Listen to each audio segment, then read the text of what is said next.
NyQuil Intense Flu? Nah, I got this.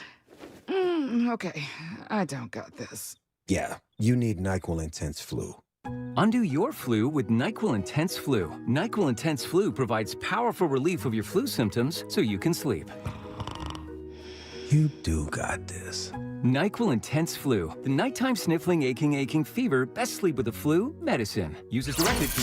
You're listening to 95.7 The Game, KGMZ FM at HD1 San Francisco. Sutter's Mill. And in 3 years, Odyssey a Station. multicultural migration grew a sleepy trading post of 800 to a city of over 250,000.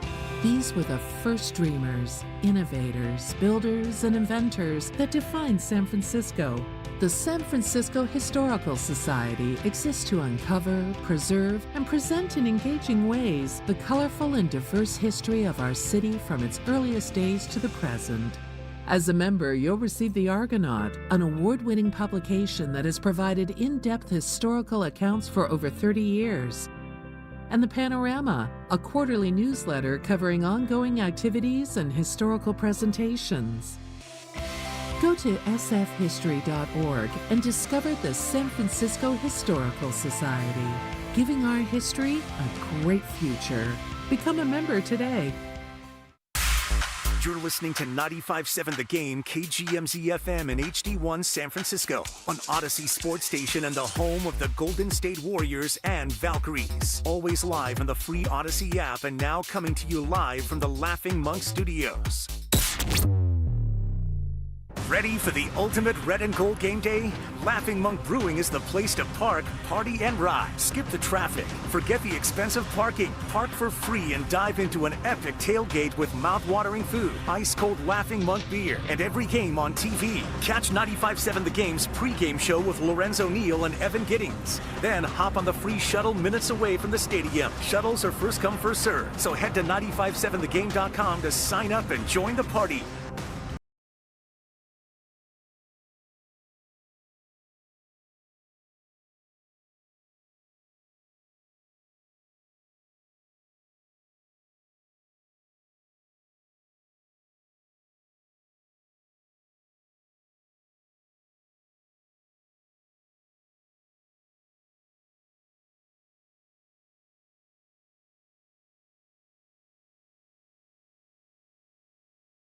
Centers. Boxer and Gerson, Northern California's premier workers' compensation law firm, helping injured workers get their lives back for over 40 years. Hi, I'm John Ray, your friend and jeweler at Shane Company. Getting engaged? So friends in the Bay, listen up. Shane Company engagement rings are protected with our all-inclusive free lifetime warranty. We stand behind the same quality we've offered since 1929. Our rings are crafted to last. It's why our warranty is the only one that protects your center stone. We also cover repairs, resizings, cleanings, and so much more. That's money you keep for you and your family, because a friend always has your back.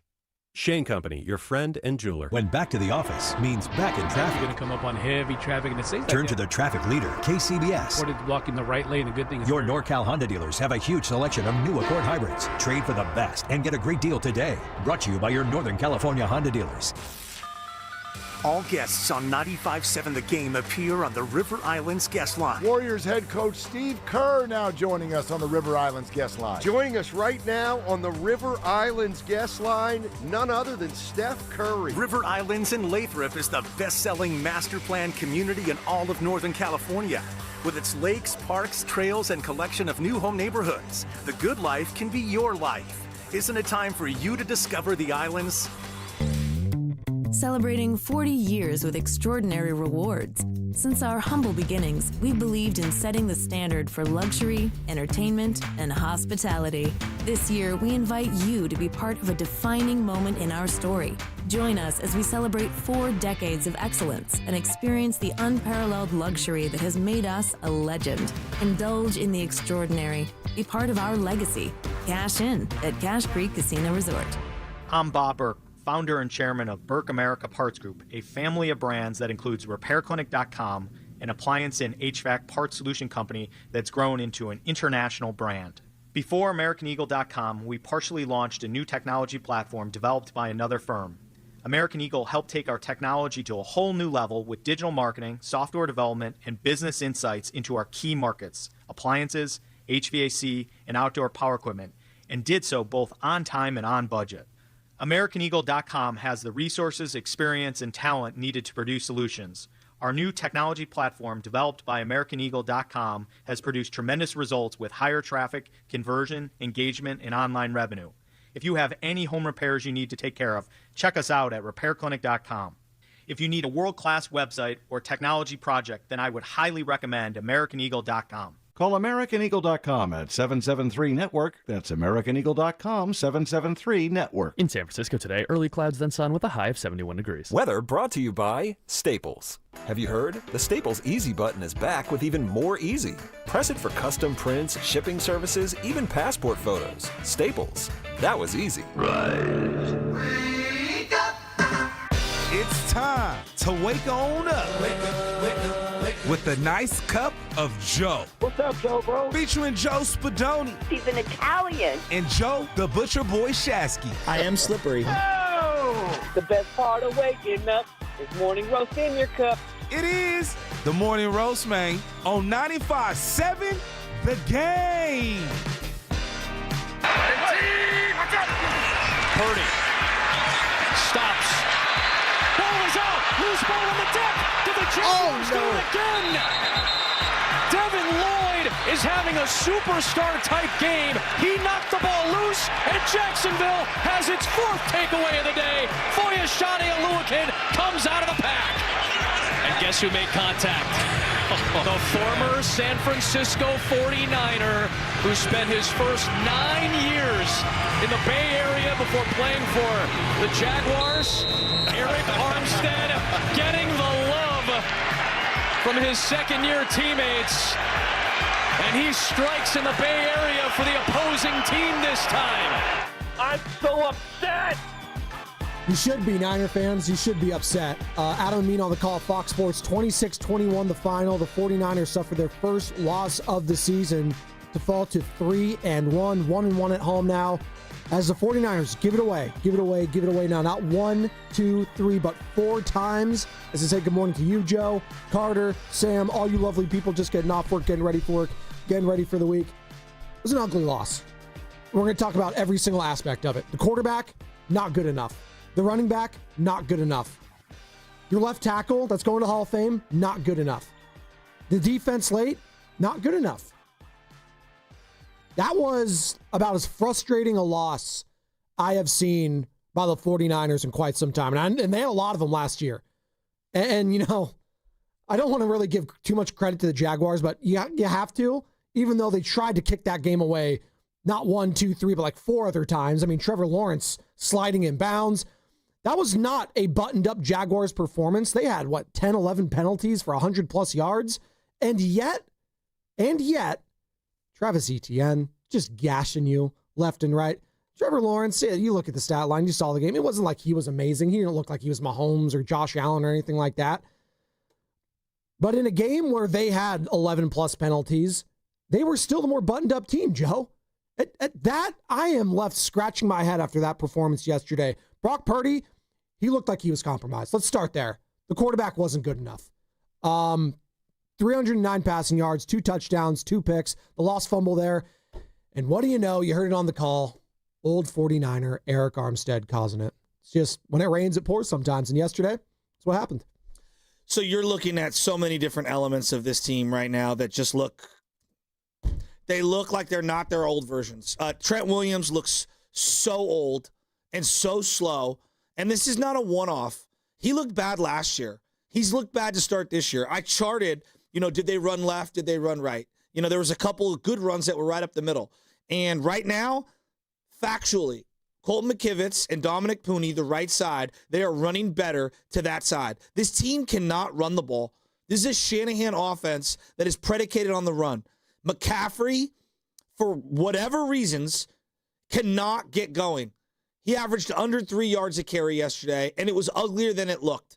He had a couple of decent runs to the right side, McKivitz and Pooney's side, but anything to the left was getting blown up. And specifically late third, early fourth quarter, when they needed to salvage and get some yards and get the defense off the field, they could ill afford to be able to take a loss. And they did over and over and over again.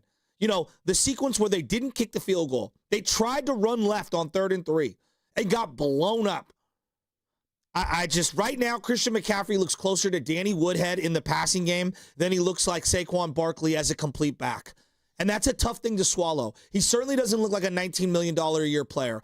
Brock Purdy, should he have even played yesterday? From the first drive on, I said, yeah, he looks ginger. He's not planting into that foot. Now, there was a couple of really nice throws in this game. But outside of about 4 or 5 passes, I charted all of them. He was short. He was long. He was left. He was right. The ball placement was all over the map yesterday. It led to multiple deflections. It led to interceptions. It led to 5 separate medicine balls that were out there getting guys hurt yesterday. Now, that's part of the game. It's going to happen. Even the great ones get a guy depleted at times. But Brock did not look like himself. He looked rusty and he looked compromised physically, and he couldn't move like he used to. And if he's going to sit in that pocket, all right, and try to deliver the ball, he's too short to do that. Some guys can, who are 6'4", 6'5", 6'6". Yesterday was a clear example. When he doesn't have his legs, he is a shell of himself as a player. Now, I know he threw for 300 yards, all right? I thought it was a byproduct of some unbelievable play calling by Kyle Shanahan. I know Kyle's going to get a lot of criticism here. Part of the reason why they lost this game, they couldn't stop the run, and special teams once again rearing its ugly head. This team wanted to throw that game away 7 different times yesterday. And then Jacksonville was like, no. We would like to hand you this game, actually. It's 3rd and 1. It's 4th and 1. We're not going to get lined up. Let's take a delay a game. Hey, let's put the ball on the ground. Let's throw the ball. Let's stare down multiple receivers, and let's throw right into D. Winters' hands. Let's throw right into Fred Warner's hands. You know, for as many mistakes as the Niners made, the Jaguars made equal amounts of mistakes yesterday. And it just felt like the Niners could not capitalize at all. Look, if Ricky Pearsall is going to be your most explosive player on offense, you're in trouble because right now he's hurt. Yeah. If Christian McCaffrey on a lateral play, if that's going to be his most explosive play of the season, for the most part, we're in some big, big trouble. I thought cooler heads prevailed yesterday in favor of the Jaguars. The 49ers played that entire 4 quarters. They just seemed like the more frustrated team. Whether it's Trent Williams getting into it on the sideline with the Jaguars after McCaffrey gets stuffed on a 4th quarter, 3rd and 3 there. Whether it's, I don't know, your defensive coordinator going at the head coach of the Jacksonville Jaguars after the game. I don't know who went at who first, but they were yelling at each other, and we got the quotes. We got it all. We'll get to it. Liam Cohen and Robert Saleh not letting that sign-stealing stuff go away. Can we just get right into that? Yeah, let's go. Yeah, because, honestly, to the victory, or what is it? To the victor goes the spoils, I think is the saying. Yes. When you lose, put your head down, go over, shake hands. Take the L is what we like to say. Be a man. You want to talk this talk at the podium and be all bravado. You called the guy out.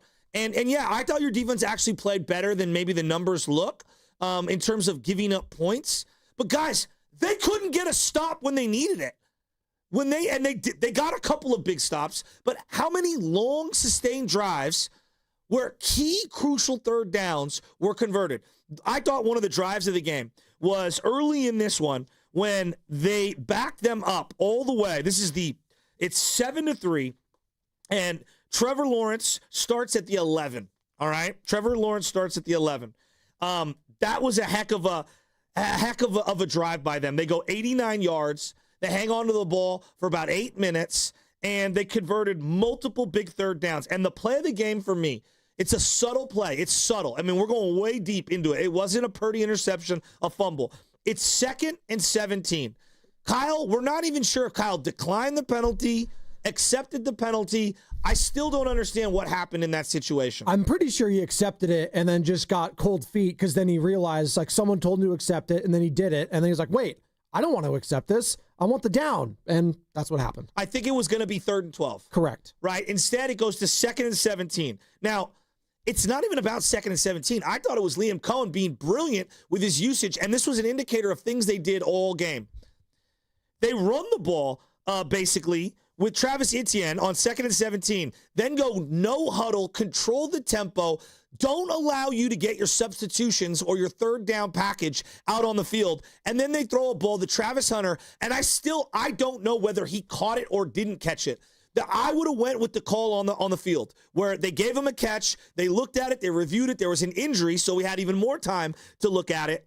I thought that was an indicator of everything that went wrong all day. The Jacksonville Jaguars had a game plan. They mixed and matched tempo, refusing to let the Niners get to specific substitution patterns.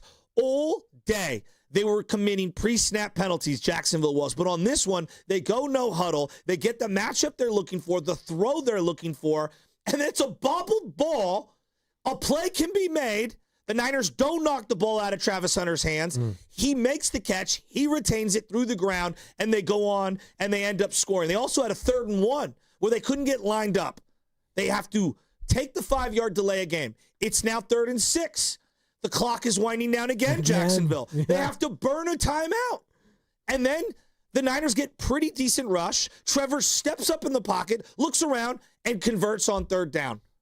And they end up getting a touchdown on that play, on that little pass to Long, a nice little pass by Trevor Lawrence. Trevor was worse and worse and worse as they got farther away from the script, and yet they still look better than you. I didn't come away from that game thinking that Trevor Lawrence was this amazing player. That I keep waiting for him to show me that he's the number 1 and first overall pick. Closer to Alex Smith than he is Joe Burrow or Josh Allen or any of those. He's an accident waiting to happen, quite frankly. That's how I watch Trevor Lawrence games. He's an accident waiting to happen. And Brock Purdy, it's funny we were talking about Trevor Lawrence that way because you referenced this, I referenced it. It looked all like Jimmy Garoppolo yesterday. Like I was having flashbacks of the medicine balls, of the indecisiveness, throwing too high, missing too high, that throw to McCaffrey. People want to say, hey, CMC's got to catch that. He gets his hands on it. That's a running back trying to extend. Like, I know we like to think, and I've said it, hey, if Christian McCaffrey wanted to be a slot receiver full time, he'd be really good at it. But the fact is, he's a running back. Like, you don't want your running back, your high-paid running back, extended like that in triple coverage, by the way. Joe, right now, he's not an effective running back. No. And there's a variety of things. I don't think he's breaking tackles. I don't see a lot of bursts, but I also don't see a lot of holes for him being opened up by the offensive line. So right now, no, he is not a complete running back. Right now, he is a pass-catching threat only. And let's call it what it is. We're about a quarter of the way through the season. The guy's lost a step. Like, we can say it now. Christian McCaffrey, it's clear now. He looks better than 2024, but he's nowhere near 2023. Exactly. Does that make sense? Yes, correct. And from that, because last year we were all kind of saying, oh, maybe it's a mulligan, maybe it's a mulligan. No. The guy's lost a step. Well, not to say he's a scrub. No one's saying that. But when you lost a step with an offensive line that can't create holes in you, and if they do create holes, it's a finite little window that you have to have that burst, that acceleration. He just doesn't have that right now, Joe. Joe, you bring up Jimmy Garoppolo, and it was a bad Brock performance. There's no other way around it, guys. Like, his ball placement was awful. I didn't think he had confidence. I thought that he was rusty. I thought that he was compromised physically. And then I go back to the head coach. I lost my mind in preseason because of Carter Bradley. We're out here giving Carter Bradley reps when it's your team that has gotten more quarterbacks injured over the last 6 or 7 years than any team in the NFL. You have gone through the quarterback gauntlet physically with the Kyle Shanahan era more than any other team outside of the Cleveland Browns? Yeah. All right? They have that jersey with 30 That's not names. good company. That's not good company. So when you goof around and you give a kid an opportunity because of nepotism, let's call it what it is, you gave Carter Bradley an opportunity as your third string, then you roll into the regular season and you have to acquire Adrian Martinez to be your number 3, all right? And then Mac Jones has to go in for an injured Brock Purdy. And then Mac Jones gets hurt, not once, but twice in the same season. And then you suit up Brock Purdy prematurely because Mac is probably more injured, because you're afraid of playing the third-string quarterback. Maybe you shouldn't have given Carter Bradley this nepotism run in the preseason when everyone knew he's not even close to a practice squad player, let alone an NFL backup.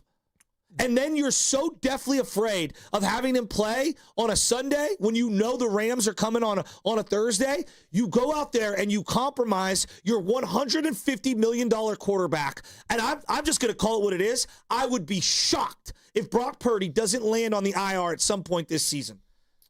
888-957-9570. I want to hear from all the Niner fans today. First loss of the season. Where do your frustrations lie the most after yesterday's debacle at Levi Stadium? 888-957-9570. This is why that game, I'm so fired up. Yeah, I know This is why that game was so big. Because you knew the Rams were coming on a Thursday. And to me, you got to win the Jags game on the front end. And I understand all that. But you putting him out there when he looked clearly compromised. And clearly his confidence was slightly rattled and he was rusty. All can be true. He played probably the worst football game he's played going back to the Baltimore Ravens game on Christmas. But it's now been a trend. He's turning the ball over a lot right now. And on that final play, he had 3.5 seconds to get rid of the ball. All right? Yes, the offensive line has not given a lot of room for this team in terms of running room. They haven't. Actually, pass blocking, they've been okay. They really have. They've been okay. Brock is not a stand in the pocket and sling it and stand tall over the lineman type of a quarterback. And yesterday, he looked compromised. So I pivot back to the coach and I say to myself, I understand you wanted to get a win on the front end of this 2-game stretch going Jacksonville versus the Rams. Now what kind of rest are you giving Brock Purdy for Thursday? Is Mac even available? I searched high and low yesterday online. Did Mac even suit up? Did anyone see Mac Jones in a uniform yesterday with a helmet on? Anyone? Did anyone notice it? Carter, you were at the game. You didn't see him? No, I did not see him. If it didn't cross your mind to put Mac Jones out there, even if he's compromised, I don't know what you were watching. I legitimately don't know what you were watching. Purdy had about 4 or 5 really nice throws. Both red zone touchdowns were on beautifully designed plays by Kyle. So I'm frustrated with Kyle in terms of the personnel decision to play Brock Purdy. I want more context. Simultaneously, I actually thought his play calling wasn't bad at all, considering they're throwing to Kendrick Bourne, who can't catch a cold out there. On third down, Brock's probably his best throw of the day, where he doesn't lean into it. He's afraid of getting hit. He fires one on 3rd and 10, 3rd and 11, over the middle. He is wide open. Kendrick Bourne is wide open. And Skillet Hands drops the ball in the middle of the field. Hey, Kendrick Bourne, great for the vibes around the campfire, but Skillet Hands, I need you to catch that pass the very next play. A punt, untouched touchdown. Untouched, where Morstead is running. He looks like he's from the 1970s with that helmet on. Is running, and he's the only guy giving me any effort on that play. You got Isaac Guerrero on punt coverage and kick coverage. Isaac Guerrero sucks. Brent Boyer, you stink. We brought in a whole new special teams guy. You stink. Stink. Jake Tonjes looked good. That was about it. He's the only guy out there gutting it out. He's the only one that showed up. While I'm here, Trent Williams held out year after year after year after year. Where's my refund, Trent? Where's my refund as a fan? Where you're whiffing on multiple huge blocks out here doing nothing. Hey, but make sure you win the fight near the sideline after you didn't block a soul. Trent Williams, front runner number 1. Yep. Trent Williams. Trent always here. Hey, if the team's down 3 or 4 scores, Trent will get in a fight and get kicked out. Where's Trent when I need him on a crucial 3rd and 3? Whiffing on blocks. When you hold out the way that he did the last couple of years, and then you show up and you look completely washed, I don't want to hear a thing when you're getting your butt whipped by Josh Hines Allen. Trent Williams. I want to hear from all the fans today. What does he think he is? 888-957-9570. Mercenary. We are streaming on YouTube, by the way. You guys should keep him in. We got Bob St. Clair, who wore a Niner uniform. And you guys, Bob St. Clair broke his nose, his beak, to get into the Hall of Fame with no face mask. San Francisco legend. And you guys, Trent Williams, the greatest offensive lineman in 49er history. How dare you disrespect Bob St. Clair? With Trent, I'm here for the money. Williams, partying on a boat the last 3 years, hasn't showed up. He played in 10 games last year. I'm on a boat. Took 11 IVs in 10 games. And you guys are out here. He's the greatest left tackle ever. No, he's the greatest mercenary ever. Squeezing us for every single dime. And you guys, the Joe Staley, Bob St. Clair, Harris Barton, and you got the audacity to compare Trent Williams. He might be an unbelievable player. He's a front runner. Trent Williams. Hey, but if you want to get in a fight down 2 scores when I whiff the block, Trent Williams is first in line. Give me a break. Give me a break. We are coming to you live from the Laughing Monk Studios, Laughing Monk, Righteously Brewed in San Francisco. And our guests today are the people. Hit us up, call or text. And we are streaming on YouTube, brought to you by First NorCal Credit Union. For a lower rate auto loan, apply online or just ask for First NorCal financing at the dealer. A lot has taken place in the Bay this weekend. All right? Niners taking L. We're taking your calls about that and text all day long. 3-1 short week. Heading down to SoFi Stadium against the Rams. Joe, there's also a lot going on with the Golden State Warriors. Media Day is today. We know Jonathan Kaminga will not be there, but a lot happened in regards to all the other players that have been rumored to be Warriors. Gary Payton, DeAnthony Melton have committed to deals with the Dubs per Shams Charania. Our guy Al Horford, a multi-year deal with the Warriors. We got our guy Richard, not Little Richard, Will Richard, do a 4-year contract. The rookie, Alex Tui. Hawk Tui?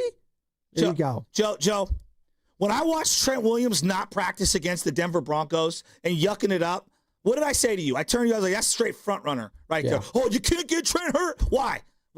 He's fully healthy headed into the season. Does Trent look like Trent? No. Did Trent look like Trent last year? No. Hey, thank God he held out, though. Got to get yours. Got to get yours. We're going to get ours here. It's the Morning Roast. It's Spadoni and Shasky. Shasky is fired up. I want to hear from all the fired up fans out there. The most frustrating aspect of that loss yesterday was what? We'll get into it on the other side. Plus, hey, the Super Bowl's ending at Levi Stadium. The Niners are still 3-1. Maybe they got a shot. We do know the halftime show. Maybe we'll have a rejoin of it on the other side. It's going to be brought to you by Fremont Bank. Here for you, here for good. Hey, it's Willard and Dibs for Safeway. Enjoy these amazing deals for Safeway members. And as always, save up to 20% weekly on hundreds of exclusive offers with For You on the Safeway app. Here we go. Winner, chicken dinner. This week's signature: select chicken, split breasts, boneless, skinless thighs, wings, value pack, or Foster Farms fresh and natural whole chicken. Buy one, get one free of equal or lesser value when you buy 2. Add some healthy sides with Hass avocados or green bell peppers. 4 for $5 or just $1.25 each, and wash it all down with Mix and Match Pepsi, 7-Up, Polar Seltzer, or Pure Leaf Tea. Various sizes and varieties. Buy 2, get 2 free when you buy 4 with your digital coupon plus CRV. Limit 2 free items. As we say on the show, great, let's drink. All right, these and other great digital deals are available in the For You section on the Safeway app. Go to Safeway.com for more details. And as always, we will see you in the aisles. We all hear the radio ads about the IRS. They tell you to be afraid, to be scared, and they try to frighten you into calling. I'm not here to do that. Tax Relief Advocates is different. TRA is here to tell you that if you owe money to the IRS, whether it's $5,000, $50,000, or $500,000, we have a solution. It doesn't matter if you're sitting in your car, at work, or with your kids. No matter where you are, call now. 800-575-6986. Don't lose hope. TRA can eliminate or reduce what you owe to the IRS. Generous programs are now available that can give you a fresh start. Our passion is taxes and helping individuals fix their IRS problems. We have over 1,000 5-star reviews on Google and an A+ with the Better Business Bureau. You don't need to be afraid of the IRS any longer. End your tax nightmare today by visiting us online at TRA.com or call 800-575-6986. That's 800-575-6986. Tax Relief Advocates. Real solutions for real people. Now it's time for the closer of the week. Presented by LiftMaster and RNS Doors. Turn your garage into the envy of the neighborhood. Visit rnsdoors.com. This week's closer comes from Cliff from Richmond. The crew that came to repair our gate were amazing. So polite and friendly and helpful, they got us back up and running in no time. Their professional attitude kept our team and fleet of vehicles operational. Thank you, Fred and Sal. Recently, my garage door opener was not working. I was in need of a closer. I was put in touch with RNS Doors, and they hooked hooked me up with a brand new garage door opener from LiftMaster. With LiftMaster's MyQ connectivity, my garage door opener can be controlled right from my smartphone. You'll know when a door or gate has been left open and can close it with a tap, no matter where I am. Be one of the first 10 callers and receive 20% off a LiftMaster garage door opener. Call 1-800-FIX-A-DOOR. That's 800-FIX-A-DOOR. Or visit rsdoors.com. R&S Doors. Look for the red truck. This year, the Valley of Hearts Delight fundraiser shines brighter than ever with our theme, Legacies Under the Lights. Step into History Park, glowing with restored historic neon signs from the History San Jose collection, and enjoy an unforgettable night of dining, live music, and celebration. All proceeds support preserving the stories and landmarks that make our valley unique. Tickets are now on sale at historysanjose.org. Join us for Legacies Under the Lights October 9th and help keep history shining for generations to come. Do Crohn's disease or ulcerative colitis symptoms keep coming back? Tremfya, guselkumab, may help, with rapid remission achieved at 12 weeks and lasting clinical remission at 1 year. Some even saw visible improvement of their intestinal lining at 12 weeks and 1 year. Tremfya is a prescription medicine used to treat adults with moderately to severely active Crohn's disease and adults with moderately to severely active ulcerative colitis. Serious allergic reactions and increased risk of infections and liver problems may occur. Before treatment, your doctor should check you for infections and tuberculosis. Tell your doctor if you have an infection, flu-like symptoms, or if you need a vaccine. Healing is possible with Tremfya. Approximately 3 out of 10 patients were in endoscopic remission at 1 year, based on areas visualized on colonoscopy, which may not represent the deeper bowel layer or entire GI tract. Individual results may vary. Ask your doctor about Tremfya today. Call 1-800-526-7736 to learn more or visit tremfyaradio.com. Join Lorenzo Neal and Evan Giddings at Laughing Monk Brewing in Sunnyvale every red and gold home game this season for our special live pregame broadcast. Plus, we'll have tailgate games, prizes, great food, and drink specials. For more information, visit 957thegame.com.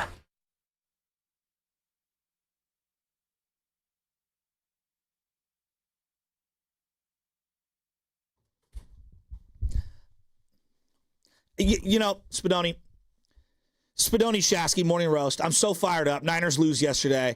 We got Warrior Media Day. We'll get to some of that stuff. We got Bad Bunny on the rejoin.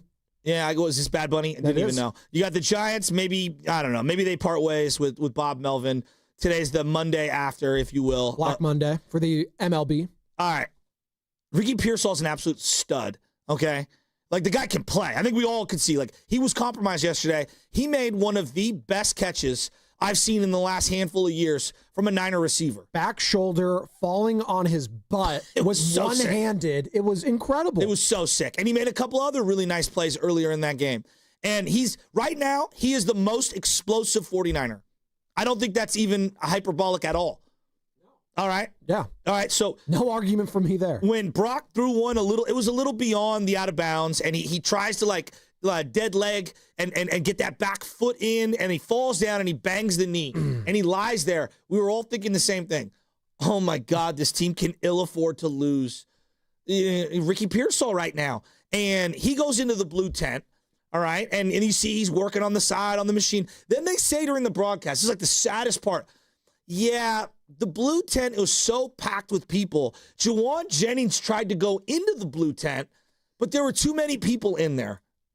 I'm like, what? It's like an exclusive club that he wasn't invited to. The bouncer, actually, Juwan, you got to back up. He's got the clipboard and everything. No wonder Levi Stadium can't have shade. We have to spend all of our money on a bigger blue tent.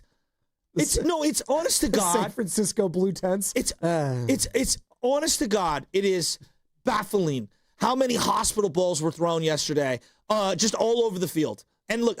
It is part of the game. Your quarterback's not going to be perfect. Sometimes he's going to make a pass that throws you into traffic. It's going to happen.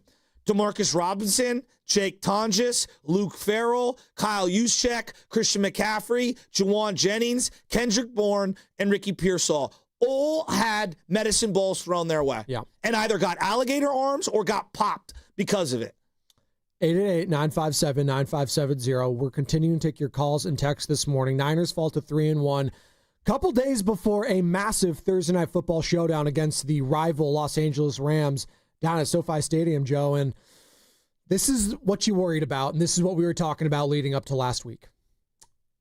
This is what cannot happen to Brock Purdy. He looks indecisive. He looks like he's getting pummeled. He did. The offensive line looks suspect. The running game has been non-existent. He looked unsure of himself. The foot is clearly bothering him. He had a scramble or two. He had one scramble. And it didn't even look like it. I know. Still, he looked hesitant. He didn't look sure of himself. That is what could not happen coming out of this game. And the Rams, by the way, with a massive win yesterday against the Indianapolis Colts. I don't know how they pulled that out. Well, it's Tutu Atwell, 80-yard play. Are you kidding me? I know. I actually came away from that game more impressed with the Colts. I think they might be for real this year than the Rams. I'm with you. But it was a big win for the Rams, and just something that, again, it feels like coming out of this game, if you just played within yourself and didn't force anything, and I kept coming back to this, and hindsight's always 20/20. What if they had started Mac instead? And I get it. Was Mac more? See, this is what I don't know. Was Mac more hurt than Purdy? I know this. Mac doesn't have the scrambling ability already. So if he was even compromised from a athleticism standpoint, he could overcome that more than Purdy can, in my opinion. Okay. Because his game's not predicated on scrambling a bunch. Brock Purdy's is. That was a huge element that was lost yesterday, Joe. Did you see the first play? They did a play action, and he's going to turn around, and he's going to throw back to the other side of the field. I believe it was to Kyle Juszczyk. Yeah. On that first throw, I could see, okay, he's ginger. He's not stepping into his throw. And then the ball placement was behind Juice. Now, in the NFL, being accurate isn't about just making the catch. There was a play on third down you and I were watching in the green room before the show started where Trevor Lawrence on like a 3rd and 11 hit Strange, the tight end. And it was just ever so behind him. Mm-hmm. And if he throws that ever so in front of him, they probably get the first down. And Strange was pissed because he caught it. He's like, dude, if you threw that a little bit, Just like a little couple in front. inches in front. Sanchez, who I thought was great on the Fox broadcast yesterday, Mark Sanchez, said the same thing. He was very critical of both quarterbacks in this game. Rightfully so. As he should have been. And I thought there were a lot of pre-snap mistakes from both sides. And then, great example. The Niners wasted a timeout. It was 1st and 10, 4 minutes into the third quarter. All right? 4 minutes into the third quarter. 1st and 10. And to avoid a delay of game, they burn a timeout. Now, the way I view timeouts, in the first half, you can blow them if you want to avoid getting a delay of game penalty. In the second half, timeouts are for one of two reasons. Number one, to stop the clock at the end of the game.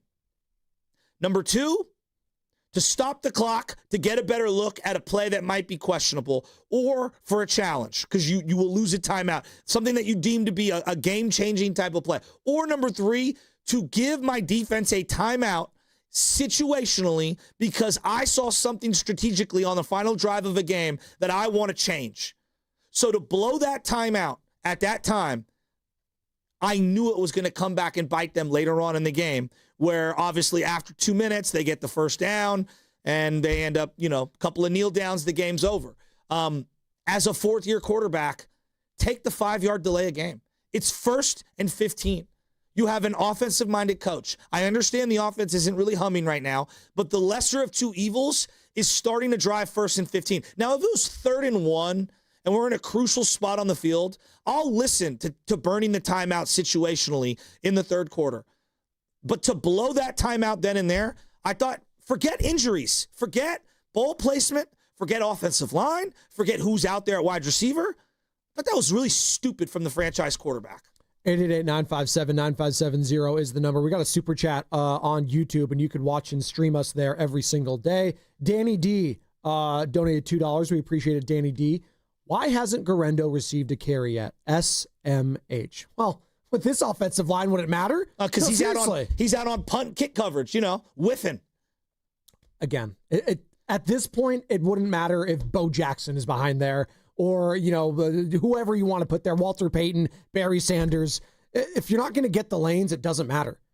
It doesn't. I'm sorry. Like Christian McCaffrey, he could even beat McCaffrey of old, and some of these things might not even matter. 17 carries for him, 49 yards. He does look a step behind, but still, I come away from this game. Again, He's your number one receiver, almost at this point. Ricky Pearsall has been that guy, but McCaffrey's been right there with receptions, yardage, and again yesterday, 6 receptions for 92 yards. And he put the ball on the ground. Yes. And they got lucky to get it back. Would have been 5 turnovers right there. I mean, like, the ball was on the ground way too much yesterday. And then let's get to Luke Farrell. I mean, you pay Luke Farrell. We all said the same thing, like, what? $20 million for Luke Farrell? And then you bring back Juice. I mean, that's a whole nother. I want you to chart how much he moves before the snap and then just whiffs. Just whiffs on a block. Like, you see him do the too small. I don't get it. He did the too small Selly after he got a first down. I don't get what they're doing. Right now, Jake Tonjes is your best pass catching threat out of the three fullbacks and tight ends. He's been good. No, I like what I've seen from Jake Tonjes. And he got hurt in this game and then came back and battled back. But Luke Farrell dropping that ball and fumbling that ball in that spot, like, that was a momentum shifter. Huge momentum shifter. And where did Luke Farrell come from? Jacksonville. There you go. And who looked good yesterday for Jacksonville? Their tight ends. You know? Whether it's Hunter Long or Brenton Strange. And lost in all of this, like Fred Warner. And this is why I get really angry at Trent Williams. Like, say what you want about Fred Warner in terms of, like, getting the extension. He got paid too. Does anyone doubt how hard that guy plays? Does anyone doubt the care and the desire and the passion that guy plays with? Is he a front runner? Or is he just an absolute all-time gladiator who you want representing the organization at every single time? So, like, when people talk about, like, who are the great Niners of all time, like, I laugh. I laugh in people's faces when they try to compare Trent Williams to Fred Warner, for example. It's not even close. Fred Warner now, all-time leading forced fumble guy in 49er history. Like, lost in that game. Yeah. Fred Warner making play after play. He almost intercepted, like, 3 different balls. Fred Warner, I will never question his desire or his passion or what he means to this organization. I'm not going to all-time Niner. I'm not going to question the linebacking core because they've been playing with their hair on fire these last 4 games, and they've been stepping up in a big time way. There was a bad play though before. So right before halftime, D. Winters had a big time penalty, and I love D. Winters, but like that's all. Okay, the Niners. He also had a huge undercut to prevent what would have been a first down late in that game. The Niners score right before 32 seconds left on the clock in the second quarter,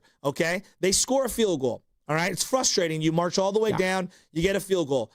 And then you give up a huge kickoff return. Brent Boyer, you give up a huge kickoff return. Then the first play, there's a penalty. You tack on 15 extra yards. You gave them a free field goal. Like, you legitimately gave them a free 54-yard field goal right before half, and you basically squandered yourself getting points by giving it to them, and then now they get the ball back. It's just not good. I have a stat for you on the other side, Joe, that is going to be very sobering in regards to the defense. Fans? Oh, I got them on the line. Where are they? We're going to go to them on the other side. Am I the only one? 888-957-9570. Call or text right now. The most frustrating aspect of that loss was what? 26-21 the final. The Jags moved to 3-1. 49ers are also 3-1, but a monster game now. You have to have a short-term memory. You got to flush this one. We're going to hear from the players. We're going to hear from the coaches. We're going to hear from everyone on the other side. But I got a stat that the 49ers did something yesterday that they haven't done in over a decade. A decade defensively. Okay. And it's not good, folks. It's not good. That's what's coming up. It's going to be brought to you by Fremont Bank. Here for you. Here for good. You hear that? That's the sound of your business losing money. Legacy phone systems weren't built for today's teams. Quo, formerly OpenPhone, gives your business a smarter way to stay connected. Quo lets you manage calls, texts, voicemail, and contacts all in one place so that you can deliver a seamless customer experience from ring to... Need to take calls on the go? Quo automatically transcribes, summarizes, and highlights next steps from every call so you never miss a detail. Need insight into what closes a sale? With Quo's AI call tags, you can instantly spot key topics like objections or pricing questions and use those insights to level up every customer interaction. And yes, you can bring your existing number with you for free. Keep your team in sync and your customers happy with Quo. Quo. No missed calls, no missed customers. Try Quo for free at quo.com/sports and get 20% off your first 6 months. That's quo.com/sports. QUO.com/sports. Attention taxpayers. If you owe $5,000 or more and have missed another tax deadline, you're officially on the IRS's radar. The IRS has resumed aggressive collections. That means wage garnishments, bank levies, even seizures of your home, car, or retirement accounts. If you owe $5,000 or more and missed the deadline, you're stacking taking new debt on top of what you already owe. Call Priority Tax Relief now. Their experts fight back fast and are saving their clients millions in tax debt every month. I owed over $50,000. And they settled it for pennies on the dollar. These guys are as legit as they come. After speaking on my behalf with the IRS, my entire debt of $25,000 will be eliminated. Whether you've received collection letters or you're already facing liens and garnishments, call for your free consultation. There are no upfront fees. Priority Tax Relief. Let's make your taxes our priority. Call 800-464-1899. 800-464-1899. 800-464-1899. Priority Tax Relief. Losing weight shouldn't be a struggle, and with Jumpstart MD, it doesn't have to be. Start today for just $99 when you join Jumpstart MD's medically supervised weight loss program today. Licensed clinicians create personalized plans, including GLP-1 medications. No insurance? No problem. Jumpstart MD has options to meet your individual needs. With 13 Bay Area locations and online visits, expert support is always within reach. Call 855-JUMPSTART or visit jumpstartmd.com to start transforming your health today. It's almost here, budget season. Are you trying to do more with less? You're not alone. Thousands of companies from $10 million to $300 million in revenue trust My Outdesk to solve staffing gaps, control costs, and accelerate growth. Whether you're scaling, cutting overhead, or battling turnover, My Outdesk's elite global talent helps your team move forward with confidence, fast. Book your strategy call and find out how much you could save. My Outdesk, where momentum meets results. Visit myoutdesk.com. That's myoutdesk.com. At Straight Talk, we get it. You say no a lot. Mom, can I get a tarantula? No. Coffee? No. So we're giving you more reasons to say yes, like a free 5G phone with real unlimited data with select plan activation. Can I use the free phone? Yes. See? Doesn't it feel good to say yes to more? Absolutely. Face tattoo? Absolutely not. Available at straighttalk.com and Walmart. Taxes and fees apply. In-store activation of Gold Unlimited plan or higher required. For network management practices, visit straighttalk.com. You're still glowing, flirting, grooving. You've still got it. But your immune system weakens as you age, making it harder to fight flu, pneumococcal pneumonia, RSV, and COVID-19. Vaccines are a key part of any health routine and help strengthen your immune response. Ask your doctor or pharmacist which vaccines you need. Schedule in minutes at vaxassist.com. Sponsored by Pfizer. If you're 55 or older and into that whole saving money thing, T-Mobile has an exclusive phone and internet bundle just for you. Right now, get 2 unlimited phone lines plus 5G home internet for just $30 each per month with autopay, plus taxes and fees. And with 5G home internet, setup is easy with just one cord and no technician needed, which is great if you're also into that whole keeping it simple thing. Switch now and experience the best mobile network in the U.S. Visit your local store to start saving. T-Mobile, it's better over here. Based on analysis by Ookla of speed test intelligence data Q4 2024 to Q1 2025. Ookla trademarks used under license. Unlimited on our network. Customers on voice plan may notice speeds lower than other customers and further reduction if using more than 50 gigs a month due to data prioritization. Video streams and SD on this plan. Home internet pricing after $20 a monthly bill credit plus $5 per line without autopay. Debit or bank account required. See 5G device coverage and access details at T-Mobile.com.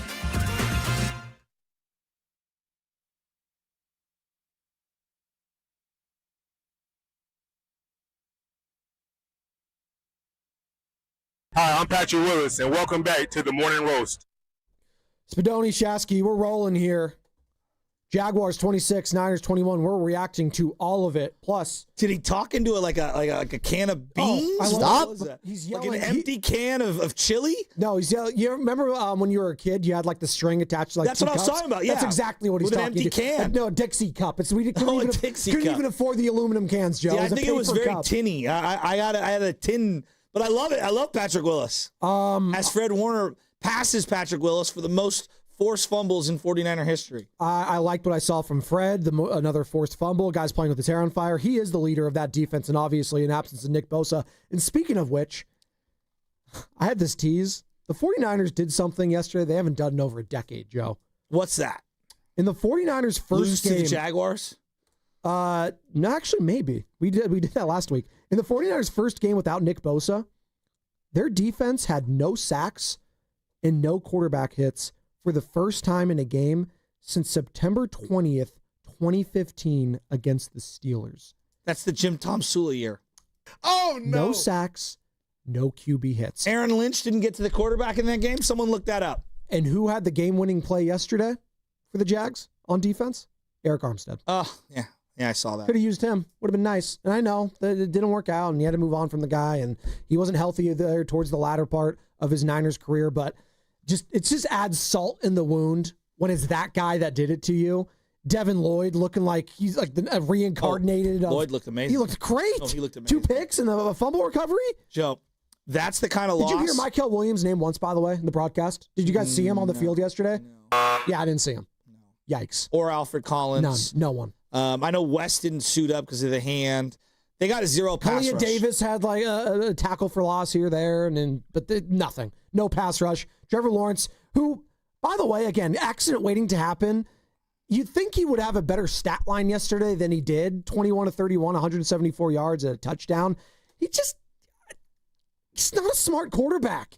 He's not. A lot of Niner fans are going to call in. I want to hear from him, Joe, and I'll let you continue here in a second. 26-21 the final. People are going to say, oh, the Niners kept it close. No, the Jaguars kept it close. That should have been a blowout, quite frankly, if they had the IQ of over 150 from their quarterback. Sliding out of bounds, oh my God, they try to hand that game away to the Niners. And the Niners handed it right back to them. Yeah. Yesterday, to me, was so evident how far away the roster is. Travis Etienne did a cutback. He did a little cutback, and he's going down the sideline. And Marquise Siegel's up in the box, so he's kind of playing box safety right now. So they've got Jason Pinnock deep as this single high. That guy. Takes a horrible angle and then just dives at his feet. It's so inexcusable. I don't even know where to begin. He didn't even touch him, Joe. You at least have to slow him down somewhat. You had the angle. It looked like me fake missing on my kid running by me. Like when you go to hit him, I'm going to blast you. And then he runs by you and you do the big whiff. Right. It was so bad. Look, I wake up this morning and I just zoom out. Let's just zoom out. And I say to myself, I got questions at the quarterback position, just overall in terms of his health, because he clearly wasn't healthy yesterday. But take that to the side. I definitely need running back, left tackle, wide receiver, tight end, D-line, safety, and corner. But other than that, we're good. You just said D-line. Everyone on there. What? It's true. We knew that. Joe, these are their needs. They lost running Nick back, Bosa. Left tackle, wide receiver, tight end, D-line, safety, corner. I've heard nothing about when George Kittle's going to come back. Everyone's like, well, he'll just get activated after this Rams game. You sure about that? Is he running? I mean, is he moving? Are we sure? We talked about it all week last week, and sometimes you just don't have the bodies. And when guys like Trent, guys like Fred, guys like CMC say, yeah, you can't just next man up mentality a guy like Nick Bosa. It takes 4 to 5 guys. He's right. That's what you're saying. It takes 4 to 5 guys to step up. 4 to 5 guys did not step up yesterday. Okawanu, 0. Michael Williams, your first round rookie, again, 0. He's a rookie. He's an inside guy to me. He's not an edge guy. No, but they told us that they're going to try to put him at the edge, and it didn't work. Again, he's in his infancy. 20. He's in his infancy of his NFL career. So I'm going to give him a little leeway, but at the same time, you got to get more creative. And I actually think for the most part, the defense held their own, but there was just bits and pieces. As you mentioned, the ETN run, stuff that was just too much of a gut punch to overcome. I thought they could have given the ball to ETN even more. He only had 19 carries I agree. for 124 yards. He ran for 6+ a carry. I would have, listen, if I'm Liam Cohen and I saw Trevor Lawrence throwing the ball yesterday, just didn't know what he was doing. Brian Thomas, again, didn't get his feet down when he wanted to. He didn't really do anything. One reception. Check that. A couple of receptions for 49 yards. But they tried to run an end around with him. They tried to get creative running the ball, and it was working at times. And it could have been worse, but they just had so many holding penalties. They have 11+ penalties yesterday, the Jaguars. They try to keep him in that game. I'm going to ask you overall. Christian McCaffrey. He's got one, I believe, 13-yard run. Does he have a double-digit run in the last 2 years outside of that? Going back to last season? Probably not. Probably not. Now, I know he's got a couple of screen passes and a couple of, yesterday, that little, wheel route, leak-out play. I'm talking about a run. A double-digit yard run. He's got one this year, I believe. One. I believe they said on the broadcast the Niners are the only team now to not have a rushing touchdown. Yeah, that's been... No, but officially yesterday, because whoever was with them on the list had a rushing touchdown yesterday. Oh, my I think prior to the game, they were the only team at 0. Prior to the game, that's right. And even after. I guess not. Well, because I think he said on broadcast at the 10 a.m., so it doesn't matter. The fact of the matter is they're a run-first offense, and they don't have a rushing touchdown. Well, and oh my God. Let's also call it what it is. You got rid of Jordan Mason for no reason. This is stupid. You just whether he wanted to be his own guy, his own back, whatever.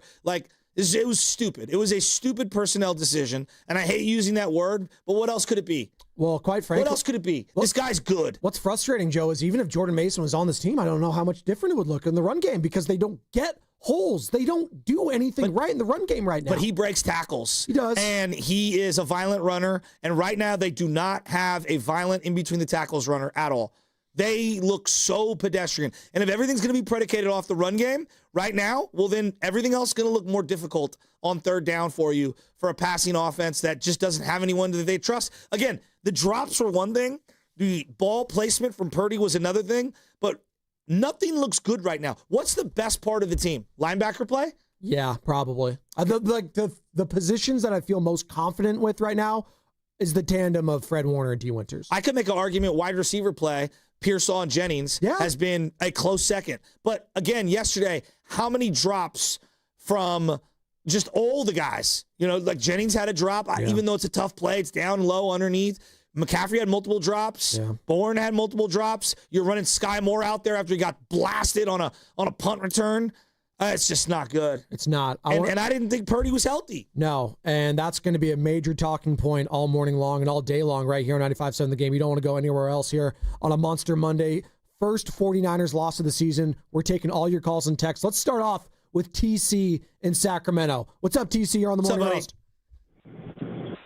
Hey, man, what's up with my bro Joes, man? Both of my Joes. Listen, we're going to jump right into it. Hey, Joe, I feel your frustration. Everybody's starting to see what I'm talking about, man. Listen, check it out. We're going to start with Purdy. Max should have been playing. We don't know if he's 100%. But what we did see is what we talked about from the beginning when people thought you were crazy when you talked about Purdy, right? If he has to stand in the pocket, bro, he doesn't have it. He's Jimmy Garoppolo 2.0, what I said from day one, and everybody thought I was crazy. Only thing he got different is he can scramble just a tad and that anticipation throw. But, oh, no, that gets him in trouble. He throws 1 or 2 interceptions a game with that pass, bro. So check it out, dog. Listen, man, Trent Williams, I'm with you, Skasky. Trent Williams, you sticking the team for money. Everybody's trying to get their money, bro, but you got to perform, dude. You whipping on blocks. You doing this and that. Listen, man, this team is in trouble. CMC, you don't never want to come out the game, big dog. Okay, well, then get an explosive play. Do something different, homie. You don't never want to come out. Hey, check it out. We sure could use, what's the boy in New York? Cam Scatterboo, right? Kyle Shanahan, he was right there for you to grab. Oh, but you didn't want to grab him. You want to go trade for the boy Robertson, right? Who's a shell of himself. Oh, actually, wait a minute. Let me back up a little bit, Spadoni. We don't even give him touches. Man, I'm done, dog. That's all I got, bro. I'm frustrated right now, but I'm glad to see, and I want to see every Niner fan and hear Niner fans today and see how frustrated they are because everybody's coming around the corner. That's all I got. That's all he's got. That's TC in Sacramento. Now, I think it's a little strong to say they're going to be in trouble and they're cooked. They're done. They are 3-1 on the season. Yes, if you lose to the Rams, it's a tough turnaround. Thursday Night Football coming up here at SoFi Stadium. You'd fall to 3-2. Again, you're still over 500. The season's not over. It's the first loss. We're reacting to it. But it was a humbling experience because it was just a non-buttoned-up performance that we're not used to seeing at home with Brock Purdy, who, again, looked compromised yesterday. We're going to keep coming back to this because this was the biggest fear heading into the game. We knew he wasn't 100% healthy. And again, everyone's always going to throw, no one's 100% healthy. Yeah, but Brock not being 100% healthy and it being a foot problem is different than like a Patrick Mahomes or a Josh Allen or these guys that have this upper body strength where they could overcome having a lower extremity injury, Joe. That's why I even said, hey, if Mac Jones is compromised mobility-wise with his knee, I still have more faith in him being a pocket passer than Brock Purdy at times. That might sound insane on the surface, but what Brock does is extend plays better than any other 49ers quarterback in the past, probably since, I don't know, Kaepernick or Jeff Garcia. Like, he has to move around a little bit. Like, that's where he feels comfortable. There's sometimes That's what they like. Russell Wilson was a guy that needed to do this, and he was on a Hall of Fame trajectory. He did it better than anyone else. He had to move around a little bit. He was a little smaller. He's not 6'2", 6'3", 6'4". Some of these taller guys that can look above, like he's got to move around a little bit. And the fact that he had to stay around in the pocket and shift around and let guys like Josh Hines-Allen dominate, Eric Armstead dominate. They had that cage kind of defense where they kept him contained. They didn't let him scramble. He had one like kind of 10, 11-yarder, whatever it was. He had one scramble that was solid. But outside of that, he couldn't do anything with his feet, Joe. No. And if he can't do anything with his feet, he's not going to be the same quarterback. Sorry. And he's going to look closer to Jimmy Garoppolo. That's what he looked like yesterday. I mean, he's 2-6 in his last 8. Right? And look, so let's just start the start of last year, all right? The reality is that when they paid him, it's not just, they paid him. They've had to surrender and say goodbye to good players for a couple of years to be able to afford him for this year and moving forward. Like that's how you budget long term. Why is Eric Armstead not on this team? Money. Right? Yeah. Now, and money budgeted to what? The quarterback and other players. Yes. Now, it's not just on Brock. The last 2 years, he's played 17 games. He's 7-10. Brock? Yes. Okay. The last 2 years, he has 24 touchdowns and 16 interceptions. The last 2 years, he has 5 rushing touchdowns and 8 fumbles. So the last 2 years, the team is 7-10 in games he starts, and the team on offense, when he's there as the quarterback, he has given them 29 touchdowns and 24 turnovers. It's not good. Now, we could argue about health. I did not think he was healthy. I called the boss 3 plays into the game. This guy's not healthy. He's not 100%. He didn't answer my phone, but that was just me talking to myself. Did he answer it? No. But also, did you leave a message? There's like a bigger conversation here. It's about like paying your quarterback. And I know like the day he signed, we're so happy, pay the quarterback. And I was like, he deserved a pay raise, but it's not, is he good? It's not, is he good and does he deserve a pay raise? Both of those are true. It's how good is my team when he's making X amount? And as I've learned right now, is there a $45 million difference between Mac and Brock? Probably not. Probably not. But Brock is better than Mac. Yes. But what does my team look like when my quarterback's only making, let's say, 10 or 15 or 20 million versus what does my team look like when one guy's making 53? So, there's all these deep philosophical things that are starting to come to the light right now when it comes to the Niners. And I think people have gotten too caught up in you don't think he's good. No, he is good. But, it's really difficult if you're not a surefire Hall of Famer, right? All these guys that get paid a lot of money, you better hit all around those guys, and you better pay the right guys. Well, right now, 2 other high-priced guys outside of Brock are out for who knows how long. Brandon Ayuk and Nick Bosa. How much dead cap money is on the books right now? You're paying Eric Armstead to play for the Jags. Right. You're paying Deebo Samuel to play for Washington. And then your other guys that you are paying for, you're not getting bang for the buck. George Kittle's hurt. Trent Williams looks terrible. Guys, it's going to put a spotlight on the guy making $53 million, but it is deeper than him. I just come away from this game saying Mac Jones should have started. And it's not because I think he's better than Brock Purdy. It's because I wanted Brock Purdy to be as close as he could be to 100% heading into that Rams game. You think this guy's going to get healthier as the year goes on? Or do you think this guy at some point is going to probably miss a couple more games? I mean, how can it get healthy if his game, he has a toe injury that's, I don't know if it's going to require surgery. Hopefully it doesn't. They said 2 to 5 weeks initially that he was going to be out. So that's what I'm just going off, Rap Sheet, NFL Network. But it's not something that's just going to go away. I mean, we had Lorenzo Neal on, Joe. He's dealt with it. We've had Brian Baldinger on, 2 former players. What did they say? You can't really practice very well with it. He looked rusty. He looked rusty. He looked unsure of himself. Compromised. Yes, all those things are true. And then it's not just the plays that he's not making. How many hospital balls yesterday? I mean, on all the players. That's the Jimmy zone. I mean, Juwan Jennings, God love the guy. He couldn't even get into the blue tent because it was full. Ricky Pearsall hurt. Juwan Jennings hurt. I thought Demarcus Robinson almost got decapitated on one of them. He made a hell of a catch. Christian McCaffrey, another one. By the way, this segment's brought to you by Golden State, serving the Bear for 3 generations. When you succeed, we succeed. Visit GoldenStateLumber.com. As you are listening to 95.7 The Game, KGNZ FM and HD1 San Francisco and Odyssey Sports Station, and the home of the Golden State Warriors and Valkyries, always live in the free Odyssey app. Coming live from the Laughing Monk Studios. We're taking your calls and texts all day long. Jose in Oakland, Nick in Berkeley. We'll get to you in a second. The most frustrating aspect of that loss was what? And should Brock Purdy have started yesterday? Like, we could all say now he shouldn't have, right? But it's obvious. He shouldn't have started. I agree. I wanted him to get removed from the game in the first quarter. I could tell he wasn't moving well, and to me, I thought it was like, okay, well, but I don't know. How bad is Mac injured? This goes back to that third quarterback situation that I've been talking about. This also goes back to you didn't pay Mac that much money. So you know what? God love the guy. He's my backup. If I have to have a sacrificial lamb, and it sounds heartless, Joe, it does. I'd rather put him out there than my $100+ million quarterback, because right? now I'm looking at this and I say to myself, like, again, I have a hard time thinking this guy's going to avoid going on the IR at some point this year. I just have a really hard time seeing how week after week after week he's going to play and not get banged up. I mean, the other part of this is, Joe, we can talk about the toe all we want. There were a couple of decisions that made no sense. The throw into triple coverage that got tipped, that ball was getting picked 9 out of 10 times. The throw that he made to Christian McCaffrey where he had a guy open underneath, like, that was a bad decision.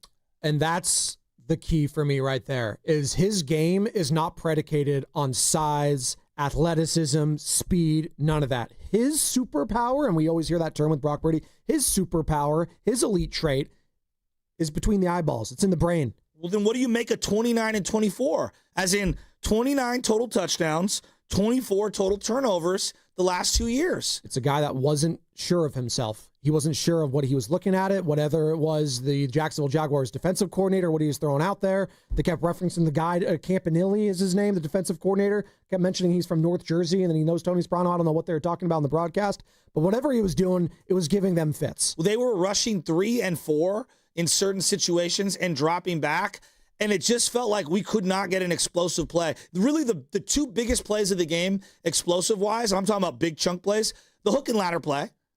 Which honestly felt desperate that they needed to polish that off that early in the game. They needed it. One of McCaffrey's best plays of the year. You know what I mean? Which is sad. Yes. The other one was the Ricky Pearsall underthrown ball that he had to adjust and make a one-handed catch on. It was awesome. That was, again, we're not talking about it. Maybe the DeMarcus Robinson play. And I was literally tweeting. I was like, wow, what a catch. And then immediately it's followed by a pick. So I was like, wow, I was about to tweet, what a great catch. And then Brock throws a pick. Well, and look, to be fair here, Kendrick Bourne, he threw a dot to Kendrick Bourne, and he just dropped it. Yes. And should have been a drive extender. He also had one at Kendrick Bourne that people... His skillet hands. Yeah. Hey, invite him to the camp out, to cook eggs on the skillet. Do not invite him on third down to catch the ball. Well, there was a third down that was going to be short anyways, but it was like a quick throw to him right at the line of scrimmage. His hands. But it was too high. Yeah, I know. So I'm not even blaming, he needs to catch it, but also even a placement that's 3 or 4 yards in front of him, Brock couldn't pinpoint. I mean, Brock was bad yesterday. He was bad. We could call, a spade a spade. Yes. Let's go to Jose in Oakland wants to join the conversation. What's up, Jose? You're on the Morning Roast. Hey, good morning, guys. Look, there are several things that are definitely wrong with the team, and we all know that. Quarterback is the most obvious thing to point out, but let me tell you something. Okay, Trent Williams, he's reminding me of Ray Lewis in his last 2 years. Sure, it's a Hall of Famer, but he's not playing like it. He's definitely, going downhill, so the money that he asked for, that's wasted money if you ask me. Sky Moore, a reliable pass catcher, he's not. Okay, the last reliable pass returner that we had was Deebo Samuel. He's not even playing for our team anymore. A quarter of the special teams is not playing on the active roster because of injuries. So, obviously it is compromised. As far as the Jaguars, let's be honest. They have a decent defense. Okay, if I'm not mistaken, I think they're amongst the leaders in either interceptions or turnovers. So they are a good defensive team. It's not like they're, we were playing, a team that does not have any defense at all. Brock Purdy is obvious. He was hurt. There's nothing much we can do. Mac Jones, would he have made any difference? Not with that defense. I think the result still would have been the same, but like you said, it would have looked better because now we have that controversy. People are always saying, well, you know what, Mac Jones would have won that game. It's a gimmick. You're always going to have a 50-50 split with amongst their fans as far as who the starter should be. So now there's additional.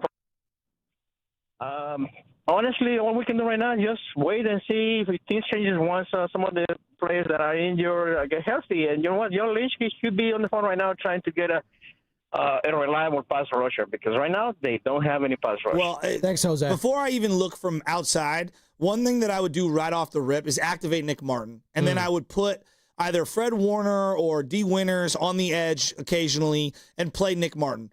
Get Nick Martin on special teams. That's number one. And then number two, Luke Gifford, get off the field. Like, I'm sorry. Like, what are we doing here? I know that they brought Luke Gifford in for special teams. Did you see Luke Gifford at all on either punt or kick return coverage? I think he stinks. Yeah, exactly. Garendo, get on out of here. I need safeties. I need linebackers. That's who I need on special teams, not these soft running backs who don't like contact. Again, first game without Nick Bosa, and the first time in over a decade that the 49ers defense failed to record a quarterback hit or sack.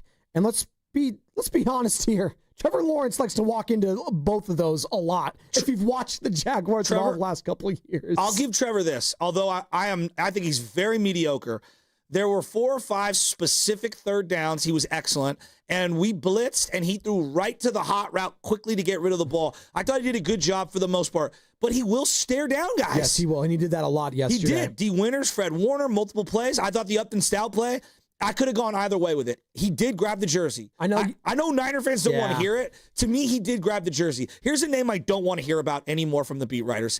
Yetur Gross-Matos. I mean, he's the new Bruce Ellington. We write about him. We talk about him. The guy sucks. Stop telling me that he's an impact player. When I watch him, he plays poor, upright, gets pushed around, comes in late to hit people questionably. He doesn't make impact. He doesn't get pass rush. He doesn't stop the run. I don't want to hear about him anymore. Oh, yeah, I don't want to hear about him. I also don't want to hear the name Darrell Luter Jr. anymore. He sucks, too. Look, he's the guy, to me, who got the ball, bounced off his foot in the Super Bowl on the play Ray McLeod muffed or whatever. I don't even know if Ray muffed it, but it hit Luter. I don't want to see Luter either. I mean, they miss Renardo Green. Their secondary is thin. Jason Pinnock stinks. By the way, we're talking about the Niners all day long because it's the day after a football game. It was a huge loss for them. They have a Rams team that is hungry right now. They're looking good. I don't know how they came back against the Colts yesterday. That's going to be Thursday Night Football. We're going to be talking about all week long. We're also monitoring what's going on Warriors Media Day today. A lot happened over the weekend for the Dubs. Still no Jonathan Kaminga, but Al Horford committing to the deal. We got DeAnthony Melton. We got Gary Payton. They signed Will Richard, their rookie, to a 4-year contract. A lot is happening, and we are continuing to monitoring it. If anything happens on the Kaminga front, we will break the news. I promise you. That is big. It's massive. It's huge.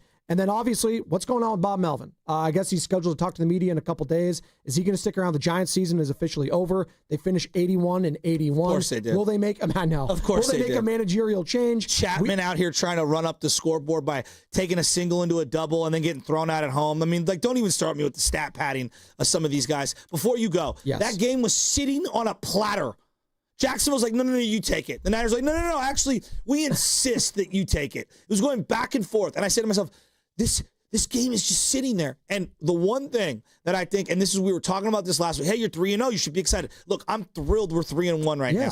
But there is another part of me that looks at this and goes, oh, boy, we could easily be 1 or 0-3.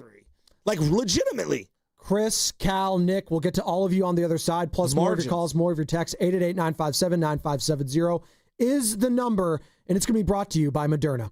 Mnexspike, COVID-19 vaccine mRNA by Moderna, is now available and easy to find near you. To learn more, visit mnexspike.com. That's MNEXSPIKE.com. On Saturday, October 4th, Pier 39 is throwing a party right on the waterfront. Now our iconic views and Bay Breezes come with drinks to go. Grab a cocktail, mocktail, beer, or wine from one of our restaurants and take it with you as you explore the pier. Plus, live music, party games, sea lions.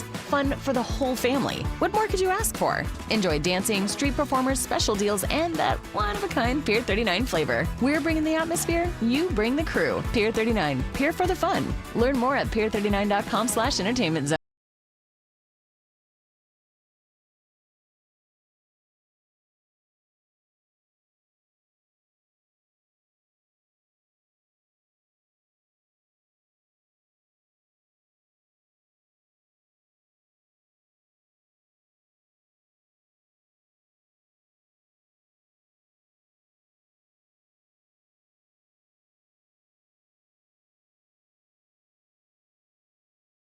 When you own your own business, you need to keep things moving. Need to book a last-minute flight? Earn a $300 travel credit to cover that. Need to take a meeting before takeoff? Do it from the comfort of the Chase Sapphire Lounge by the club. Need to catch your breath before you board? Done. With $2,500 in annual value, the new Chase Sapphire Reserve for Business is the card that gives back all you put in. Visit chase.com/reserve business to learn more. Cards issued by JPMorgan Chase Bank and a member FDIC, subject to credit approval. Terms apply. What if you had the smartest Wi-Fi? If you did, it'd be Xfinity, of course. And it'd come with their best state-of-the-art equipment. It would boost speeds to the devices that needed them most, prioritizing your most important connections, whether you were streaming, gaming, or gaming while pretending to work. And it would let you stream 4. That's right, 4 games on one screen. It would even power your mobile connection so you could bring faster, secure Wi-Fi speeds with you where you use it most. It would be proactive and fix problems before you knew you had them. Impressive, right? And it would have security features that protect you from threats at home and online. Kinda like a force field for your life. If you had the smartest Wi-Fi, well, everything would work together seamlessly to keep you connected, no matter what. Xfinity. Imagine that. Restrictions apply. At Shane Company, we've been engagement ring experts for almost 100 years. We have the largest selection of diamonds and gemstones in stock. You don't have to wait to compare them side by side. Find the one that speaks to you at shaneco.com or in store. Shane Company, your friend and jeweler. Hey, it's Mark Willard from 95.7 The Game. Look, when life hits you hard, and it happens, could be an accident, an injury, you need to hit back harder. You need a fierce team that knows the insurance game and refuses to back down. That's why I trust Omar Habas and the entire Habas Law team. For over 40 years, Habas Law has gone head-to-head with insurance companies, winning medical care, financial support, and real justice, and Habas doesn't get paid unless you do. Visit habaslaw.com. Habas Law, they'll fight to make it right. Today, we're constantly taking photos and videos to remember our favorite moments. But what about those captured before the smartphone? What about the memories tucked away on aging VHS tapes, film reels, or in fading photos? These cherished memories are fading away with time, vulnerable to threats like heat, moisture, and mold. But fear not, there's a solution to safeguard your legacy. Hi, I'm Adam. And I'm Nick. Together we founded Legacy Box over a decade ago with one mission, to bring your memories into the 21st century. It's time to bid farewell to old tapes you can't watch and faded photos. Legacy Box transforms them into digital treasures, ready to share with a click. Just like magic, your shoebox of memories is now safely stored in the cloud or on a thumb drive. Over 1 million families have trusted Legacy Box, so you can rest assured your priceless moments are in good hands. Don't let your childhood fade away on old tapes. It's time to digitize those priceless moments. Fast forward into the digital age. Visit legacybox.com/value and unlock 50% off your order. That's legacybox.com/value. When your name's on the paint job, your primer better hold up. Painters trust Kills primers for serious adhesion, stain blocking, and a finish that lasts. Now, the full Kills lineup is available exclusively at the Home Depot. Need it fast? Get same-day or next-day delivery, or order online and pick it up in-store. Kills primers. Pro results. Faster. The Home Depot. If you're a pro, you know. Join 95.7 The Game at Pier 39 for a special live broadcast from 12 p.m. to 4 p.m. on Saturday, October 4th. Meet Zaza Pachulia, Festus Ezeli, Kalina Azabuki, Tim Roy, and Bonte Hill. Plus, enter to win Warriors tickets. For more info, visit 957thegame.com.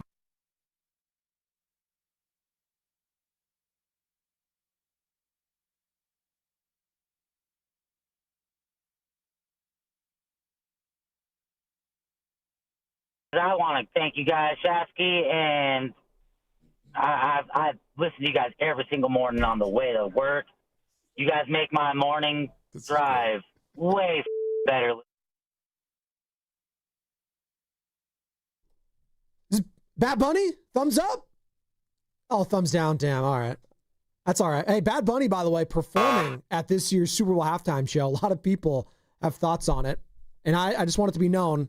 My final thought the other week, but this is before I even knew he was going to be the halftime act. What did I say? I said, I'm all in. And lo and behold, it's not Taylor Swift. It's Bad Bunny performing at this year's Super Bowl halftime show, which is taking place where? Levi's Stadium. There was also a game that took place yesterday at Levi's Stadium featuring the Jacksonville Jaguars. 26-21 the final. We're reacting to it all. Chris, Cal, Nick, Bobby, we're going to get to all of you. Tough L to swallow. Brock Purdy did not look 100%. Did he even look 75%? He just looked unsure of himself, not trusting the scrambling, not trusting his offensive line, not trusting the running game. There's not a lot to trust with the 49ers right now as these injuries mount. You can trust Fred Warner. You can trust D. Winters. I'm not trusting that front seven without Nick Bosa. Failed to record a quarterback hit or sack for the first time in over a decade. I'm not trusting that offensive line. I can't even trust my future Hall of Fame left tackle right now because he looks like anything but a Hall of Famer. That's Trent Williams as he was getting into it on the sideline with the Jaguars yesterday, Joe. So we're monitoring that. You're talking about things you could trust? Yeah. I know everybody's losing their minds about Kyle overall. I actually think Kyle did a really good job in this game. I thought that he did a lot of one-read, specific, wide-open window, throw the ball to this guy type plays, given Brock's limited status, excuse me. And then in the red zone, think about it. He did the flip play to Christian McCaffrey for a touchdown, and then the Tonjes screenplay for a touchdown. I think his red zone creativity has been better than people want to give it credit for. Yeah, are they sucking it up on 3rd and 1, first and goal, excuse me, inside the 10 in the lower red zone? Yeah, absolutely. Like, they continue to run the ball on that first down. But I think overall, he's done a great job creativity-wise in the red zone. I think they've been better this year than last year. So we're continuing to monitoring this game and all your calls and all your texts. And by the way, we're also very aware of what else is happening in the Bay right now, Joe. Warriors did a lot over the weekend. Still no Kaminga, who's not going to be at Media Day, according to Shams Charania, ESPN. But Al Horford signing a multi-year deal with the Warriors. We've got D'Anthony Melton, Gary Payton II. They're coming on to the Warriors. We signed Will Richard, the rookie, to a 4-year contract. So we are monitoring that. Can we just, Kaminga, give me 30 seconds. Kaminga. Please. All right. The jig's up, dude. Either you're accepting the 2 years for $45 with a team option, the 3-year for $75 million, which includes a team option, or the 3 years, $54 million with no team option. That's it. Or you're taking the qualifying offer. Those are your options. What? Jonathan Kaminga, what are you waiting on? You have 4 options. A 2-year deal, a 3-year deal, and then a 3-year deal with no team option. Those are, and then the 4th option is obviously you take the stupid qualifying offer. What is the holdup?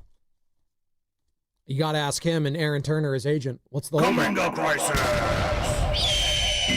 By the way, I wish the Warriors would have done this a month ago. Just started signing everyone. The preseason is right around the corner. We're less than a week now as the Warriors will take on the Lakers Saturday. Check that Sunday, October 5th. And 95.7 The Game is tipping things off in style. Check this out. Join us at Pier 39 this Saturday, October 4th, for a Warriors preseason special you won't want to miss. Live appearances from Warriors favorites such as Festus Ezeli, Zaza Pachulia, Kelena Azubuike, Tim Roy, and our very own, the King, Bonte Hill. Plus your chance to win tickets, again, for the first preseason game on Sunday, October 5th, as the Warriors host LeBron James and the Lakers. And if that's not enough, Evan Giddings and Guru will be broadcasting live from 12 to 4. It's hoops, it's hype, and the season is almost here. Your station for everything Warriors, 95.7 The Game. Your station for everything orange and black as well. The San Francisco Giants, as their season came to an end yesterday. And before we get back to the 49ers. Yeah, we're going to rat-tat-tat these phone lines. We will. Bob Melvin answers questions about his future. You have a contract for next year. Beyond that, have you been given assurances you're going to be back next year? No. How do you feel about that or anything? It is what it is. We'll see what the next day brings. And do you plan to or hope to talk to Buster today about the way the second half went? I think I'm going to talk to somebody tomorrow. I'm going to talk to somebody tomorrow. See you at the crossroads. He gone. I miss my Uncle Charles, y'all. Bye, Bob. I love Bob Bugs. Gone. Yeah. That's literally, he's like, I haven't had any conversations about anything. He is gone. I know we're going to get, I know, right back in. You just keep teasing me with Giant stuff. I heard Mike Kruko make the case for why Wilmer should come back next year. Mike, I love you. You're like, legitimately, I love you, Mike Kruko. Are you smoking crack to think that Wilmer Flores needs to come back to this team? What position? Hey. Oh, and I'd be like, we need a right-handed hitter. Devers hits better against righties, against lefties. Okay? This year, you know who hit better against righties this year? Dom Smith. You know who's infinitely better defensively? Dom Smith. Okay? Bryce Eldridge hits better than against righties and lefties than Wilmer Flores. What is the data argument for keeping Wilmer Flores? He's done. It's over. I like him. Good guy. Goodbye. Love you, Mike Krukow. I love that. Good guy. Goodbye. I love that. Chris. Like what? San Carlos. What? Chris and San Carlos are going to kick things off on the red and gold. At the deadline. 888-957-9570. We're talking about it all. Jaguars with the win yesterday. Liam Cohen and Robert Salah getting into it after it. We turned the ball over 4 times and gave up a freaking punt return touchdown. But hey, we want to get into it. On the sidelines, Trent Williams, Robert Salah. Hey, Fred Warner even trying to, even on a knee. Hey, Fred, I love you, and I get it, playing until the whistle ends. We don't need to be jumping on people or taking knees. That is something that I will get on Fred, and I don't like to get on Fred a lot. What are you doing there? What are you doing? Chris, San Carlos, what's up? Hey, what's up, guys? Everything you guys are saying is obviously true. Super frustrating loss. You never want to lose to the Jags at home. But let's just pump a little optimism here. With everything that went wrong, the whole game you're frustrated. Brock doesn't look great at the offensive line, no pass rush. It's 26-21. The Niners are driving with a chance to win the game. And I know we all thought at some point, oh, good God, he's going to do it. They're going to win this game. And then he fumbles, and it caps off the frustration.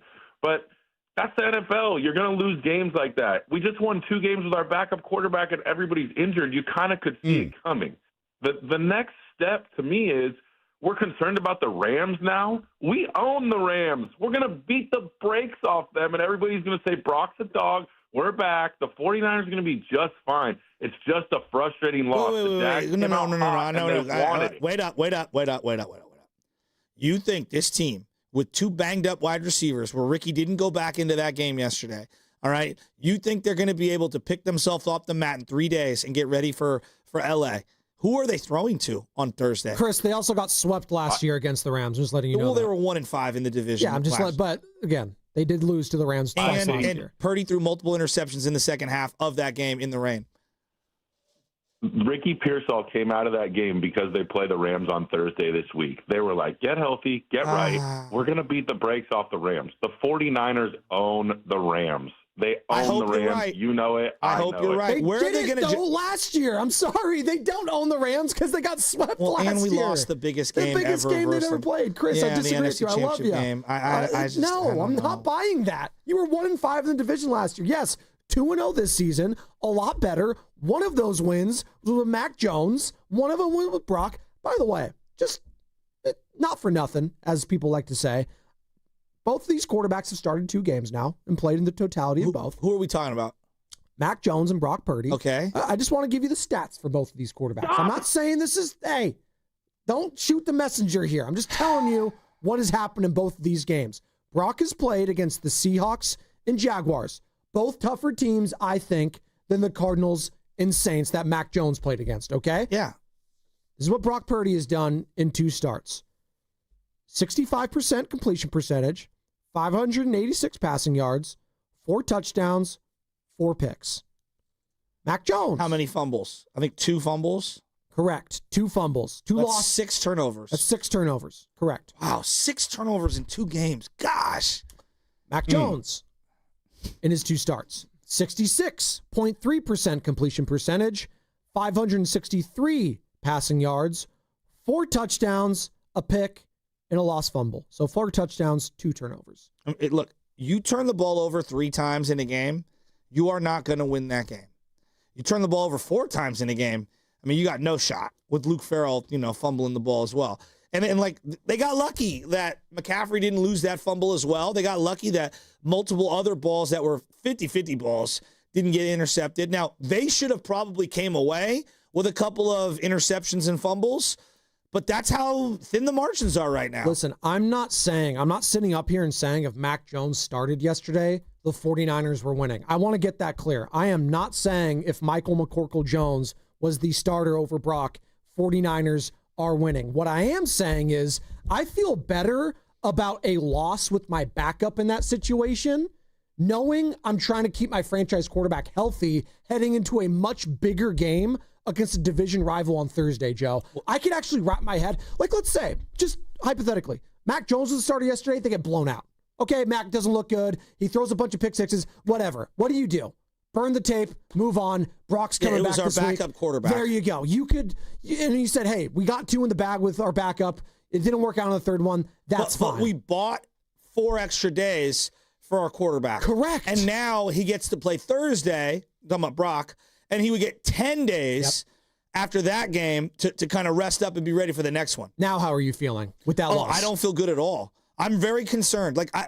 Joe, I'm not trying to play doctor. I'm playing watch with the eyes. I've been a Niner fan my whole life, watching for 40 years. I have a hard time seeing Brock Purdy avoid the IR this year, seeing him move around the way that he did. I have a hard time seeing him look really effective on Thursday night against the Rams, given how short the turnaround is. They're in some trouble here. And the thing that really ticks me off is that these foot, toe, whatever it is, the tendon, I heard it's a torn tendon in the foot or a ligament in the foot, if you will. I don't know. I don't know if that's accurate or not. But if it is, these are the things that can hurt you all year and into your future. Well, you start getting concerned when you see other franchise quarterbacks go down. Not saying it's the same thing. Why do you think obviously, Burrow got surgery? But Burrow got it because they needed to nip it in the bud quick. Yes. He's the franchise guy. Exactly. He needed the surgery. Now, clearly that one was more severe than what Brock's dealing with. But what you don't want is for it to linger and it to become severe. Why do you think the Ravens immediately pulled out Lamar Jackson yesterday with a hamstring injury?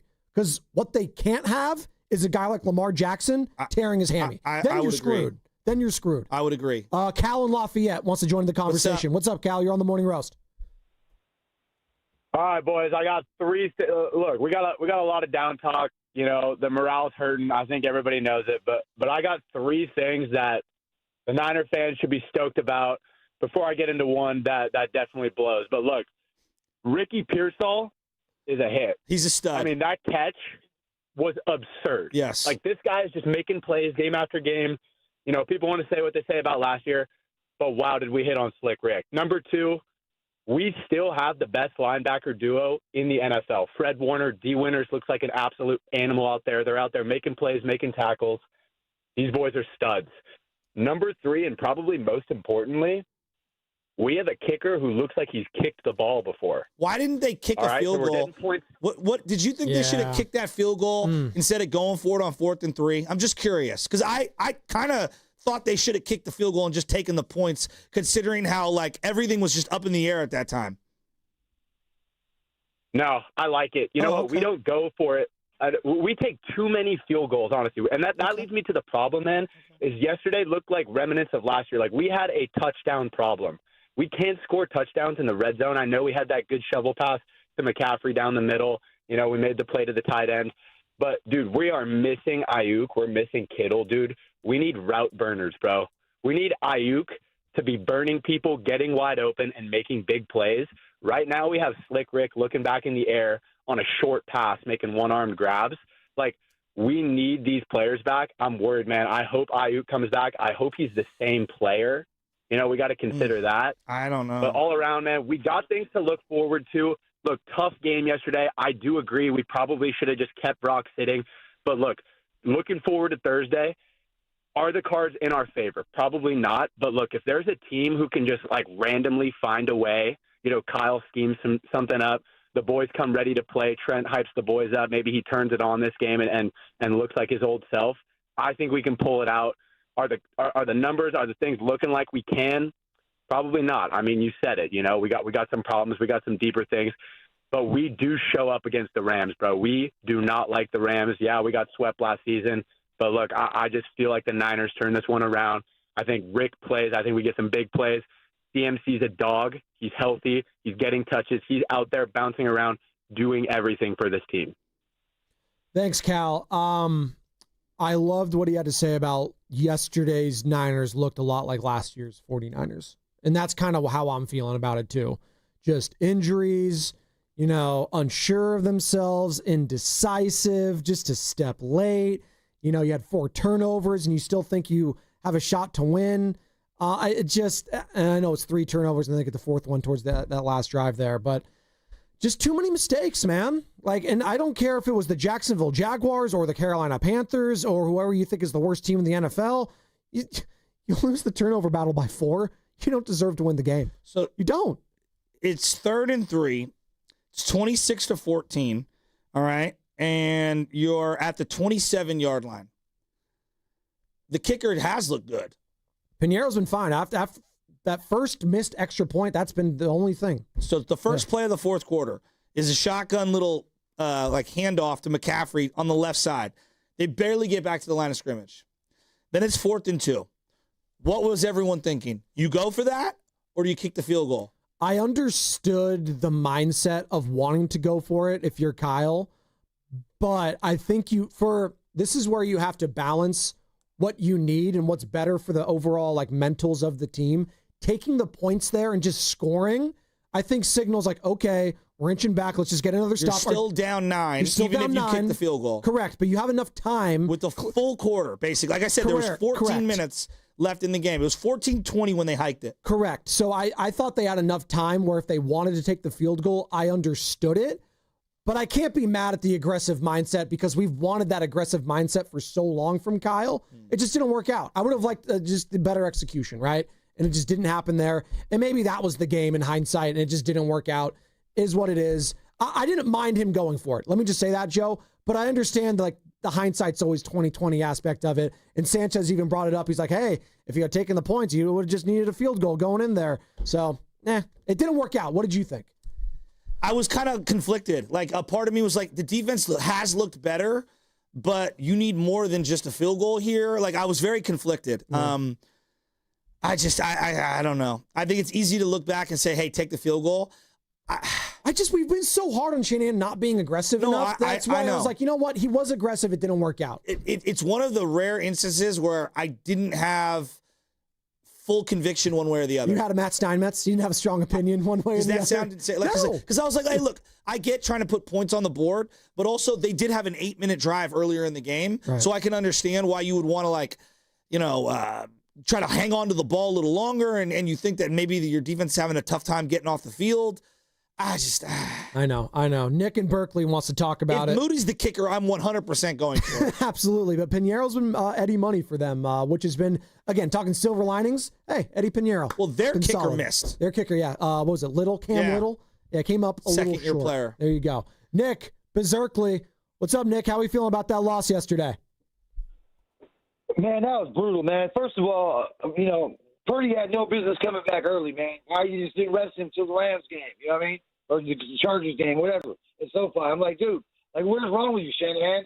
You're out of your mind, bro. Why are you rushing back early? I don't care if he's telling you he's healthy. Obviously, he wasn't. He did a lot of those balanced throws. He was sloppy. He overthrew people, and I was just like, bro, you got to do better than that, Purdy. I don't know if he was feeling the heat from Mac Jones or whatever. Shanahan was running a different playbook. He wasn't running the same playbook that he ran with Mac Jones. With more mid-range, so a little bit longer passes, man. Purdy's floating it up there. Check it out, man. The game, we outplayed them nearly in every phase of the game except for the rush game, which is weird because that's what they focused on. But I don't understand why Shanahan can bring up the middle. It's constant, B gap, C gap. Bro, what are you trying to run up the middle on the Jaguars? They're gigantical, man. Like I always say, man, they're huge, bro. You're trying to force things that aren't there all the time with McCaffrey over and over again. He's going to get hurt. Why you don't want to make him? You know what I'm saying? And then, Pearsall's killing it. He's a savage. Then we get one. So cats don't hang on to the ball. You can't turn the ball over 4 times and expect to win any NFL game at all ever. So the fact that we were in it to the last drive says a lot because our defense has won the first 3 games for us, and they almost pulled it out yesterday. We're getting about 2 or 3 and outs late in the game. I mean, what do you want from the D, man? They're doing all they can. Shanahan, he had all these chances because the defense is putting him in position, but he's not capitalizing on it because we can't do anything once we're inside the 20. I don't get it. That's Nick in Berkeley. Appreciate it, Nick. And it is crazy. Through these first 4 games, the passing attempts have been just so non-Shanahan offensive-esque. They can't run the ball. They can't run, so they've been forced to being a throwing team. It's just crazy because we talked about it all in the offseason, Joe, about the amount of 40-plus yard passing attempt games that Brock had. He had one last year. I think it was against the Detroit Lions. Yeah. At minimum, is 35. And again, it's a smaller sample size, but again, it's a quarter of the season now. The last, let's just say, before 2024, what was the key on the left side? You had Kittle, Trent, and you had Aaron Banks. Yep. Now Trent looks like a shell of himself. You have Connor Colby, and you don't have George Kittle. No. So they can't run left like they used to. All their runs to the left were very poor. And Dominic Pooney is compromised. Like these guys, like Connor Colby, I thought, I'm not going to be too hard on the guy because he is a rookie in replace of Ben Barch, who is now on the IR. I thought he's had an up and down kind of performances. He's dealing with a groin injury too. I think they've been okay, the O-line. Yeah. But again, this is like they don't have anybody breaking tackles right now, and they just look really predictable and stale. When I see Juice motion in back and forth and back and forth, I mean, the guy gets winded before the ball's even hiked. He's doing so much movement to go nowhere. And I know they're like, well, we want to see if they're in man or if they're in zone, and you ain't fooling anyone. Every time Juice goes in motion, watch the defense barely bat an eye. They're like yawning, like, yeah, okay. You liked his little too small celly after he got that first down? Like he was like he was Pat Bev doing the too small, Kyle Juszczyk? Or was he saying low man wins? Maybe that's his own celebration for him. By the way, my favorite celebration... He's showing off his contributions too small. That's actually pretty good, Sam. My favorite celly of the day yesterday was one of the 10 a.m. games. Jackson Dart making his first appearance. He had a good one. I don't know what that dance is called, but it was working for him. Jackson Dart, big upset by the Giants over the Chargers yesterday at the Meadowlands, but unfortunately Malik Neighbors goes down, torn ACL. Another torn ACL on that turf out in New Jersey. Yikes. Can they get that fixed? They better. I actually had a little breakdown on all the injuries. Joe Alt, you're right. Again, another guy that went down insane for them. Just insane. As we've talked about, Nick Bosa tearing his ACL back 5 years ago and tearing it again this year. That turf is just disgusting. Solly Thomas, Nick Bosa, Jordan Reed, all in one game. Or maybe it was over 2 weeks. Aaron Rodgers, absolutely. Malik Neighbors. Like, the turf is a joke. It's disgusting. They released a timeline, actually, of everyone that's been hurt at MetLife Stadium in the past 5 years. It's incredible. I mean, Saquon almost lost his career. Yeah. And look at him now playing on natural grass in Philadelphia. 888-957-9570. Yep. He just goes on. I mean, and I on can there. just keep going on. It's insane. Again, just bring natural grass everywhere, people. It's not that hard. Did the 49ers make a mistake starting Brock Purdy yesterday? Let's just ask the question. Did they make a mistake starting Brock at quarterback yesterday? 888-957-9570. I think it's obvious they did. I would have felt so much better had they just taken the loss with the backup quarterback. I don't think Mac Jones wins you that game. I'm not saying that. I feel so much better if they had just given Brock extra rest heading into this game on Thursday Night Football. Short turnaround. He's not going to practice. He's probably going to be limited again this week. This is where you need to protect your investments, Joe. Protect your investments. I think that's a radio show somewhere here. But that's protect your assets. Oh, sorry. I was close. But same. He is an asset. He's an investment. Protect your $100 million quarterback. Well, and I think the thing that, we could talk about Jimmy G and how he used to throw interceptions and everything. I think the big part of the whole Jimmy G experience, physically, he depreciated dramatically over time. Yes. Shoulder, ankle, knee, shoulder, ankle, ACL. knee, Yeah. ACL. His movement and who he ended up being was a shell of what he was. Watching Brock move yesterday and watching Brock throw, it just was not confident in his body and did not look healthy. I know they took him off the injury report. There's just no chance in hell he was healthy. I didn't see it at all. I thought it was crazy he was playing. We've had a couple of calls already saying, and I get it. It's not doom and gloom. The season's not over. They're 3-1. It was a tough loss. The Jags are also 3-1. So let's split it equal here. The Jags aren't scrubs by any stretch of the imagination. They could be a playoff contender when it's all said and done. They looked better than the Niners yesterday. They did. Now, they have a lot of mistakes that they need to clean up too, and I think it was a game of mistakes by both teams. But they're also 3-1. So I'm not throwing dirt on the Niners at all. That being said, it was a bad loss. It's okay to say it. It was a bad loss. And for the people calling in saying, yeah, they own the Rams. The Rams are this, the Rams are that. Are the 49ers in position to be sleeping on any divisional opponent right now? When you skated by the Arizona Cardinals, when you skated by the Seattle Seahawks, when you skated by the New Orleans Saints. It's a long season, and this is, not to harp on this too long, but all the people, the easiest schedule, this team's a pushover, and that team's a pushover, and that team's a pushover. Well, right now you're banged up, and thank gosh you banked 3 wins. Yeah. And now how can you gear up and suit up enough guys for Thursday, is Pearsall going to be available? Today's a big day. Today's the scariest day of the week for the Niners. It's the day after injury report. Right. You know, and And then again, it's a Thursday game, so they're going to be limited. They're not going to be practicing as hard. It's going to be and this is why Thursday Night Football, it's such a, again, we love football. We can't have no football, but this is why, players in the past get mad about all these Thursday Night Football games. The Richard Shermans of the world talking about it. All these guys saying, dude, we're trying to get healthy here. And you're making us even more hurt playing these types of games. And the guy that they can ill afford to get injured outside of quarterback, CMC on 3 days rest. Everything that's happened in the last 2 years. Not just CMC, your number one playmaker right now on offense is Ricky Pearsall. Left with a knee injury. What's going on with Ricky? I don't know. What's going on with Kirk in Los Altos? What's up, Kirk?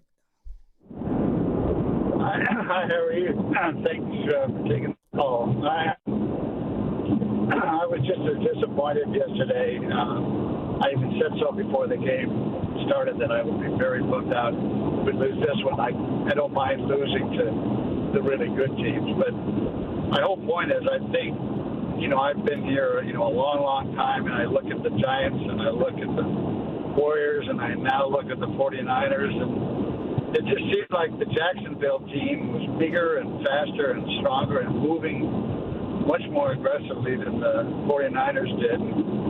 I just came away with two ideas. One was that I think the area should probably get.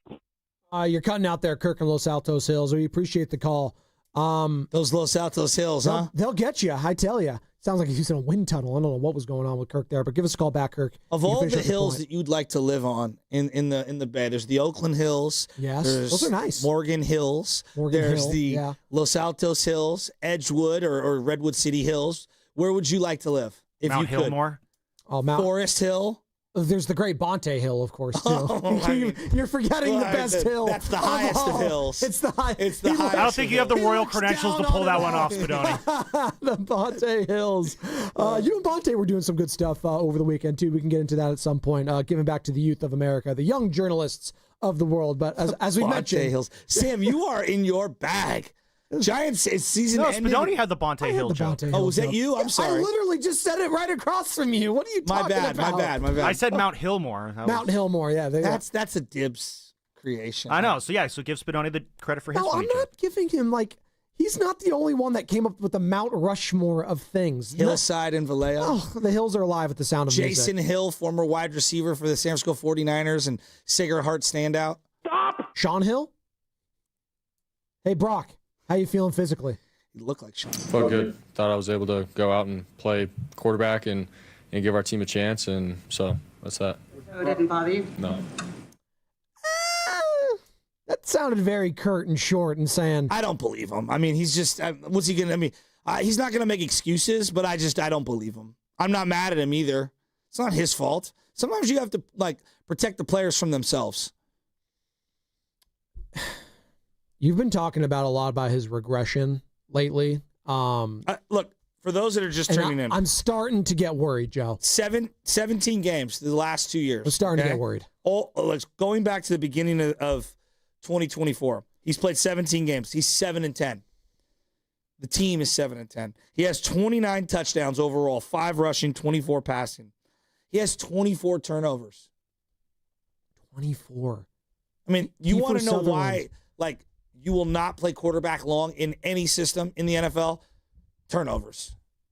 Kyle Shanahan spoke to that yesterday. I thought our energy was fine. I thought it was, I think rhythm was tough probably with the 4 turnovers. And I think we had 1 punt in each half, 4 turnovers, one of them that I think would have been a touchdown. It's tough to overcome those 4 turnovers. Then you give up a punt return for a touchdown, and then we didn't get any. So still had a chance to win that, had the ball with 2.5 minutes left, down 5, I believe, around the 50-yard line, but then had another turnover. And then, if I was Kyle Shanahan, there's the whole, hey, we had the turnovers and all that. You also essentially gave up 10 points on special teams, where you gave up an untouched punt return touchdown, and then right before the half, you gave up a huge return, which gave them 30 seconds and multiple timeouts the opportunity to kick a field goal. You said something to me before the show that literally blew my mind. Oh, the last time the 49ers had had their own punt return touchdown. Yeah, the last time you actually felt positive about the Niners special teams, like that they could make a difference. Jr. had 2 returns against Seattle. Harbaugh's first ever game against Pete Carroll, 2011 at home, 49er Stadium. That can't be it. Like, there's got to be. Look it up. Yeah, look it up. Look it up. I bet you that's the last punt return. The last time there's been a punt return touchdown for the 49ers, because we know what happens all the time against them, it feels like. When's the last time it happened for them? We know Shanahan thinks that it's he views the special teams as don't lose me the game. We need to eventually start, evolving here and say, can it help win me a game? Because it helped win Jacksonville the game yesterday. That same year with Ted Ginn Jr., he was wide open. They had the Thursday night Thanksgiving matchup on my birthday, the Har Bowl, the first one, Ravens-Niners, and they lost. Ted Ginn Jr. over the top dropped 2 big-time passes. He ends up getting hurt in the playoffs, and he's deactivated for the NFC Championship game, and that's why Kyle Williams was your returner in the NFC Championship game. I know. September 11th, 2011 was the last punt return for a touchdown. Against the Rams. First week of the year. Seahawks. Excuse me. I said Seahawks. Yeah. My bad. Seahawks against Pete Carroll. Yeah. 14 years ago. 14 years 2011. ago. And that's insane. I think the last one before that was Fred Otis Amy, Sac State, Hornets, Stingers up. Number 18. His name was Otis Amy, but he went by Fred as well. He had a visor, and he had a touchdown return in a game. And that was like 08, 09, 07, something like that. Dude, I'm longing for the days of Vinny Sutherland, for Christ's sake. I'm longing for just Deebo Samuel to be back there to give me something. Like, I miss Deebo Samuel right now. I do. I miss seeing Deebo Samuel. I know the money, the finances, the dead cap, whatever. God, they're just missing playmakers offensively. Someone with some burst and some juice. Good God. Speaking of burst and juice, Armando's in St. Leandro wants to join the conversation. What's up, Armando? You're on the Morning Roast. Yes, good morning, gentlemen. Good morning. How are we doing today? I mean, I've been better. It's a Monday. Okay, hey, check it out. On Friday, I called in for 2 things. Number 1, my daughter got married on Saturday, and they told me, congratulations. Thank you so much. The wedding went beautiful. My daughter Crystal with Robert, beautiful. Nice. Number 2, did you have to flip the bill? Play the hot hand. Play Mac Jones. Play the hot hand. But they did not listen to me, and this is what happened. There it is. They should have, Armando, you're right. They should have listened to you. Shanahan, after his presser, just said, I should have listened to Armando. I should have stuck with the hot hand and Mac Jones. It's not even sticking with the hot hand for me. And this is what I'm going to keep reiterating all morning. More of your calls, more of your texts. The 49ers make a mistake starting Brock Purdy yesterday. 888-957-9570 is the number to call or text the Boxer and Gerson Work Injury Attorneys text line. You should have went with Mac to give Brock more rest for next Thursday. Yes, I could have came away with this and wrapped my head around a loss, even if they have gotten blown out. You're 3-1. It's not the end of the world. It's an AFC opponent. It's not a divisional opponent. It's not an NFC opponent. It's really not going to be the difference between making the playoffs or not. I believe that. But it did feel very swingy in the sense that it would swing momentum to start the season. Yes, but I also would have felt a hell of a lot better this morning, Joe, if it would just been a blowout with my backup. I could have wrapped my head around that as a Niner fan. Hey, we're getting our guy Brock back this week. He's got more extra time. Like, that's when you talk me into like Brock Purdy playing against the Rams. That's the day you call in and say, hey, you know what, guys? This is a tough loss to be expected. It's our backup quarterback. We went 2-1 with him. That's okay. Let's gear up for the Rams. We're going to get Brock back. I feel better. But if you pay a guy $150 million, don't you, if he wants to go out and play, don't you play him? Like, are you saying no to Josh Allen? Are you saying no to, I'm just asking, are you saying no to Mahomes? Are you saying no to Justin Herbert? Let's be honest. Kyle Shanahan runs that locker room, not Brock Purdy. Kyle Shanahan's the letter of the law there, not Brock Purdy. So if Kyle Shanahan tells you, you know what, Brock, sorry, I know you're wanting to come to me and say you can play. I'm protecting you from yourself and saying no. That's what the great head coaches do. That's the Andy Reids. That's the Belichicks. That's these type of guys. Now, those guys have Hall of Fame quarterbacks. Is Brock a Hall of Fame quarterback? No, he's not yet. So that's why I'm the head coach, and I'm protecting him from himself, because I know I have you as an investment, and I can't afford you to get hurt more than you already are. And I'm coming away from this game now with more questions than answers about his health going forward, Joe. Look, is he regressing because of the injury, because of the ability? I hate using that word regress, but he hasn't looked good in 2 games. He had a good moment in game 1 again with Jake Tonjes. Has he looked good? No. Joe, I zoom back and I go, all right, big picture. How the heck do all these guys keep getting hurt at quarterback? Now, I know the position is just, it's violent. Are you talking Niners specific or the league? No, the Niners and like every year, Brian Hoyer got hurt, Beathard got hurt, and then boom, here comes Jimmy. And the only reason Jimmy played is because someone got hurt, got knocked out of the game. And then Jimmy got hurt. And then here comes Mullins. And then Mullins got hurt. Remember, he tore his elbow. And then the next year, Jimmy's up there, and he's pretty healthy all 2019 season. 2020, Jimmy goes down again. Nick Mullins goes down again, right? Like, remember where we were, 2021. Jimmy gets hurt multiple times. Trey gets hurt multiple times. 2022, Trey goes down. Jimmy goes down. Brock goes down at the end of the year. Like, it is insane. Like, and I don't want to just, like, straight up blame him, but, like, it's insane the amount of times this quarterback keeps getting hurt. I know it's football. I watch the red zone like all of us, and someone's lying on the ground every other play. Like, I get that. But how are so many quarterbacks? Mac Jones been hurt twice in 5 games. Yeah. It's preseason and regular season. Brock Purdy's been hurt multiple times. It's not just the foot, it's also the shoulder. Like, this is crazy. I'm going to tell you. They drafted a guy who's already hurt. Joe, I'm going to tell you why on the other side I'm not surprised by all these quarterback injuries.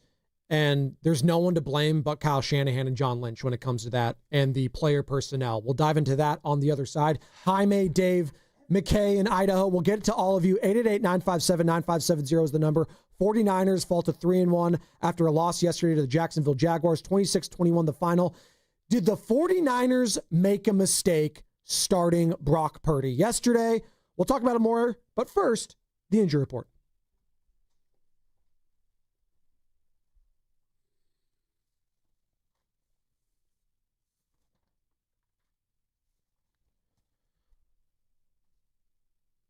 And this is what we did not want to see yesterday. Probably the most exciting story to come out of this season thus far has been Ricky Pearsall, who had to exit yesterday's loss with a knee injury. He was seen on the sideline trying to get the knee loose, but ultimately did not return to action. Juwan Jennings also came out with a rib injury, but he was able to make it back on the field. You got to wonder about their availability on a short week heading down to SoFi Stadium to take on the Rams. The injury report was brought to you by Boxer & Gerson, Northern California's premier workers' compensation law firm, helping injured workers get their lives back for over 40 years.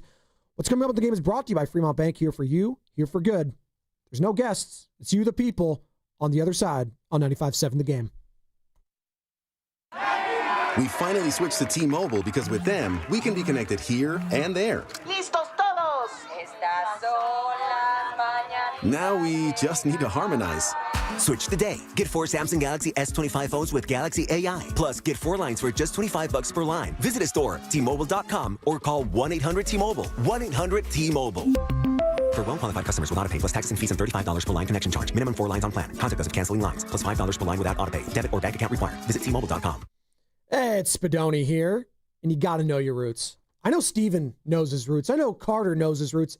I know my roots.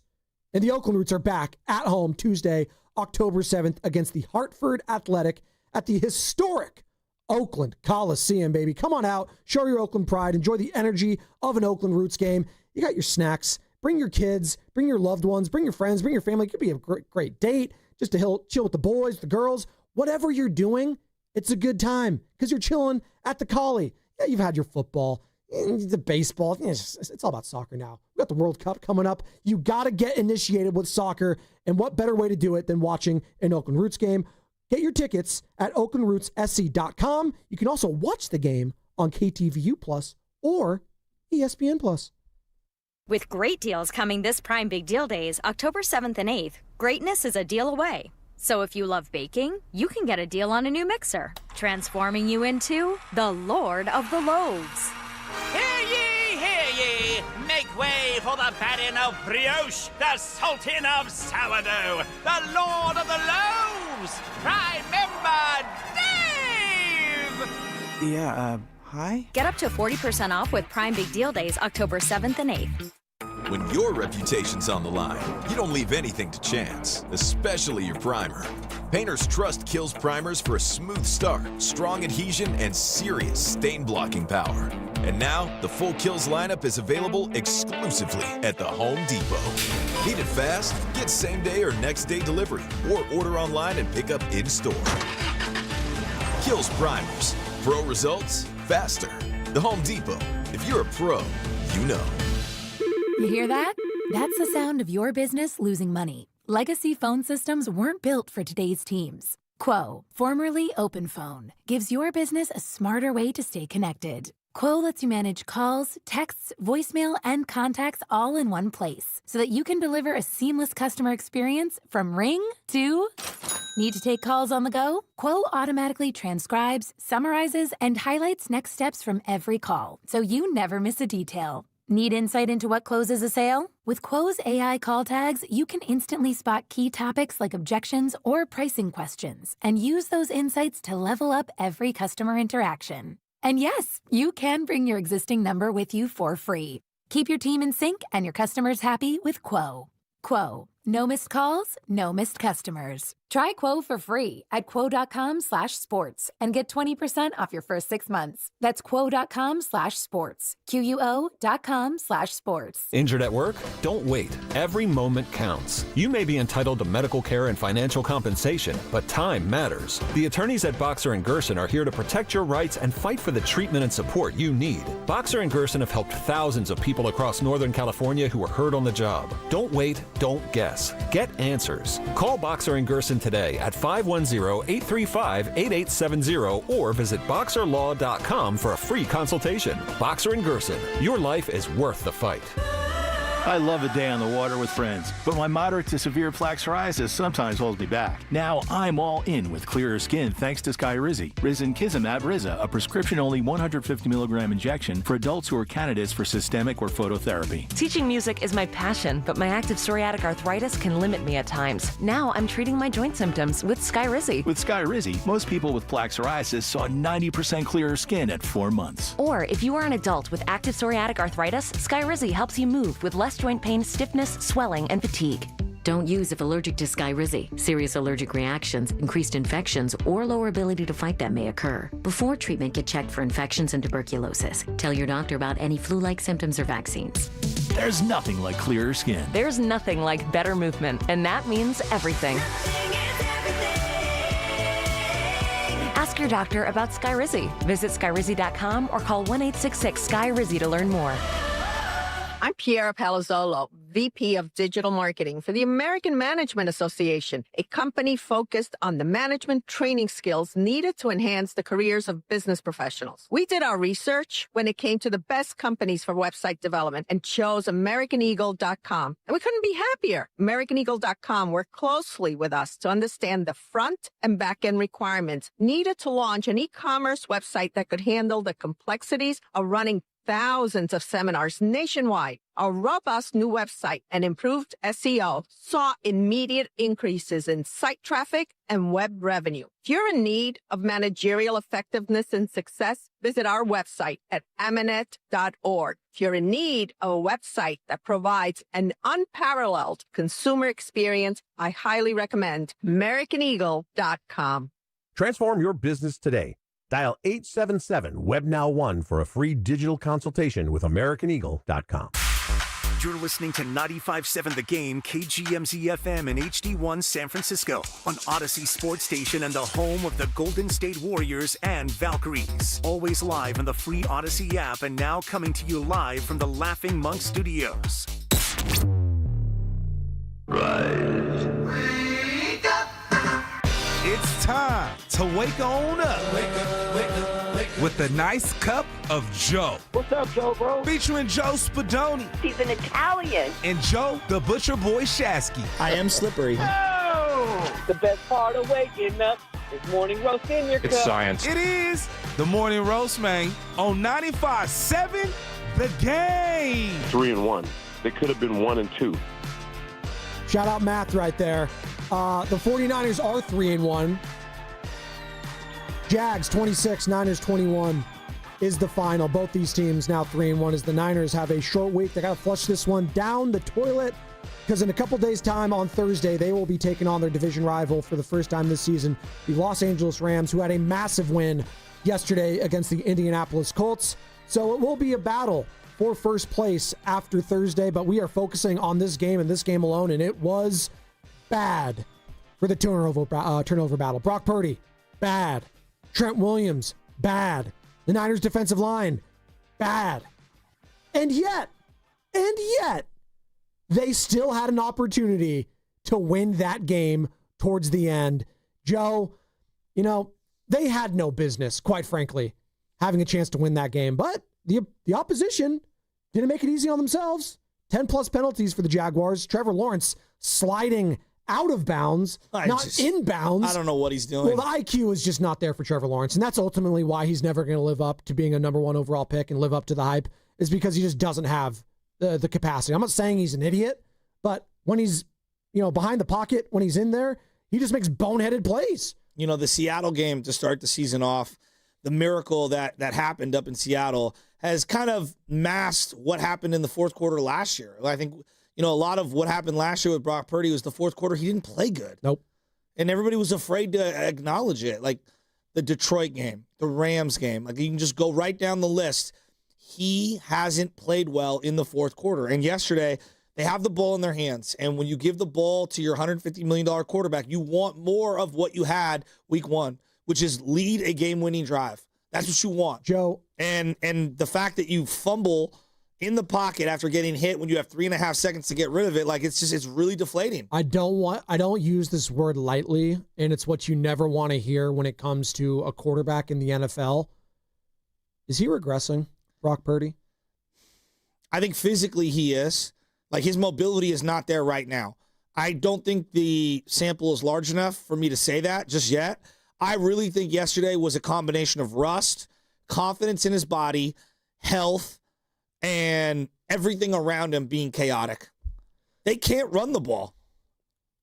Jaime, Dave, McKay, Jacob, Jay, we will get to all of you. I promise. There are no guests all show long. It's all about you, the people today. 888-957-9570. They are frustrated, man. I don't think he's seeing the field really well right now. And I look at a guy, even on the tip pass, he was thrown into triple coverage. I see a guy throwing that ball to McCaffrey. Yeah, maybe McCaffrey should come down with that ball. You're throwing into triple coverage high. He threw medicine balls all over the place. And again, explain to me the last 17 games, last year and this year. 29 overall touchdowns, 24 turnovers. That's what happened to Jimmy G after 2019. The body started to get banged up. The decision-making, the hanging onto the ball, all started to get worse. So are we at Jimmy level? No, we're not even close to where Jimmy was. But to say that I haven't thought about it and I'm not fearful of it is me lying to the audience, because I have thought about it and I am feared about it. I thought for sure Brock is way better than Jimmy and blah, blah, blah, blah. He looks diminished. He does not look healthy. He doesn't look confident. He's not seeing the field right now. Playmakers around him are going down. You paid him and had to say goodbye to a lot of other players. You've had to go through the draft, and some of those guys just aren't ready just yet. It's a little bit of everything right now. And it's a direct correlation of a lack of complementary football within the offense. You just can't run the ball right now. Doubt. And when you shoulder the load as a passer in this league, you've got to do it every single week. Joe Burrow has shown that he could do that. The Patrick Mahomes, the Josh Allens. There are some guys that can shoulder that load and burden, but at the same time, you have to have bodies being healthy. So, yes, not having a George Kittle out there has been brutal. Not having a Brandon Ayuk at all this season has been brutal. Ricky Pearsall's been a pleasant surprise. And then what happens yesterday? He leaves the game with a knee injury. Juwan Jennings missed training camp because he was holding in whatever he wants to call it, calf issue, whatever.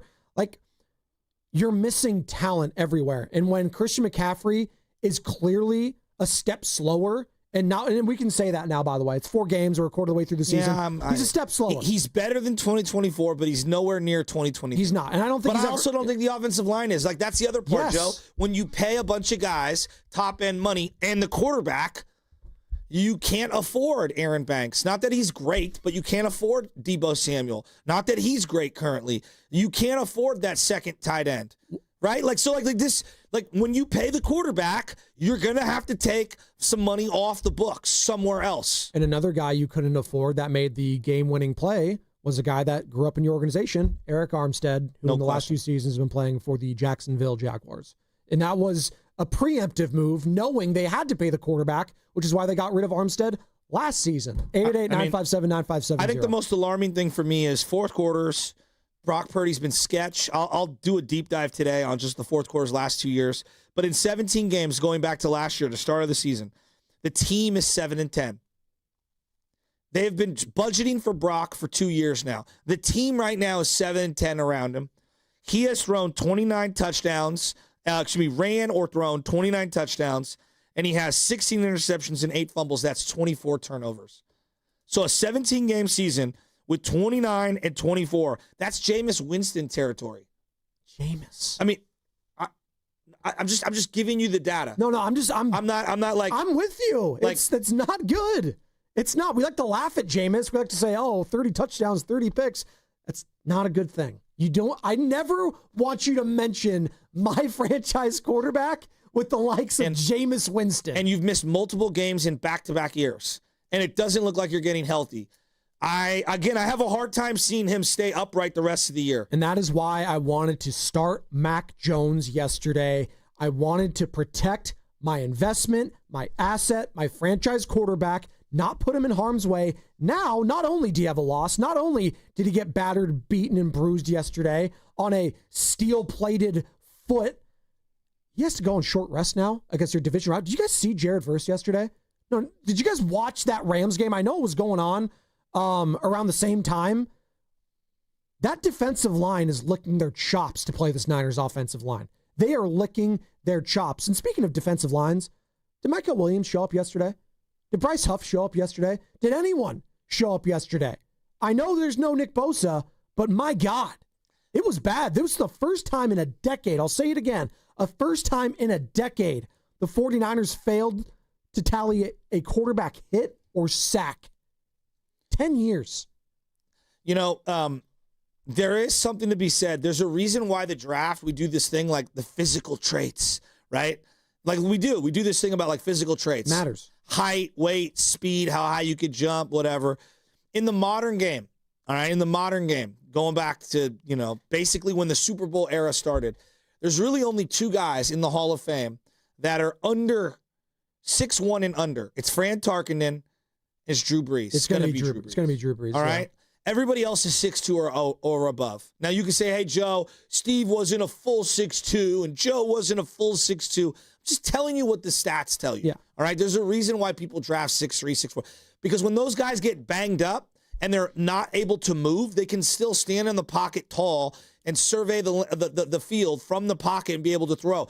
Like, Purdy, without his ability to use his legs, isn't able to scan the field properly from the pocket. We've seen this now. So the fact that he couldn't move as well as he normally can, he's a diminished version of himself. And it frustrates me that they put him out there. I'm sure he wanted to play. I wish the coach wouldn't have played him. Like, looking back on it, because now he's got to lick his wounds and get ready for Thursday. And I think it's a tall task. The 49ers are faced with a lot of problems right now. They are 3-1. The season's not over. The sky is not falling. But it was a humbling loss and a humbling experience. We're talking about it all. Are we seeing Brock Purdy regress right now? Is that too strong of a word, Niner fans? 888-957-9570. Let's start off with Jaime in San Carlos. Jaime, you're on the Morning Roast. What's up, Jaime? What's up, fellas? Happy Monday. Yeah. So, here's a stat for you, Joe. In the last 19 games, Brock Purdy's thrown 20 picks. Any game that he throws 30 or more times, the Niners are 6-10. The Niners have a huge issue with him. They shouldn't have paid him this year. They should have waited him out and basically pinned him against Jones to see how things were going to go. They're in a heap of trouble, I think.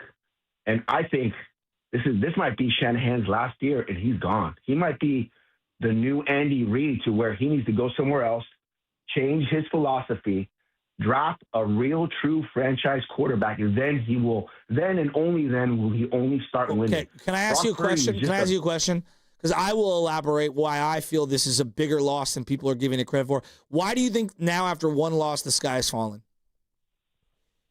You know what? I called back, and you might not know. I called back when Bonte was on the show. Okay. When you guys were asking if Brock Purdy should get paid, and I said no. Brock Purdy is basically a slightly better version of Jimmy G. All he does is scramble. He's too big. He's too small. He gets hurt way too fast. I think the Niners in the next 2 games are going to lose. There's going to be 3-3. The Niners are in a heap of trouble. The offensive line isn't the same. They lost Bosa, and it's one thing after another, and it's just injuries after injuries. And I mean, there's got to be a topic here where we're going to have to start saying, who's the better coach, McVay or Shanahan? And at this point, I would take McVay. He's drafted better. He knows that you need a franchise quarterback like a Stafford, not a Brock Purdy. Brock Purdy is regressing, and it's apparent, and it's $53 million a year is going to really hurt the Niners. All right, so Thanks, time, man. I think I already can tell what people are.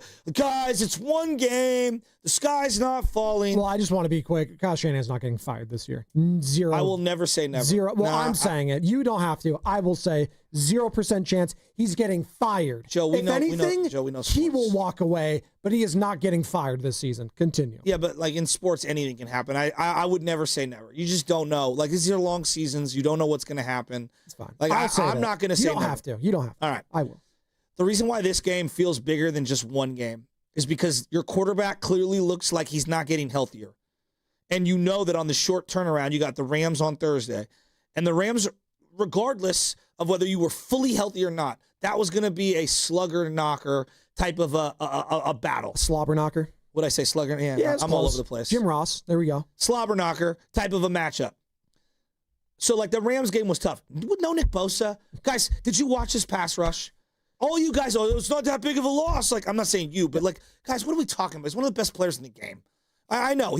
Okay. Is he worth $120 million guaranteed? I don't know. Maybe he's worth $115, right? But he's certainly worth $100 million. Well, we saw in a one-game sample size what having a guy like that, and Josh Hines-Allen is not on the level of a Nick Bosa, but he's basically their Nick Bosa. And how important was he for the Jags yesterday? He dominated Trent Williams. Dominated. And then you got the Bucs after that, okay? And we know the Bucs are really tough. Yeah. Really tough. They were hanging around yesterday against the Eagles. They had and a that's chance. at 10 a.m. in Tampa, even with the extra time off to prepare. Then after that, you got the Falcons. I don't know. Falcons look pretty good. You know, I don't know what to make of them, but that's a primetime game for them. That was a big win over the Commanders. Right? I know Mariota was starting, but Mariota and the Commanders destroyed the Raiders a week prior. I think, and then you got the Texans on the road, the Giants on the road. I guess where I'm going at with this is that everybody that wanted to, at the end of the year, use your schedule. Guys, it's week to week. Who are you week to week? Who are they week to week? Right? Who's available? So, like this week, you're playing the Rams. Is Pearsall going to play? Should he play? That's my question. I don't even know if I want him to play. No, he has to play because I can't trust Kendrick Bourne. Like, and there's a reason Kendrick Bourne was available as a free agent. Love him as a fourth receiver. Hate him as a 1 or a 2. Demarcus Robinson revenge game. We're sleeping on it. Obviously, okay, former he had Ram. Play. He did. All right, play. Almost got decapitated. Too. You know, Juwan Jennings is gutting it out. He got 3 or 4 medicine balls yesterday, right? So, like, this team right now is banged up big time, and I don't see them getting healthier. Well, not only are they giving the ball away, they're not getting takeaways. They haven't had a pick in their last 11 games. The Niners haven't the longest drought in the NFL currently. 11 games. I mean, hell, with the droughts are everywhere. You're mentioning this. They can't even make a play on special teams in their favor. They can't even get a punt return for a touchdown in 14 years. And then Chase Lucas got a horrible penalty. Oh I don't know if you guys saw that on the punt return. Like I didn't even bring that up yet this morning. And let Chase Lucas just pipe down, bud. Like, you made a play. You're fighting past the whistle. What are we doing? Well, then you have the Jaguars, like, rookie making a mistake there where he caught it inbounds and went out of bounds. Now, I'm with you. I thought on the replay, he caught it out of bounds. Which should have been an out-of-bounds penalty. But I don't know how the angles weren't great. Whatever. I do know we have full phone lines. All right, I want to go to the calls. rat-a-tat-tat. Let's go. Let's go out to Dave in Fresno. Wants to join the conversation. What's up, Dave? You're on the Morning Roast. Hey, guys. So just a couple points. Yeah, I don't want to hear about offensive line anymore. Like, we're beating a dead horse. I mean, people called in after the draft, after free agency, and there was pushback from the station, pushback from the coach. You know, they bent over backwards for Trent. They re-signed McKivitz. Vote of confidence from Kyle Shanahan's mouth about Jake Brendel. You know, they drafted Pooney. I know the guard is a backup guard, but people think he's the better guard than the starting guard. So I don't want to hear offensive line. This is the offensive line the head coach wants. There's not going to be any changes to it. He likes his offensive line, so we're going to get what we get. So that's point number one. Point number two, and this is about the regression. Spadoni, you on the money, bro. Like, all the quarterbacks regress under Shanahan. Why is that? You know, is it the scheme, or is it like, do they get figured out? They're not evolving the quarterback. So that is a major question that needs to be answered, because, like, my concern going forward, and it's not just one game, the concern, the big picture is, like, how do you fix it? Oh, is Trent going to get younger? Is Kittle going to get younger and healthier? Is CMC going to get better with more touches, because that's the only offense you currently have? Is Ricky finally not just going to get dinged up every week? Like, what is the light at the end of the tunnel? So, yeah, it's one game, but there's some questions that I don't see getting answered. I don't think we have the answers in that building, you know? And so, yeah, it sucks, bro. That's what I got. Well, they got five up-in-the-air contracts right now that could be huge dead weight. CMC, Trent, Purdy, Ayuk, and Bosa. Like, those aren't looking good. Just look at the numbers attached to them. It's not looking good. Say those CMC names. too. I said CMC, Trent, Purdy, Ayuk, Bosa. Ayuk, Bosa. Of all of those, I still feel the best because of the price point and it's the position and it's the age is probably Purdy still. I'm still early here. Again, I'm still probably feeling the best about Purdy. Bosa's coming off a third ACL tear. Joe, the money you gave him, just real quick. Trent's getting older. CMC's a running back that's about to turn 30, and Ayuk had a devastating knee injury. Out of all those, I'd probably put Purdy at the very bottom of that as I feel the most concerned about. What team in the NFL was giving Brock Purdy the contract you just gave him?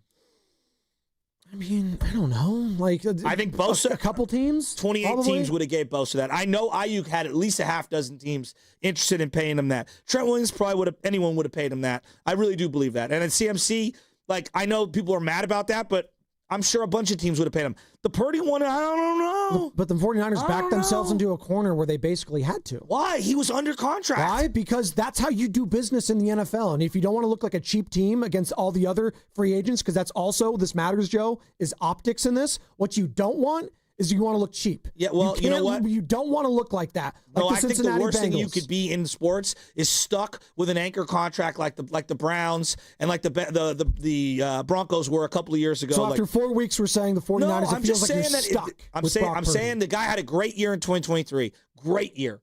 He had a pretty down year in 2024.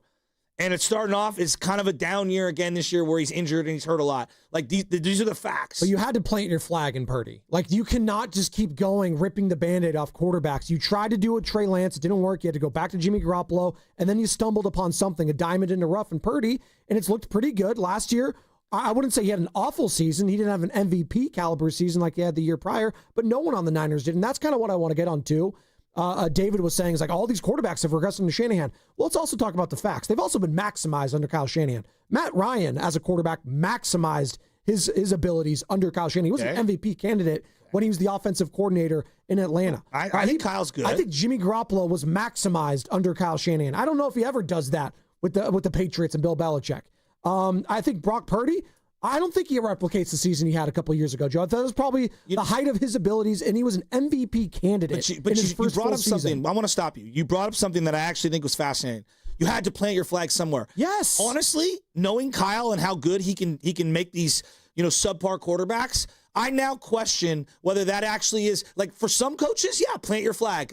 But if you're not a Hall of Fame level player, like, I just don't think that Purdy is $45 million better than Mac Jones ever. And the Mac Jones types are always going to be available. What coach has ever lasted doing that? No, he might be the only one. He's very unique.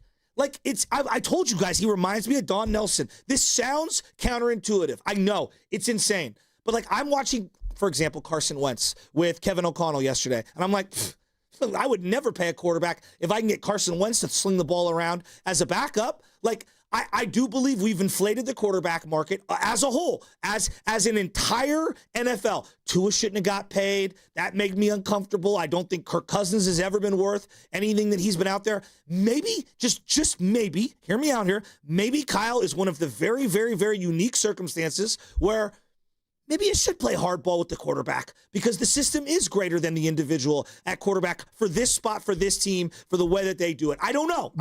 It's crossed my mind. It would have just been counterintuitive to everything he's told us, the fans, the media, whatever, that Brock is their guy. Lynch has said that. He said that. The owner said that. It just would have... Has it crossed your mind that Mac Jones is $45 million worse than Brock Purdy? I told you I think Mac could be a starter in this league. So that doesn't surprise me. I think Mac should be starting on some of these NFL teams where I'm seeing some god-awful quarterback play around right now. I think that. Now, do I think he's $40 million better? No, I don't. But that's the position, Joe. Is it? That's because I just watched Sam Darnold basically get a 2-year deal. I watched Geno Smith get a 2-year deal. I watched Baker Mayfield get a 3-year deal. So, like, I hear you. Again, I'm just asking questions. If you haven't thought about this as a Niner fan, I think you're fooling yourself. But Brock has done more than those quarterbacks on the 49ers. No, the team has done more. He had one great year. And just like Stroud, just like Jaden Daniels, guys, one great year does not make you a great quarterback. No, you had a great year. No, but one great year can get you paid like it did with Sam Darnold last year. Sam Darnold just had one great year. On a 2-year deal. Okay. They weren't doing a 2-year deal. Brock Purdy wasn't doing a 2-year deal. Well, that's then just I would have made happening. him play. I would have made him play it out. Well, you can't do that because that's bad optics. Optics matter, Joe. Those things matter. Well, right now your quarterback's hurt, and the optics are he can't move, and I don't think he's getting better. So again, you guys, I really truly believe this market has gotten so soft serve. We are afraid to address the reality. Purdy's good. He's not great. They paid him great money. It was an overpay. Both can be true. Blame the market. I would have gave him a pay raise. We overpaid. It's obvious. It's okay. It's okay to admit it. We have overrated him. He had a great year. He has slowly started to regress. Guys, you know it. He's not of the ilk of these other quarterbacks, and that's okay. Not a lot of guys are. Not a lot of other guys are. My new algorithm on paying quarterbacks, I told you guys, I walked in. I go, unless I think you could be a Hall of Famer, I'm probably not going to pay you. And if that means I've got to search around and whiff on a few Trey Lances, probably so be it. I would rather go that route than overpaying the wrong guy. I know that sounds harsh. I know that sounds insane. That doesn't work well when you're marketing your team and selling jerseys. But damn it, the worst thing you could do is have $150 million invested in the wrong guy. Shout out to those watching on YouTube, brought to you by First NorCal Credit Union. For a low-rate auto loan, apply online or just ask for First NorCal financing at the dealer. We'll continue this conversation on the other side. Has Brock Purdy regressed? 888-957-9570. We are coming to you live from the Laughing Monk Studios. Laughing Monk, righteously brewed in San Francisco. And we are continuing to monitor other contracts, not just Brock Purdy's, but other contracts or non-contracts in the Bay. We're waiting on Jonathan Kaminga. It is Warriors Media Day. Kaminga will not be there, according to Shams Charania at ESPN. Al Horford signing a multi-year deal over the weekend with the team. D'Anthony Melton, Gary Payton II, also coming back.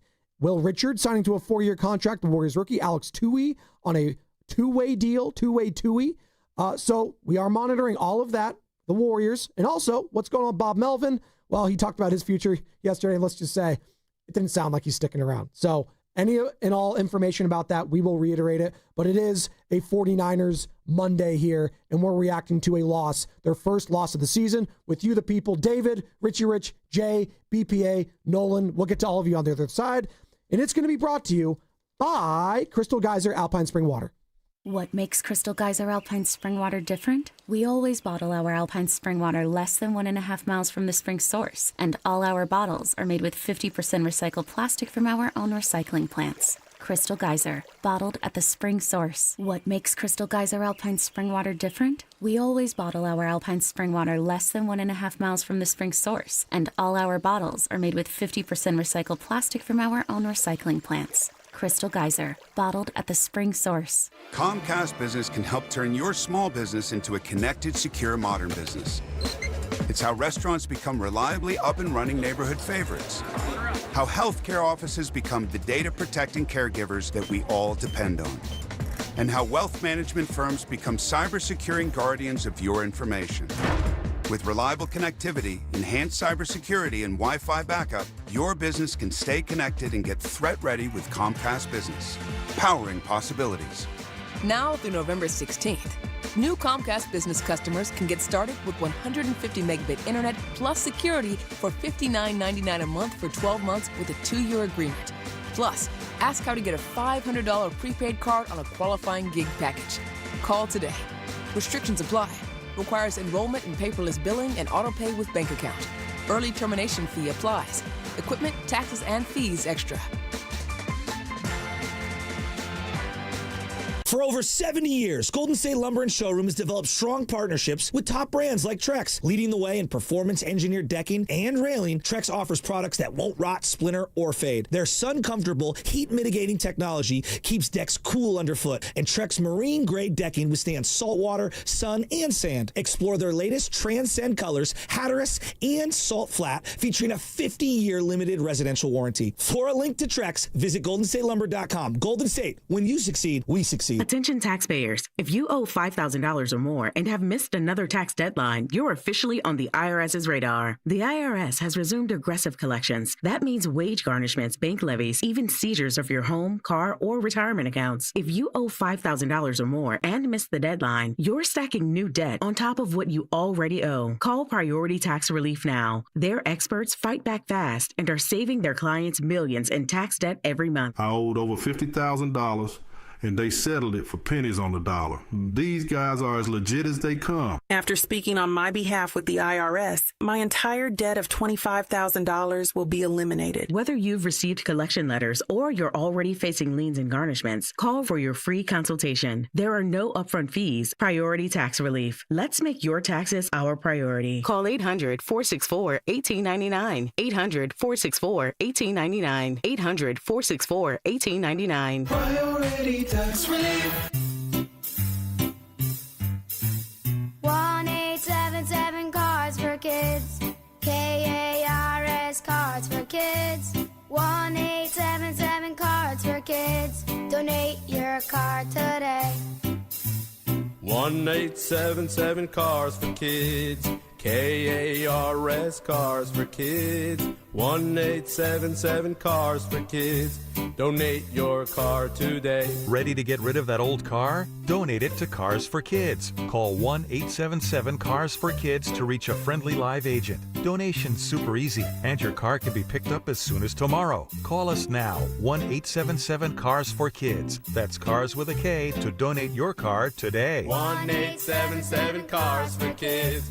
Donate your car today. Did you know you can donate real estate too? Go to carsforkids.org. That's carsforkids.org. With great deals coming this Prime Big Deal Days, October 7th and 8th, greatness is a deal away. So if you love baking, you can get a deal on a new mixer, transforming you into the Lord of the Loaves. Hear ye, hear ye! Make way for the Baron of Brioche, the Sultan of Sourdough, the Lord of the Loaves, Prime Member Dave! Yeah, hi? Get up to 40% off with Prime Big Deal Days, October 7th and 8th. When your reputation's on the line, you don't leave anything to chance, especially your primer. Painter's Trust kills primers for a smooth start, strong adhesion, and serious stain-blocking power. And now, the full Kills lineup is available exclusively at the Home Depot. Need it fast? Get same-day or next-day delivery, or order online and pick up in-store. Kills primers. Pro results, faster. The Home Depot. If you're a pro, you know. Welcome to Dugout Radio, the undisputed home of Boomtown Baseball. The Wi-Fi is booming with Xfinity, baby. Our next caller is Stacy. How do you stay locked in on every pitch and play? We stream it all live on Xfinity Internet with low lag, 99.99% network reliability, and speeds faster than a base runner beating the throw to home plate. I stream on my TV, tablets, even my smart fridge. Smart fridge? With all those games, we gotta refuel. Stream live baseball with Wi-Fi built for the biggest moments. Xfinity. Restrictions apply. Actual speeds vary, not guaranteed. Join Lorenzo Neal and Evan Giddings at Laughing Monk Brewing in Sunnyvale every red and gold home game this season for our special live pregame broadcast. Plus, we'll have tailgate games, prizes, great food, and drink specials. For more information, visit 957thegame.com.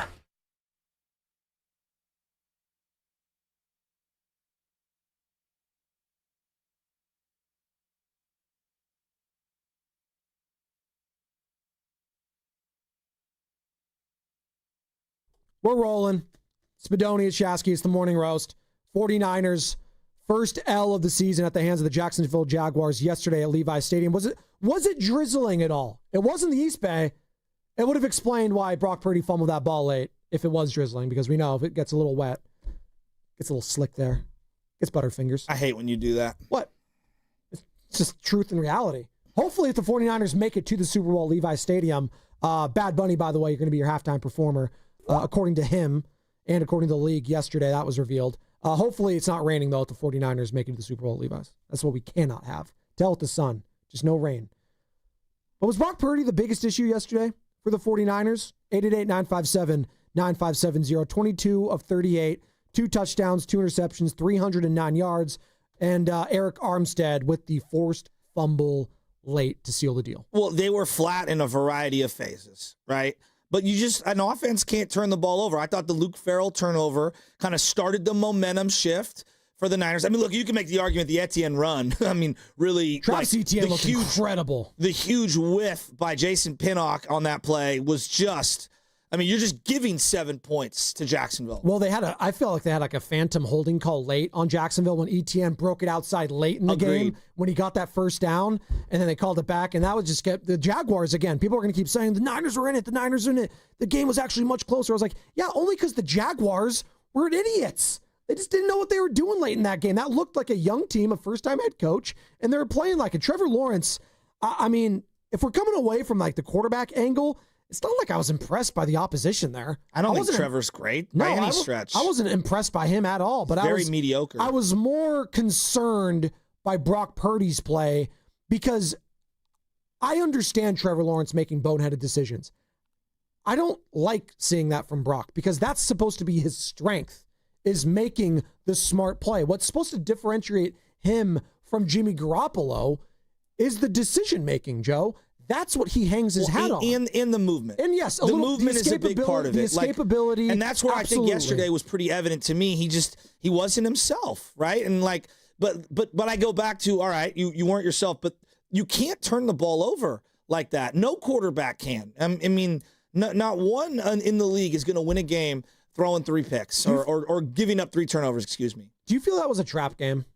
I'm not buying that was a trap game. Matt Lively joined us on Friday. KPIX covers the team. He said it as a feel of a trap game, but it can't be a trap game to me if you were going into it with maybe a backup quarterback. And you lost Nick Bosa. You have all these injuries. You can't get a trap game if you have too many hurt players. If your coach on the defensive side of the ball is calling out the other head coach, I highly doubt that you're, overlooking said opponent. By the way, I mean, is that just me? I don't think we've talked about that enough today, and we can continue it. Robert Saleh and Liam Cohen, bad look, going after each other. Now, I love Robert Saleh. Well, now, whoever was starting it, I don't really care. It's like you're a parent now. It's like I don't care who started it. I'm ending it. Like that's what I do with my 2 kids. And God bless my 3-year-old Nora, or she's going to be 3. She just beats her brother up constantly. And he just takes it because he knows as soon as he retaliates and pushes her, he's going to be the one to get in trouble. So he tells me all the time, Dad, Nora's doing this. So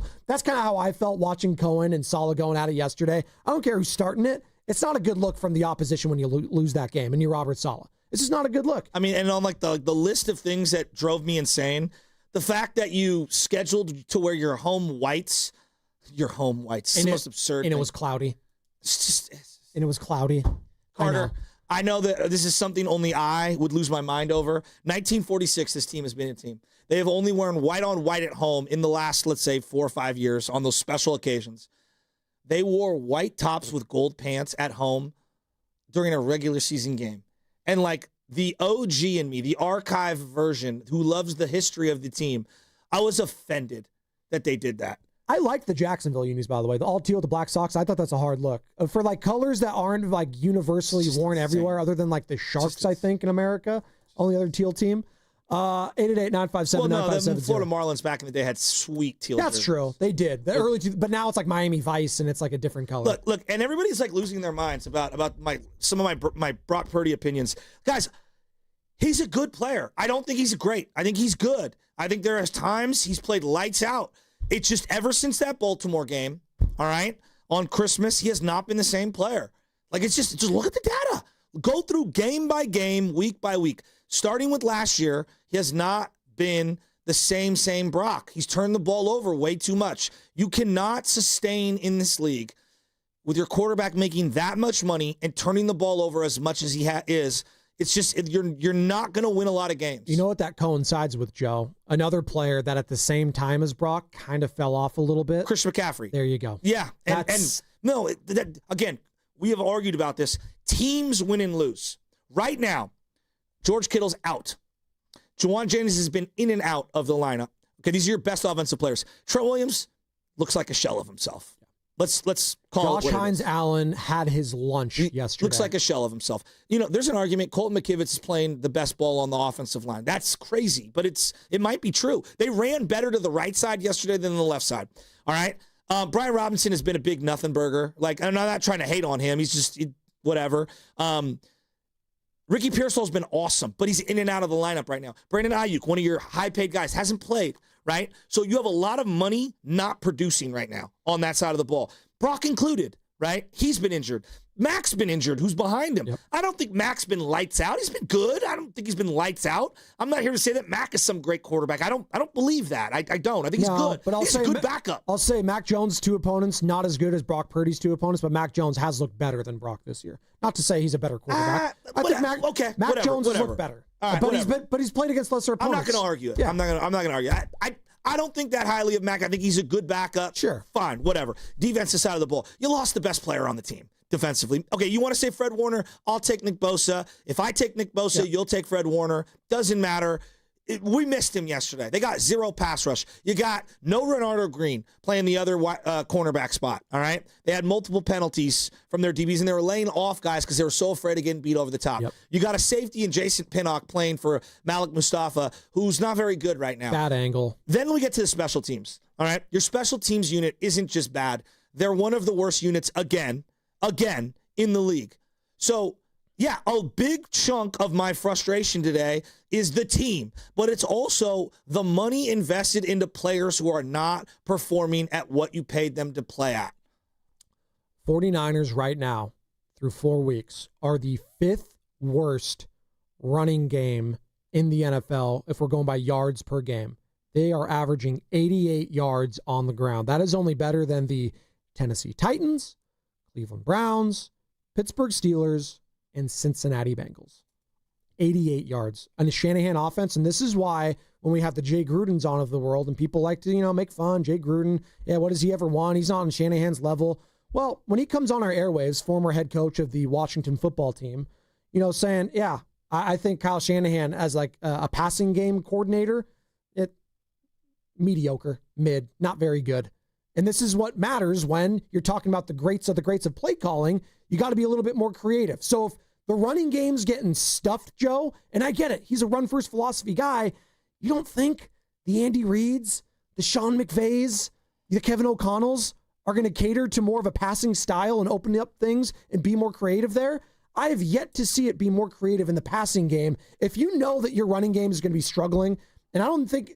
is there anything that tells you it's going to get better? They've dropped back and passed more in the first 4 weeks than they have, I feel like, in years. But what I'm saying is they're doing that knowing that they don't have a running game. You got to get more creative with the passing game. Well, so this is the part that, I think Purdy is better in a variety of ways than Jimmy G, but where it feels like the Jimmy G evolution, meaning the story arc that we went through with Jimmy G, is in the second year and the third year after the Super Bowl, right? That very next year and the year after that, the run game got predictable. Yeah. The box got loaded. They struggled to throw beyond the numbers deep down the field. They struggled to be able to stop and limit the amount of turnovers in the middle of the field. Teams knew where they wanted to throw the ball. They couldn't establish the run. That's why Debo became the wide back. And it was about, trying to create some variation regarding their formations and how guys are used. And I thought Purdy was so much better than Jimmy in a variety of ways, okay? But the element that's I can't argue right now is that the offense feels like it's hitting a stall out, similarly in that teams know they want to throw over the middle of the field. They're dropping linebackers. Now that he can't move as well because he's hurt, he's relegated to being more of a pocket guy, which takes away all of that creativity and all that make a play out of structure stuff that he hangs his hat on. It's why they won week one, because he was able to move around. And then the running game is totally getting stifled. It feels very 2021-ish. It just does. So I said that they have a bottom 5 in rushing yards per game. They do. They also are bottom 2 in the NFL, the 49ers running game, in yards per rush attempt. They are averaging 3.3 yards per attempt, Joe. Second to last in the NFL, only ahead of the Cincinnati Bengals. Well, and I watched Brian Robinson run, and it's like he's like going in like ginger, like, just don't hurt me for the year. And I don't blame him because he's going to be a free agent. Well, they're only ahead of a team that's had 61 rushing attempts all year. They've just been throwing it. The Bengals. The Bengals. That's the only team, and they look cooked. We have full phone lines. Let's go to them. 888-957-9570. People are fired up. Let's start off with Richie Rich in Livermore. What's up, Richie Rich? Morning, fellas. How you guys doing? Man, I'm pissed off. I hate when we lose. It just ruins my Sunday. But let's keep it real. Shasky, you said it, dog. Like, he is regressing, man. And the common denominator is what? We're not healthy. The last good year we've had on offense was the Super Bowl year. Offense was there. Everybody was healthy. And the other thing is Kyle cocky-ass Shanahan. They don't invest in the offensive line, dude. Trent Williams looks boo-boo, dude. Like, every play is like he's questioning himself. You're not going to run the ball like that because you ain't going to get holes. It's horrible, and it's crappy to look, man. Like, he's regressing. It's inevitable. We can see it happening. We got to get healthy. Otherwise, we're going to have a trouble year, man. And I'm going to leave it with this. I'm going to make it quick, and I just want to stir the pot because I'm pissed off, and this is how I feel right now. Purdy goes out next week, mid-game, and we're losing, right? Because the O-line just can't hold it down. But what happens when a Mac Jones comes in who's somewhat not healthy and comes back and wins that game from the pocket hitting darts? What do you guys think about that? I'd be surprised if that happened, Richie Rich. I appreciate you. I mean, is he throwing to Kendrick Bourne, who can't catch a cold? Right. I mean, one of the best throws from Purdy yesterday was a wide-open third-down throw over the middle to Kendrick Bourne, and he just dropped it. Yeah. Just straight up dropped it.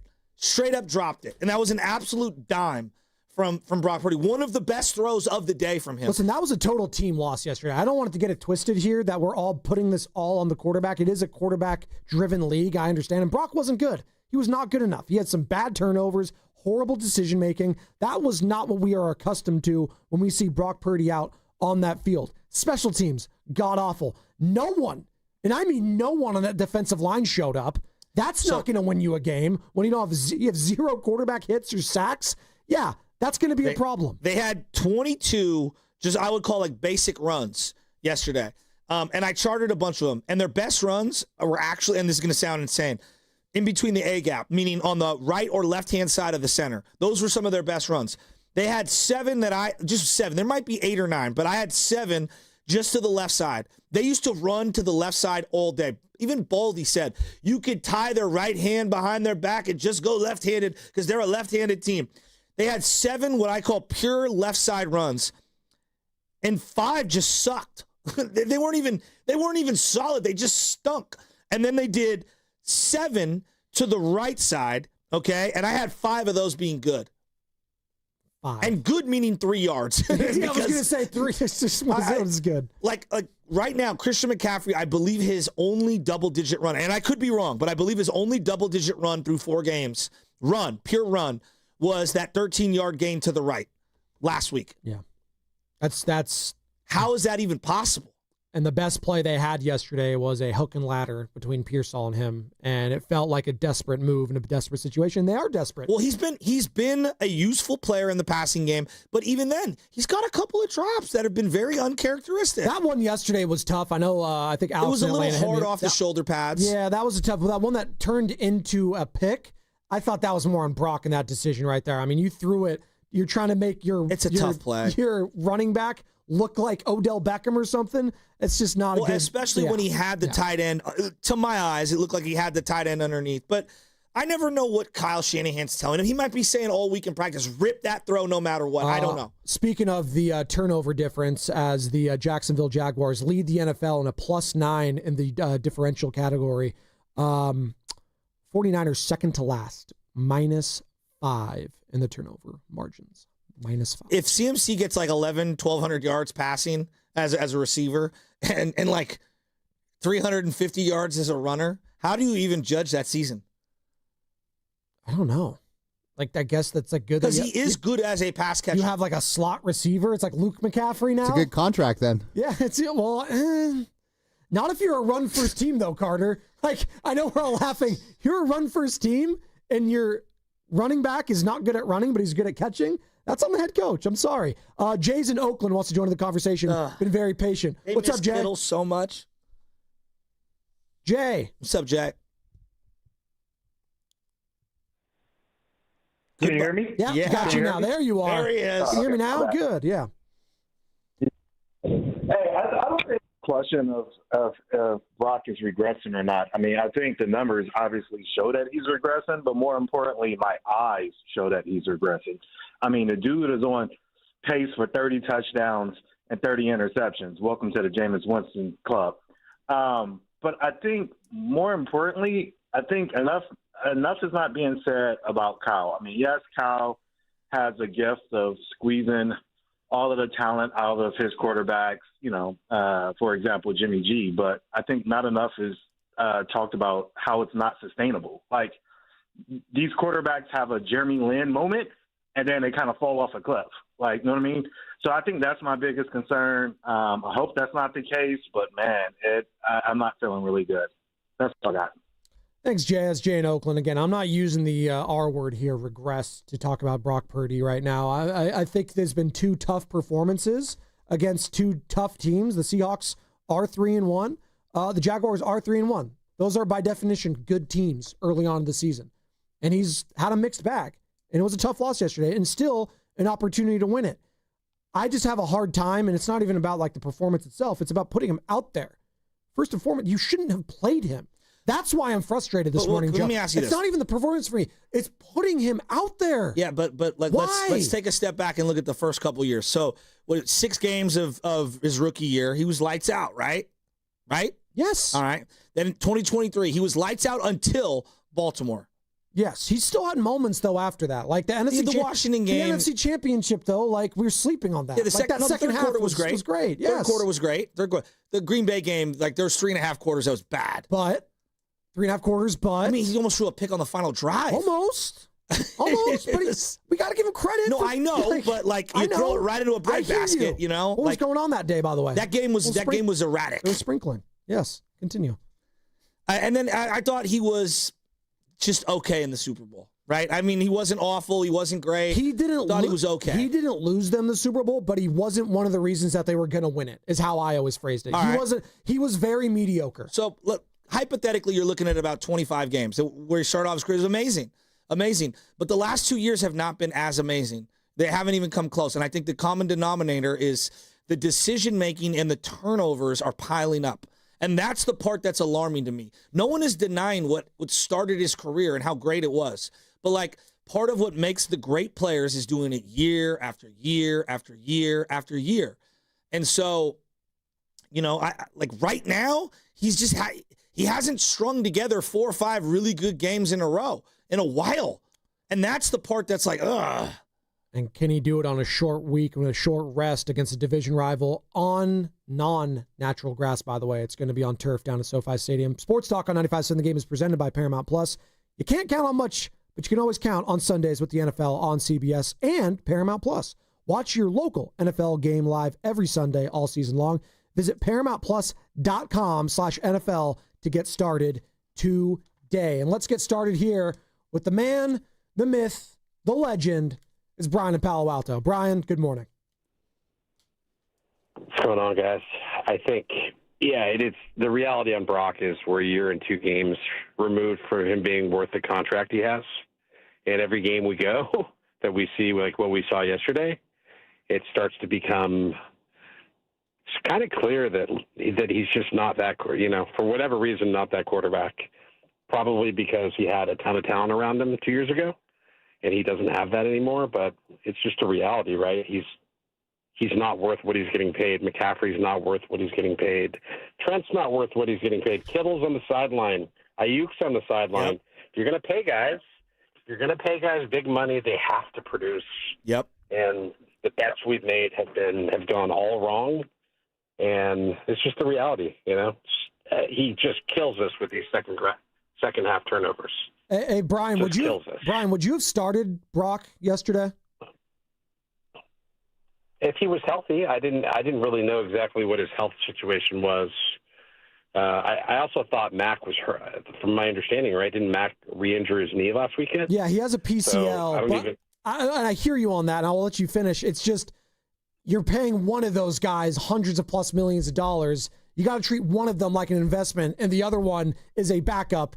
And all due respect to Mac Jones, he'd be the sacrificial lamb in this case if I'm throwing out 2 hurt quarterbacks. You get what I'm saying? Yeah. I mean, look, the Rams, let's look at the Rams, right? When they don't hand out a ton of big money contracts anymore, but when they do, it's to Stafford, and, they know what they're going to get with Stafford. Or to, what's his name, the wide receiver who's killing it Puka, right now. He's still or they just got Devontae Adams. Yeah, they just got Devontae too. Yeah. And so every single guy they give big money to, other than Warner, is woefully unproducing or just chronically hurt. Right? And it's a reality, and that's all. The young guy. I think the young guys have held up pretty well. I think the young guys are doing their thing. I kind of agree. Look, people want to laugh at Colton McKivitz and Dominic Pooney is not. Oh, he's not as good as last year. They've been some of the stronger parts of the offensive line right now.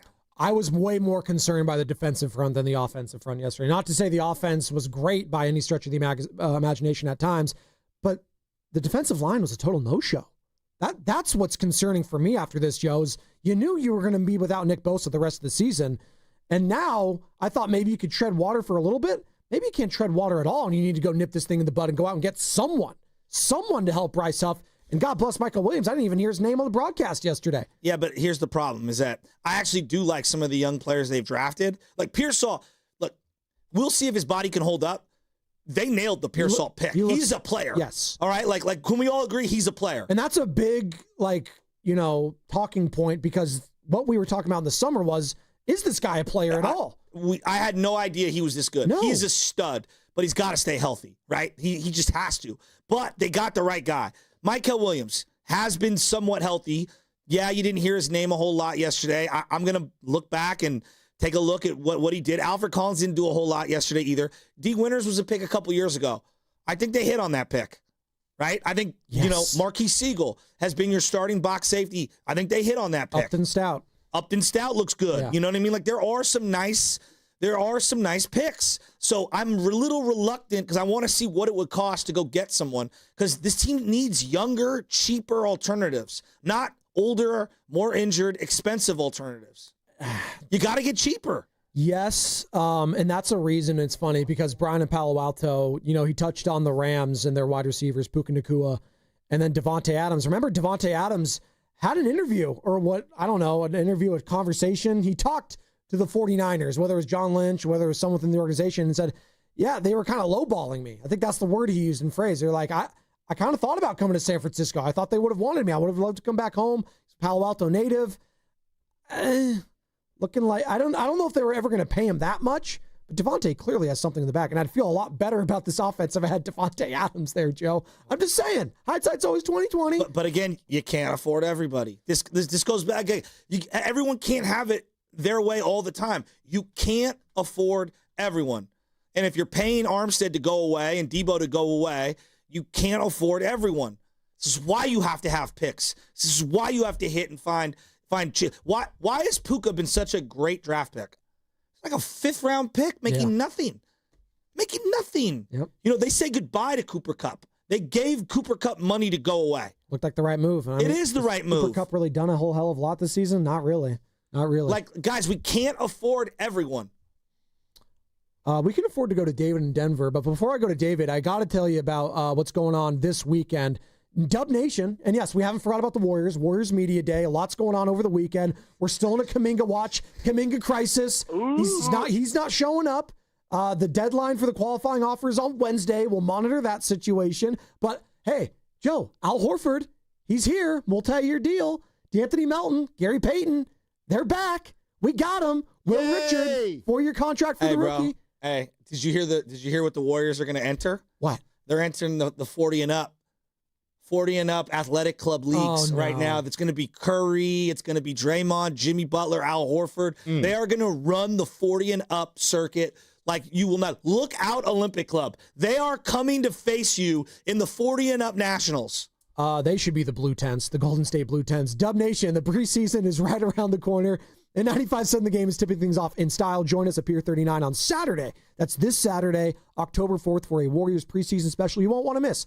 Live appearances from Warriors favorites such as Festus Ezeli, Zaza Pachulia, Kelena Azubuike, Tim Roy, and our very own King of the Hill, a.k.a. Bonte Hill. Plus your chance to win tickets to the first preseason game on Sunday, October 5th, as the Warriors host LeBron James and the Lakers. If that's not enough, Evan Giddings and Guru will be broadcasting live from 12 to 4. It's hoops, it's hype, and the season is almost here. And your station for everything Warriors, 95.7 The Game. Who has an impact more on winning this year?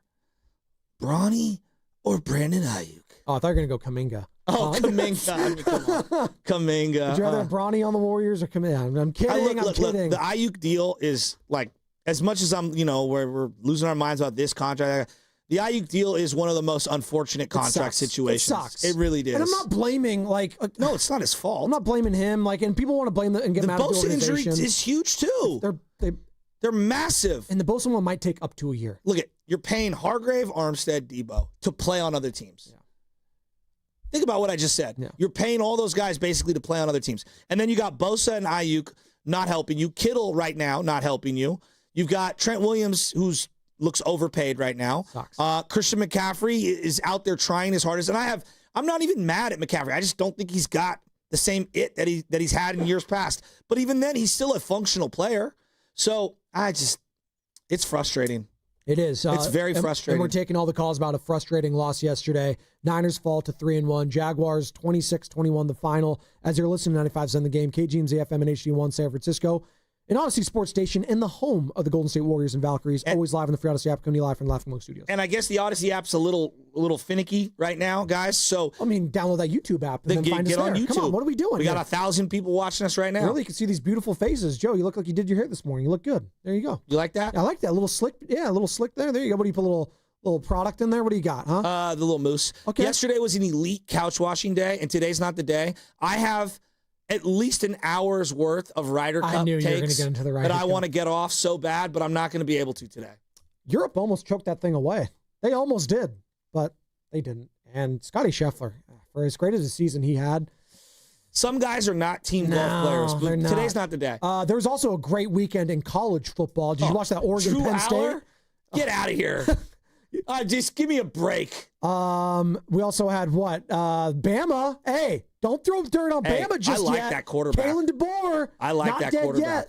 They've owned Kirby Smart. Did you see the play that they ran? Which one? To the tackle, and then the tackle scored a touchdown. Big boy, yeah. I don't think Trent Williams would have needed an IV after that play. Stop.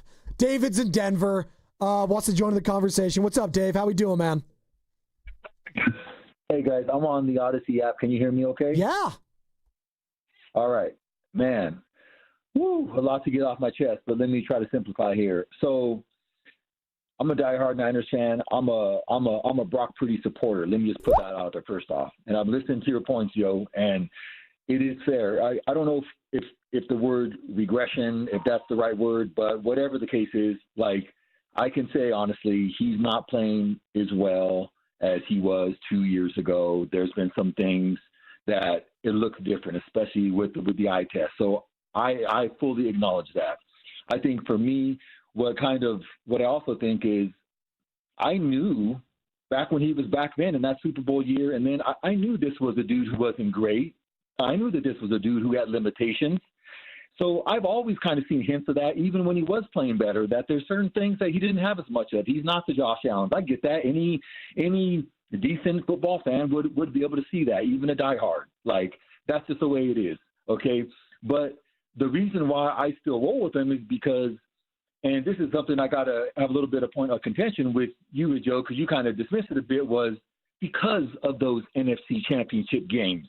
Because he's a guy who took the team, and not by himself, but he led us and brought us back. Those matter the most, don't they?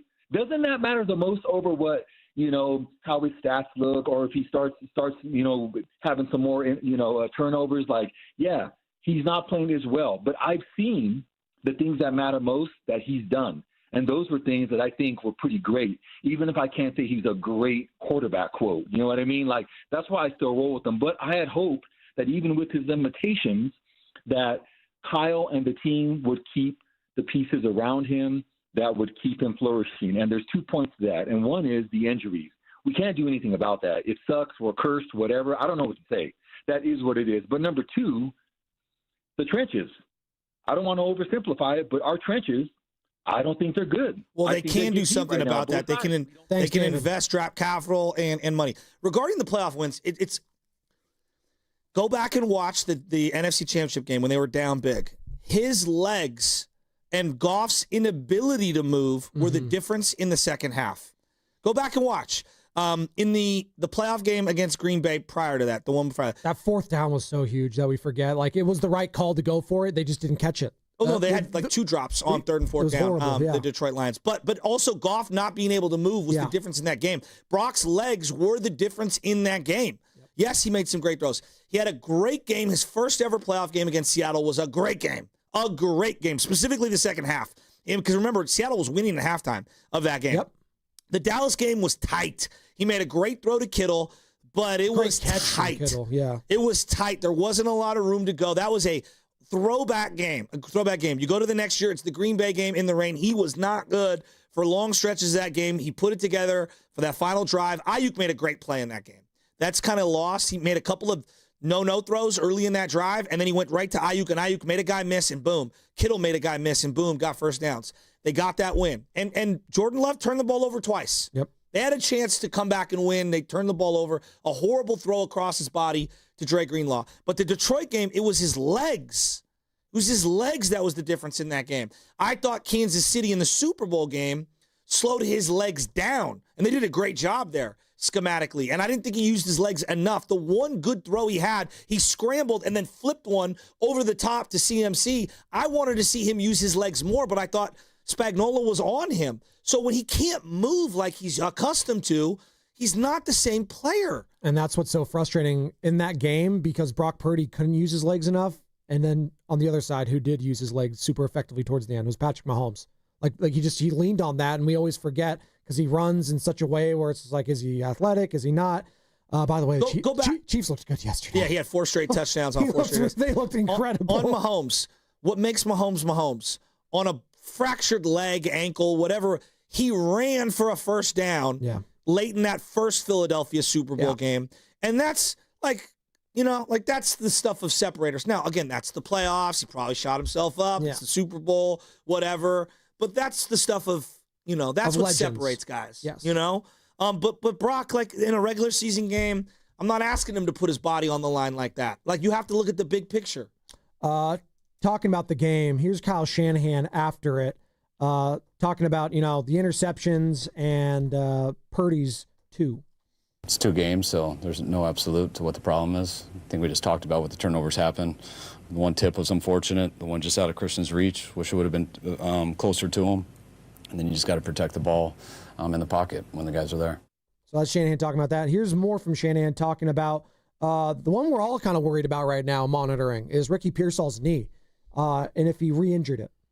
With Ricky and his knee, is it a re-aggravation or an indication of the severity? Okay. Yeah. Any indication of the severity? We're not sure yet. They're not sure yet. And we'll find out more on the media conference call today, Joe, as you're saying. These are the days that scare you the most. It's the worst day of the week for Niner fans. Especially because it's a Thursday night game. This Thursday, just a couple days, you're going to be limited in practice. That's why it's so frustrating to have that loss, because Purdy, not only did he not look good in the loss, he didn't look like he's mobile. I'm so concerned I don't think he was confident. I don't think he was confident in his body. Like I will cape up for him, and then like from the beginning, you could tell he was just off.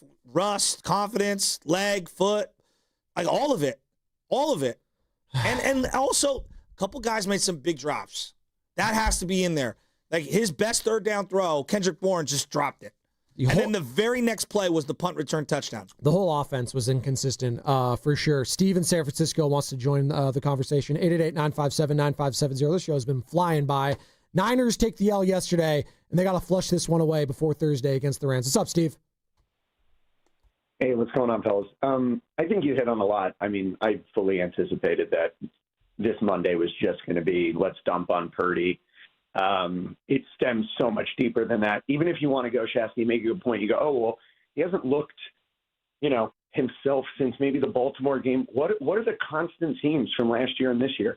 They're completely banged up. Yeah. He has no offensive line around him. The running game, non-existent. Yep.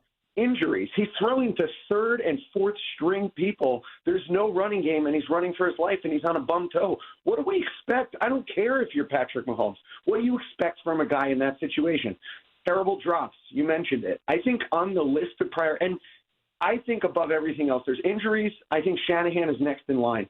His red zone play calling is horrendous.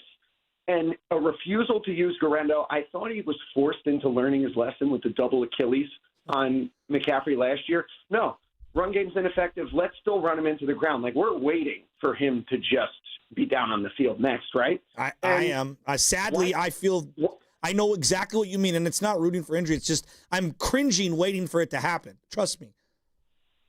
And here's the thing with the red zone. I'm sitting on my couch. I'm not Kyle Shanahan. Can we use the width of the field instead of running it into a cloud of dust for 2 downs? That has not worked because, to your point, we have one of the worst running games in the league. 2 yards in a cloud of dust, and then let's set up our quarterback on a bum toe in third down and shotgun and throw it into a crowded middle of the field to guys like Kendrick Bourne and Jake Tonjes.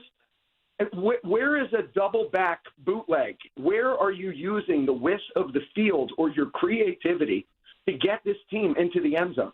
That's also been the problem since last year. Well, can I ask you about Juice? Can I ask you a question? Like, they literally rolled out basically fullback tight end or fullback 2 tight ends in a gazillion sets, and everyone's like, oh, they're running the ball. Like, everyone just loads the box. Like, the Juice thing is over. I don't know why, and I know they use him as a tight end too, but so 3 tight ends, guys, that's what we're doing, and nobody's blocking anybody.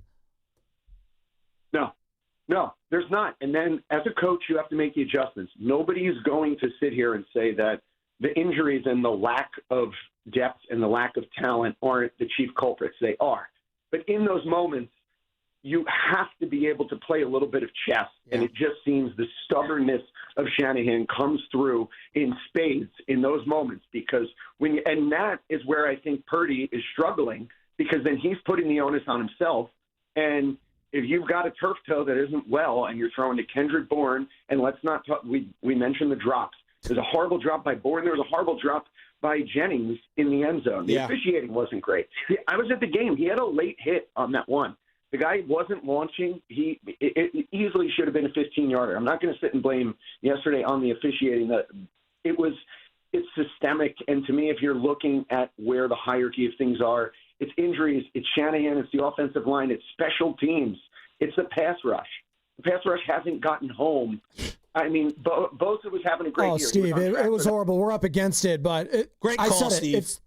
It's literally the worst defensive performance from the line in a decade. Here's what: 0 sacks, 0 QB hits for the first time in a decade. And something he referenced, like, there's a reason Kendrick Bourne was a free agent. And again, I'm the one who's like, hey, for vibes and everything, you're 3 or 4. Well, for Mac Jones, too. Like, that was a big part of it. It's because you knew Mac Jones had a connection with him, he had history with this 49ers offense. So it made sense from that perspective, Joe. Here's who But now you got Demarcus Robinson back. So great.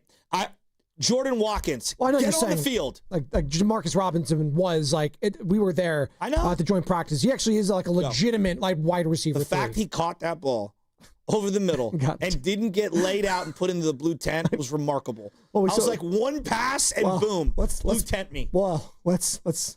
In fairness, let's wait a couple hours before the injury report comes out from Shanahan. Oh, Demarcus Robinson's actually out this week. Like, that's what we don't want. But would you be shocked? They're gonna start. They're gonna start calling the 49ers sideline 6th and market. There's so many tents and so many things built up. I don't know where to begin. 888-957-9570. I hate you. The silence in the room. I hate you. You have to laugh. Hey, can we laugh? Hides the pain. Or laugh or be concerned about what took place after the game yesterday with Robert Saul and Liam Cohen. Let's dive into the beef between those two guys, because that's really the talk nationally about after this game. Liam Cohen and Robert Salah going at it. Let's get into it. Brought to you by Safeway. Head to Safeway this week for this amazing deal and more for members. Pepsi, 7-Up, Polar Seltzer, or Pure Leaf Tea, various sizes and varieties. Buy 2, get 2 free. When you buy 4 with digital coupon plus CRV, limit 2 free items. Visit Safeway.com for more details. See you in the aisles. Hey, it's Mark Willard from 95.7 The Game. Look, when life hits you hard, and it happens, could be an accident, an injury, you need to hit back harder. You need a fierce team that knows the insurance game and refuses to back down. That's why I trust Omar Habas and the entire Habas Law team. For over 40 years, Habas Law has gone head-to-head with insurance companies, winning medical care, financial support, and real justice, and Habas doesn't get paid unless you do. Visit habaslaw.com. Habas Law, they'll fight to make it right. What if you had the smartest Wi-Fi? If you did, it'd be Xfinity, of course, and it'd come with their best state-of-the-art equipment. It would boost speeds to the devices that needed them most, prioritizing your most important connections, whether you were streaming, gaming, or gaming while pretending to work. And it would let you stream 4. That's right, 4 games on one screen. It would even power your mobile connection so you could bring faster, secure Wi-Fi speeds with you where you use it most. It would be proactive and fix problems before you knew you had them. Impressive, right? And it would have security features that protect you from threats at home and online. Kind of like a force field for your life. If you had the smartest Wi-Fi, well, everything would work together seamlessly to keep you connected, no matter what. Xfinity. Imagine that. Restrictions apply. Hi, I'm Becca, your friend and jeweler at Shane Company. As an in-house designer, I can't wait for you to see our incredible selection of stylish and stackable rings. If you're shopping for your wedding bands, we have high-quality designs for every style and budget, from romantic to modern. If you're looking to add to a stack, your options are endless. Discover styles with clusters of gemstones, sleek all-metal designs, updated cigar bands, and signet rings perfect for an engraving. Because a friend knows you like options. Shane Company, your friend and jeweler. You hear that? That's the sound of your business losing money. Legacy phone systems weren't built for today's teams. Quo, formerly OpenPhone, gives your business a smarter way to stay connected. Quo lets you manage calls, texts, voicemail, and contacts all in one place so that you can deliver a seamless customer experience from ring to... Need to take calls on the go? Quo automatically transcribes, summarizes, and highlights next steps from every call, so you never miss a detail. Need insight into what closes a sale? With Quo's AI call tags, you can instantly spot key topics like objections or pricing questions and use those insights to level up every customer interaction. And yes, you can bring your existing number with you for free. Keep your team in sync and your customers happy with Quo.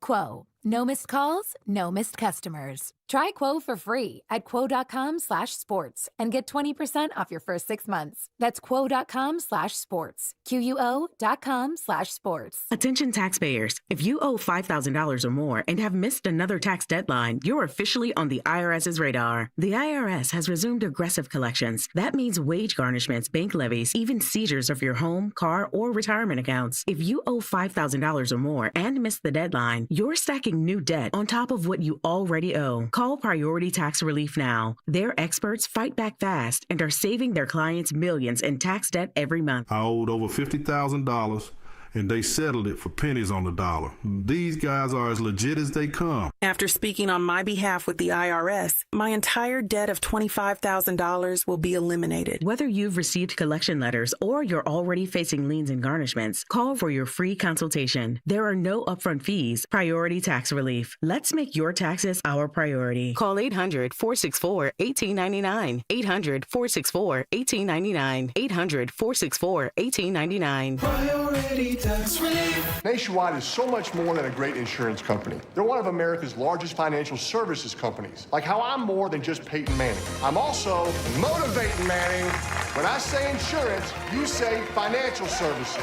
Insurance. Financial services. Insurance. Financial services. Now when I say nationwide, you say is both. Nationwide. Is both. Nationwide. Is both. For your insurance and financial needs, Nationwide is on your side.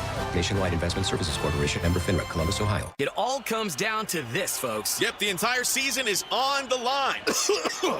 But my throat has officially thrown in the towel. Sounds like you need Vicks VapoCool drops. They're max strength and vaporize sore throat pain. Whoa! These VapoCool drops hit fast. Speaking of fast, did you just see that play? Yeah, he vaporized that ball. That pun should have come with a penalty. Vaporize sore throat pain with Vicks VapoCool drops. Use as directed. Lowe's knows you've got a job to do, and we help get it done. With the MyLowe's Pro Rewards program, eligible members save more, with volume discounts on qualifying orders through a quote of $2,000 or more. Join for free today. Lowe's, we help, you save.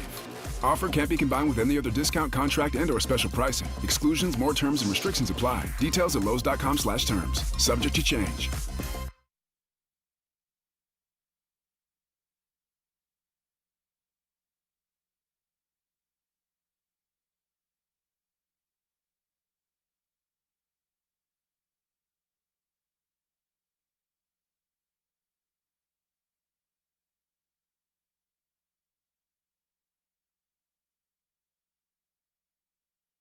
Purdy floats it and throws an interception to Devin Lloyd. That's a two-pick game for the fourth-year man out of Utah. And Anthony Campanelli's defense has a 3-takeaway game in all 4 games this season. And the Jags defense sets up Trevor Lawrence in great field position. Adam Amin on the call, Fox Sports. 4 turnovers for the San Francisco 49ers yesterday in a loss, 26-21, the final. Both these teams 3-1 now. Not the end of the world. The sky's not falling, but it was concerning. There was some eye-opening stuff from this loss that makes you wonder going forward, especially on a short week heading to Los Angeles, take on your division rival, Sean McVay, Matt Stafford, and company, who are coming off a huge win against the Indianapolis Colts. A game, quite frankly, they had no business winning towards the end there, but they did because they leaned on who? One of their studs defensively, Jared Verse. Would love to lean on a guy like that yesterday. Didn't hear Michael Williams' name. Didn't hear Yetur Gross-Matos. Didn't hear really anyone's, quite frankly. Kalia Davis, I think. Sam Okwanu. It just wasn't good. Yeah, the defense stopping the runs right now, a big problem. It's the chunk yardage. 19 carries for ETN. 124 yards. He would have had 135 plus, had that hold call that was kind of ticky-tacky by Brian Thomas on the outside. Yeah, and there's just so many things. And the biggest thing to come out of the game might have been after the game was over when Liam Cohen went at defensive coordinator Robert Saleh, which stems back from Friday, or was it Thursday? It was Thursday, I believe. Thursday, Robert Saleh. And let's just play the sound because this is where it stems from. I want to get into it. We've talked all about the game. We didn't really talk about after the game, but this is the big talk nationally, is defensive coordinator Robert Saleh going at head coach Liam Cohen. And this is where it all started. Thursday, Robert Saleh at the podium talking about the Jaguars, who have been known to sign steal, I guess. Jacksonville, this is a very young, but it's a very talented group. You know, Liam and his staff, coming from a couple of guys coming from Minnesota. You know, they've got legally a really advanced signal stealing type system where they always find a way to put themselves in an advantageous situation. They do a great job with it. They formation you to try to find any nugget they can. So we've got to be great with our signals, and we got to be great with our communication and combat some of the tells that we might give on the field. So they're almost elite in that regard. That whole entire tree, from Sean to Kevin O'Connell to all those guys, they all do it. So there's challenges. They're going to catch us in some situations where they have the advantage, and we just got to play good, sound, fundamental football and do our best to out-execute them. Okay, so that was back on Thursday, and we talked about it, Joe. Like, why even bring this up was a question that I threw to you, and you're like, I don't really know. Like, was it for the league? Was it to tell them, like, hey, Jaguars, we're on to you? I don't know why he brought it up in the first place, but he felt the need to. Okay, so he brought up Liam Cohen and then Kevin O'Connell and stuff. His final game coach for the Jets as the head coach was in London at the Hotspur Stadium, and they lost to the Vikings 17-23. He was fired on the way home. Yes. Okay. Him and Liam Cohen were both going for that Jacksonville job. Now, I don't know if he thought something happened in that last Minnesota game against O'Connell. I don't know. Well, it's not only him. He was referencing another team they're facing this week, Sean McVay. He was kind of like letting it he was rat-a-tat-tatting a lot of teams there. And he wasn't saying it was, again, he said legally stealing signs. But in a way, it does sound like you're talking smack. Seems a little aggressive. We all like Robert Saleh, but it's a bad look. But we can acknowledge it. But he was going at him. And he felt the need to. And Shanahan didn't seem to think anything was wrong with it when he said that. This was Liam Cohen responding to it on Thursday. Robert Saleh made some comments about legal sign stealing. Is there any thoughts to that? Yeah, I'm not going to speak on that fully right now. Have a huge game for us coming up this weekend. Got a great defense that we've got to go and attack, and that's where our whole mindset and mentality is right now. Were you surprised he went there? Yeah, again, we're really trying to focus on a darn good defense that we have to go and try to go attack and offensively get better, about us getting better, putting it together for 4 quarters and trying to create some explosives in the pass game, some of those things that we're, trying to get better at as an offense. And so that's where the focus is right now. Okay, so that all took place on Thursday. Now, after the game yesterday, when everyone's doing their handshakes on the field, dapping up, saying, hey, what's up, bro? What's up, bro? Liam Cohen and Robert Saleh were on the field next to each other, and it looked like it was initiated from Cohen, but this was the exchange. And there is audio of it, but it's not really good for translating on radio, so I'm just going to give you the transcript of the people that were there, Joe. This was Cohen, quote, "Keep my name out of your mouth. Keep my name out of your mouth. Keep my name out of your bleeping mouth." Saleh responded, quote, "I was trying to compliment your ass. I will F your world up. You don't want to F with me. I will effing end your effing life." End quote. Okay, just remove. Jesus. Can we remove the whole the children are listening and role models?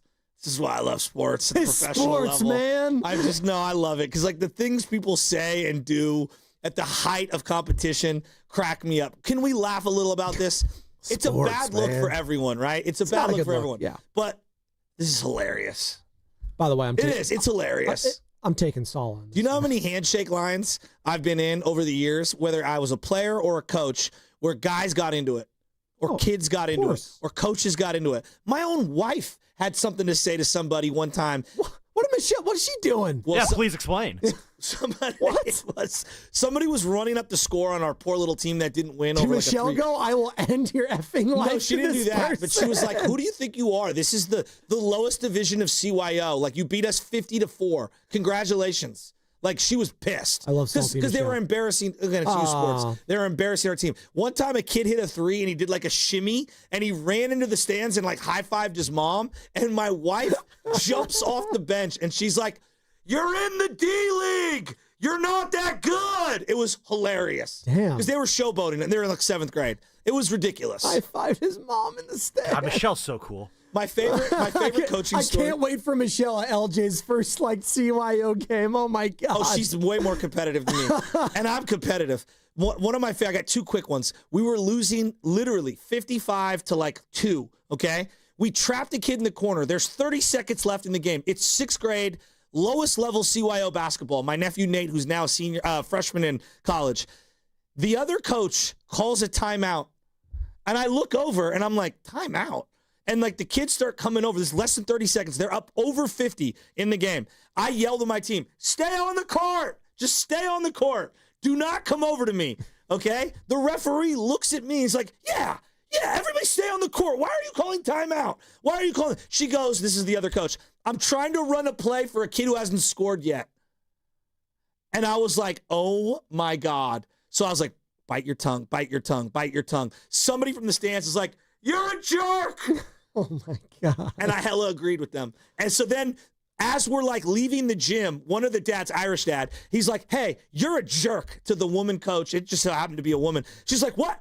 That kid hasn't scored all year. It's like, you're up 50. You're up 50 on us. CYO. What are you doing? And it was just great. Another time, handshake line. My boy JV. A lot of stories. A.K.A. Budapest John. A.K.A. Johnny Croatia. Johnny Maverick. Budapest? We had this battle with the team, the seniors. White Mike? And yeah, White Mike was on this team. Black Rob? And we're handshaking, and as we're going through, Budapest John and this guy, Tasso, they're handshaking each other, and you could see the steam coming out of the handshake, and he's like, what are you doing? What are you doing? What are you doing? And it was like they were arm wrestling each other who's the guy? the handshake I line. want to shake your hand. Let me shake your hand. It's that. I love that one so much. I swear to God, it was just chef's kiss. The machismo wrapped around sports. I love it. And why are we talking about all this? Because Liam Cohen, head coach of the Jacksonville Jaguars, defensive coordinator of the 49ers, Robert Salah, go at it yesterday. Salah saying, I was trying to compliment your ass. I will F your world up. You don't want to F with me. I will effing end your effing life. Kyle Shanahan was asked about it. I will end your life. Come on, that's funny. That's a man of faith right there. Oh, my goodness. Kyle Shanahan on Salah Cohen altercation postgame. I didn't see what happened, so I'm not sure. Don't think you should be that sensitive about it, but it is what it is. Not too worried about it. Get over it. That's what he's saying. Don't think you should be that sensitive about it. Now, is he saying the media and like the people shouldn't be that sensitive? Knows? Or should Salah and Cohen not be that sensitive about it? I don't like. I can maybe a little bit. Everyone. Just everyone. Everything, everywhere, all at once. I will end your life. That's you haven't dropped that line on your kids yet, Spadoni? Like if they're upset, it's like, I don't know, maybe you just shouldn't be sensitive about this. There is some times where I tell Benny to get over it with like his sister, but suck it up, Benny. I've been told I'm too hard on my kids sometimes, so I don't know. Can you imagine like us and like the other station like getting into it, and I'm like, I will end your life. Other station. I turned into Dawson from Dawson's Creek. I don't want your life. I mean, it's turned into. To help the other station. What about here at the station? Some of the things. Oh my God! I'm not going to sugarcoat it. Steiny versus Goo. Who's like, I will end your life. Oh my God! I'm fighting for my life. Steiny, keep my name out your mouth. And then here comes Willard. Like, don't put words in my mouth. So I think we could all agree. I think our station's in agreement. That's just football at the end of the day. I think it's hilarious. I love more of that than us dabbing each other up and saying, "What's up, bro?" Like no, give me some hatred. So good old fashioned sports hate is what we miss here in America. Give me more of that, please. I love the gamesmanship. Back in the day, Parcells and Bill Walsh used to do gamesmanship against each other all the time. Yes. And I forget if the game was at the Meadowlands or at Candlestick, but apparently like the headsets went out. And back in the day, the old rule was if the headsets go out, that the other team has to get rid of their headsets. Well, the Niners had prepared for the headsets going out and had this elaborate hand system to be able to do their checks and all their calls and everything. And Bill Parcells is like running over to Walsh. He's like, yeah, the headsets go out. And Bill Walsh is giving him like the old, that's gamesmanship, Bill. That's just what it is. Well, I love it. I love fairness, this stuff. The guy that we all agree is probably going to go down as, if he isn't already, the greatest head coach in the history of the NFL, Bill Belichick. That's all he did was gamesmanship. Are you kidding me? Yes, he stretched it into the Spygate. Yeah, there was the Deflategate, which I thought was just dumb. The Spygate was legit. Deflategate. Most wasted resources we've ever had in the history of this country was Deflategate. I mean, are you kidding me? Deflating of footballs? We're going to invest millions of dollars into that? God, people are like dying out there, but let's check the footballs, people. Let's check what's going on with Shohei Ohtani in sports gambling. Sorry, I had to go on a tangent there. But Bill Belichick was the king of gamesmanship. Remember the whole, and Vrabel would do it back to him, which I loved. Remember Vrabel kind of circumventing the rules a little bit in that playoff game against them, taking the penalty and milking the clock even more. Oh, yeah. It's part of the game. So Salah, I think Salah was kind of being a little like taking a shot at him doing the sign stealing stuff. And Cohen clearly took offense to that. Well, he got the last laugh and the victory. There you go. And the victory. But he's also the one that I think started it all, so whatever. Who? Cohen. I think he's the one that... Who knows? Yeah, but again, who knows what the nexus of I don't have a problem with it. If you have a problem with it... It's called pro sports. 888-957-9570. If you thought Robert Salah was out of line going at him right there, maybe I will end your effing life was a little strong, but you know what? These guys are in the heat of battle. Maybe it's a little strong. I mean, of the guys that are on sidelines, it's a short list. Of who you don't want to mess with? And it's him, it's Man Campbell. I mean, who else? It was Antonio Pierce. Vrabel for sure. Yeah, Vrabel is a big boy. Yeah, you don't want to mess with him. 73-year-old Pete Carroll. Hey, don't put it past Pete. Jay in San Jose wants to join in the conversation. What's up, Jay? You on the morning roast? Hey, how are you guys doing? I'm doing okay. Hey, wait, Jay, bummed. real quick before we get to what you wanted to talk about, what did you make of Robert Salah and Liam Cohen going at it?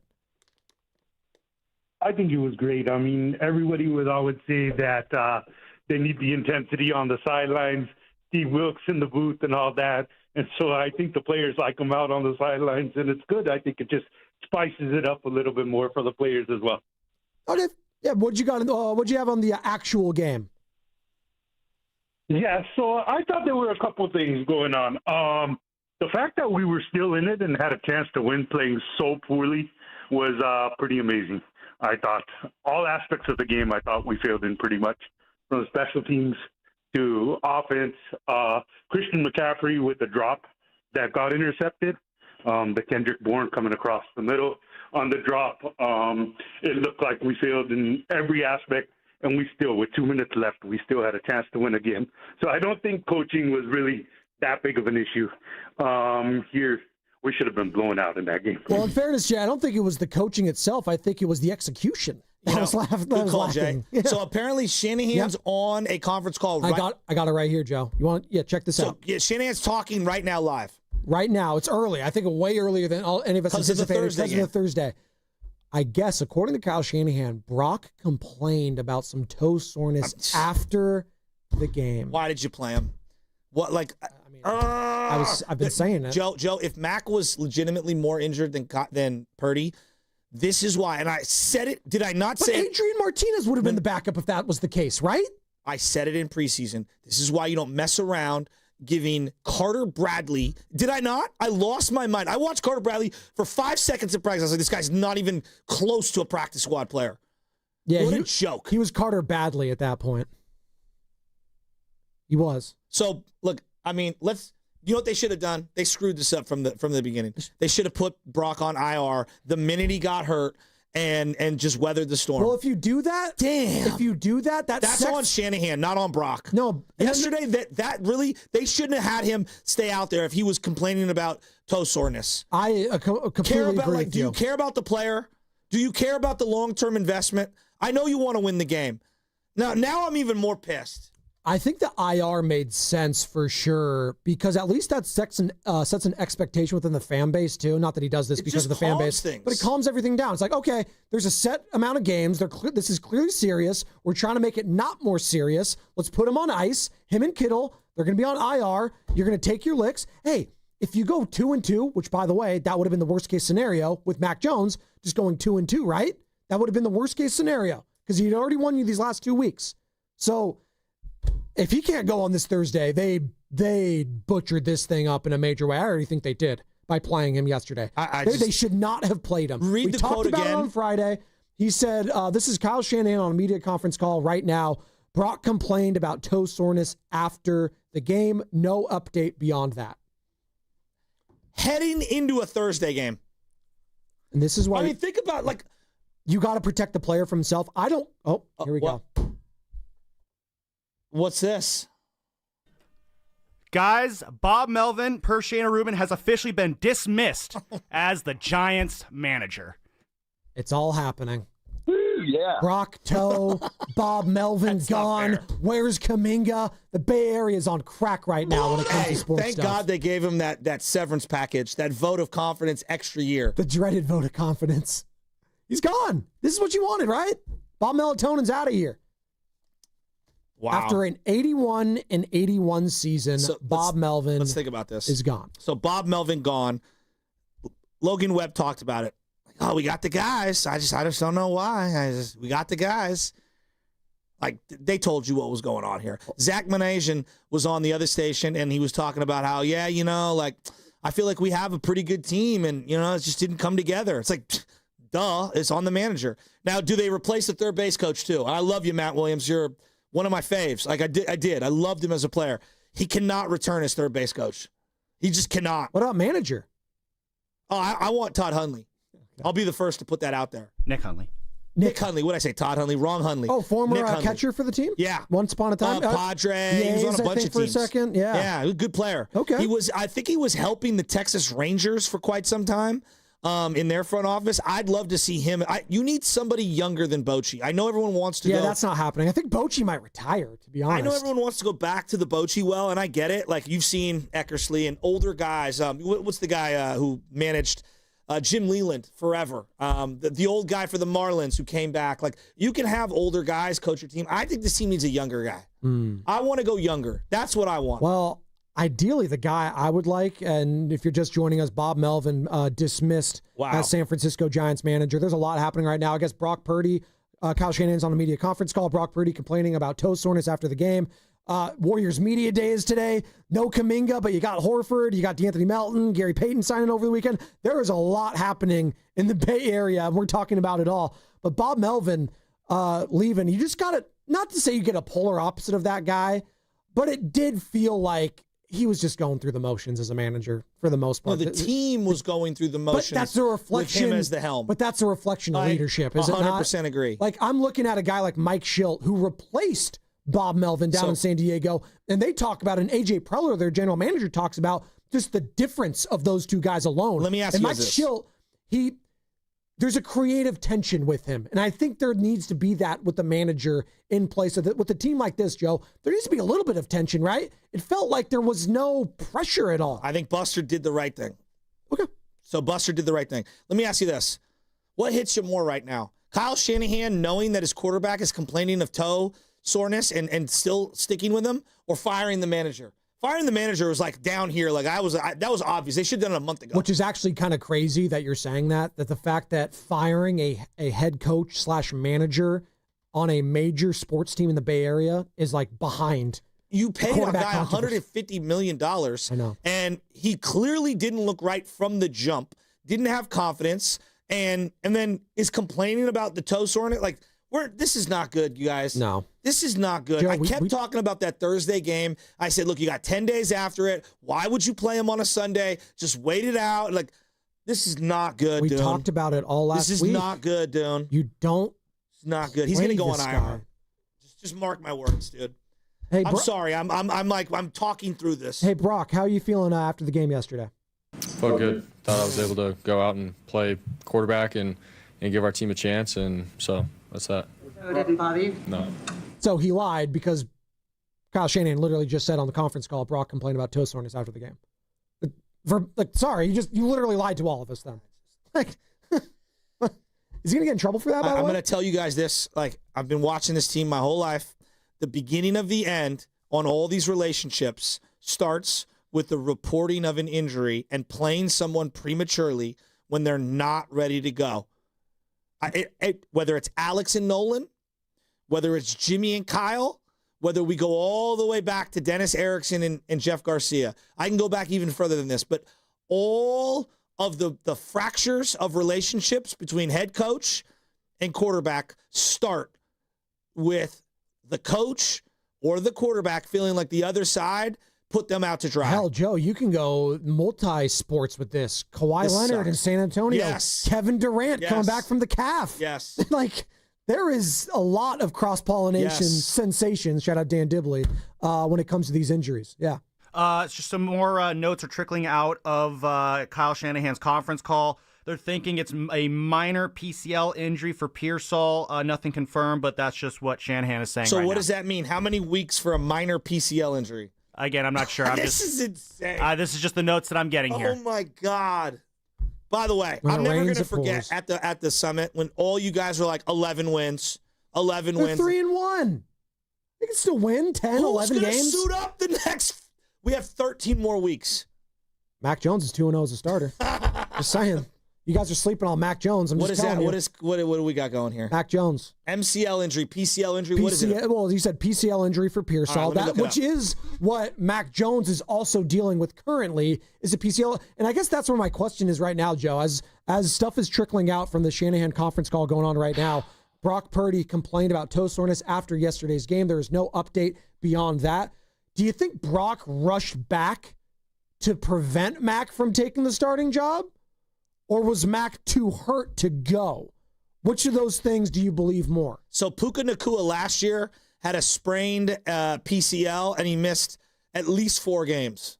Yeah, due to it. He went on injured reserve. Wow. Just the hits keep coming.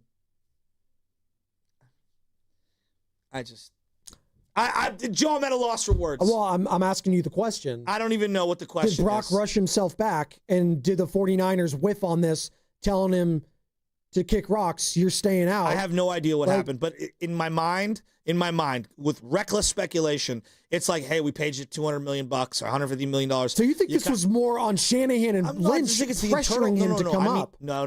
That's too diabolical. I mean, the internal pressure of, hey, I got paid. I need to go out and I need to play. And then you get out there and you realize I'm not the same. Like I'm kind of hurting the team here. And like, I don't know if you've ever played through an injury, but there's times you're like, this ain't great.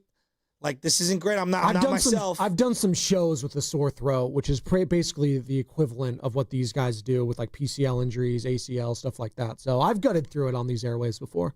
By the way, we're getting some sound in from this media conference call, and it's going to be some juicy ones right now. Oh, do you got it right now, Carter? Can we play it? Go. What do we got? Which one? Oh, right here, Kyle Shanahan on the injuries.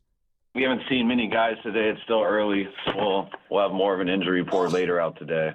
What I got right now for you guys is similar to last night, just Ricky Pearsall with his knee. We'll still evaluating that for later today. Juwan Jennings with his ribs. I didn't say it last night, but Brock Purdy, complaining on some real soreness with his toe this morning. So we'll have to look into that more later today. And that's all we got right now. So go ahead, guys. Did Brock indicate to you whether the toe was bothering him throughout the game, or was it just a morning after situation? No, he didn't indicate it to me at all during the game. I talked to him on the phone last night, and he said it was starting to bother him a little bit last night. But nothing during the game at all. Okay, so he said, so I'll backtrack what I said, that Brock was a liar, because he said late after the game at night, and then this morning it was hurting. Maybe he just had the adrenaline going after the game, and it wasn't feeling sore when he spoke to the media yesterday. But nonetheless, did you hear the beginning part? One more time. I'm just going to play the beginning part, and you can fade it down, Carter. Kyle Shanahan on the injuries. We haven't seen many guys today. It's still early. We'll have more of an injury report later out today. There you go. We'll have more of it out later. But wait, there's more. Oh my God! While you're here, just so you know, you're starting number 1 and number 2 wide receivers. They're both out, and your starting quarterback, who you gave a ton of money to, and he's not feeling so hot. I mean, this is just you want to talk about snake bit. This is shaping up to be, in terms of injuries, a season from hell. Let's go through. You don't play Brock this week, by the way, right? No, there's not a chance. You can't play him this week. So if there are 22 starters, okay, 22 starters, I'll include the punter and kicker on there, okay? You've already got rid of one of your guys. 2 best players. 24 starters. Kicker gone. All right, that's 1. We're missing a tight end. That's 2. We're missing Nick Bosa. That's 3. Who else? We're missing Malik Mustafa. That's 4. Correct. We're missing Renardo Green. That's 5. You got Pearsall out. Ben Barch. That's 6. Oh, yeah, Ben Barch, 7. Juwan Jennings is questionable. That's 8. McCaffrey's great. I don't know if you know that. He's great. But Purdy might be out. That's 9. Did you mention Ayuk already?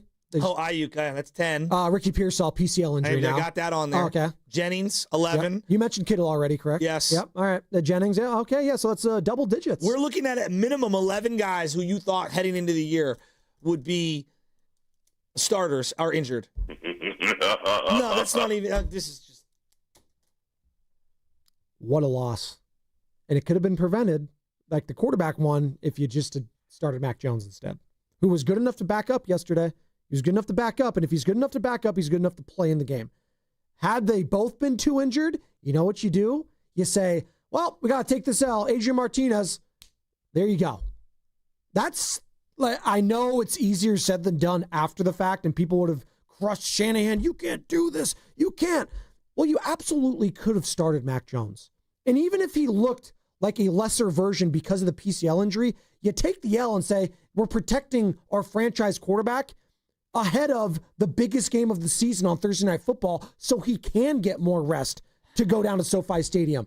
That is what we talked about Friday. So I don't want to hear anyone saying, Joe, Shasky, Sputter, you guys weren't saying that before the game. No, we were saying that before the game, that you're playing with fire. We did say this last week, all week, that you should start Mac Jones again to protect Purdy.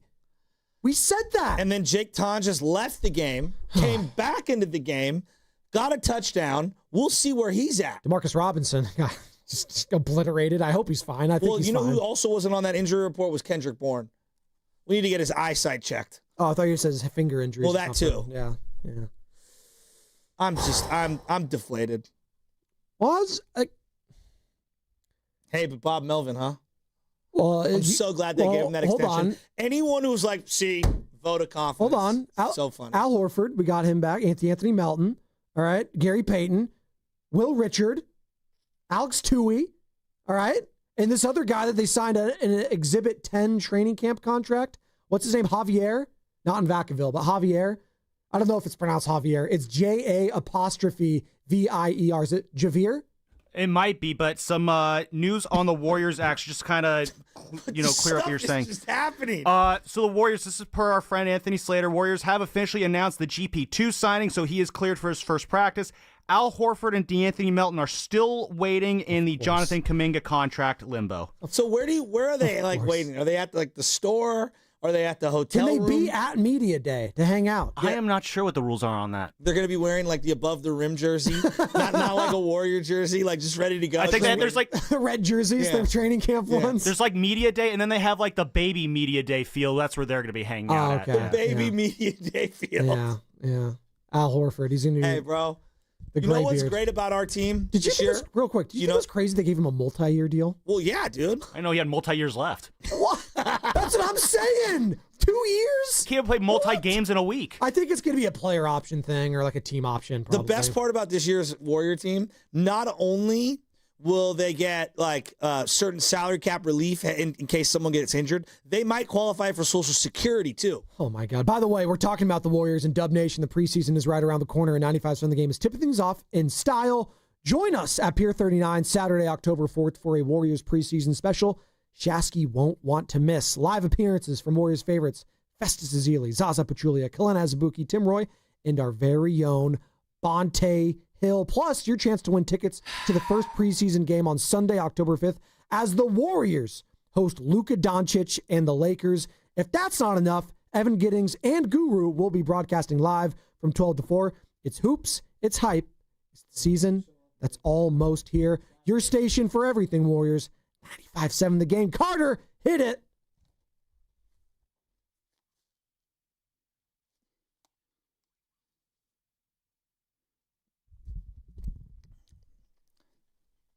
All right. I'm going to start us off. I had my naps timed out, bro. I'm going to start us off right now. Fan behavior. Fan behavior at the games is out of control. Are you talking about Virginia storming the field? The Ryder Cup at Bethpage Black was embarrassing. Now, I was rooting for Europe, even though I'm a diehard American. But what I saw from all the people that were there in attendance, it was out of control. And to me, it's like when it's really, really quiet and someone's about to hit a shot and you say something so rude and about someone's wife or kid who is literally inside the ropes with the players, okay, and you're out of control, this is too much. I saw fights at the Niner game last week between Niner fans that were disgusting. I am so over the over-intoxication at all of these sporting events and everything being filed under, I paid a lot of money, I can do what I want. No, you can't. No, you can't. We need to find a way to curtail the drinking. I don't have the answer. I'm not here to pretend like I'm better than, a good boo or a good heckle, I'm here for. When you make it a bunch of curse words and it's uncomfortable for people's families to be at the games, to be at the Ryder Cup, when I want to bring my kid out there and just have some fun at a golf event, like I get it, it's a little different. We're gonna have a little more fun, chanting USA, USA. I'm all for it. Screw you, Rory, and I'm paraphrasing. So out of bounds. I was so embarrassed with the American crowds and the European crowds, and just disgusting display of fan behavior. Do better. I root for Africa. What? That's Guru's famous drop when we were talking about the World Cup, which is going to be coming here to Levi Stadium next year. He said, hey, what country do you root for if it's not USA? And then Goo just says, hey, I root for Africa. That's it. It's not even a country, just the continent itself. I love you, Goo. My final thought today is Geno Smith is the worst quarterback in the NFL. He sucks. He's awful. No, legitimately. He is the worst quarterback in the NFL, bar none. I'll take Bryce Young. I'll take Jackson Dart, who looked good yesterday at times. I'll take Joe Flacco. I'll take Dylan Gabriel. I'll take anyone over that guy. By the way, Ashton Genty, Ryan Clark is not a bust. Looked pretty good yesterday. First Raiders running back, Raiders rookie with 3 touchdowns since Bo Jackson, I believe, in 87 against the Seahawks. How about that for a stat for you? Carter. Yeah, my final thought of the day is simple. I just want to say, because I'm too upset about the Niners game to comment on it right now, I just want to say rest in peace to one Sir Lewis Hamilton's dog, Roscoe, his bulldog of 12 years who passed away. He was in the heart of all of Formula One fans around the world. So rest in peace, Roscoe. And Rocco, which is Clay's bulldog, passed away recently, I believe, too, within the last year or so. So rest in peace, the bulldogs and the parts of our families, the dogs, the cats. Right, Sammy? Absolutely, very well said. Rest in peace there. But my final thought is lost in the shuffle of yesterday. Shout out Willie Adames, man. Breaking the 30 home run curse. Carter, if you could, please. Maybe he gets an extra at bat. It's the first pitch to center field. And well, out of here! Number 30! Well, it looks like the Giants have found their leadoff hitter for next year. I don't know about leadoff hitter for next year, but first to hit 30 home runs since Bonds in 2004. And, yeah, he kind of called his shot. He said, you know what? I'm just going to hit it on the first pitch. And, fellas, that is exactly what he did. Willie Adames, man, that's a guy I'm going to war with. Great stuff, getting 30 home runs there. And let's do better next year. Yeah, you know, I just... What? No, the fan behavior is out of control. Okay. No, it really is. Like, I watched, yesterday was a great television day. I watched Ryder Cup on the iPad. I had the Niners on the big screen TV, and on my phone, I had the Red Zone. And I just can't get over the fights that I see. I'm talking about live fights at football games are disgusting. We're a product of our environment. So when head coaches and defensive coordinators go at each other, when we have caddies going at the actual players, what do you think the fans are going to do? No, this is America! So the fans... are one thing, but the players and the coaches have got to be better. And Saturday was disgusting at the Ryder Cup.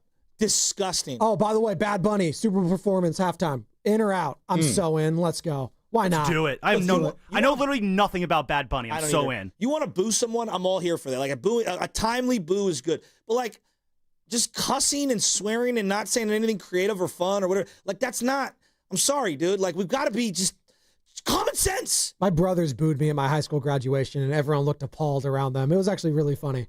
That was Fast Five, brought to you by Xfinity, introducing the 5-year price guarantee. One consistent internet price for the next 5 years, guaranteed. And I guarantee you, Steiny and Goo have a lot to talk about when it comes to Brock Purdy, the toe, the conference call, Bob Melvin getting axed, what's going on with the Warriors, the Kaminga crisis. It's all going to be brought to you by Fremont Bank, here for you, here for good. We finally switched to T-Mobile because with them, we can be connected here and there. Let's watch a movie. And we have Netflix included to enjoy our favorite shows and movies. ¿Qué tal esta? Bacanísima, pero ya la vi. Now the hard part is getting them to agree on a movie.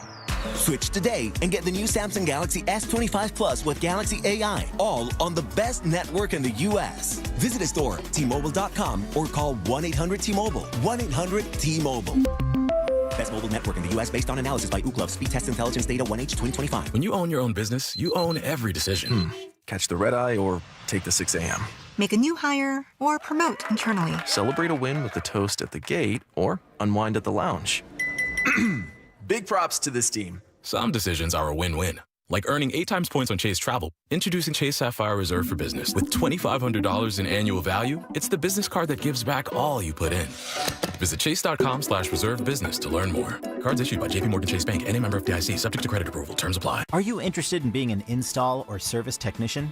Good news! R&S Doors and Gates is hiring. If you have good mechanical skills and a knowledge of power tools, welding, and motor controls, you should apply today. R&S Doors has openings to repair and install commercial overhead doors, entry doors, and loading dock equipment. You must be able to work in a professional, fast-paced environment. Call 800-FIX-A-DOOR and apply today. That's 800-FIX-A-DOOR. Or visit rsdoors.com. R&S Doors. Look for the red truck. On Saturday, October 4th, Pier 39 is throwing a party right on the waterfront. Now our iconic views and bay breezes come with drinks to go. Grab a cocktail, mocktail, beer, or wine from one of our restaurants and take it with you as you explore the pier. Plus, live music, party games, sea lions, fun for the whole family. What more could you ask for? Enjoy dancing, street performers, special deals, and that one-of-a-kind Pier 39 flavor. We're bringing the atmosphere, you bring the crew. Pier 39, Pier for the fun. Learn more at pier39.com/entertainment zone. At Lowe's, save on job site supplies with MyLowe's Pro Rewards. Eligible members enjoy volume discounts on qualifying orders through a quote of $2,000 or more. Offer can't be combined with any other discount, contract, and/or special pricing. Exclusions, more terms, and restrictions apply. Details at lowes.com/terms, subject to change. Comcast Business can help turn your small business into a connected, secure, modern business. It's how restaurants become reliably up and running neighborhood favorites. How healthcare offices become the data protecting caregivers that we all depend on. And how wealth management firms become cyber securing guardians of your information. With reliable connectivity, enhanced cybersecurity, and Wi-Fi backup, your business can stay connected and get threat ready with Comcast Business. Powering possibilities. Now through November 16th. New Comcast Business customers can get started with 150 megabit internet plus security for $59.99 a month for 12 months with a 2-year agreement. Plus, ask how to get a $500 prepaid card on a qualifying gig package. Call today. Restrictions apply. Requires enrollment in paperless billing and auto pay with bank account. Early termination fee applies. Equipment, taxes, and fees extra. For over 70 years, Golden State Lumber and Showroom has developed strong partnerships with top brands like Trex. Leading the way in performance-engineered decking and railing, Trex offers products that won't rot, splinter, or fade. Their sun-comfortable, heat-mitigating technology keeps decks cool underfoot, and Trex marine-grade decking withstands saltwater, sun, and sand. Explore their latest Transcend colors, Hatteras, and Salt Flat, featuring a 50-year limited residential warranty. For a link to Trex, visit GoldenStateLumber.com. Golden State, when you succeed, we succeed. Cars for Kids. No more stressing over your old vehicle. Donate it today and get it picked up tomorrow. It's the easiest service out there. Donate online at carsforkids.org. That's cars with a K. We know there's a lot that can go on during one night of baseball. Long home runs, epic pitching performances, catches that defy space, time, and gravity. Climbing the wall. Did he catch it? He did! But what if you could get all of that summarized in a quick, concise, and at least we think, funny podcast that's under 10 minutes? Check out MLB.com's morning lineup. It runs Monday through Friday mornings on Spotify, Apple, or wherever you love listening most. I'm Bob Burke, founder and chairman of Burke America Parts Group, a family of brands that includes RepairClinic.com, an appliance and HVAC parts solution company that's grown into an international brand. Before AmericanEagle.com, we partially launched a new technology platform developed by another firm. American Eagle helped take our technology to a whole new level with digital marketing, software development, and business insights into our key markets, appliances, HVAC, and outdoor power equipment, and did so both on time and on budget. AmericanEagle.com has the resources, experience, and talent needed to produce solutions.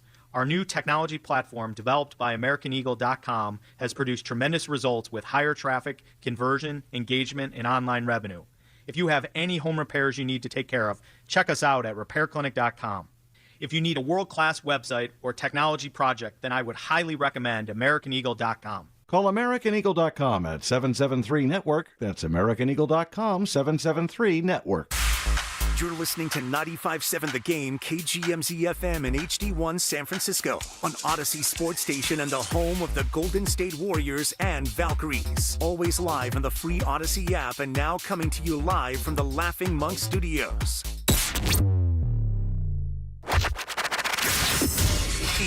brings the passion. For what? I want to know now. I'm mentally invested. Don't tell me to pray and you don't say what for. He brings the perspective. Yeah, I think they both have great points. Get off me, text line. He's truly one of a kind. That is wow. Oh, my God. And he's doing a great job. I need you to man up and say what you really want to say. Diamond, you're doing a great job. And together, they are Steiny and Guru. Yeah. On 95.7 The Game. It's the Niners. Wow. It's still the Niners But today. we still called it, though. Bob Melvin fired. 49ers in a shambles. Can you hold my coffee while I take my lap? Well, I told you get half a lap. Yeah. Bochy will be the other part. Well, do you want to wait to take a whole lap, or do you want to take a half lap? We got to get into what happened yesterday. Well, a lot happened yesterday. In Santa Clara. Okay. The 49ers got beat 26-21 to the Jaguars. I thought they got punked, Stoney. Oh. I thought they got punked. I thought the team in black, or teal and black, that they were the more physical team. And Jacksonville tried to give them the game. I didn't even let you say it. Last Monday we got into an explosion. I love you, man. How you doing? Let's go. Set the stage, and I'm right here for you. I wasn't planning on it. I was planning on you. No, okay. I'm just shocked. It shouldn't have been that close. Am I wrong? Jacksonville tried to give that game away. 4 turnovers. I mean, Three by your quarterback. That's really the bottom line, right? 4 turnovers for the Niners. Purdy with 2 picks and then the fumble that Armstead ended the last drive. They did not play well. They didn't. He didn't throw it well. Let's start. Can we start there? And I'm hearing this stuff now about, what do you blame for the poorest play? But, Steiny, I'm sorry. It takes a village. You guys allowed the coaching staff, the coaches, and Brock himself to go out there and beat John Wayne. What I want to avoid with our show and the listeners, you can say what you want, do what you want, but the bottom line is I can't sit here and tell you that the poorest play from Brock Purdy, which was a bad game from him. That's what I deem it. It wasn't because of the toe. He was out there and did not get relieved. Yeah, I thought it was one of Purdy's worst games. No doubt. He looked like Jimmy. So, you can make of that what you will. But, they got a game Thursday. We'll get into that in a couple of days. But against the Rams, who pulled out a game. And Jacksonville tried to give it to the Niners to pull it out. Sonny, what if they would have won that game? They'd be 4-0 with 4 turnovers. How many times has that happened in the NFL? That's why I'm just saying to you all, I don't think the Niners deserve to win, and Kyle probably would tell us. Not that they wouldn't take it. Oh, boy. What happened? I got an email. From? Harry. Oh, boy. Oh, boy. You want to have some fun? Well, we do every day. He says, he sent an email to you through me, and he says, "Good morning, Guru. It's your mentor, Harry." No, listen. Harry, nobody said what Harry was saying was wrong. He said, I'm going to listen this morning because I'm curious as to how you, meaning Goo, you're going to spin this Niner loss to a bad team at home into something positive. Last week, all I heard was Niners won without Purdy, without Jennings, without Kittle. Wait until they're back. So Purdy was back. Jennings was back. And they got beat. Yeah. I tried to tell you that everything you were saying last week was fluff. I'm going to put myself into this too. So Steiny, Niners' problem yesterday was that Jacksonville didn't drop 2 passes like the other lousy teams. Niners should be 1-3. All right. They're not. They're 3-1 though, Har. Yeah. But they lost their last game. And they lost their last game, Steiny, and dominated is too strong, but let's put a rat on the table early, brought to you by Atco Pest Control. I'm throwing this to you and want to answer, Steiny. How good did that D-line look without Bosa? If this is life without Nick Bosa, let me tell you, the guy in Jacksonville, Trevor Lawrence, oh my gosh, we'll talk about him, Steiny, but the bottom line is he didn't get hit. They didn't sack him, nor did he get hit. Just think about that. So, Harry, that's the Bosa impact right there. But for your quarterback to just, Steiny, he was Cheech and Chong yesterday. He was both of them. Everything was high. I mean, I'm asking you, was that the toe? I'm not a doctor. But now you got a game in 4 days, 3 days, coming off of this stench. And McCaffrey, Steiny, 23 touches, 2.9 on the ground. He's turning into a nice receiver. Now you say that. What's your bam boom, bada bing behind that? Well, how many receptions does he have? 30? No, does he have 30 in 4 games? That's 7.5 receptions a game, something like that. They're going to him out of the backfield a lot more. Probably because the running game, they're not getting as much through the running game with McCaffrey as they have in the past. 83 yards on the ground yesterday, man. That's not good enough. And what about Travis Etienne? Steiny, I haven't seen a guy run 48 yards on the Niners in a while. And maybe it was last year. We see that a lot on kickoff and punt returns. Dude, well, I'll give you 3. Oh, you mean plays from scrimmage? Dude, God, to the out. Like, this can't be life without Nick Bosa. And maybe, come on, Goo, that's low-hanging fruit. Nah, this was the first, walkthrough or dress rehearsal without Nick. And the Niners defense kept them in the game. I'm going to say that. But it was a lot not to like, and Brock Purdy's my biggest concern. Tell me if I'm wrong, Steiny. When Mac Jones is under center, that offense, the ball was going outside the hashes. Everything yesterday with Brock felt like it was in the middle of the field, and he made some sorry-ass decisions. All right, so what are you saying?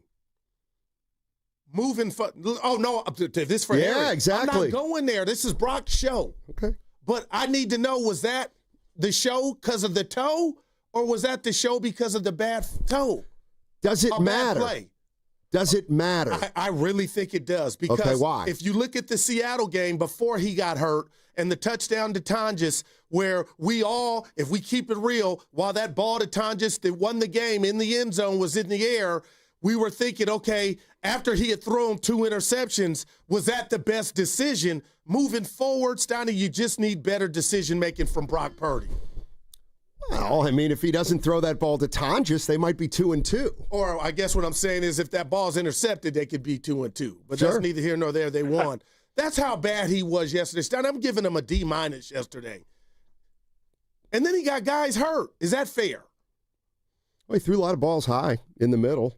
Medicine and balls. The one to Jennings put him at a tough spot. He came back and got that one. We'll find out about Pearsall. What's the MCL? Is that what they're saying? What a PCL? great catch. PCL? Yeah. What's the difference? I don't even know. What's that's why posterior and one's on the inside, one's on the outside part of the knee. So this one is the one that is there a severity level to one over the other? Or, well, we don't know Dr. yet. Evan. You'd rather not have that. Okay. Hey, what a catch by Pearsall, though.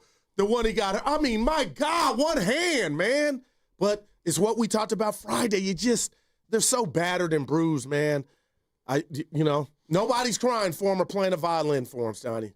No, they're still 3-1. Yep. And Thursday. Yeah. What'd you think of the God? There was so many plays in that game that really decided the outcome. What'd you think of the just everything? Like that's my answer, Thanks. but go ahead. We'll get to it. I mean, so here's some of the things I want to get into. The special teams for the Niners hurt them again. The 49ers score with 40 seconds to go in the second quarter, and then they give up a field goal on the other end. After a big return. The interception that Lawrence threw that was a penalty on Stout, that hurt because that gave him a first down, and it was a third down play. Oh, that was crucial. That was a big play, I thought. I didn't think much of it at the time, but the 49ers are up 26-14, and they've got a 4th and 3 at the Jacksonville 27. They're down 26-14. Correct. Yeah. And they go for it. They don't get it. That was when Purdy threw too high for Robinson on a 4th down, and then they gave the ball up. They could have cut it to 9. I don't know. I didn't think too much of it that they should have absolutely gone for it or gone for the field goal, but it was kind of a 50-50 thing, but that's something we can talk about. But, yeah, how do Purdy passed for 306. But that's not the way the 49ers are really designed. I don't think they want to do that in a perfect world. So, the other thing was that I was on with KTVU today with Sal Castaneda, and he was asking me, well, Steiny, isn't it a really good sign that they didn't play well and they still had a chance at the end to win it? And I kind of was like, I guess if you're optimistic, you could look at it that way. But to me, I look at that game as if the Jaguars do anything differently. It's not a one-score game. That, the 49ers, I felt it was lucky to be a one-score game. And Trevor Lawrence did him a favor by staying in, going out of bounds. That can't happen. And when it was all said and done, Jacksonville did what Arizona, Kyler Murray, and Zay Jones couldn't do on a third down, to where you get it, the ball game's over. As bad as I thought Trevor Lawrence was at times, he made that throw where he rolled right. Steiny hit the tight end, and it was ball game. All right, 888-957-9570 is the number. We talked a lot about this on Friday, what we were going to be talking about today.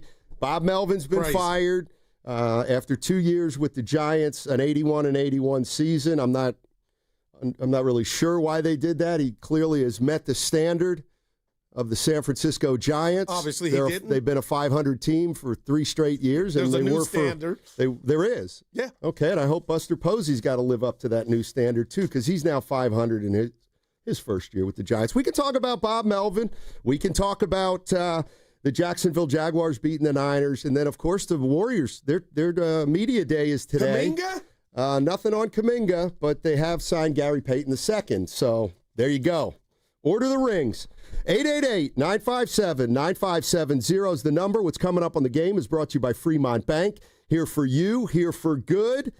Lot to talk about. Jump in. And that segment was brought to you by Crystal Geyser Alpine Spring Water. What makes Crystal Geyser Alpine Spring Water different? We always bottle our Alpine Spring Water less than 1.5 miles from the spring source, and all our bottles are made with 50% recycled plastic from our own recycling plants. Crystal Geyser, bottled at the spring source. All right, team, it's game time. Blue 42, California 8 scratch right on one. Wait, what play is that? Keep up, man. He said play scratchers for the California Lottery. Oh. With the new Los Angeles Chargers, San Francisco 49ers, and Los Angeles Rams scratchers, it's always a great call. For sure. On one. Ready, set, go! Play the new Game Day Scratchers from the California Lottery. A little play can make your day. Please play responsibly. Must be 18 years or older to purchase, play, or claim. You hear that? That's the sound of your business losing money. Legacy phone systems weren't built for today's teams. Quo, formerly OpenPhone, gives your business a smarter way to stay connected. Quo lets you manage calls, texts, voicemail, and contacts all in one place so that you can deliver a seamless customer experience from ring to... Need to take calls on the go? Quo automatically transcribes, summarizes, and highlights next steps from every call, so you never miss a detail. Need insight into what closes a sale? With Quo's AI call tags, you can instantly spot key topics like objections or pricing questions, and use those insights to level up every customer interaction. And yes, you can bring your existing number with you for free. Keep your team in sync and your customers happy with Quo.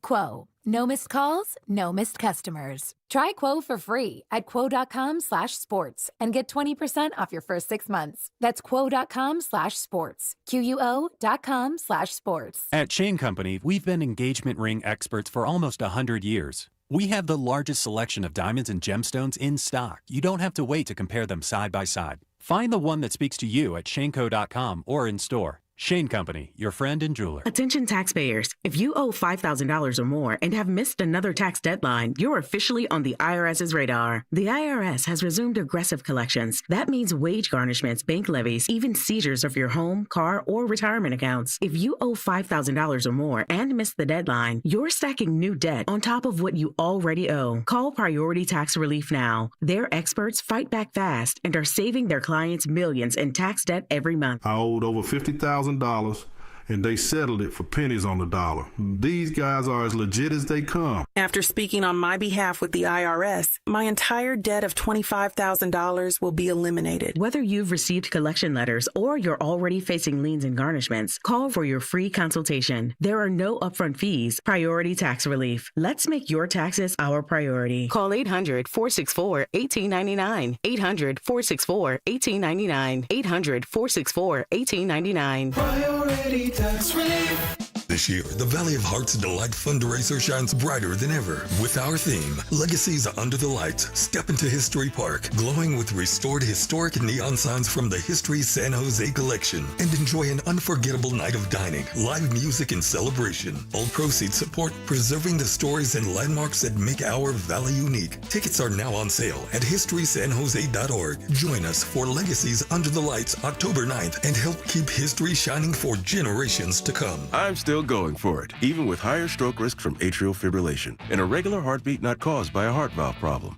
Over a 3-year study, Eliquis apixaban tablets reduce stroke risk better than warfarin, and over 97% of Eliquis patients did not experience a stroke. A first stroke occurred in 2.9% of warfarin patients versus 2.3% of Eliquis patients. Don't stop prescription Eliquis without asking your doctor. Stroke risk may increase. Eliquis can cause serious and potentially fatal bleeding. Don't take if you have an artificial heart valve, abnormal bleeding, or antiphospholipid syndrome. While taking, you may bruise more easily or bleed longer. A spinal injection increases blood clot risk, which may cause paralysis. Get medical help right away for unexpected bleeding or bruising, or back pain, tingling, numbness, muscle weakness, or incontinence. Aspirin products, NSAIDs, SSRIs, SNRIs, and blood thinners increase bleeding risk. Tell your doctor about planned medical or dental procedures. Learn more at Eliquis.com or call 1-855-ELIQUIS. With great deals coming this Prime Big Deal Days, October 7th and 8th, greatness is a deal away. So if you love baking, you can get a deal on a new mixer, transforming you into the Lord of the Loaves.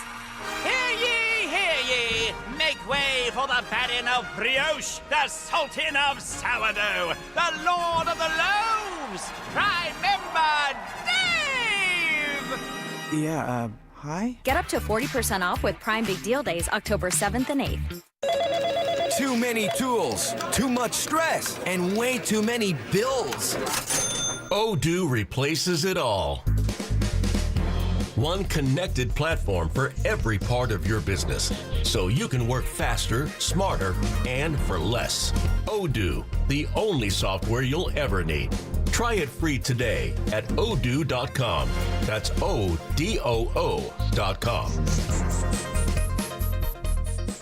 Get ready for two rock legends on one night and one stage. Judas Priest and Alice Cooper on October 14th at Shoreline Amphitheater in Mountain View. Buy your tickets today at livenation.com. And for your chance to win your way into the show, enter online at 957thegame.com.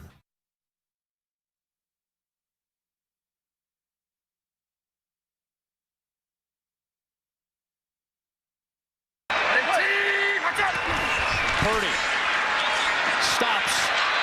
Ball is out. Loose ball on the deck. Did the Jaguars do it again? Devin Lloyd is having a superstar-type game. He knocked the ball loose, and Jacksonville has its fourth takeaway of the day.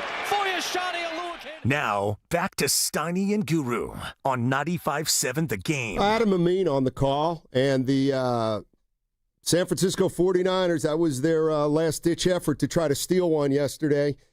And Purdy had the ball poked out. Eric Armstead with a recovery. And the 49ers lose their first game of the year and are now 3-1. Yeah. 3-1.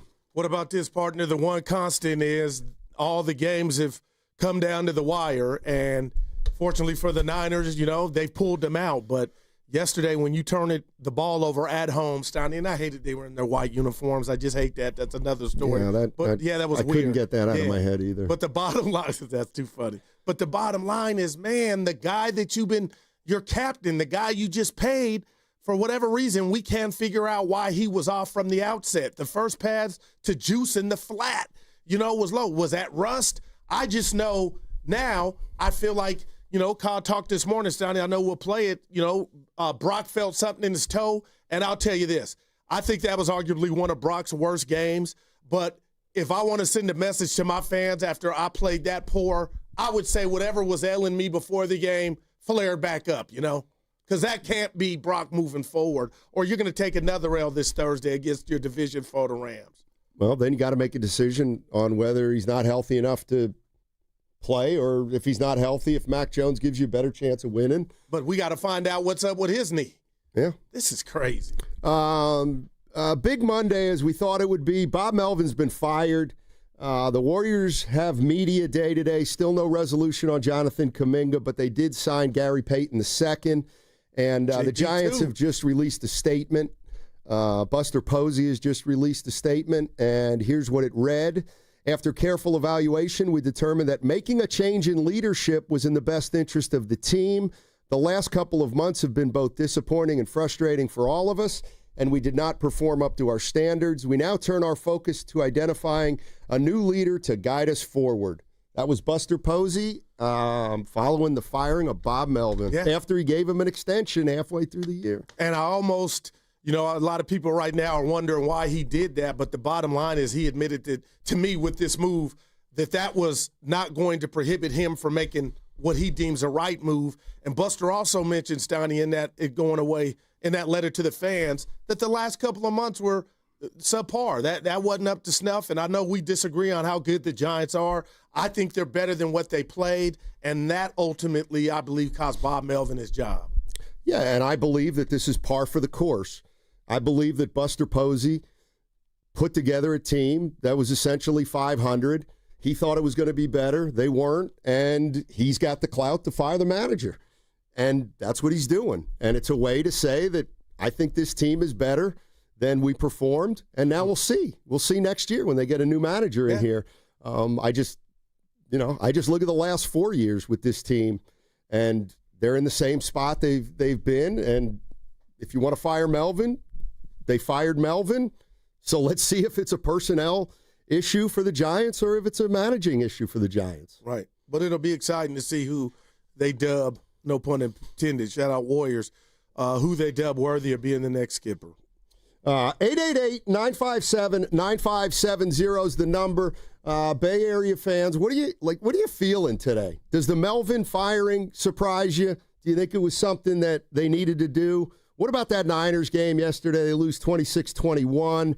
Injuries keep piling up. I'm going to play Kyle Shanahan in a minute or two. He already talked to the media this morning. I'll play that for you.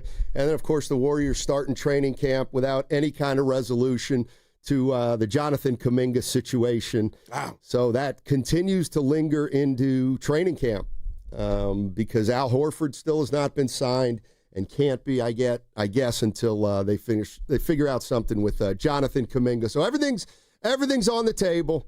Everything's on the table today. Whatever you guys want to talk about, we can do that at 888-957-9570 is the number. But back to the Niners. Evan, let's use that. This is Kyle Shanahan. He was talking to the media this morning at 9:15, I believe, and we cut it up into 4 or 5 minutes, and it's mostly about the injuries, but I also think that he mentioned the running game a little bit. But this is just a little snippet from Kyle Shanahan from I think it was a conference call earlier this morning. What I got right now for you guys is similar to last night, just Ricky Purcell with his knee. We'll still evaluating that for later today. Juwan Jennings with his ribs. I didn't say it last night, but Brock Purdy, complaining on some soreness with his toe this morning. So we'll have to look into that more later today. And that's all we got right now. So go ahead, guys. Kyle, did Brock indicate to you whether the toe was bothering him throughout the game, or was it just a morning after situation? No, he didn't indicate it to me at all during the game. I talked to him on the phone last night, and he said it was starting to bother him a little bit last night. But nothing during the game at all. Kyle, now that you've watched the film, what can you assess from Brock Purdy's chemistry or lack thereof with the wide receivers? There's a couple throws I think you'd like to have back. A few throws that are a little high, one little low to Juwan, the one in the red zone, and they also made a couple big throws too and catches. So, but there's number of ones we'd like to have back. Kyle, given the quick turnaround, do you have concerns about Brock's ability to play Thursday? I think anytime guys are, hopefully we'll find out more later today. But anytime guys are sore and hurting on a Monday, you usually don't stress too much about it. But anytime you have a Thursday game, it's a totally different element. So, I'm concerned with anybody who's not totally healthy at this moment, but we'll have to get more information on that later today to really kind of have a clue of what to speculate. Ricky said after the game that he felt some instability in his knee. Do you have a concern level that there might be something long-term there? I mean, we got to get it all today, but I'm not really. I mean, they're thinking more of like a minor PCL or something like that is what our guess is. Just landing on it hard, so hopefully it won't be too bad. Obviously a huge concern with the Thursday night game and stuff, but we're not expecting it to be too bad, but we got to find out later today. Kyle, after the game, Brock didn't discount the fact that his toe may have kind of affected his mechanics and obviously contributed to some of his inaccuracy. I don't know. Did you see that when you watched the game over? I mean, I don't see how an injury. I mean, you don't see that with your eyes. Yes, there was he had some inaccurate passes, which guys do in games. Is that attributed to the toe? I don't know. That's something that I'll ask him later, and I'm sure you guys will too. Well, I just mean I don't assume you can see an injury, but just his mechanics. I mean, anytime you miss a throw, I mean, like we point out mechanics on every play. So mechanics aren't. I mean, mechanics go in and out. Sometimes that can be overcompensating for an injury. Sometimes it's just how you set your body and moving in the pocket and always trying to get your body in a position to have the right mechanics. So there's a lot of factors that go into it. So that possibly could be the toe, or possibly could be like any other day in the NFL. So it's not a simple answer. Was there anything on the film that jumped out about, I guess, the running game and why you guys you're only getting about 3.3 yards per carry through 4 weeks? Yeah, if you don't have any run over 20 yards on the year, and you don't have any explosive run in that game, I think we got anyone over 11 yards, I think. But yeah, you're gonna have that yards per carry when it's like that. We got to break a big one, and that entails everyone. That includes the play calls. That includes guys blocking on the perimeter. It includes guys blocking inside, and it includes our runners creating. Coach, I know you said you were a little not necessarily expecting any of the injuries mentioned to be like long-lasting. Just wondering, on the short week, how you kind of expect to kind of handle those three when it comes to Brock, Juwan, and Ricky, as far as like practicing, walkthroughs, things like that, to kind of, because of the injury. Yeah, I mean, no one. We won't do one full speed thing the whole week with everybody, healthy or injured. So that really doesn't change anything with those guys. Hopefully they're healthy enough to go walk through. If they're not, then you give them until Thursday on such a short week, and hope they're ready to go then. And if not, we got to go with the guys behind them. All right, that was Kyle Shanahan talking to the media this morning about an hour and 15 minutes ago, and the three big nuggets there. Brock Purdy apparently told Shanahan last night the toe was bothering him. Juwan Jennings and Pearsall have to be evaluated. Jennings with ribs, Pearsall with instability in his knee.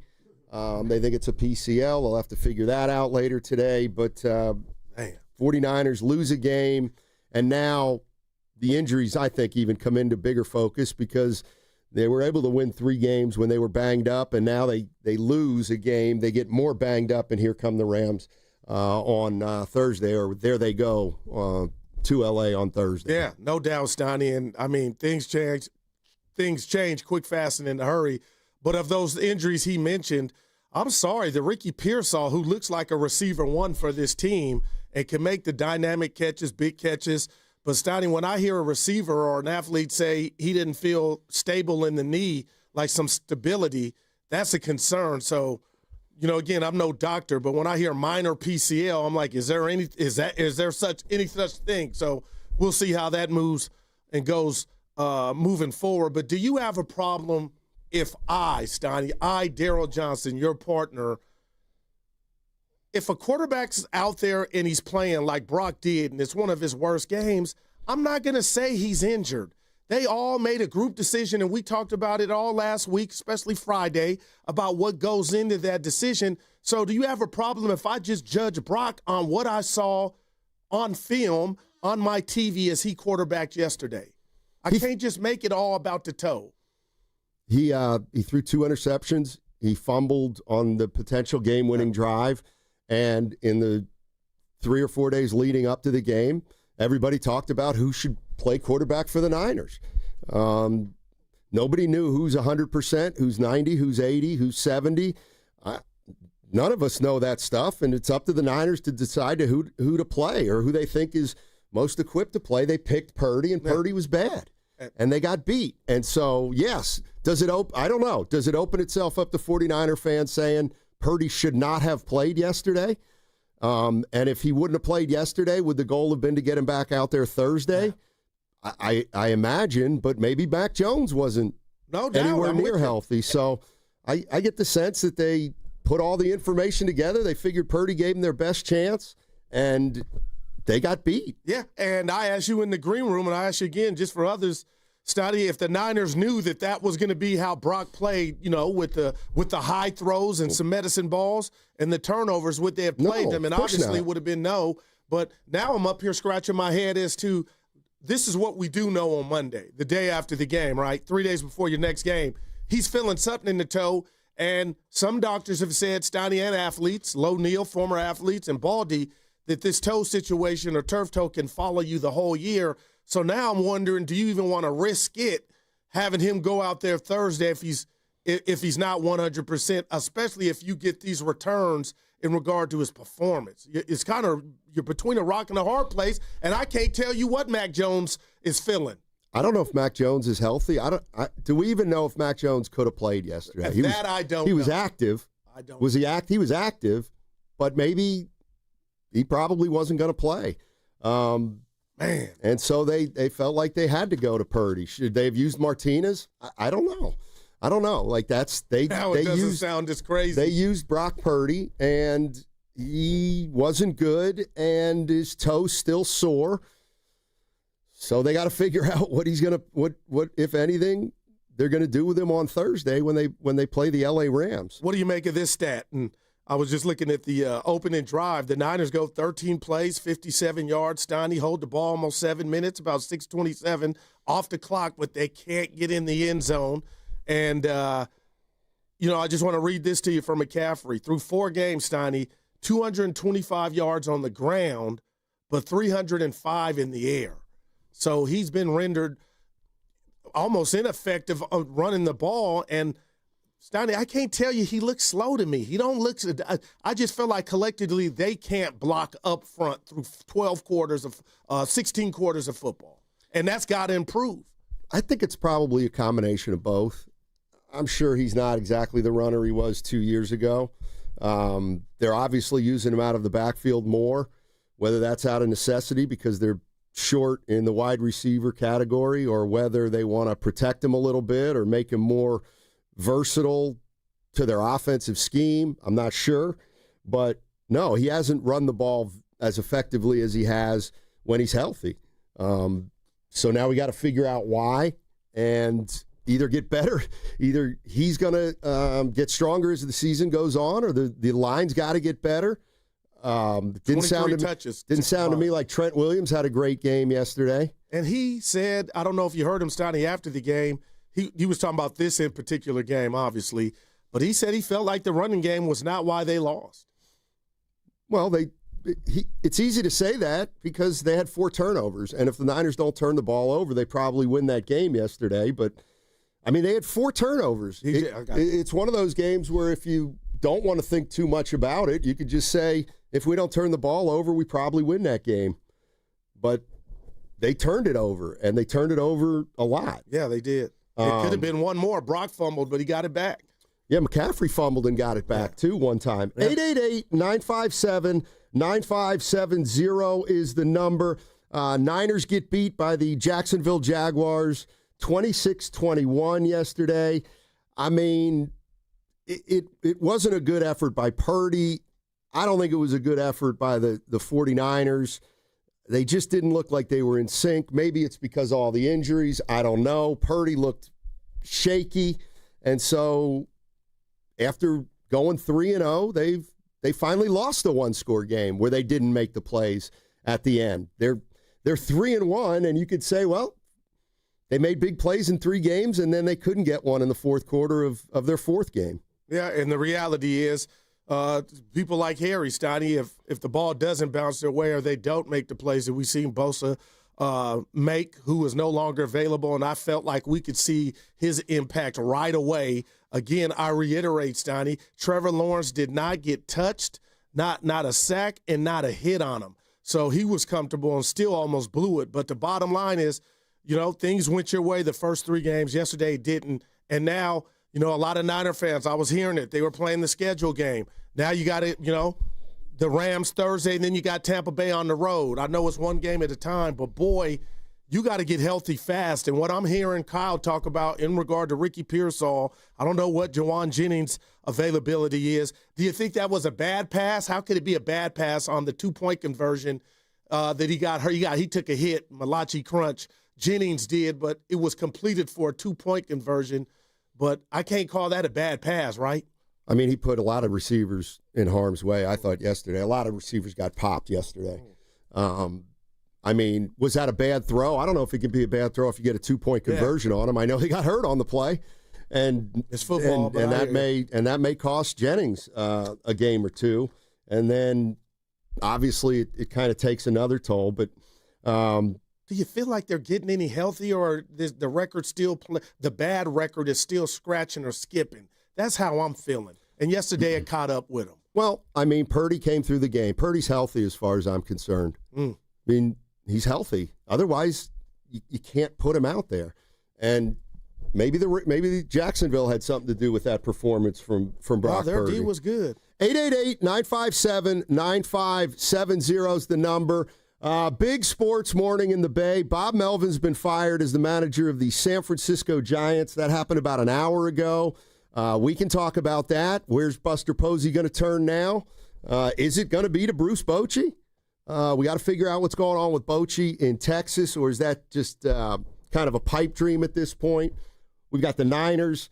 They lose their first game of the year. They're now 3-1, and they have a quick turnaround against the L.A. Rams. And, of course, the Warriors, they start training camp with Media Day today.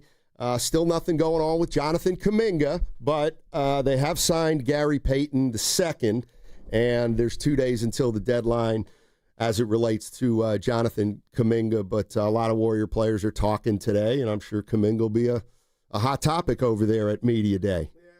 Over the weekend, Steiny, I just let my mind go to hoop because it is back, and I was just thinking of their starting 5 with the Horford announcement, and I'm like, I like it, but I know they're not, young Thundercats. So the others on this team, are they going to be able to pick up the slack? And I'm hoping Kaminga is a part of the others because I think he's your most talented. But again, like you said, man, 2 more days. He's not there today. Wasn't it their version of training camp, what they had going on in San Diego? So I know Warrior fans, just like myself, just want some clarity, man. You always accuse me of cooking the books. When I figure out a stat dating back to a certain time. And is this anything to am I cooking the books here? Give it to I don't know where you're going. Since a Christmas game in 2023, Brock Purdy's got 29 touchdown passes and 21 interceptions. He ended the 2023 year with 5 touchdowns, 5 picks. Then he was 20-12 last year, 20 touchdowns, 12 picks. And now he's got 4 touchdowns and 4 picks in 2 games this year. So is one of the aspects of how you measure a quarterback, touchdowns to interceptions. It's not been good for about a year and a half now with Brock Purdy. Is that unfair? Am I cooking the books, as Goo would say? I mean, those are stats, and I'll just say this. You could make a correlation with last year and since Christmas when they faced the Ravens and that got out of hand. But, Steiny, the more I see Brock play, how about this, especially yesterday, and you could say it's recency bias, I'm losing more confidence by the outing if we continue to see more of these and you question, okay, he got the bag, and I felt like he earned the bag for where he's taking this team. But, man, if we're starting to see some regression or teams be able to manipulate and D him up and take the middle of the field away, then there's a major cause for concern because I did notice the ball wasn't going outside the numbers like it was with Mac Jones. And the reason I bring that up, partner, is just I feel like there's the different play selection that Kyle's utilizing that he couldn't use yesterday. I could be wrong. The middle of the field may be the ocean, the good ocean for Brock Purdy. But those numbers are alarming. But the bottom line is, he turned it over the game that he played against Seattle. He comes back. I'm taking him at his word. And there's 3 turnovers. So, and a couple more when the ball's in the air. Jimmy Steiny, I'm getting Jimmy vibes. Like I'm getting those, oh no, but I won't hammer him yet because we're only 4 games in, his second game. But what are you going to do with that moving forward if you just pan that out for the season?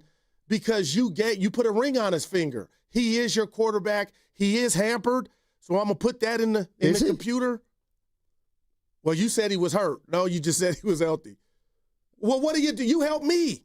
Help me. Well, if you're telling me that Kyle Shanahan didn't use a game plan that he normally would because Purdy was too hurt, yeah, that well, to me doesn't. I didn't say that. I was just saying the throws are different than Mac, who has a stronger arm. Well, why was that a problem yesterday with Purdy? I mean, I didn't even see too many of those throws. Everything was in the middle of the field. And I think that plays to the advantage of the defense. That's just how I saw it yesterday. This from the Boxer and Gerson Work Injury Attorneys text line. Mac is a better vertical passer. Shanahan had more faith in Mac's passing. Look at the number of passes he allowed the backup quarterback to throw. I mean, they're both probably in the same area, I would think.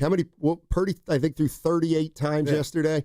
So the bottom line is the 49ers have had 4 games, and they've essentially thrown close to 40 passes a game with either guy. How many games in that sample size would you say, Steiny, with what you gave me? I'll tell you on that side.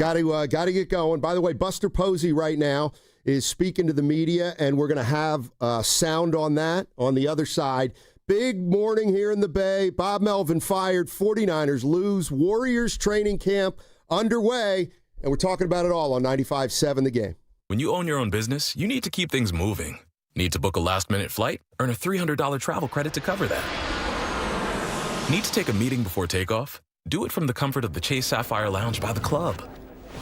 Need to catch your breath before you board? Done. With $2,500 in annual value, the new Chase Sapphire Reserve for Business is the card that gives back all you put in. Visit chase.com/reserve business to learn more. Cards issued by JPMorgan Chase Bank and a member FDIC, subject to credit approval. Terms apply. Neuropathy is a debilitating condition that is sometimes misdiagnosed. Symptoms can include pain, numbness, and tingling in your hands, legs, and feet. Neuropathy is a progressive condition that only worsens unless you get effective treatment. SF Bay Wellness is a leader in neuropathy reversal and uses FDA-cleared, non-invasive electric cell therapy to restore nerve function with no injections, no drugs, and no surgery. The treatments have a 95% success rate. If distance is a factor, ask about our virtual consultation option. Call SF Bay Wellness at 844-94-NERVE for the $99 neuropathy evaluation and receive a personal treatment plan that is tailored to your needs. Don't wait another day. Call 844-94-NERVE. That's 844-94-NERVE. Why keep suffering with the painful symptoms of neuropathy? You deserve to live a pain-free life. Start getting the treatment you need for your neuropathy symptoms. Call today. Hey, it's Mark Willard from 95.7 The Game. Look, when life hits you hard, and it happens, could be an accident, an injury, you need to hit back harder. You need a fierce team that knows the insurance game and refuses to back down. That's why I trust Omar Habas and the entire Habas Law team. For over 40 years, Habas Law has gone head-to-head with insurance companies, winning medical care, financial support, and real justice, and Habas doesn't get paid unless you do. Visit habaslaw.com. Habas Law, they'll fight to make it right. Losing weight shouldn't be a struggle, and with Jumpstart MD, it doesn't have to be. Start today for just $99 when you join Jumpstart MD's medically supervised weight loss program today. Licensed clinicians create personalized plans, including GLP-1 medications. No insurance? No problem. Jumpstart MD has options to meet your individual needs.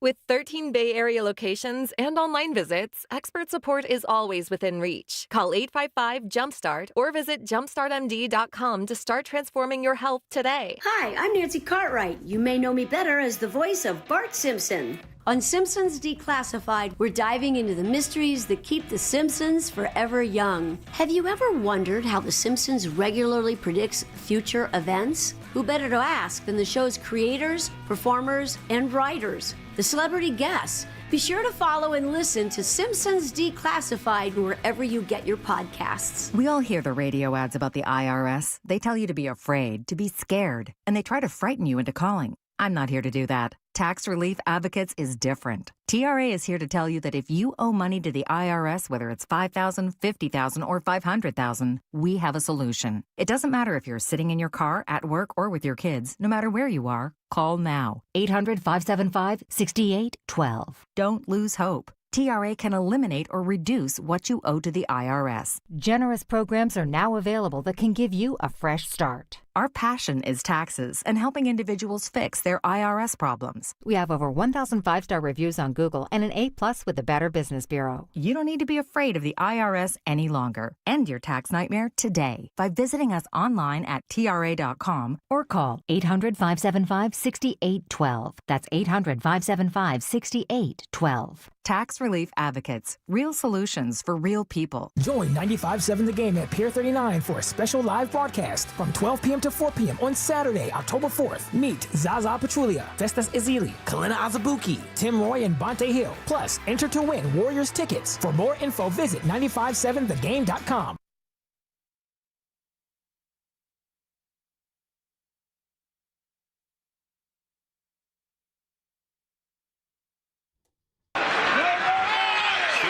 Punt sends Parker Washington back. He's got a punt return touchdown in his career, and he's got an alley, and he might have his second. 96 yards last year against the Patriots. He's going to house this one, and the Jaguars get the score in special teams, 87 yards. That flips the momentum and the whole temperature of this building. Now, back to Steiny and Guru on 95.7 The Game. Adam Amin, Fox Sports from yesterday. Jacksonville beats the 49ers, and special teams bit San Francisco yesterday, that's for sure. Yeah. I mean, the big one, too, was the kickoff after they make it 26-21, and the guy brings it back all the way to the 50. And the next thing you know, they got a short field. They didn't take advantage of it, but it kind of impacted the way the last few minutes went, and the Niners get beat for the first time. Bob Melvin has been fired as the manager of the San Francisco Giants. Buster Posey speaking to the media right now, and I think we have. I'm going to play some of that sound from you or from Buster. Yes, from Buster Posey. It is right here. This is his opening statement. Buster Posey.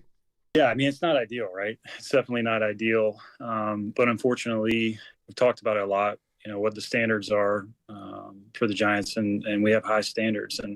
And I hold myself to those same standards. I mean, I understand fully the position that I'm in now.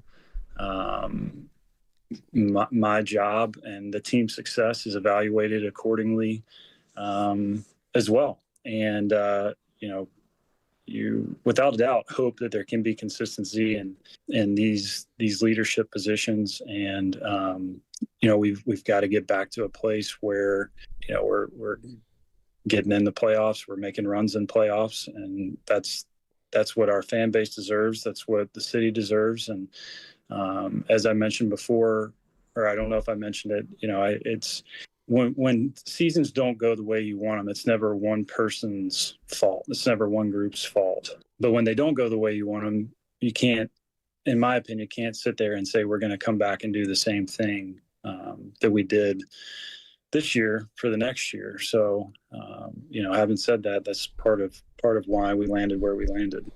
All right, so Posey telling you why they're going in a different direction from Bob Melvin. Yeah, and you know, when a team doesn't make the playoffs and the postseason's about to start, Steiny, you look at yourself just from a fan's perspective, and you take inventory, and now you get excited because Buster is, like you said, this is new. This first time firing a guy, but who are you going to give the baton to? Who do you deem worthy to take you to, you know, get you back to the postseason? Is it going to be somebody like Bochy, if something goes funky in Texas, or he decides, you know, to get out of there, or some young whippersnapper, or somebody that we don't even see? To me, this is exciting, and I know we'll differ, but I just think this team underperformed and underachieved after the Devers trade, and I understand the move.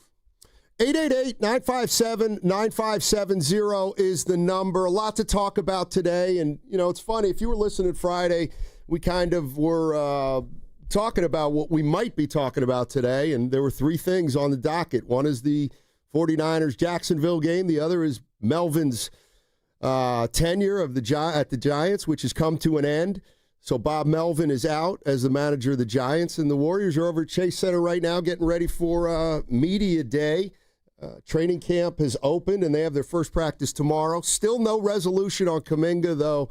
They've signed Gary Payton II. What do you guys want to talk about?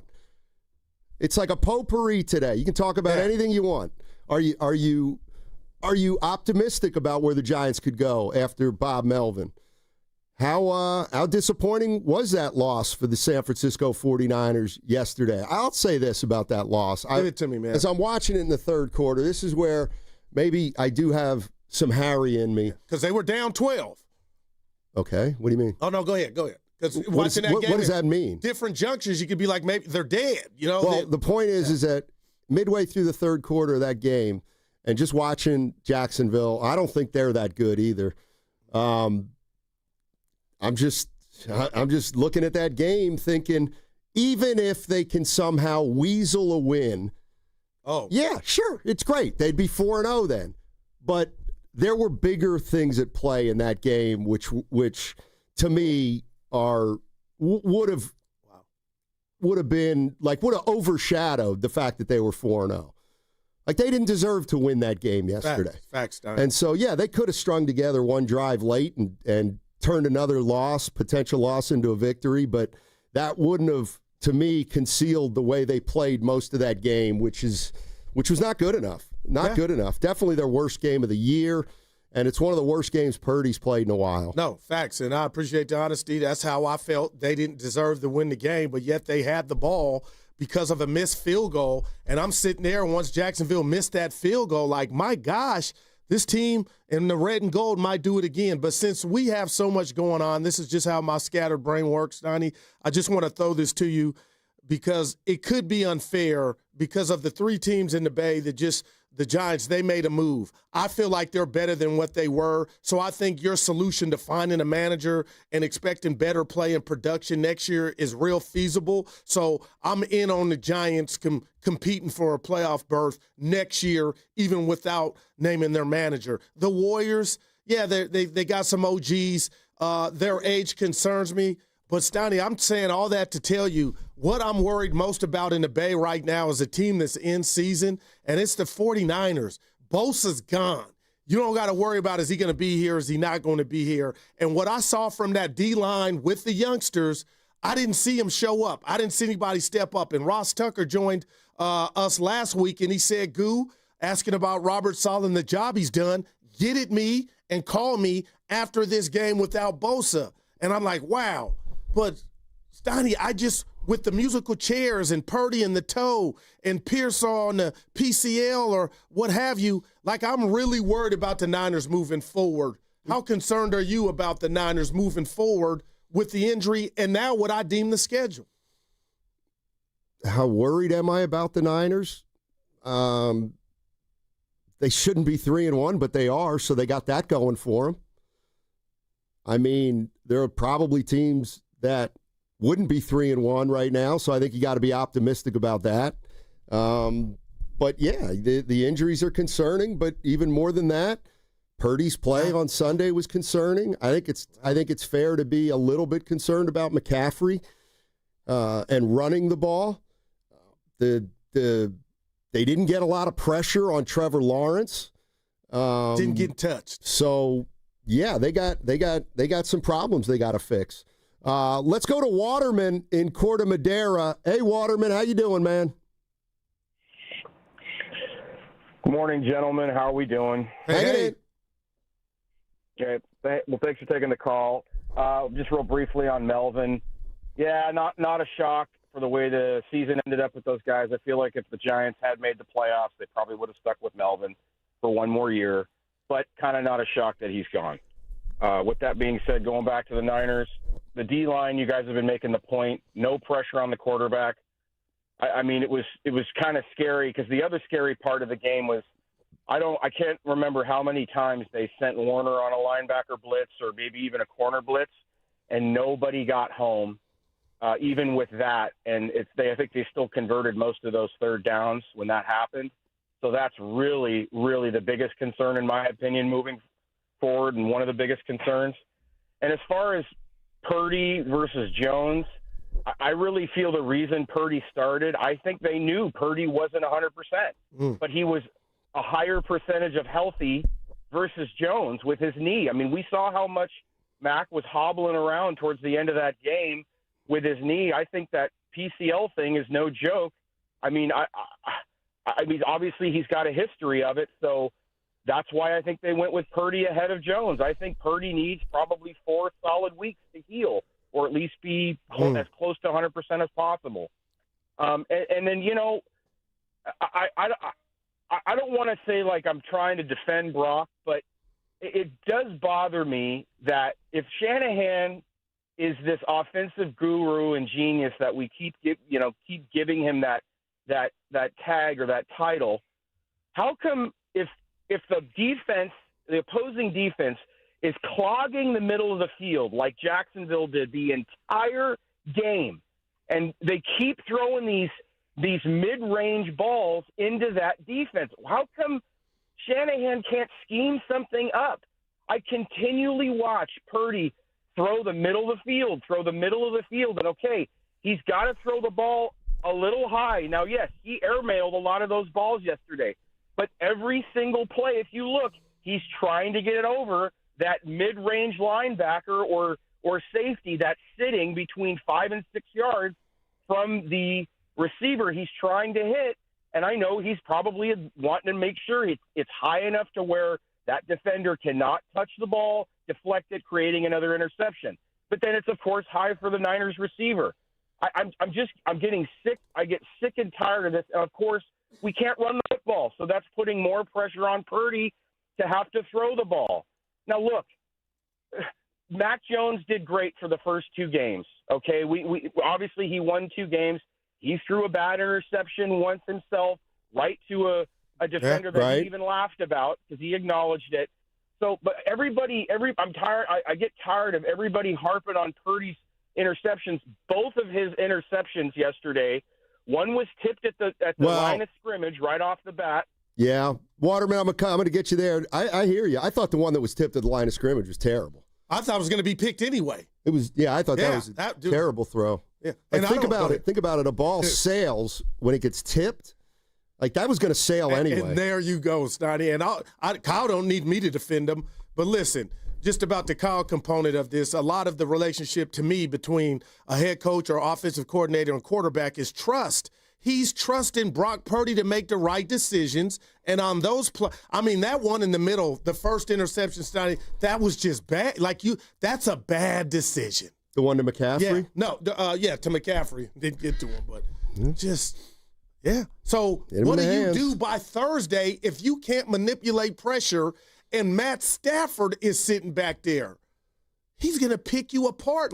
So this has the ingredients. It's one game, but it has the ingredients of how are the Niners and Robert Saleh going to manipulate pressure. And we got to say something else that happened yesterday that I didn't like from a Niner standpoint, because I'll call them all class acts.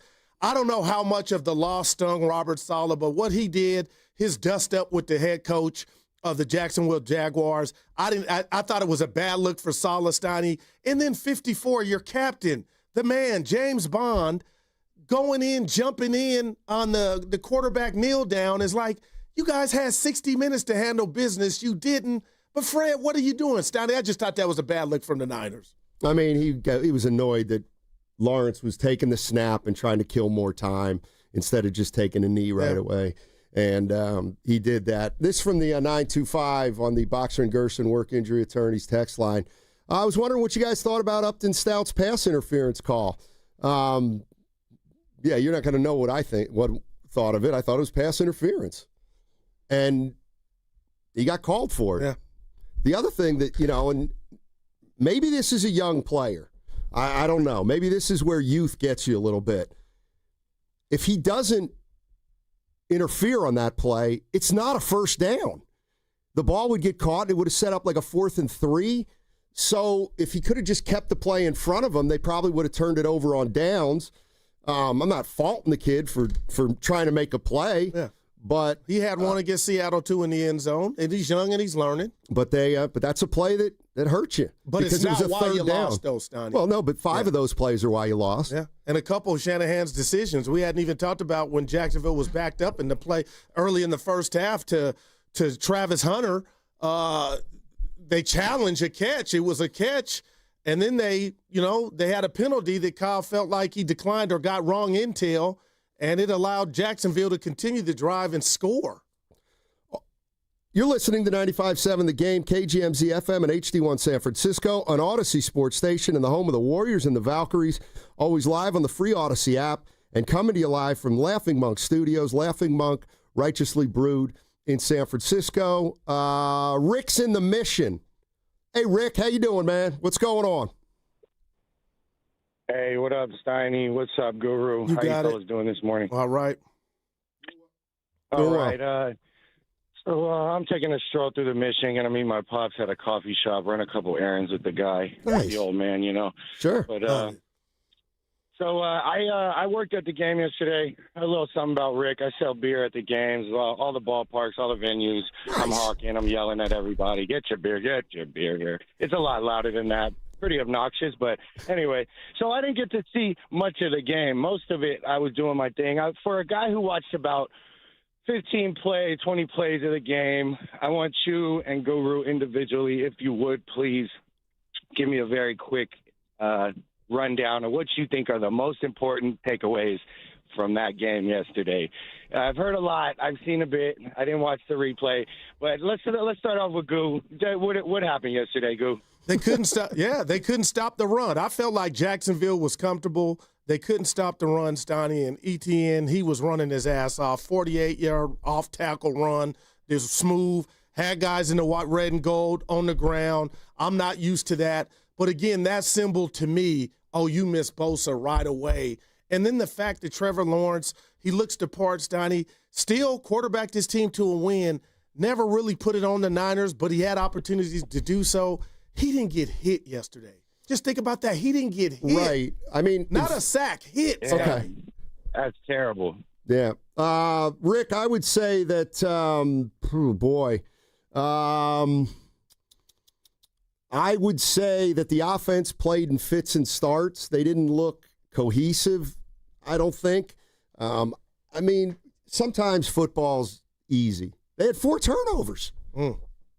Game's over. 4 turnovers to none. Up a punt return. Well, that's the other thing. I mean, why are we so disappointed in the defense when Jacksonville scored 26 and they scored 1 touchdown on a punt return, so that drops it down to 19. That should be enough to win a game for you. But it's like Buster Posey, Steiny. The defense has standards. And I don't think yesterday they met the standards. And you could easily say they're missing their best player. And I was just all week, you got Fred and you got D. Winters, who's been a fine. But the bottom line is just how much are you going to miss 97, man, coming off that edge? And you're right. They turned the ball over 4 times. Then you give up a punt return touchdown. And the defense, Steiny, I'm grading on a curve. They did get Jacksonville to miss a kick. So now you got the ball in pretty good field position, the offense, and Armstead makes the play of his life, knocking it out of Purdy's hands. Purdy's got to be better. And I'm going to say this to Brock. I'll say it to all the Brock stands. And when I set it up like that, it sounds mean. It's not mean, Steiny. I'm even talking to myself. You got the bag. But if you continue to play like this, and hopefully we don't see this, but if you do, people are going to come out with their pitchforks like, nah, that ain't, you got paid. We expect you to take us to the promised land. And now he doesn't have the defense or Bosa helping him. And yesterday I just thought, how much of that, Steiny, if you care or not, I'm asking you, how much do you think Brock's performance was rust? It just was, he wasn't very good. He got you beat yesterday. Almost like who cares if it were rust, I mean, right? And that's the thing. The defense, to me, they're not in this one for me. They even yesterday without touching the QB, The 49ers defense gave up 19 points, and the offense turned it over 4 times, and the special teams stunk. If you want to talk about units, the defense, I think, was head and shoulders better than any other unit. They might have been, but they didn't give up 35 points. That game was they did enough to give the offense one last crack at it, and the offense couldn't get it done. So the defense to me did as well as it could do. Outside of just completely shutting down Jacksonville. But I got to blame that game on the offense and the special teams. Yeah, and the offensive line for me, Steiny. This is 4 games. If this is who the Niners are this year, then you got to – I mean, it's a long haul if this is how you're going to run the ball with McCaffrey in the backfield. This ain't it. 888-957-9570 is the number if you're just joining us. A lot of news coming out of the Bay Area sports-wise. The 49ers get beat by the Jacksonville Jaguars, and they've suffered some more injuries. Juwan Jennings and Ricky Pearsall both come out of that game banged up. We'll find out more about them later today. Apparently, Brock Purdy told Kyle Shanahan late last night after the game that his toe was bothering him and it didn't feel great. We'll find out more about that today. Bob Melvin has been fired as the manager of the Giants. Buster Posey talking to the media. We have sound from that we're going to play. We've got the Warriors starting training camp right now. They have their media day. Gary Payton II's been signed. Jonathan Kaminga has not. So we got all kinds of action as it relates to our sports teams. And you know what? We'll talk about anything you want to talk about. You want to talk about the Niners losing? We'll talk about that. You got ideas about what the Giants should or shouldn't have done with Melvin? Let's talk about it. 888-957-9570 is the number. One important note from Warriors Media Day. One important quote. This is from Steph Curry on the process for Jonathan Kaminga's contract. He said that he respects the process and also added, quote, when he's here and ready to work, we expect him to be locked in. All right. That's from Steph Curry. Steph Curry. Talking about Kaminga. Sounds to me like he thinks this guy might end up on the qualifying offer. Because if he signs a big contract, you got to believe that he'd be kind of happy. But if he's playing on 7.9, his agent's already made it clear that Jonathan's not going to be happy. So we'll see how that plays out the rest of the week. Yeah, and I'm excited. We got hoops. Unfortunately, Giants are looking for a manager, not in the playoffs, but we got baseball playoffs upon us, and the Niners with the game. If you look at the whole schedule thing, I can't stop thinking about it, Steiny. This game Thursday, you kind of wish it. Obviously, you wish it was on a Sunday, why? So guys could get extra time to possibly heal. But the fact that my man's waking up, Brock Purdy, telling his coach even last night, something's up with my toe.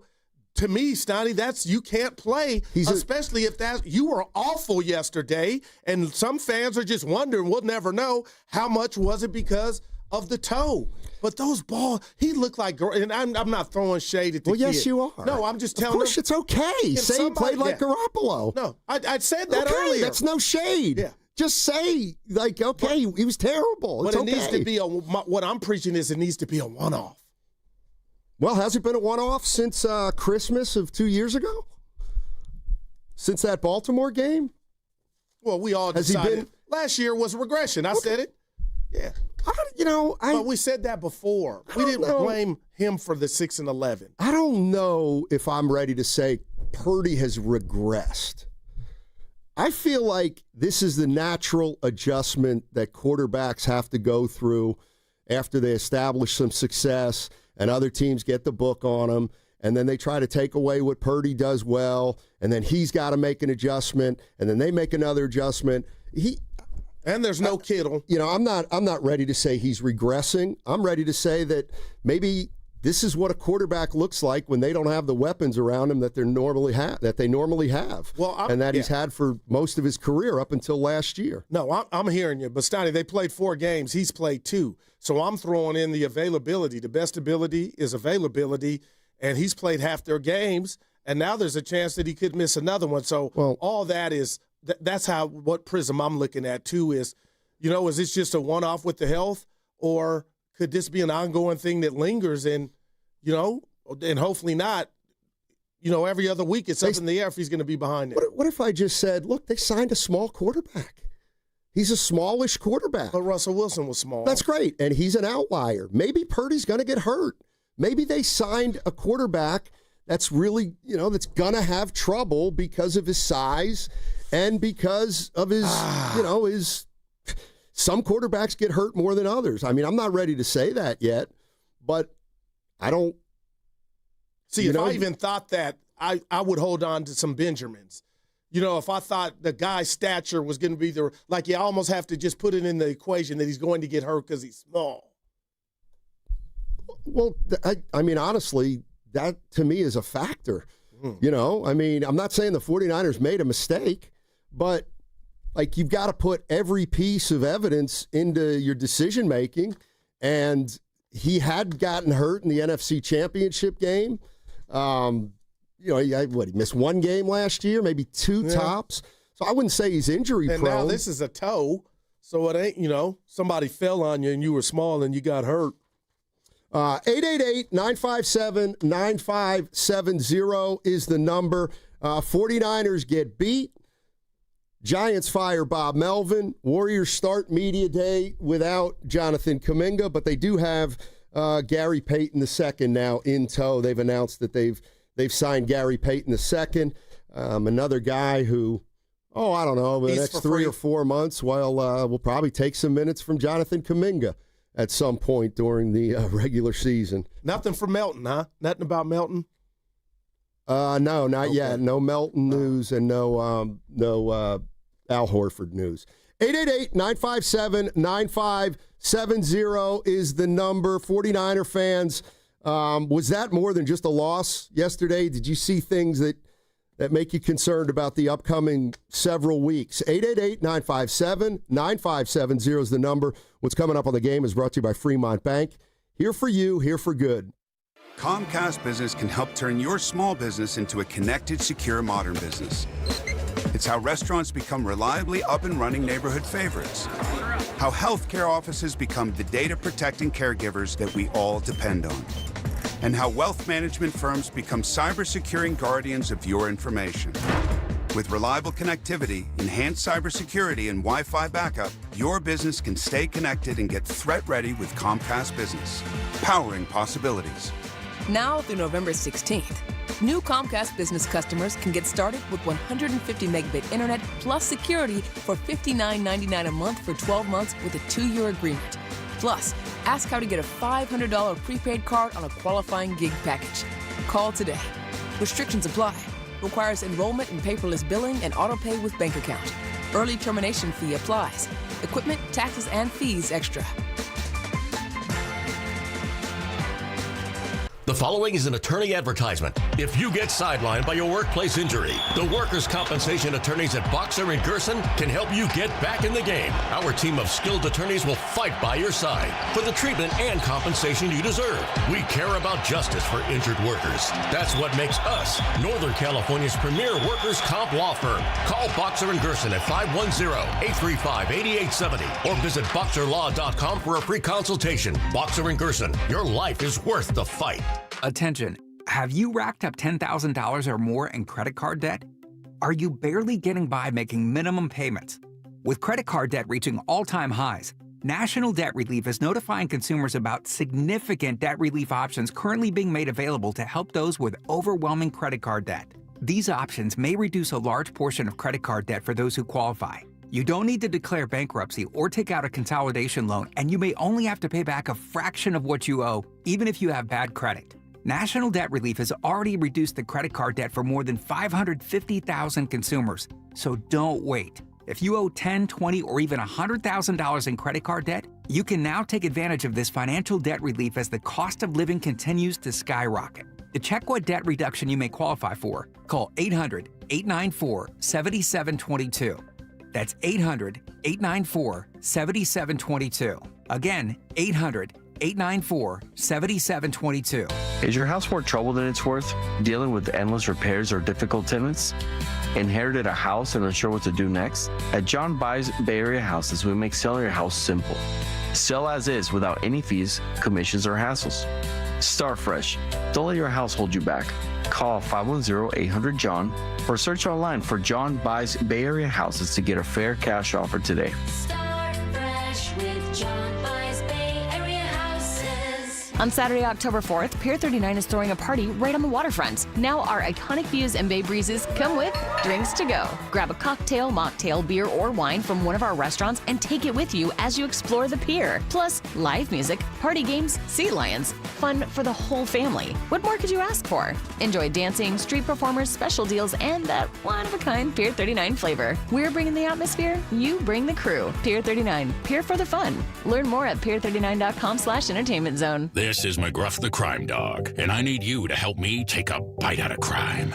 Another teenager, victim to fake pills bought from social media. This doesn't seem like a drug deal, but it definitely is. Should buying prescription pills be that easy? Many fake pills contain fentanyl, and an amount small enough to fit on the tip of a pencil can be lethal. So listen, before buying pills from social media, think again. Learn more at mcgruffpsa.org and go for real. Brought to you by USPTO and the National Crime Prevention Council. I'm Piera Palazzolo, VP of Digital Marketing for the American Management Association, a company focused on the management training skills needed to enhance the careers of business professionals. We did our research when it came to the best companies for website development and chose AmericanEagle.com. And we couldn't be happier. AmericanEagle.com worked closely with us to understand the front and back end requirements needed to launch an e-commerce website that could handle the complexities of running thousands of seminars nationwide. Our robust new website and improved SEO saw immediate increases in site traffic and web revenue. If you're in need of managerial effectiveness and success, visit our website at amanet.org. If you're in need of a website that provides an unparalleled consumer experience, I highly recommend AmericanEagle.com. Transform your business today. Dial 877-WebNow1 for a free digital consultation with AmericanEagle.com. Let me tell you about this new Pretzel Cheddar Club. Hey, I'm Carlos. And I'm Ebony. And a little thing we love about the Chick-fil-A Pretzel Cheddar Club is the tangy Dijon with the pretzel bun. It takes it to a whole nother level. It goes perfectly with the chicken and the cheddar cheese and the bacon. Man, you know how much you love bacon. And I love the different varieties. Grilled, spicy, original. It gets you nice and excited for fall. Order the Pretzel Cheddar Club with Cherry Berry and Sprite for a limited time on the Chick-fil-A app. Real guests paid for their testimonials. Get ready for two rock legends on one night and one stage. Judas Priest and Alice Cooper on October 14th at Shoreline Amphitheater in Mountain View. Buy your tickets today at livenation.com. And for your chance to win your way into the show, enter online at 957thegame.com.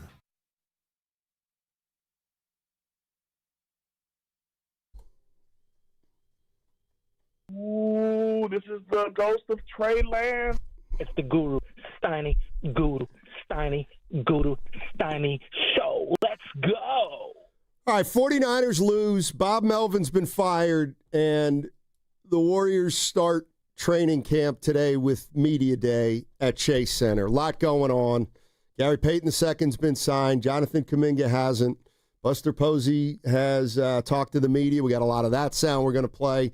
And the 49ers get beat yesterday by Jacksonville. Purdy is banged up. Jennings is banged up. Pearsall is banged up. We'll find out more about those guys later this afternoon as the Los Angeles Rams are the opponent on Thursday. And so, I would say this about the Niners right now. Give it to me. They're 3-1. They've had a lot of injuries. They've put a couple wins in their back pocket, at least one maybe that they shouldn't have. So if this team were 1-3 and going through what they're going through right now, I think that would be one thing. But they are 3-1, and all indications are that Purdy's not too serious. We'll see. Kittle's on his way back. Ayuk, well, not Ayuk, but Jennings, we got to find out about. And Pearsall, hopefully they're not long-term. But the Niners are going to have to weather a storm right now, clearly, over the next 3 or 4 weeks, and hope to play some winning football till they get guys back. It's that simple, and they're not 1-3. Yeah. they got a couple gifts, and this is why you take advantage of those gifts. No doubt. But, I'll tell you what, Steiny, if you can give me a name on the defensive side of the ball that's coming back named Bosa, I just wonder if this is their reality. And again, they kept it in realm for the Niners offense to kind of steal it. They didn't. But I'm just looking at Travis Etienne, Steiny. 124 yards on the day, 6.5 a pop. The whole team average, the Jags, that is, 4.7 on the ground. That's not Niner-like. I know Fred Warner had his hands on a couple balls, but, wasn't able to make an interception. Kittle's coming back, but, I've learned my lesson. When you look at this Niner team, you get so excited about who's coming back, Steiny, and then when that person does come back, you lose somebody else. So I don't know what's going on in regard to the PCL possible injury or light PCL injury with Ricky Pearsall, I believe your best wideout right now. I know Brock was throwing to Demarcus Robinson. He had one catch yesterday. Jawan Jennings only practiced a couple days last week. Now I don't know who's going to be under center, but you are right. They are 3-1. But good God Almighty, Steiny, the fact that they are 3-1, because nobody has the answer for why they're not able to block up front and establish the running game. So we'll see where this thing goes from here. But with what you got on deck Thursday, then on a plane to Tampa, and your quarterback iffy. Now I would look at it this way. Yeah, you got a long week against Tampa. You should have an advantage when you play the Bucs, because you'll have a long week after playing a game against as far as getting healthy, on Thursday. But, yeah, and he, I don't know, maybe this is just me. The way, here's why I don't really worry about injuries, because if the 49ers keep getting hurt, they're done. They're just done. If you're telling me Brock Purdy's going to miss another 3 games and Kittle's not coming back in week 5, it's going to be week 8, and Ayuk's not coming back at all, and Pearsall's in and out of the line, they're not, then they're just fighting uphill and swimming upstream. And I can't expect a team to make the playoffs if their starting quarterback's going to miss a bunch of time and all their key players are going to miss a bunch of time. It's just not a recipe to succeed in the NFL. And I've been throwing some rocks at Brock Purdy, but they're not even rocks. I'm just telling you what I saw yesterday and what I didn't like. But we had not mentioned, and maybe you did not in here, Steiny, he was a victim of some drops. Kendrick Bourne had the biggest drop of the game to me. So, the Purdy stood in there, threw for 300 yards. He was bad. I stand on that. But, Steiny, we can't ignore, some guys that had some dropsies that affected, the Niners' output in regard to scoring points. That happened. And it did. And he, 2 things can be true. They dropped some balls and he stunk. Let's go to Delta Lifestyle. Hey, Delta Lifestyle, how you doing, man? I'm good, guys, and everything you say is just right on. I believe what you've been saying just recently, especially Goo. We've got a team of injured players, and you don't know who's going to show up next week. We've got a lot of young studs who will develop into great players, most of them. And Kyle told us before the season even started, he said, it's going to be a tough season. And if you look at Philadelphia, there's no way, even if our guys were healthy, we're going to match up well against Philadelphia when we get to the playoffs. So I look at this year truly as a rebuilding year, and we need to get an offensive line by draft and trade by next year, because it all starts at the line. And especially if you're cycling guys in and out and you have crummy line play, we don't stand a chance. So, frankly, I'm pretty thrilled we're at 3-1. Was yesterday rough? Heck, yeah. Nobody played well. Warner played well. That was about it. We got some work to do, but we need to temper our expectations. Let's grow these young players. It's a great time to do that. But let's get that offensive line fixed, since we've been talking about for, 10 years? 20 years? As long as Shanahan's been here. Yeah, thanks, Delta Lifestyle from Discovery Bay. Steiny, did you notice this? It's 14-3 right before the half. The Niners have first and goal, and the first play. I'm not saying the play was wrong. It's a handoff to McCaffrey right up the middle, but it just felt like Jacksonville had a wall, just like cutting their nails or what have you, just waiting, and it went nowhere. There was no push, and I'm just not used to that from the Niners running game. But it felt like that against Arizona. It felt like that against Seattle. Why all of a sudden has the even down in the right before half, Steiny, you turn around, give it to Brock McCaffrey, and it's just like it's almost a just giveaway down. There's no push at all. That's an offensive line issue, it sounds like to me. It is. I'll tell you what. We have the best producer, one of the best producers working for us. And I don't like to put him on the spot, but I'll tell you what. If somebody could come up with this stat, I'd be ecstatic. Oh, you tell. So 49ers scored on their first possession yesterday. Field goal. Yeah. But they scored. I would love to know what Kyle Shanahan's percentage is of scoring drives. Every 49er drive in his tenure. You don't have to do it. I'm just kind of bringing it up. But I want to see where you're every 49. Every 49 stat you ask for is so complicated yeah, I know. and specific, and you use it for 5 seconds. Because I go deep. No, you ask for something that takes 20 minutes to search for that's going to get us 5 seconds of material. He said you won't use it long. This may get you more. Okay, so this is his 9th year, and there have been 9 seasons worth of drives, okay? I'd like to know the percentage of drives that the Niners have scored on in the Shanahan tenure, and then take away all the scores on the first series of every game, because they score on the first series of so many games. So the first 15. With that scripted thing, and then it does feel like they have way more success on that first drive than subsequent drives. And then maybe if you find that out, what we'll find out is, most teams score most often on that first drive, and I'll be like, okay. So what you're asking for is not just the Niners the last 9 years. We could start there. You're asking for, all 32 teams and their non-scripted scores to compare and contrast for you to then say, Shanahan's actually not that great for the next 10 seconds. Meanwhile, I just spent 2 years searching through every single drive of all 32 teams for the last 9 years. That's a lot of data. What do you mean? It means that I'm not going to do that.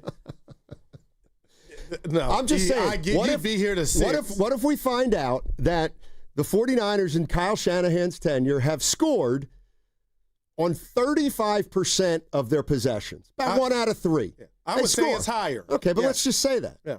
Okay, now you take out the first series of every game, which would be 17 times 8. And maybe after that, they only score on 19% of their drives. See what I'm saying? But I think you're saying, take that script out of his hand, he's got nothing. So you say he doesn't adjust well? I don't know. I'm just after curious. The first 15. I don't know. It sounds like that's where you're going. No, I just want the numbers checked, and maybe, you know what? Maybe I'll be proven wrong.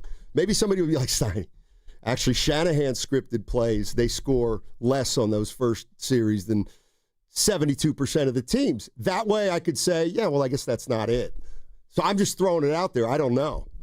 It just feels like, boy, do they score on that first series a lot. I'll tell you this. I was listening to Adam Amin, the announcers, and Mr. Butt Fumble, and I'll tell you this, Steiny, they were talking about how Jacksonville, and we've seen this in the NFL, the defense, when you have an identity and you're able to turn the other team over, watch out. And through 3 games, Jacksonville has had success doing that, and they come in and get 4, and I'm just like, they just peppered it all throughout the game. Every time there was a fumble or interception, and Jacksonville's done it again. Steiny, the Niners' last 2 opponents, ask me how many times they've turned the ball over. Arizona, that's a problem. And I thought this team flies to the ball. Well, they used to. Okay. But this, in regard to the turnovers and the defense, you could say, those things come and go. But, man, how many times has that been part of the Niners defensively, their DNA, and it's just not happening? And again, I just watched – it was so symbolic to watch Trevor Lawrence hit the tight end in the flat on the little baby rollout and just throw it to him. Ball game. Arizona had that same chance, couldn't do it. But, man, I just don't feel like opposing quarterbacks are under the same distress as Brock Purdy and Mac Jones when they're back there. Because Jacksonville was closing – because that pocket was closing in. You could see arms like, just like tree branches, Steiny, that's just making it difficult. And that's how the game ended, knocking the ball out of Brock's hand. See, TG on the YouTube chat said, what, Evan, Steiny did say you were the best, though, before he ever asked that question. I guess you did just gloss over that. And then secondly, Chicago Jason said, Evan said, that's not your job. Wow, that's not my job. I can get somebody else. And can I say something else? Well, we know what happened last Monday. I'll also get somebody else to ask these questions. Don't you love when you weren't stuff here. You don't know anything about it. Yes, he don't speak to something you don't know about. He reached out. I needed confession. I'll leave for one day. I don't know where you're at, but I need you. Listen, on my notepad, Steiny, I jotted this down. First play of the second half, Jacksonville kick returner doesn't let the ball go out of bounds to get the ball at the 40 and catches it out of bounds and gave the Niners defense I'm like, that's going to cause you to lose a game, but the Niners didn't make them pay.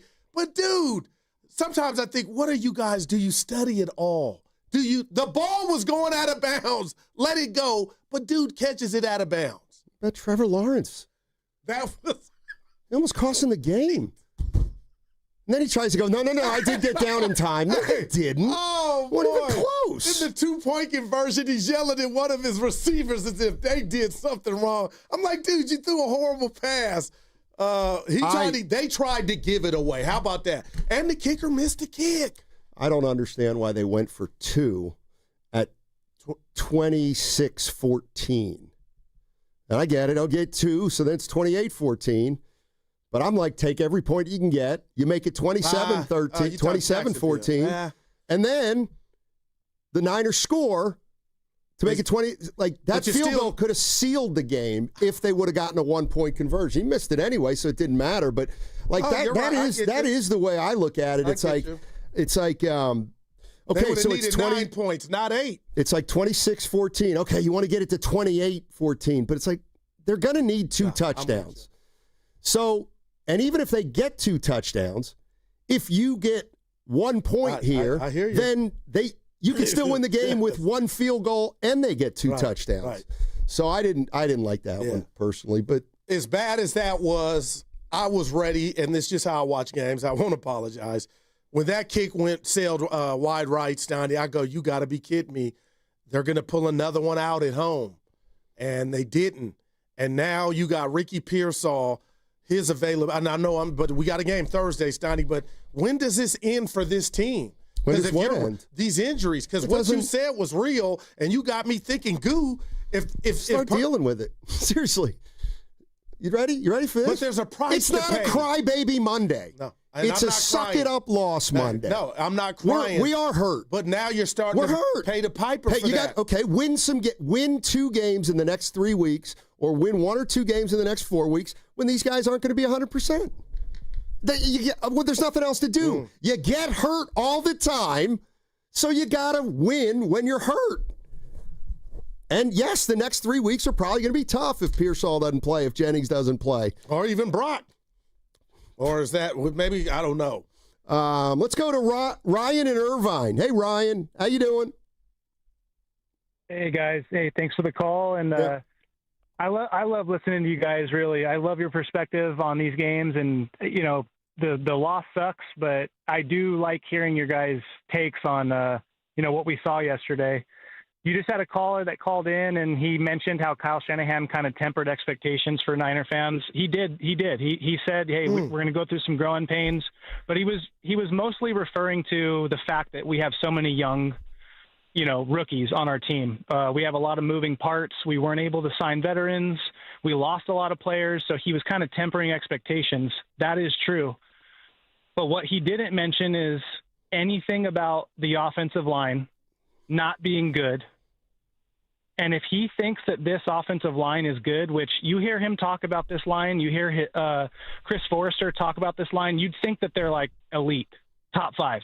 So there's a blind spot there, and it's maddening because it's like, man, how do you not see what we're all seeing? The second blind spot is the fact that Brock was hurt. He was clearly hurt and not up to his full potential and capabilities.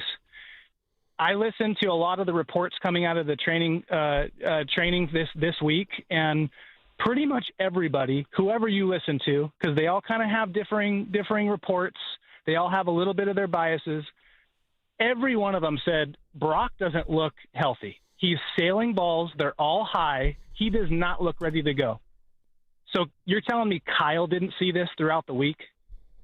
Meanwhile, Mac is also hurt. Yep. But he did not look like he's not up to his potential to be able to make this start. So I think Kyle has a blind spot when it comes to injuries, or potentially trying to keep things from happening that will just have a snowball effect. Brock's not going to start this Thursday. It's going to be Mac.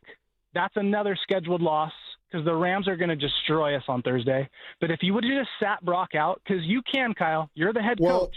I don't care if Brock is your leader and he has to play. No, sit him down, rest him for a long bye week, get Mac out there. He's your $50 million franchise quarterback. If Kyle could have had a little more control of his team, same concept goes for CMC. If he would have had a little more foresight, I think it would have had a benefit to the team long term. Well, and Ryan, thanks for the call. The only thing to me missing from that is we don't know how hurt or healthy Mac Jones was.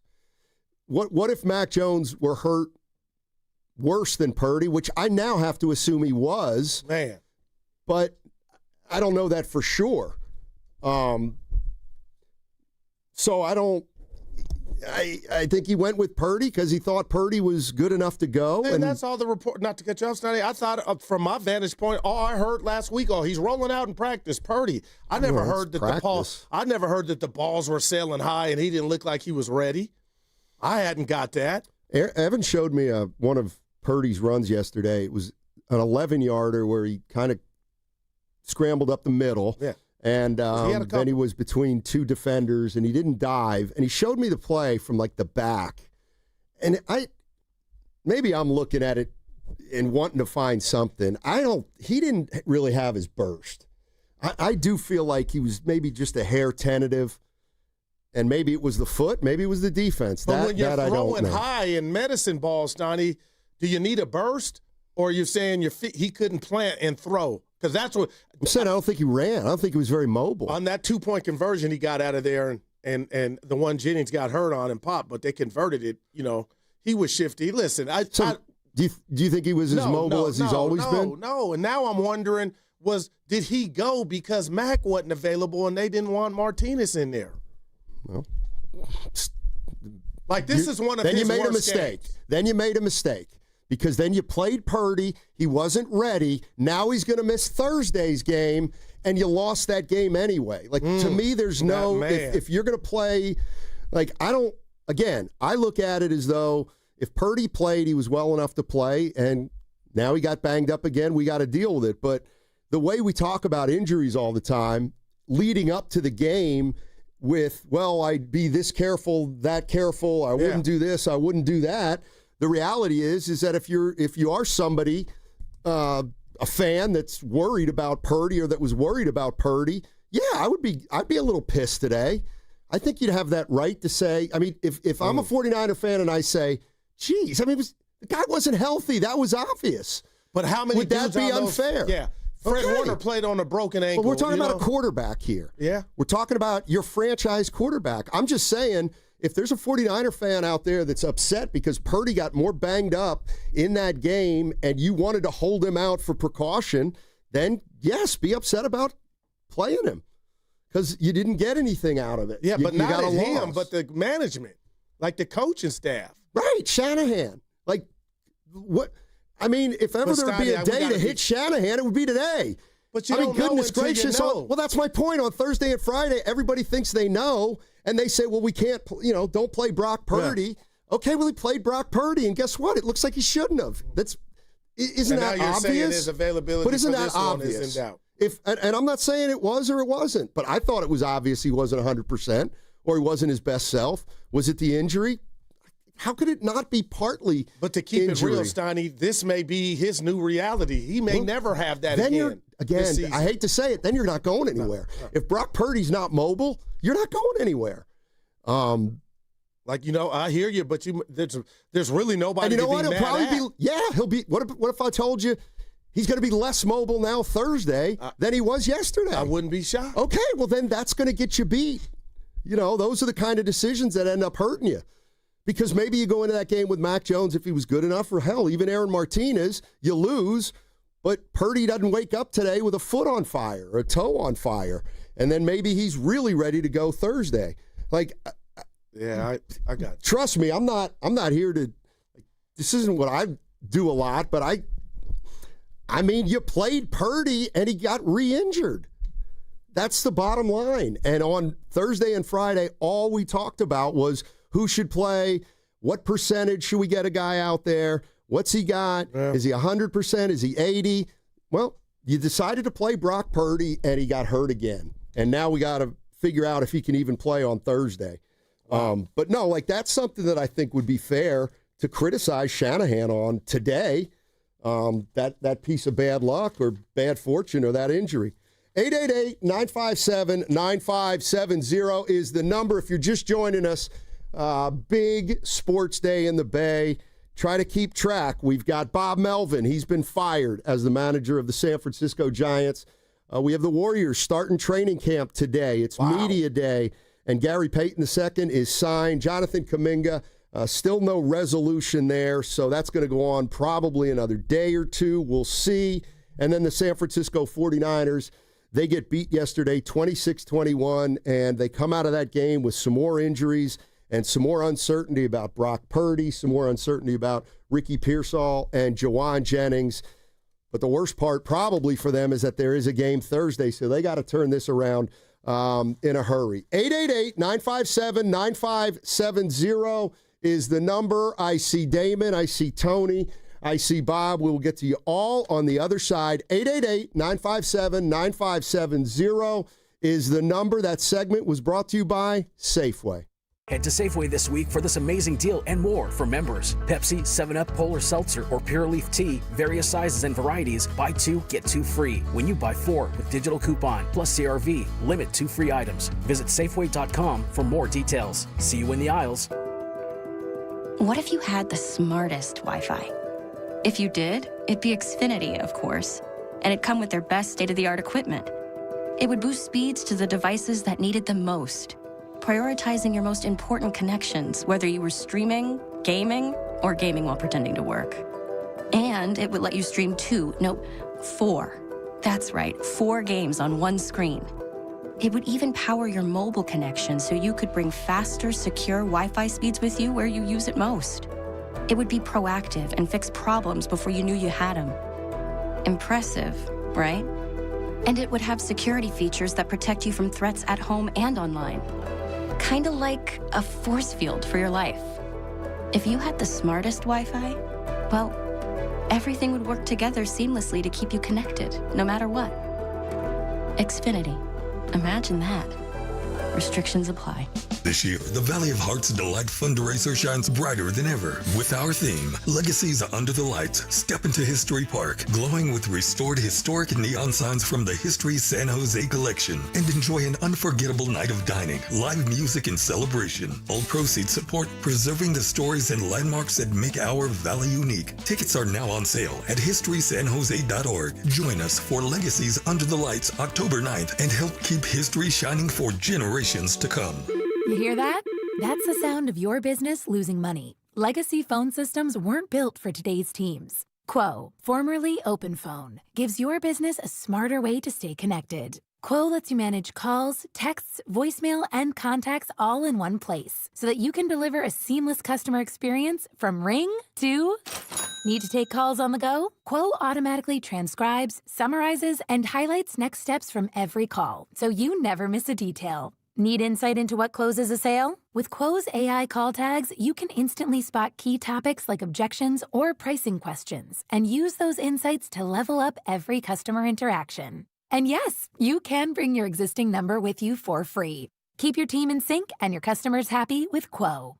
Quo, No missed calls, no missed customers. Try Quo for free at quo.com/sports and get 20% off your first 6 months. That's quo.com/sports. QUO.com/sports. Attention taxpayers. If you owe $5,000 or more and have missed another tax deadline, you're officially on the IRS's radar. The IRS has resumed aggressive collections. That means wage garnishments, bank levies, even seizures of your home, car, or retirement accounts. If you owe $5,000 or more and missed the deadline, you're stacking new debt on top of what you already owe. Call Priority Tax Relief now. Their experts fight back fast and are saving their clients millions in tax debt every month. I owed over $50,000 and they settled it for pennies on the dollar. These guys are as legit as they come. After speaking on my behalf with the IRS, my entire debt of $25,000 will be eliminated. Whether you've received collection letters or you're already facing liens and garnishments, call for your free consultation. There are no upfront fees. Priority Tax Relief. Let's make your taxes our priority. Call 800-464-1899. 800-464-1899. 800-464-1899. Priority Tax Relief.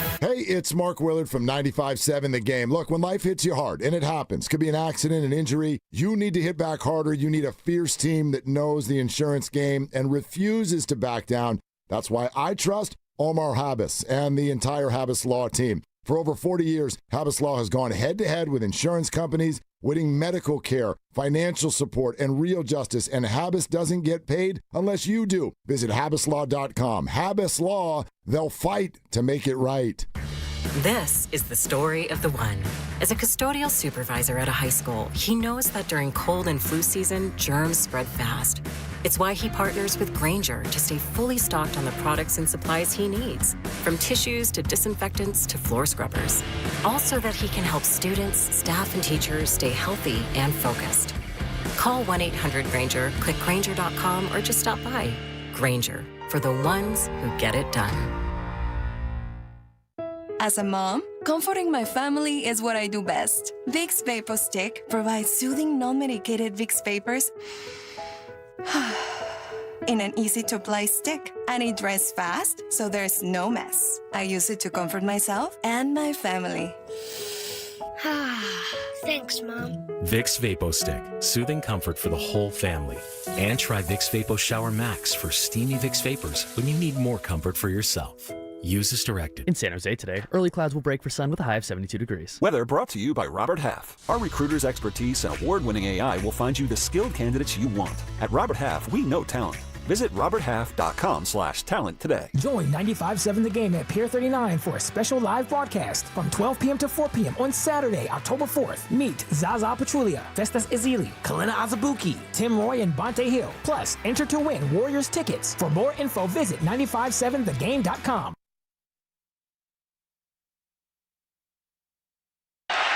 Is going to throw a pass for Hunter. Did he hold on to that one at the 35?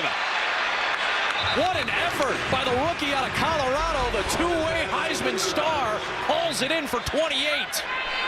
Longest catch of his NFL career. And he had to recoil it as he was being drilled by the fellow rookie Siegel. Now, back to Steiny and Guru on 95.7 The Game. All right, Adam Amin, Fox Sports. Big play there, Steiny. Yeah, it was. Nice catch. And Leonis reached out to me on Twitter and said, Goo, don't try to run Kyle out of town. I go, no, thank you, Evan. I said, he's not even on my list, but he was thirsty on that play. I thought he wasted the challenge too early, and it looked like a catch, Steiny. There was nothing to, kind of overturn it, and that was a big play from the goal line. They were backed up. And, man, your boy Travis Hunter went up there and got that. I think they scored on that, too. They did score on that. It's an 89-yard drive. Look at my man. Good stuff. 89-yard drive. All right. The number here is 888-957-9570, and we're getting into a lot of things. Niners loss, obviously. They've got some more injuries they got to deal with. Buster Posey has fired Bob Melvin. And the Warriors training camp opens today with Media Day at Chase Center. Here's one that it's interesting. I want to play from Kyle Shanahan on I can't wait to hear this because I didn't hear it yesterday. Was this a trap game? We didn't think it was a trap game at all. We've been watching film on them all week. We knew they were a good team, and we knew we'd have to play really well, and regardless of what we did playing-wise. When you have 4 turnovers and get 0, that's kind of obsolete. But you can't let 1 become 2. We got a game here in 4 days. Guys got to get home, get to sleep, start recovering right away, and we'll get the players in on Tuesday. Yeah, it was a trap game. When you're banged up and you won 3 games by a total collective of 10 points, you're not that good for this to be a trap game. Yeah, and a trap game. Trap game is when you're playing at home. Check. You're favored. Check. And you have a big game next week. Check. But I'm just saying. All right, let me check. Otherwise, you don't believe there is such a thing as a trap game. I totally do. Okay, but this is one. But it's when you come off a campaign, sir, of 6-11, ain't no trap games the next year. They're too big for their britches. You are the trap. No, they're and not the fact that you won the game and went Houdini and did what you had to do, rightfully so, to get those 3 wins, you got to take care of business. And as banged up as you are, it's what's the Al Pacino? Trap game. Any given caught. Sunday. Yeah, and they fell. They fell. Definition of a trap game. No. You can have a trap game on the road. Not as many. Talk to me. Yeah, there was a glaring one this weekend. No, there wasn't. And I'll tell you why there wasn't. I saw the Giants. That game was a nightmare for the Chargers. Nightmare. Please tell me why. Because the Giants That's the definition of how about the Packers favored by 6 on the road? I think trap games primarily happen at home. Oh, no doubt. Okay. But this team is not healthy enough to be a 3 trap criteria, game. They hit them all. They're at home. They were favored, and they looked ahead to a bigger game on Thursday. That's a baby trap. The last big trap game the Niners were a part of, because last year they stunk, I believe, wasn't it week 6 when they went to Cleveland, played P.J. Walker on the road, and everyone was saying that was a trap game, and they lost. Yeah, this one was a real trap game. Here's the other reason why it was a monster trap game. They're 3-0. Oh, 3-0. That's the kind of team that's susceptible to a trap game. And you know what?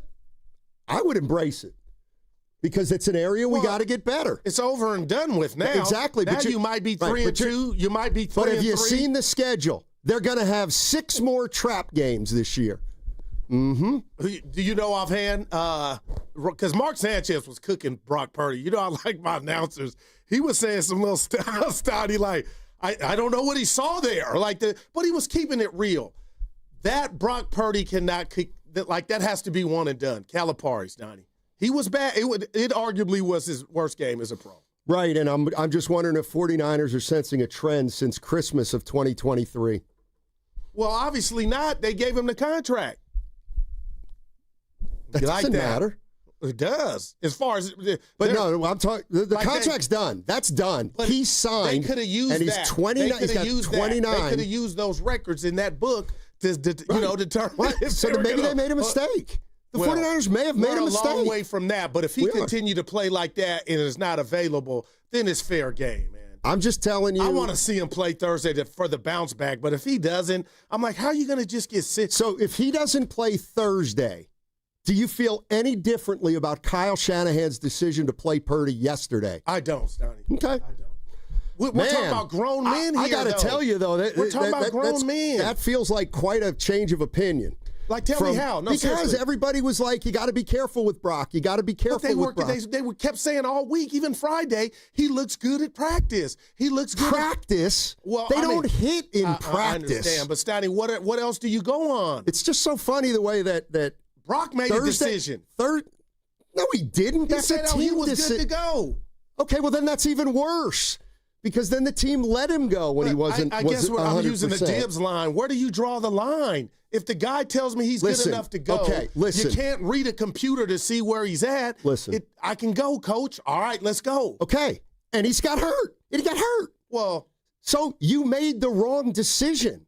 And what I find unbelievable is Thursday and Friday of last week. Who should play? I'm saying, well, if they're not 100%. But we don't know about Mac, though. I'm with you. We don't know if Mac was even available. Forget Mac? Yes, because you started Purdy. You started Brock Purdy. And all I know is there are a lot of people who are, dime store doctors who are saying, nice. Be careful. You got to be careful. This could linger. So give him another week. Okay, you didn't give him another week. He got hurt. Well, can I say something to that? And this ain't you. But I thought it was kind of weak, Brock, that this is now taking on a life of its own. You just go out there and have the worst game, arguably, of your career, and the toes barking. I just wanted to know, had he thrown 3 touchdowns for 400 yards, would the toe be barking? He wasn't going to do that yesterday. He wasn't going to throw 3 touchdown passes. He shouldn't have been out there. Okay, well then we got action criticizing Shanny. Because you're saying it was the ultimate, it's up to, he's the coach. Like, all I know is the one thing everybody says on a Friday is, well, you don't take a chance of him getting hurt more. He did. He got hurt more last night. And I don't play that game. I just like to stir it up. Because I figure he was out there, he was good enough to go, and he got hurt. But you don't think he was 100%? Well, then why did he play? Because he's a football player, for one. And it hurt you because you lost the game. And your backup you is lost the game because he stunk, and he got hurt again. Well, Steiny, it was a double whammy. I don't look at it as hurt again. You aggravated something that still is not healed. Okay, you may so never why get did he that play? time moving forward. But why did he play then? Maybe because your backup, your viable backup, was dealing with something with his knee. Okay. All Uncle you Looney guys, saying Brock wasn't that bad. All you guys out there that tell me were worried, that always worry about a quarterback getting hurt, right? And whether he should play or not, and be ready to play. And if there's any doubt, you shouldn't play him. All right. All I'm saying is the guy played. Gotcha. And what happened was the one thing that everybody is most fearful of. What if he gets hurt more? Did he finish the game? He did. Did he finish the game, partner? Did he also call Kyle Shanahan and say his toe was killing him? Yeah, well, obviously, that's what What if he doesn't play Thursday? Would you be saying, does anybody have the right to say maybe Kyle Shanahan made a mistake by playing him Sunday if he can't play against the Rams? I'll give you that, but it doesn't constitute the outcome of the fact that he finished the game. And this might be the Niners' new reality, Steiny. What if he sits out 3 weeks, comes back, and the 4th game he finishes and still says, I still got some pain? Like, pain doesn't mean he's not going Thursday. It's how you deal with it. But I'm with you. It falls at the doorstep of Kyle. But if my guy, Steiny, come on, man. This league is littered with soldiers. And Brock tried to go out there. Now, he didn't say I was bad because of my toes, so I got to give him that. And you may have cost yourself playing Brock Purdy Thursday. Let's jump into some... and we got to get into Trent, man. He's not playing well, Steiny. And I know you're not happy, but this might be your victory lap. This is Shanahan on the Purdy 2 interceptions. It's 2 games, so there's no absolute to what the problem is. I think we just talked about what the turnovers happened. One tip was unfortunate. The one just out of Christian's reach. Wish it would have been closer to him. And then you just got to protect the ball in the pocket when the guys are there. That's Shanahan on the 2 picks. So Brock Purdy, Steiny, through 2 games is 4 up, 4 down.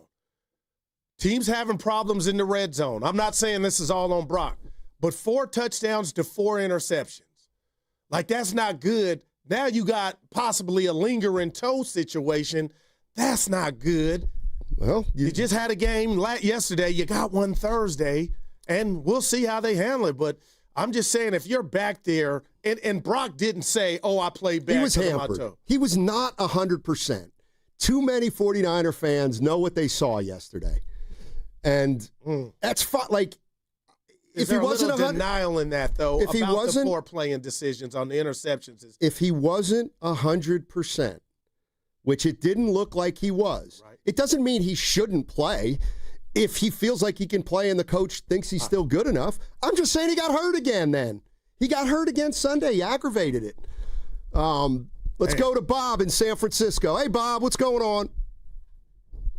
How you doing? Hey. Love the show. Oh, thank you. So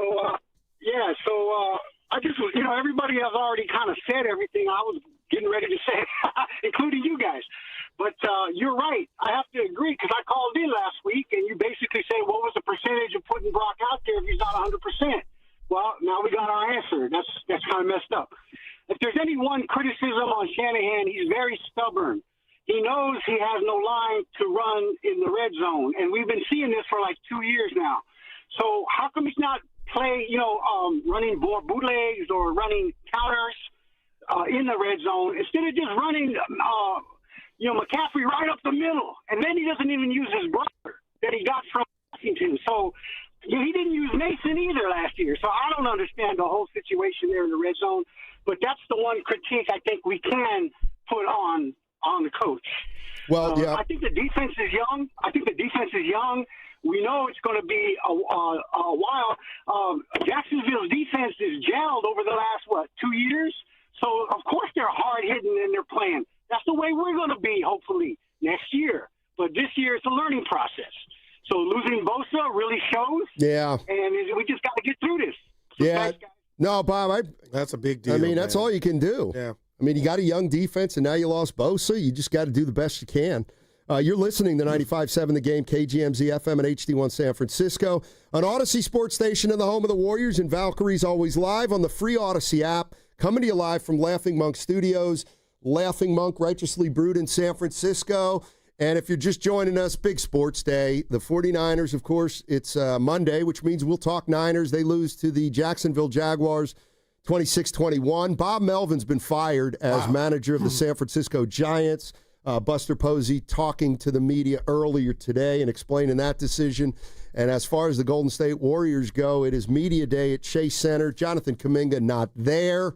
And the Warriors have announced, though, that Gary Payton II has been signed. CP2. But no Kaminga as of yet, no Horford as of yet, no DeAnthony Melton as of yet. You know the drill. Eeny, meeny, miny, mo, Buster Posey. What do you have to say about Melvin and where we go from here? We've notified them, left it with them that some of the staffing is going to be dependent on whoever the new manager ends up being.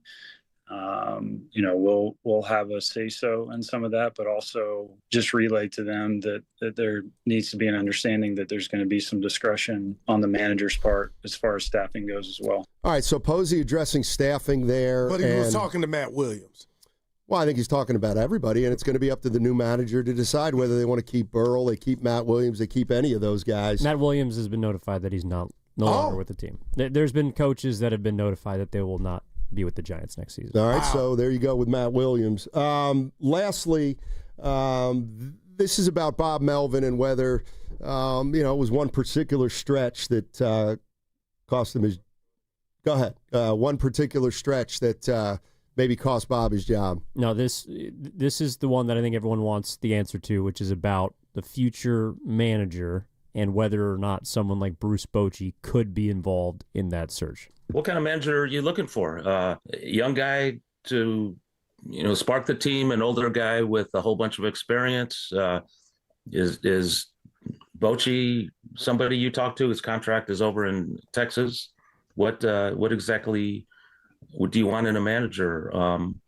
And can it be a guy who's got no major league experience or any managing experience for that matter? John, I think we're open. I mean, I don't think for me, age is somewhat irrelevant. The experience part, you can have different takes on that. So generally pretty open. I'd say what I want is similar to what I mentioned to Ann on the previous question, is somebody that's going to be obsessive about the details, obsessive about work, obsessive about getting the most out of our players, getting the most out of our staff, and somebody that will inspire confidence in our players on the field, and also all the interactions that happen off the field as well. And in terms of Bochy, I don't know what his status is yet. I haven't heard, so I can't speak on that. All right, that was Buster Posey talking to the media earlier today. Wow. Yeah, they're in the market for a manager right now.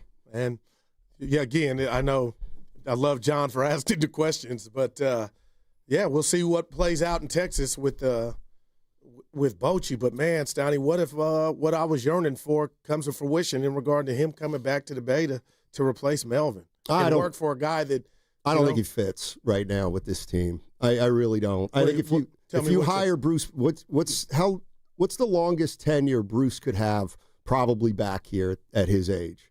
Let's say 4 years. Yeah, I'd rather. I think you go to Bochy, then you're looking at kind of a year-to-year thing. So you want a young Bochy, young Melvin. I don't know. I'm always a guy that doesn't believe you can go home again at times. And, that Bochy left here 10 years ago. I'm not saying he's not a great 8 years, whatever. I'm not saying he's not a great manager, going to the Hall of Fame, all those things. I just feel like sometimes the idea of a guy like Bochy might be better than the reality of a guy like Bochy at this particular tenure, but we'll see. They're in no rush. And I'll say this. What excites me about this is you've been saying it all baseball season. We know Buster inherited Melvin, but now this next manager, and he's going to get multiple years to try to make a difference, right? But the bottom line is it's Buster's dude. I disagree. This person's going Melvin to be was Buster's dude. Why did he want to extend him midway through the season? He thought he was his guy. But then he doesn't. He did that to quell the noise. People were coming. They were in a bad stretch when Melvin got that. It went against, maybe he did that to help Bob or the Jackals. But whatever you're thinking, all I can say is credit to Buster. It's a credit to Buster that he extended Melvin. Like Chesky said, it was a severance package. Okay, well, it didn't prevent him from making the move, is what I'm saying. Right, and that's fine if you want to say that. But again, this is where I always okay, Buster Posey's Buster Posey. He's a legend around here, and okay, I get it. That's why we'll just overlook that halfway through the year he gave this guy an extension, and at the end of the year he fired him. Period. But Melvin's still not on Buster's ledger. That's what I'm saying. He's still a virgin when it comes to hiring managers. But he extended him. Gotcha. And he fired him. Okay. Yeah. But he extended him in the middle of the year. But I get it. It's Buster Posey, and who's about to hire his first hand-picked manager. Yeah. Yeah. So I get it. I get why we'll gloss over that because seriously, because I'm not being a jerk. It's Buster Posey, and it's his first year. I understand that, but I mean, you can't tell me that you can't ask some questions about Posey, I'm not saying were the guys he brought in at the price he brought them in? Are they good enough players? That's one thing. I think you could ask questions about why he gave up, and then 6 weeks later had to regret it because all of a sudden they found themselves in a race. And he was turned off. And in May he extended Bob Melvin. But I'll tell you what, Steiny, I believe that person, if you were to ask him about why Buster did what he did at the deadline, he was so turned off by what he had saw. Could he have made a mistake? Thought it was over. No doubt about it. But at the end of the day, he made a decision, and I think that decision and the seeds were planted then when he did what he did with the bullpen, because he felt like this is not good enough, even if you guys snap back and make a run. I've already made my decision because this has been so pathetic. Okay, and 15 to 16 at home. And then I'll play devil's advocate and say he made a big mistake because with 2 weeks left in the year, they were tied for the wild card, and they had no bullpen at that point. But what about the flip side of what you just said? I believe he thinks Adames and Devers and the rest of the gang are good enough to be better than where they were at and how they finished. Yeah, that's fine. But they didn't come through this year. His big boys didn't come through.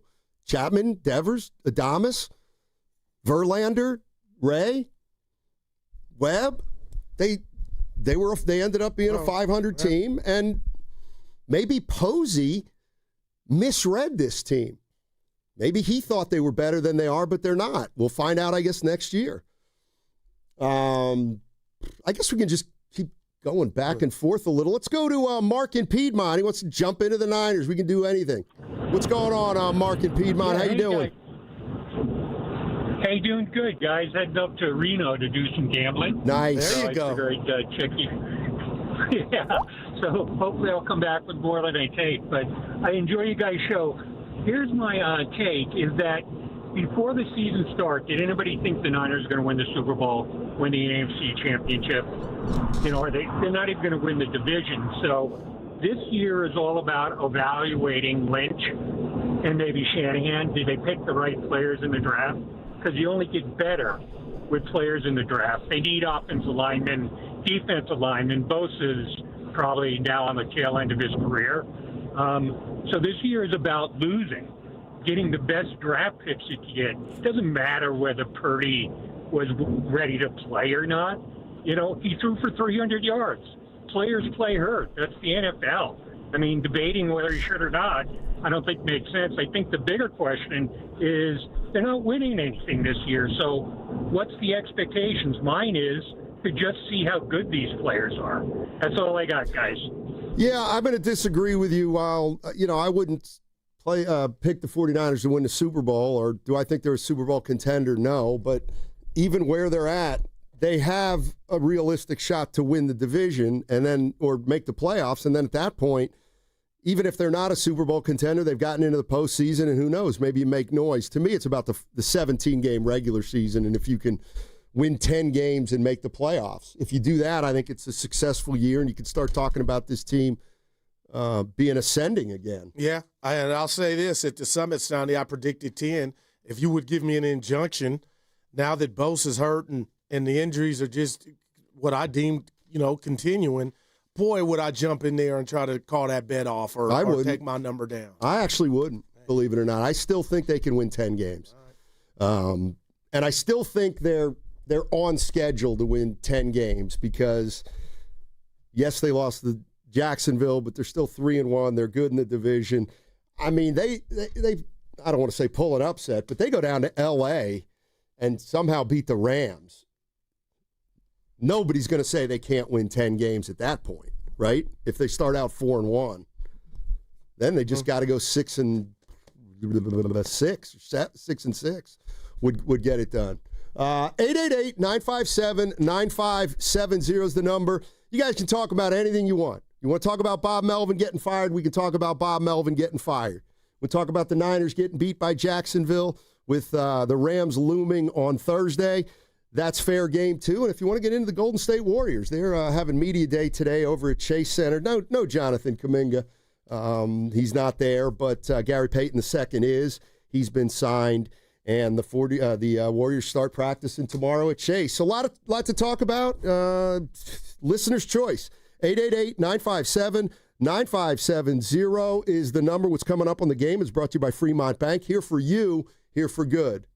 When selecting a financial institution, how do you know you're making the right choice? As Bay Area bank customers find themselves at a crossroads, maybe it's good to consider if you want your bank to be community-oriented or corporate-minded. Fremont Bank has grown by providing stable, consistent service to the region, its families, and its businesses for 60 years, all without a single merger. And we intend for more of the same for the next 60. Fremont Bank, here for you, here for good. Coach, the energy out there felt different. What changed for the team today? It was the new game day scratchers from the California Lottery. Players, everything. Those games sent the team's energy through the roof. Are you saying it was the off-field play that made the difference on the field? Hey, a little play makes your day, and today, it made the game. That's all for now. Coach, one more question. Play the new Los Angeles Chargers, San Francisco 49ers, and Los Angeles Rams Scratchers from the California Lottery. A little play can make your day. Please play responsibly. Must be 18 years or older to purchase, play, or claim. Hi, I'm Lacey, your friend and jeweler at Shane Company. And yes, I'm actually a jeweler.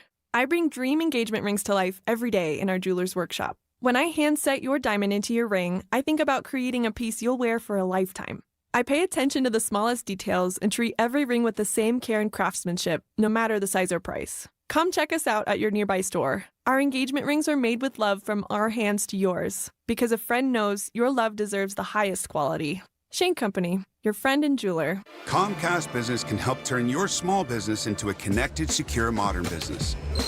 It's how restaurants become reliably up and running neighborhood favorites. How healthcare offices become the data-protecting caregivers that we all depend on. And how wealth management firms become cyber-securing guardians of your information. With reliable connectivity, enhanced cybersecurity, and Wi-Fi backup, your business can stay connected and get threat-ready with Comcast Business, powering possibilities. Now through November 16th, new Comcast Business customers can get started with 150 megabit internet plus security for $59.99 a month for 12 months with a 2-year agreement. Plus, ask how to get a $500 prepaid card on a qualifying gig package. Call today. Restrictions apply. Requires enrollment in paperless billing and auto pay with bank account. Early termination fee applies. Equipment, taxes, and fees extra. Doors and loading dock equipment are a crucial part of your business, and one you probably don't think much about until they break. A broken door or dock leveler can be a real security threat, along with disturbing the flow of goods in your business. Luckily, RNS is here for all your commercial door, dock, and gate needs. From overhead doors and security shutters to fire-rated and personnel doors, RNS can provide your business with safety and security. Call 800-FIX-A-DOOR to schedule a free estimate or visit rsdoors.com. RNS Doors. Look for the red truck. Sponsored by Cars for Kids, the easy way to donate your car. Donate today and your car can be picked up tomorrow. Call 877-CARS-FOR-KIDS today or donate online at carsforkids.com. Remember, that's cars with a K. This is an important notice to all U.S. taxpayers. The IRS is giving away billions of dollars in tax savings through a federal program called the Fresh Start Initiative to aid delinquent taxpayers. This initiative was established for anyone facing financial hardship and unable to pay their back taxes. Qualifying and enrolling in this program will stop all collections, settle your delinquent tax problem, and even reduce what you owe by thousands of dollars. Call the hotline at People's Tax Relief to see if you qualify and get this free information by dialing 800-351-4596. If you have unfiled tax returns or cannot afford to pay your personal or business back taxes, you can now get the help you need. One simple phone call can resolve your tax problem and save you thousands of dollars. To see if you qualify and to get this important free information, call 800-351-4596. 800-351-4596. 800-351-4596. Do Crohn's disease or ulcerative colitis symptoms keep coming back? Tremfya, guselkumab, may help, with rapid remission achieved at 12 weeks and lasting clinical remission at 1 year. Some even saw visible improvement of their intestinal lining at 12 weeks and 1 year. Tremfya is a prescription medicine used to treat adults with moderately to severely active Crohn's disease and adults with moderately to severely active ulcerative colitis. Serious allergic reactions and increased risk of infections and liver problems may occur. Before treatment, your doctor should check you for infections and tuberculosis. Tell your doctor if you have an infection, flu-like symptoms, or if you need a vaccine. Healing is possible with Tremfya. Approximately 3 out of 10 patients were in endoscopic remission at 1 year, based on areas visualized on colonoscopy, which may not represent the deeper bowel layer or entire GI tract. Individual results may vary. Ask your doctor about Tremfya today. Call 1-800-526-7736 to learn more or visit tremfyaradio.com.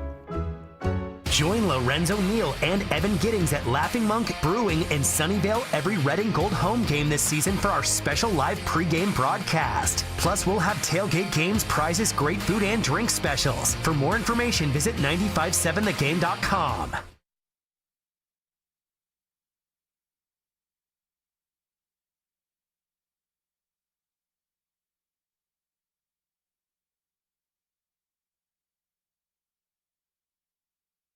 Now back to Steiny and Guru. Take it away, Steiny. All right, Steph Curry is over at Chase Center as we speak. Warriors Media Day. He's there. Draymond's there. Butler's there. No Kaminga. Gary Payton II's there. No Horford. No DeAnthony Melton. Is it weird that we're not there to you? Not really. That's been a staple. It's usually we'll be there Wednesday. Yeah, usually Media Day is kind of a zoo over there. Yeah. So hopefully we'll get more access on Wednesday. But Steph Curry was asked about Kaminga. And by the way, there's a lot going on today. Not just the Warriors. Bob Melvin's been fired, and the 49ers lost their first game of the year last night. Man. And we got to figure out what's going on with Purdy and Pearsall and the rest. But we're kind of doing a show today, and we're a little bit all over the map. But this is Steph Curry on the Kaminga situation. You know, once Kaminga gets here, you expect him to be kind of locked in. But this has obviously already been a big offseason distraction. There's almost an inevitability it's going to bleed into once he gets back. How concerned are you just about the overall distraction of the situation? I don't frame it like that. I think he's going to get asked questions. To your point, you're asking questions. Everybody's going to ask questions about it. But what happens when I leave this microphone and we go in the locker room and us players talk, like, that's going to be the make or break of how we kind of move into the year with the right frame of mind. So the good news is you've been around long enough. Me, Draymond, Jimmy, we've all been around long enough to know how to separate the business of it to the basketball of it. And those are two totally different areas. So our job is to focus on the basketball part and not let it become something that, gets in the way of how we approach every day. All right, so that was Steph Curry talking about Jonathan Kaminga and what's going on with Kaminga. And hearing that Ever the the second diplomat. time is different. What do you mean? He kind of alluded to, tell me if I'm wrong, Stoney, but my antennas went up when he said it kind of possibly has the ingredients for the situation to get funky, as you had mentioned weeks ago, if they don't, knock it off early. Talk, but just because they talk, it could go a different way. That's how I took Aaron Turner, the agent for Jonathan Kaminga, said if he comes back on the qualifying offer, he will not be happy. So if you see that Jonathan Kaminga has signed the qualifying offer or has accepted it, I think we can assume Kaminga won't be happy. And then we'll see what happens. Can they bring him back into the fold? Wow, man. I don't know. But I certainly don't like it. If I were a Warrior fan heading into a season like that. It, but we'll see, man. So we'll know what? By the 1st, right? That's Wednesday. Unless they push back that deadline, which I have no idea why they would want to do that. But we've got a manager that the Giants are going to hire. We've still got no resolution to Kaminga, and now we don't have any resolution to whether Purdy's going to play on Thursday against the Rams. And who will be blocking for him, Stoney? I want to just talk to. What have you seen from Trent Williams? Because when I hear Niner O-line, it's Trent Williams or bust. And right now, this run game cannot be found. I know it's not all his fault, but Stoney, I'm watching after the guys get tackled. Trent has got pushed around this year, and I've been his biggest protector. But now I'm like, man, are we looking at slippage? And it's not just all. Now you're smiling. I am. Because now I'm seeing stuff, Steiny. I'm like, ooh. And then he's over there fighting on the sideline before a big 4th down play. And I'm like, dude is frustrated. So you're ready to say, I'm seeing a little regression from Trent. And I think most 49er fans would say they've seen regression from Trent for over a year now, if not a little bit longer. He's 37, and I think you can make a case that his last 2 or 3 years have been extraordinarily mediocre. He was blocking for you in the Super Bowl. But we're talking about an individual. That was an all-pro year 2 years ago. But everybody acknowledges that late in that season he kind of broke down a little bit. I mean, the reason I'm smiling is because you said, could we possibly be in some, it's what we. Well, then how is this? How are they going to fix their run problem? It's what we giggle about all the time, you and I. It's the difference between you and me. What you think? He's been slipping for years. But he's your best offensive lineman. But again, he might be your best offensive lineman. 4 years ago, he was the best in the league. Now he's probably just the top 20 offensive lineman. So that means your offensive line's best player isn't as good as he used to be. And there's going to be a price to pay for that. And again, I'm not caping up for Brock. I told you where I stood yesterday, and, the 4 up, 4 down. They're 3-1. That's what matters. But just him on a personal standpoint. But Steiny, a running back's best friend is a quarterback's best friend is a running game. So I'm just following it like, man, they have not successfully been able to run and impose their will on teams. How is that affecting Brock? Or do fans out there care when you give Brock the bag? We got 13. I don't give a damn about the running game. We should get the dubs. And I'll say this, on that last drive that resulted in a fumble, that's on Brock. He's got to protect the ball better or get rid of it. Like, I can't put that on the run game. But McCaffrey, not even 50 yards, Steiny. This running game through 4 games is not exactly something you'll write home about. And it's kind of weird coming from a Kyle Shanahan coach team, especially here with the Niners. They going to have any more success against the Rams? They're stout.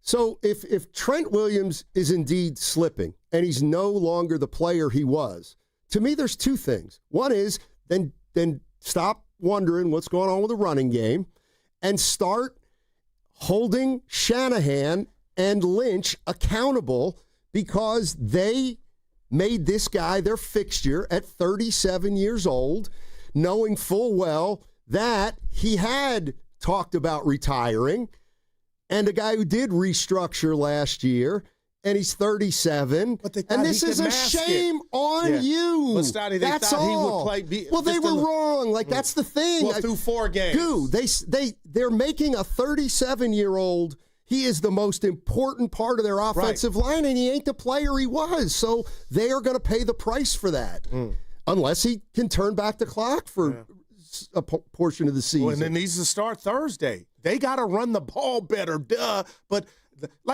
I'm being real, Steiny. We've been doing this for some years, especially under Kyle. You don't find it strange that they can't run anymore? It's like, okay, this is it. They had to call a lateral to give the ball to McCaffrey from Pearsall yesterday. And even though it was a cute play, I'm just saying to him, I'm scratching my head like, damn, is that what it's come to get a ball to McCaffrey to see if he could take it to the house? See, I look at it as though, okay, the 49ers aren't running the ball well. Now, one or two things going to happen. They're either going to get it together or they're not. But again, it's like one of the most infuriating things sometimes is to wonder why something is happening when it's kind of in front of your eyes. If you're telling me that Trent Williams, who at 37 is slipping, which we all know he is, and we know that Christian McCaffrey maybe lost a half a step. He might not have that burst. Well, then there's two big answers to why they can't run the ball. And yes, if Trent continues to slip and McCaffrey gets more dinged up, then this is going to be a problem that's going to surface all year. But I don't blame anybody but the Niners for this one. The fans are right. They don't prioritize the offensive line. Well, they haven't. Okay, and how's that working out this year when your rock isn't a rock anymore? Well, I'll say this, Steiny. They weren't going to draft a left tackle that was going to supplant Trent Williams this year. So it's almost like you got to dance with who you brought. Right. And so you're dancing with a fossil. And fossils don't dance. They just stay there. They don't move. Oh, yeah. Oh, man. Leroy in Oakland. Lee. He can't be happy. What's up, Leroy? How you doing, man? Hey, what's up, guys? Happy Monday. Goo, Steiny. Real quick, I'm going to snatch all three of these off the table real quick. Number one, since you're on the Niners, Trent, we understand that. Y'all right. Steiny, you right. We understand he's losing a step. But I thought when Ben Barch went out, they haven't looked the same. I mean, Colby, he's doing okay, but they actually moved Ben Barch next to Williams, I guess maybe to help Williams out, or they thought that them on the same side could go to work, and they were going to work. I mean, we weren't talking about Trent. So I think when Ben Barch went out, that wasn't cool, but I got confidence in the veteran. He'll get nasty, and hopefully he'll get it together Thursday. So with the Niners, man, like, everybody's tripping about the game. And I'm just like, I texted you guys kind of tongue-in-cheek a little bit last week, but I was serious. As long as Kyle Shanahan is not on the IR, we good. It was a classic 49er game yesterday. This is how we've been playing games for the past 2 years. It was a 49er game. Had we won the game, I heard the announcer, Steiny, go, this is how the Niners been winning games. Boy, look at this. They're in it in the fourth quarter. This is how they've been winning games. And they were actually trying to pump the 49ers up in case they won. So had the 49ers won, everybody, I hope, would have came with the same energy they have today and saw the same things that they're talking about they saw today had the 49ers won. So that's that. Number two, Bo Mel, all right, you got to go, but I wish Posey would have took a little bit more credit because Bo Mel was instilling confidence in the team before Buster Posey panicked and got Devers. We were one of the hottest teams in the league, and Bo Mel was doing a great job. So I wish Posey would have took a little credit for Bo Mel being fired. That's that. And then the Warriors, real quick, Wake me up when they make this team better.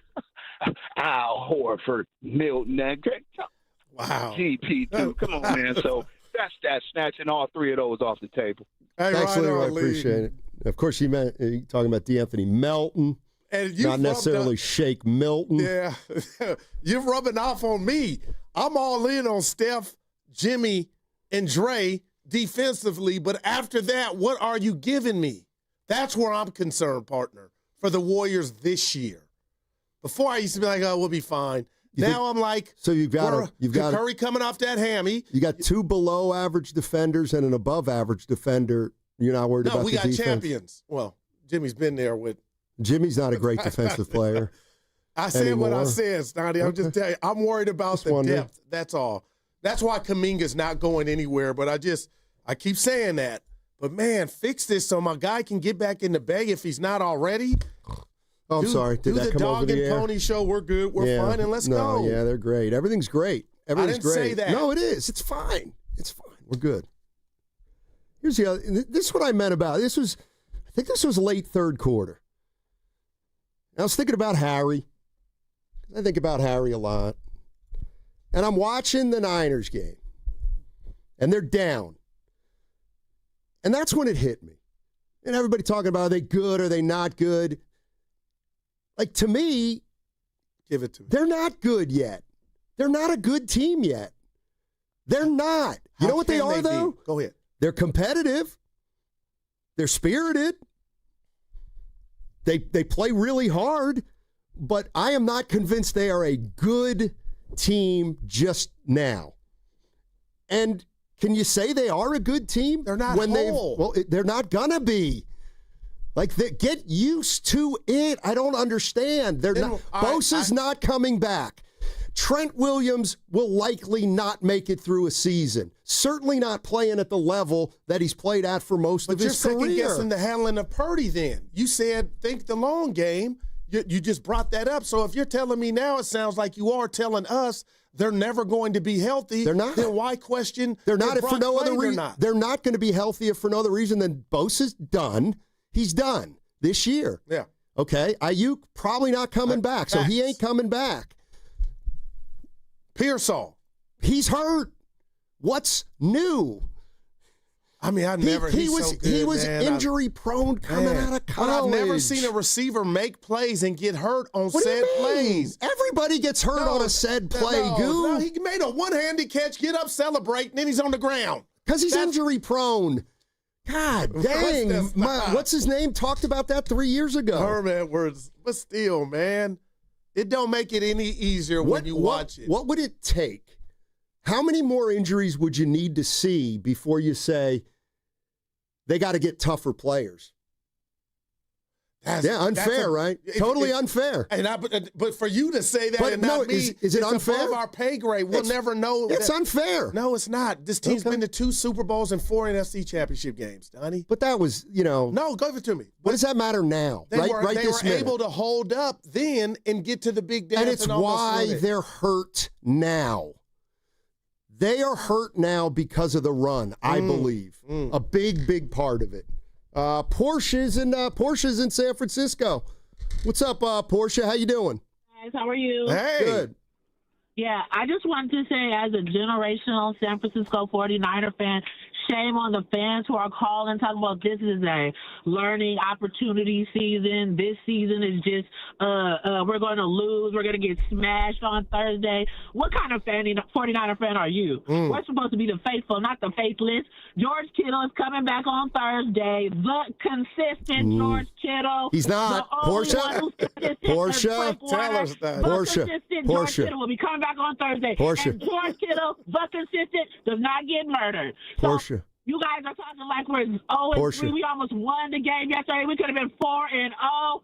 49er fans, get back on being faithful. I love it. All right, Porsche. Tell her, though, George Sonny. Kittle won't be playing on Thursday. He can't.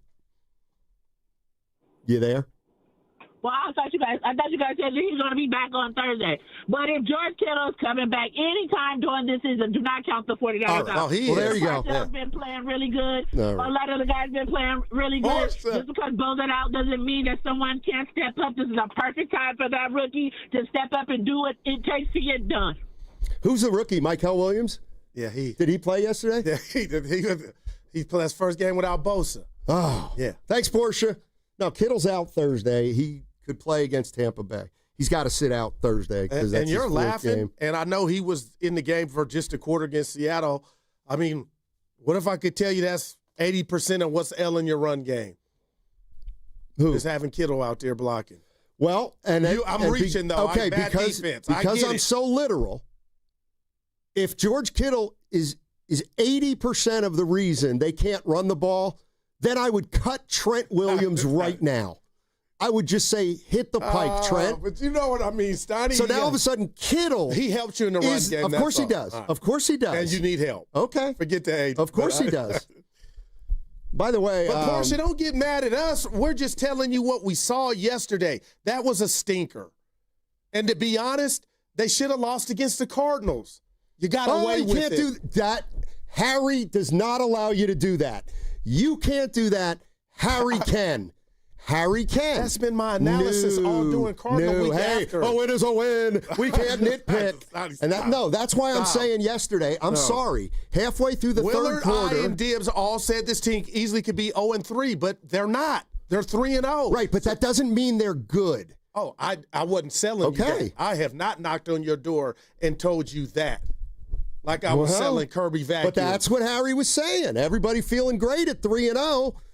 They're pretty much the same team. But who's feeling great when you would have to? You can't ignore the injuries. Well, we should be used to now them. that Bosa. No, stop. This team gets hurt. Bosa ain't got hurt since 2020.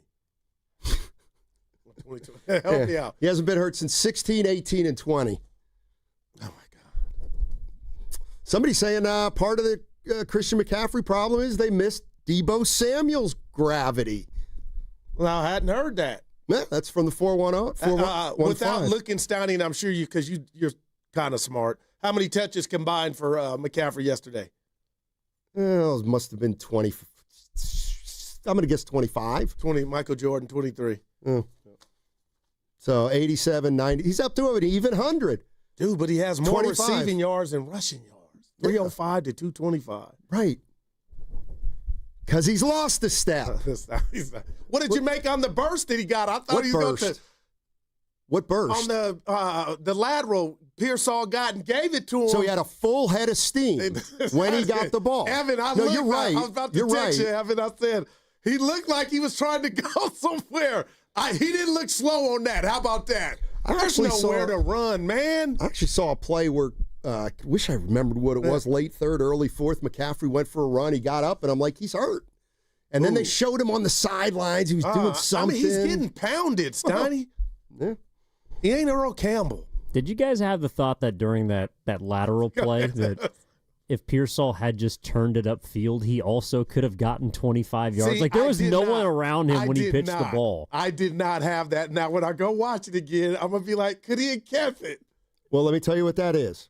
That is Ricky Pearsall being unselfish. Yeah, youngster. As opposed to, as long as we're talking about all our teams, Ricky Pearsall is unselfish. He pitches the ball to McCaffrey. Draymond Green, on the other hand, is quite selfish because he always takes the ball and fakes to Curry and then drives to the basket. It's beautiful when he does it, though. Oh. So.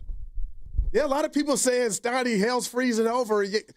You're more optimistic about the Niners than the chat. Like, you see 10 wins easy, it sounds like. I don't like this at all. And I said easy? Like, where did easy come from? I thought you said after the Tampa Bay game, you could easily say, before we went to break, 6 more wins. 7 more wins. I predicted 10 wins. They're 3-1. Why would I come off a prediction right now when they're 3-1? They're not whole, and they're not going to be. But it's a long season.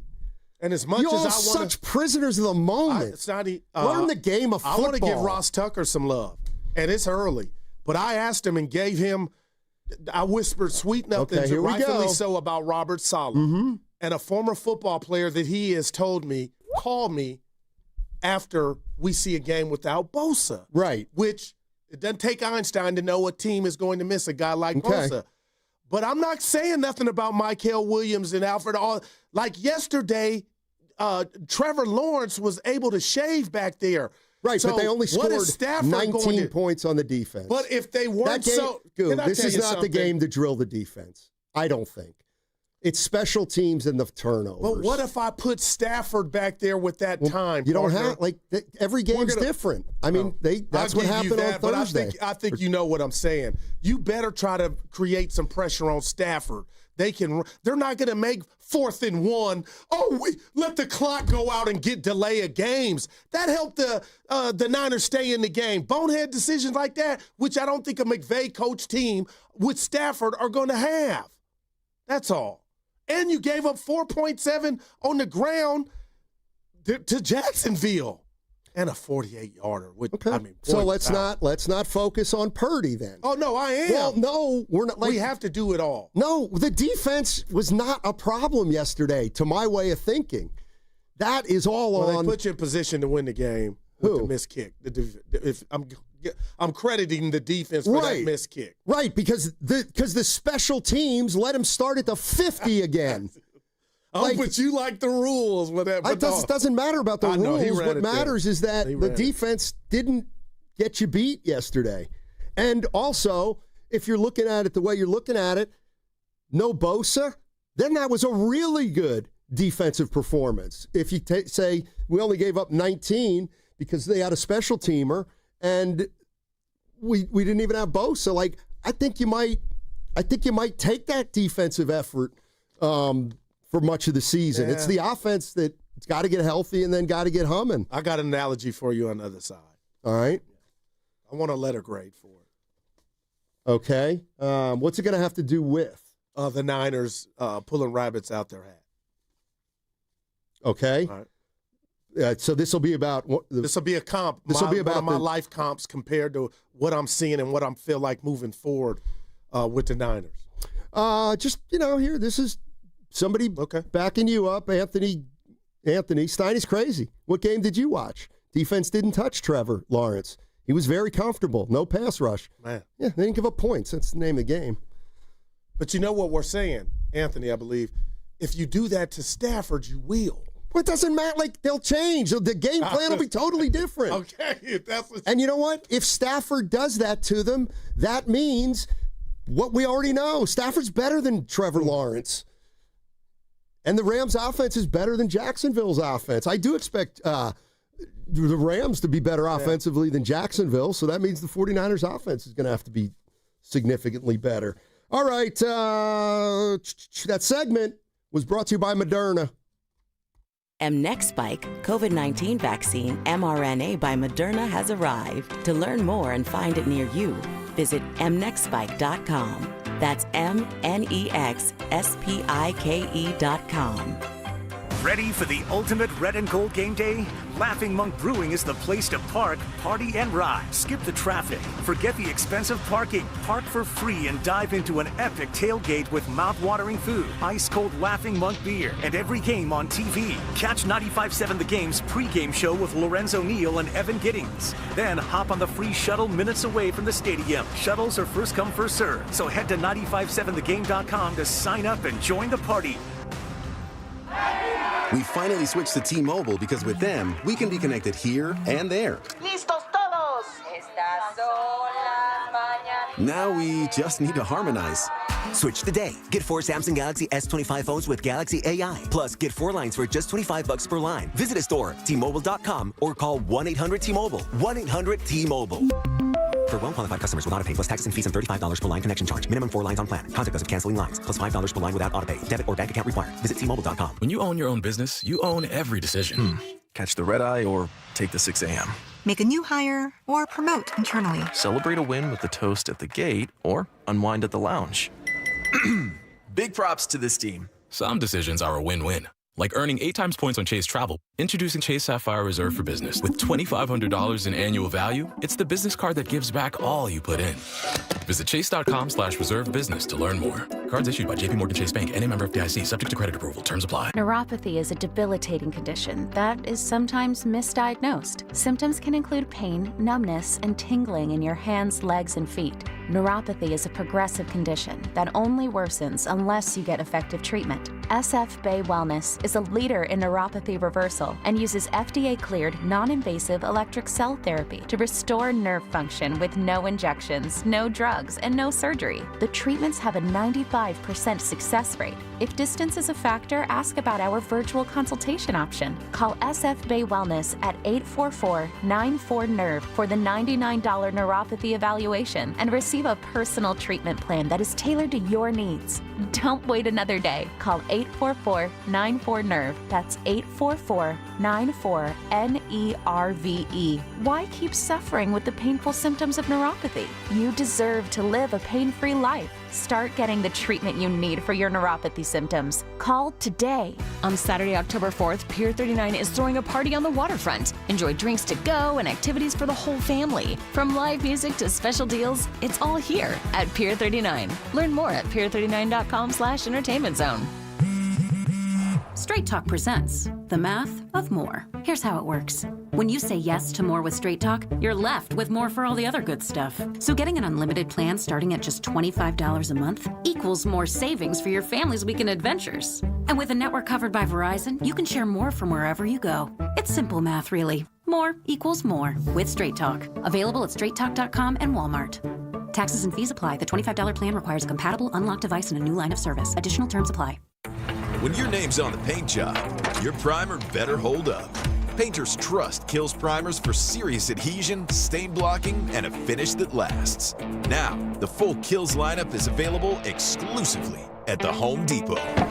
Need it fast? Get same day or next day delivery, or order online and pick it up in store. Kills primers, pro results, faster. The Home Depot. If you're a pro, you know. Join 95.7 The Game at Pier 39 for a special live broadcast from 12 p.m. to 4 p.m. on Saturday, October 4th. Meet Zaza Pachulia, Festus Ezeli, Kalina Azabuki, Tim Roy, and Bonte Hill. Plus, enter to win Warriors tickets. For more info, visit 957thegame.com.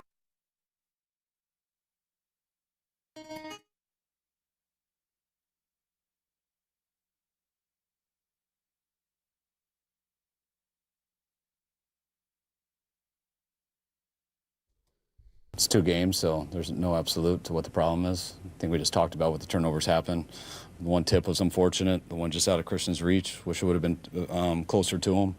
And then you just got to protect the ball in the pocket when the guys are there. Now, back to Steiny and Guru on 95.7 The Game.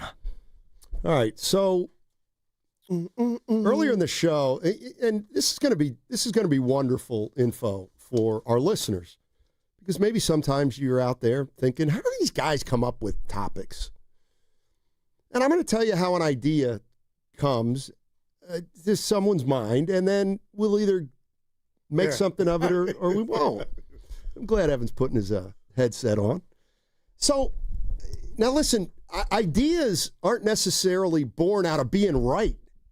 Ideas are born out of asking questions. And sometimes you can ask questions, and then the answers you get, you say, you know what, there's not enough information there. It's just a thought of mine. So I'm watching the Niners game, and I'm thinking to myself, well, they scored on that first possession again. They got a field goal. And forget that they always get field goals, but they score on their first possession, that scripted series. All right. So I thought to myself, God, I wonder if the 49ers score on their scripted series or first series of the game at a higher rate than other teams, and then over the course of the game they score at a lesser rate than other teams. And it's a very difficult thing to try to nail down. And again, I'm not making a point. I'm just asking if there's a point possibly to be made. So Evan spent an hour, and I want to reward him.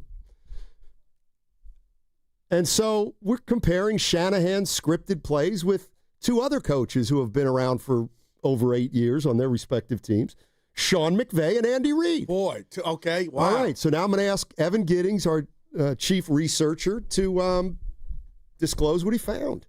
What would you like to know? Okay.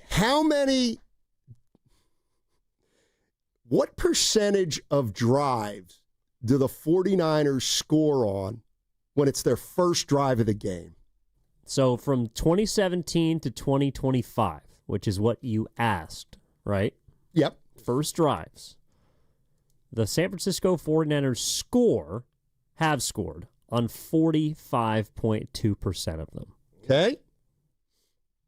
And then you'd like to know how many they've scored just in total. Correct. Their overall percentage. Their overall percentage from, again, 2017 to 2025. God. It's got to be low. 40.4%. Okay, now you might think I'm going to declare victory. I'm not. Of course not. And I thought there was going to be a bigger drop-off. And that's probably, you should score more on that drive. Okay, what about the other two guys? So the Rams, Sean McVay, also almost identical at 40.5% for all drives. All right. On his first drive, Sean McVay and the Rams for the last 7+ years have scored on 48.9% of their first drives. Okay. Interesting. Yeah. And then Andy Reid and the Kansas City Chiefs, probably the best offense over the last, near decade, 46.5% since the start of 2017. Their first drives, they score on 54.2%. Those are number one in both categories. Okay. Appreciate that. Now, those have a great job, but those can be skewed too, Steiny. Yeah, that's why we need more Now, you need to answer my question. Go ahead. What was the point of me spending the last hour looking at all three of these teams' scoring drives? Well, I actually was hoping it was all 32. But no, all I was wondering was, has Shanahan's offense, does it drop off dramatically compared with other coaches, comparing the first scripted series with the rest of the game? And I'm seeing that these are in line with two other coaches. Now, the reason why I didn't look at all 32 is because those are the three that are probably the most comparable as far as offensive play callers, respected minds, and it's tough to look at other teams that have had different play callers and head coaches. Do we know, does every team script like that first series now? Do we know that? I think it's a safe assumption. Most the do. Majority do. Okay. Yeah. All right. Thanks, Evan. Like Liam Cohen. Because, by the way, come on, Salah. Dude, that was Freddie. And then Robert goes all in you. What? That just got, lose with grace, Steiny. We don't know how in this country. Well, did you watch the Ryder Cup? Dude, it's embarrassing. It's gang warfare. What is going, dude? I don't want to go. I heard cussing at the Ryder Cup. How about that? Rory's wife got a beer thrown at her. Be better, America. Oh, man. Ay. Steiny, and then the Fred Warner, he's a class act. I didn't like that. And then they were in them. Why were they in white? Because it was supposed to be hot. I didn't like that. Yeah. I couldn't get that out of my mind. Oh, let me give you my analogy. Oh, yeah. Okay. So I've been fired 3 times from different jobs in my life at different ages. So the first one hurt the most, right? Because you're like, oh, boy, what am I going to do after? But when you get fired, they give you back pay. You know, that check they hold? So when you get fired, they kind of give you your severance package. You're like, oh, my gosh. So I'm single, young, just, I'm young. So I get this money all at once, not understanding, well, you lost your job, but boy, this 2,000, 3,000, 4,000, I'm rolling right now. Well, guess what? And I figured it out. That's going to run out. And you're going to feel the brunt of not having a 2-week check, right? Yeah. That's how I look at this Niners when they were 3-0, 3-1 is these injuries are going to eventually catch up to you, and you can't afford poor play. So if you're telling me now Ricky Pearsall is got the gimpy knee and that might follow you, Bosa's not coming back. Purdy is now dealing with what he's dealing with, along with your backup.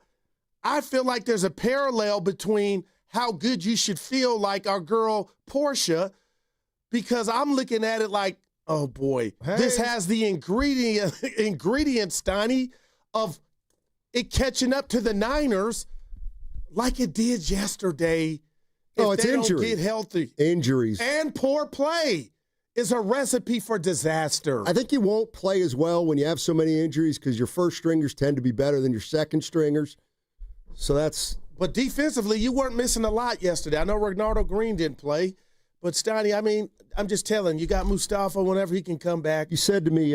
they could easily be 1-3. That's all I'm telling you, man. Let me just cheer you up a little bit. You said, so now Pearsall's got a gimpy knee, and that's going to follow you. Well, it's not going to follow you closely because he's got a gimpy knee. You see what I'm saying? He might not play. I bet exactly. So he's not really going to follow you on a gimpy knee. He makes a Lynn Swan catch, and then he's on the ground. It's like, that's teasing. I know they're. Hey, dude, I don't know what to say, man. I'm just telling you.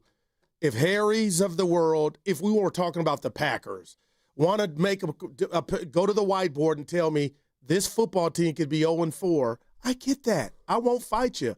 But what I will do, Stein, is fight anybody that says the Niners have been whole. They have not. Of course they haven't. And now I'm getting more concerned that that day might not never come. It's not.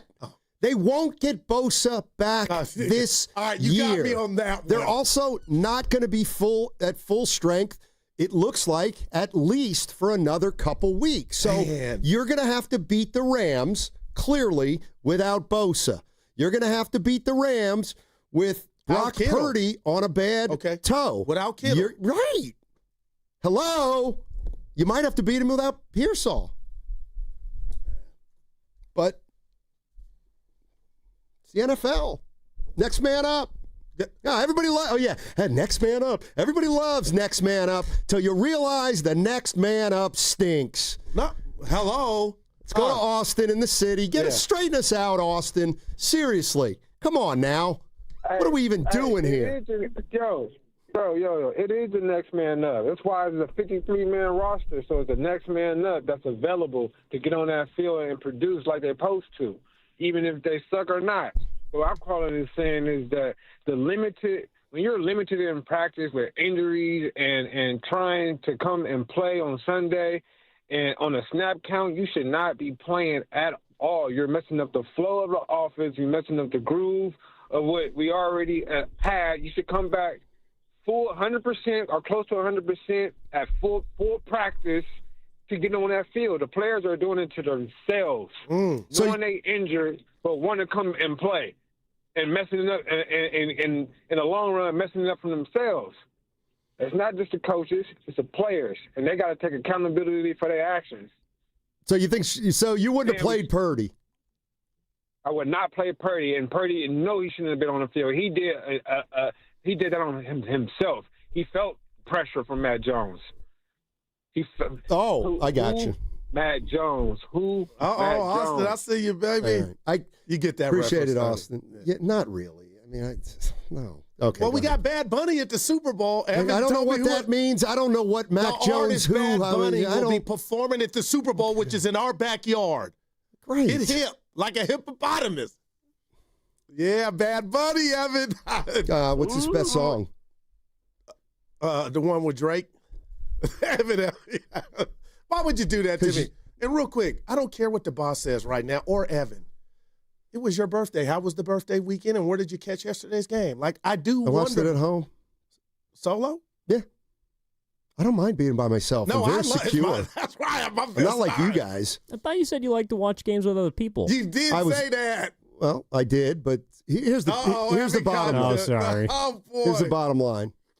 If I get off the golf course at 12:30 and I haven't been invited to Dana's, okay, then I go home. All right, I got you. And once I go home after golf, it's over.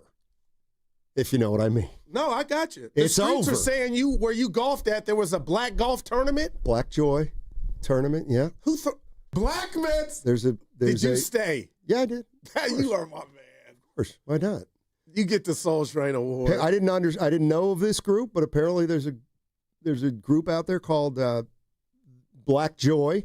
They have a parade every spring, I believe.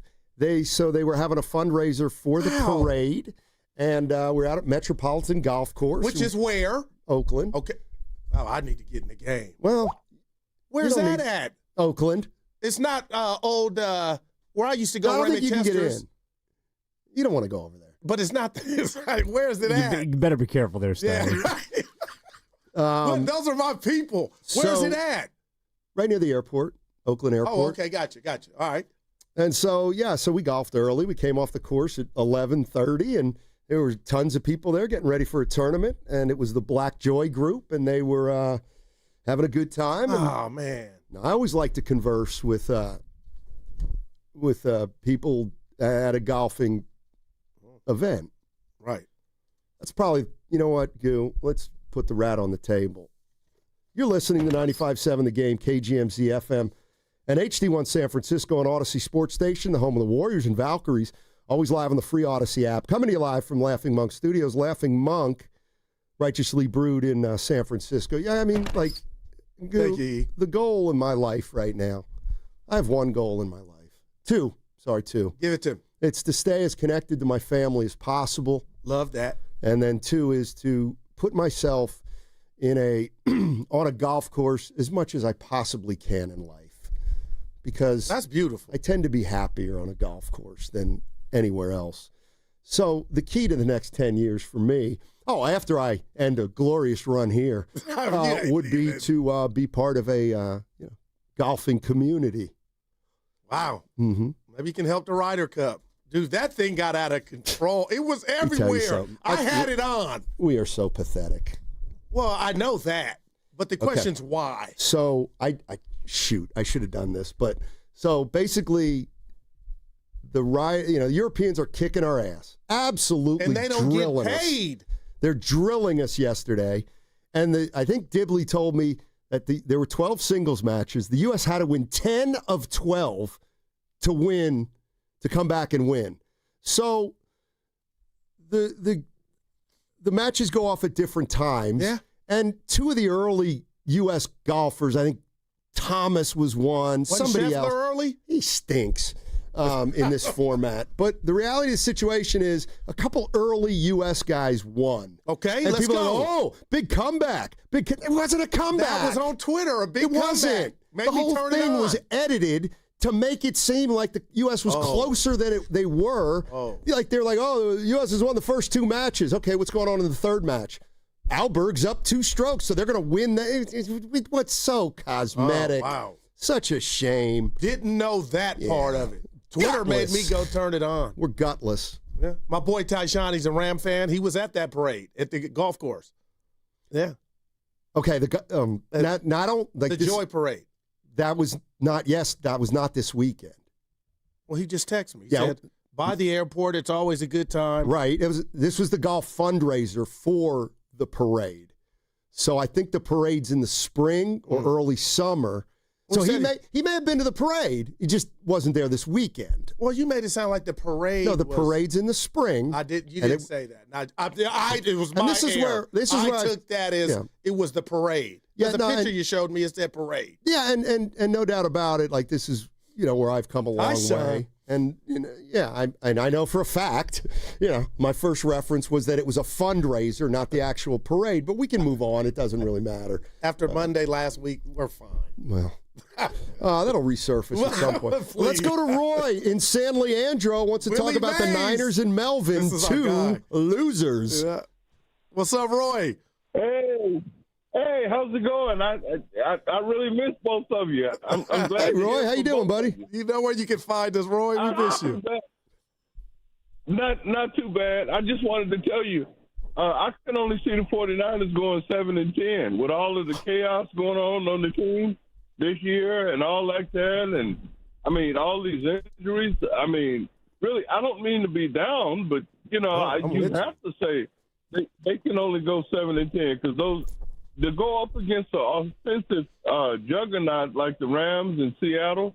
I mean, did you see that score? Seattle racked up all of those points, 40-something points against that team. And then the Rams, Stafford is always dangerous, and so I can only really see them going 7-10.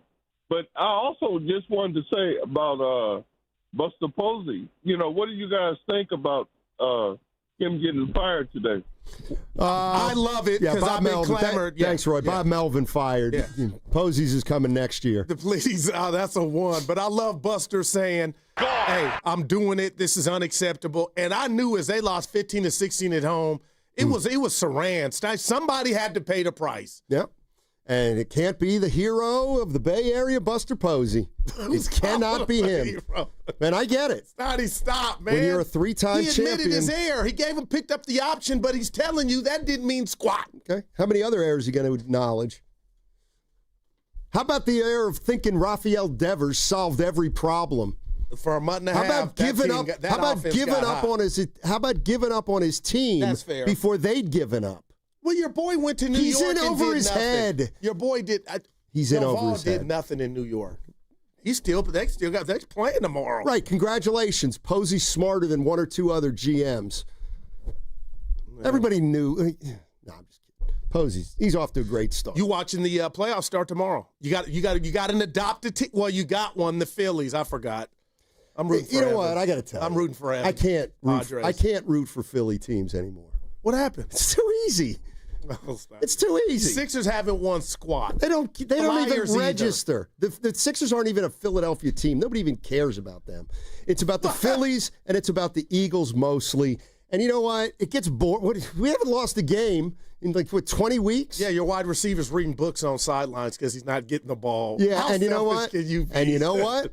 Oh, my gosh. That doesn't even register in Philly. I made it up. Because we are together. We have a coach who knows how to keep guys together and motivate. Please. They quit on him 1 year. Italian Philly coach? Yeah. So they quit on him 1 year. Okay, they quit on him. They didn't quit on him. And if you remember that year, and you probably don't because they lost to Tampa. They were 10-1, and they had the toughest schedule in the history of football. Okay, but that's not why they just laid down. Stuff was going on. This is vintage you. No, I'm just you're right. No, you're right. No, you're right. The 49ers have had more success than the Eagles over the last few years. No, you're right. You're right. Let's move on. Yeah. Big Smooth is in Oakland. Oh, man. What's up, Big Smooth? How you doing, man? We are a mess in the Bay right now. Wonderful, gentlemen.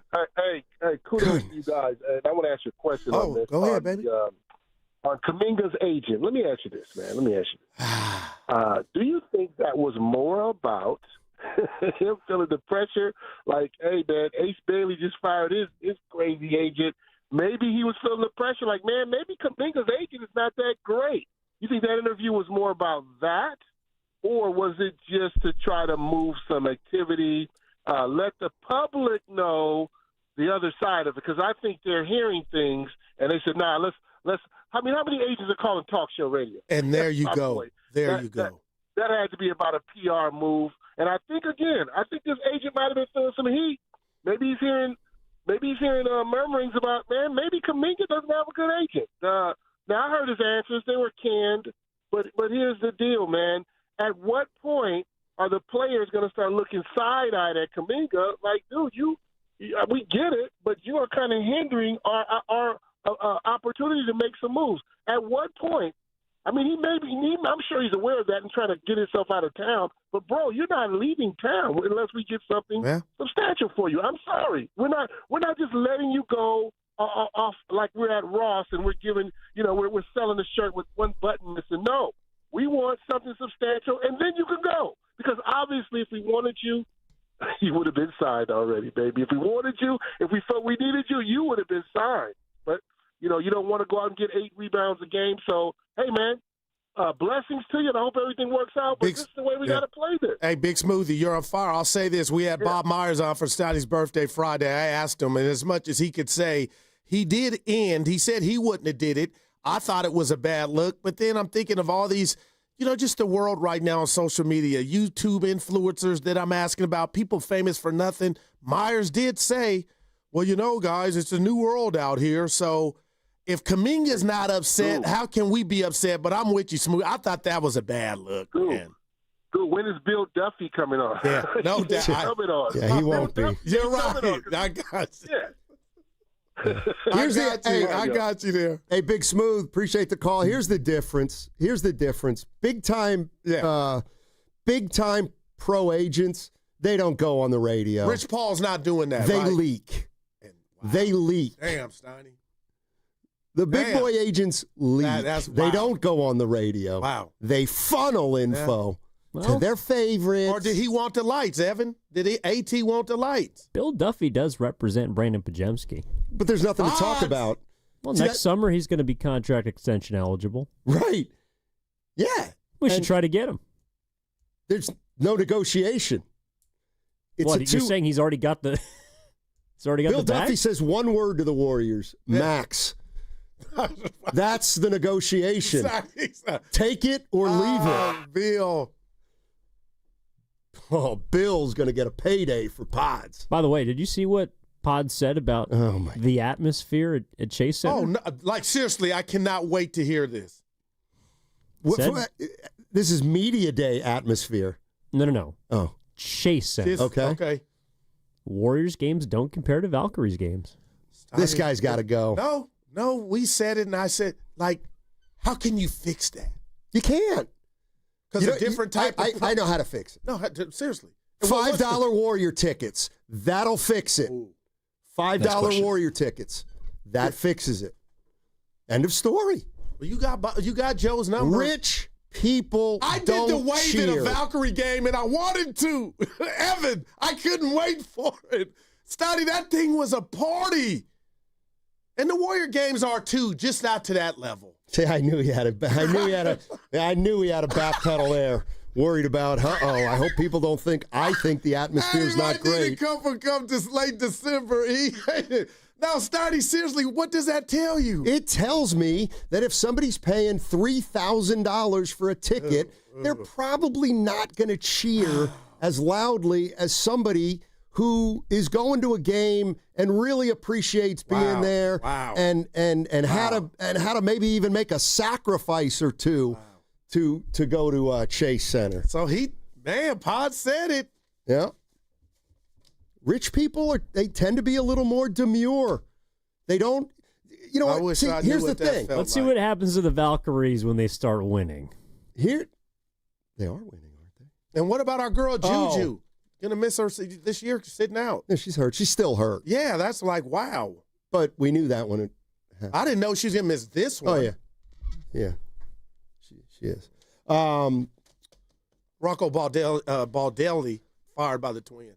Oh, so there's another candidate. Tell you what, Byron Buxton single-handedly kept me in it this week. Rocco ended up finishing third. You don't want Rocco. The Twins. There's only one Rocco you want, and that's R.I.P. Clay's dog. That segment was brought to you by Fremont Bank. Here for you, here for good. The Oakland Roots return to the Coliseum Tuesday, October 7th to take on Hartford Athletic. Be part of the movement. Get your tickets now at OaklandRootsSC.com. You can also catch all the action live on ESPN Plus and KTVU Plus. That's OaklandRootsSC.com. You hear that? That's the sound of your business losing money. Legacy phone systems weren't built for today's teams. Quo, formerly OpenPhone, gives your business a smarter way to stay connected. Quo lets you manage calls, texts, voicemail, and contacts all in one place so that you can deliver a seamless customer experience from ring to... Need to take calls on the go? Quo automatically transcribes, summarizes, and highlights next steps from every call so you never miss a detail. Need insight into what closes a sale? With Quo's AI call tags, you can instantly spot key topics like objections or pricing questions and use those insights to level up every customer interaction. And yes, you can bring your existing number with you for free. Keep your team in sync and your customers happy with Quo.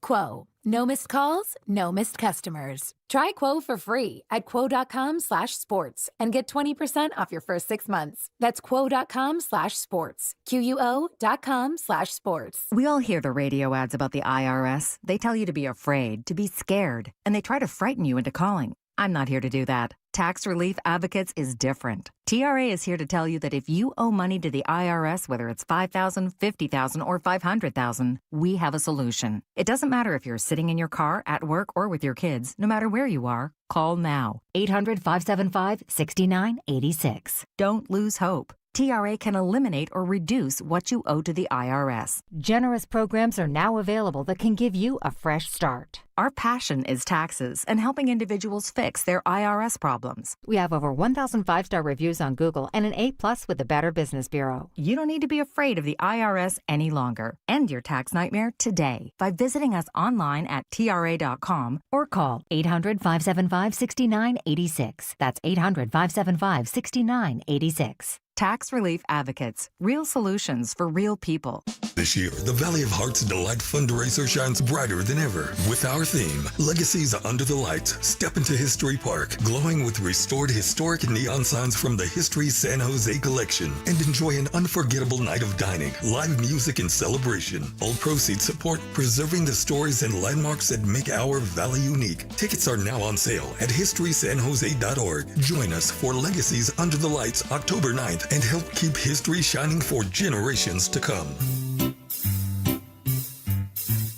1-877 Cards for Kids. KARS Cards for Kids. 1-877 Cards for Kids. Donate your card today. 1-877 Cars for Kids. KARS Cars for Kids. 1-877 Cars for Kids. Donate your car today. Ready to get rid of that old car? Donate it to Cars for Kids. Call 1-877 Cars for Kids to reach a friendly live agent. Donation's super easy, and your car can be picked up as soon as tomorrow. Call us now, 1-877 Cars for Kids. That's Cars with a K to donate your car today. 1-877 Cars for Kids. Donate your car today. Did you know you can donate real estate too? Go to carsforkids.org. That's carsforkids.org. This is McGruff the Crime Dog, and I need you to help me take a bite out of crime. Another teenager, victim to fake pills bought from social media. This doesn't seem like a drug deal, but it definitely is. Should buying prescription pills be that easy? Many fake pills contain fentanyl, and an amount small enough to fit on the tip of a pencil can be lethal. So listen, before buying pills from social media, think again. Learn more at McGruffPSA.org and go for real. Brought to you by USPTO and the National Crime Prevention Council. When your reputation's on the line, you don't leave anything to chance, especially your primer. Painter's Trust kills primers for a smooth start, strong adhesion, and serious stain blocking power. And now, the full Kills lineup is available exclusively at the Home Depot. Need it fast? Get same day or next day delivery, or order online and pick up in store. Kills primers. Pro results faster. The Home Depot. If you're a pro, you know. You know that Big Bargain detergent jug is 80% water, right? It doesn't clean as well. 80% water? I thought I was getting a better deal because it's so big. If you want a better clean, Tide Pods are only 12% water. The rest is pure, concentrated cleaning ingredients. Oh, let me make an announcement. Attention shoppers, if you want a real deal, try Tide Pods. Stop paying for watered-down detergents. Pay for clean. If it's gotta be clean, it's gotta be Tide Pods. Water content based on the leading bargain liquid detergent. Join Lorenzo Neal and Evan Giddings at Laughing Monk Brewing in Sunnyvale every red and gold home game this season for our special live pregame broadcast. Plus, we'll have tailgate games, prizes, great food, and drink specials. For more information, visit 957thegame.com.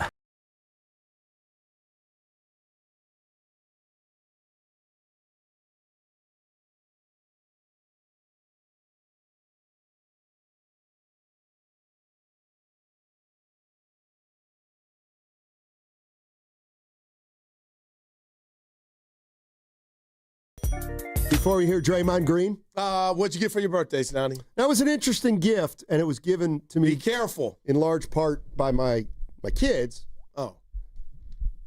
Evan, you saw them. You saw my birthday gift on Saturday. They got me a pair of Where'd you see him over the weekend? Friedman's Appliance. Oh, my bad. Dude, possibly the greatest showroom I'm jealous boy. Okay. in the country. How was that? Went down cool? It is. Was it good? It was unbelievable. Did you see again. Lubman's mom? Sam didn't work yesterday or Saturday, so she wasn't there. All right. I saw a lot of people, though. How jealous did I get? Where'd you see Evan? Yeah. Boy, Yeah, we were out there getting a lot of Skrilla. Sorry you couldn't be a part of it. All right. Yeah. Hey, I was making my own. Not on a Saturday. College football. Yeah. Hey, Tulane. Okay. A pair of Birkenstocks. Now wow. Are they? Ask you what color? I think they're always brown, aren't they?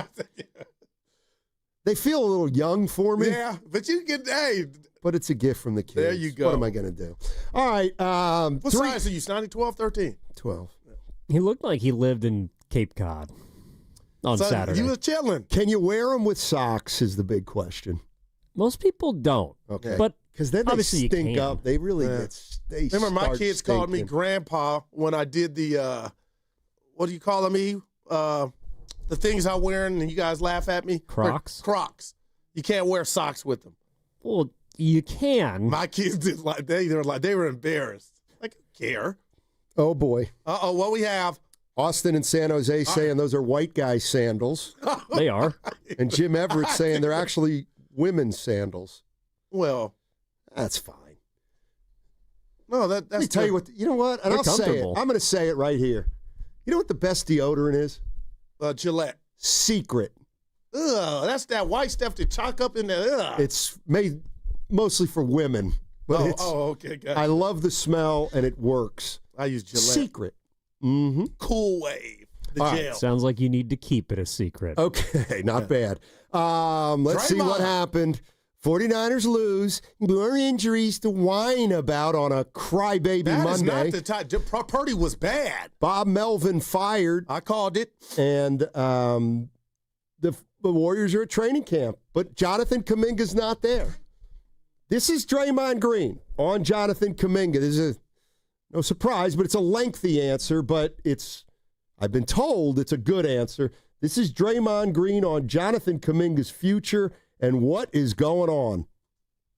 We playing a game that is covered by media 24/7, and when you're in something that's covered 24/7, A, it's not always accurate, and B, it doesn't always play out even the way people think it's going to play out. And so what can he still be here? Exactly what he set out to be here, because I know for certain he has the full support of his teammates to be that. And I don't think this franchise or organization would still be doing what they're trying to do if they didn't believe that, And so I saw Kevon Looney, fourth-year option, get declined, and he spent 10 years here. So contract negotiations are never pretty. My first contract negotiation, I thought I was about to get a contract, and they told me no, and I had to reach out to another team.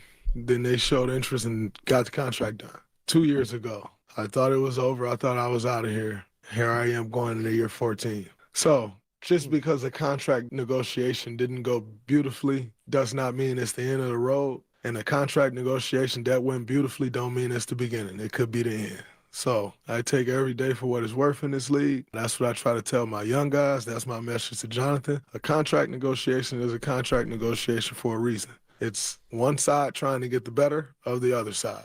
And when you're trying to do that, just like in a basketball game, tempers flare, things get heated. Sometimes people get kicked out of the room.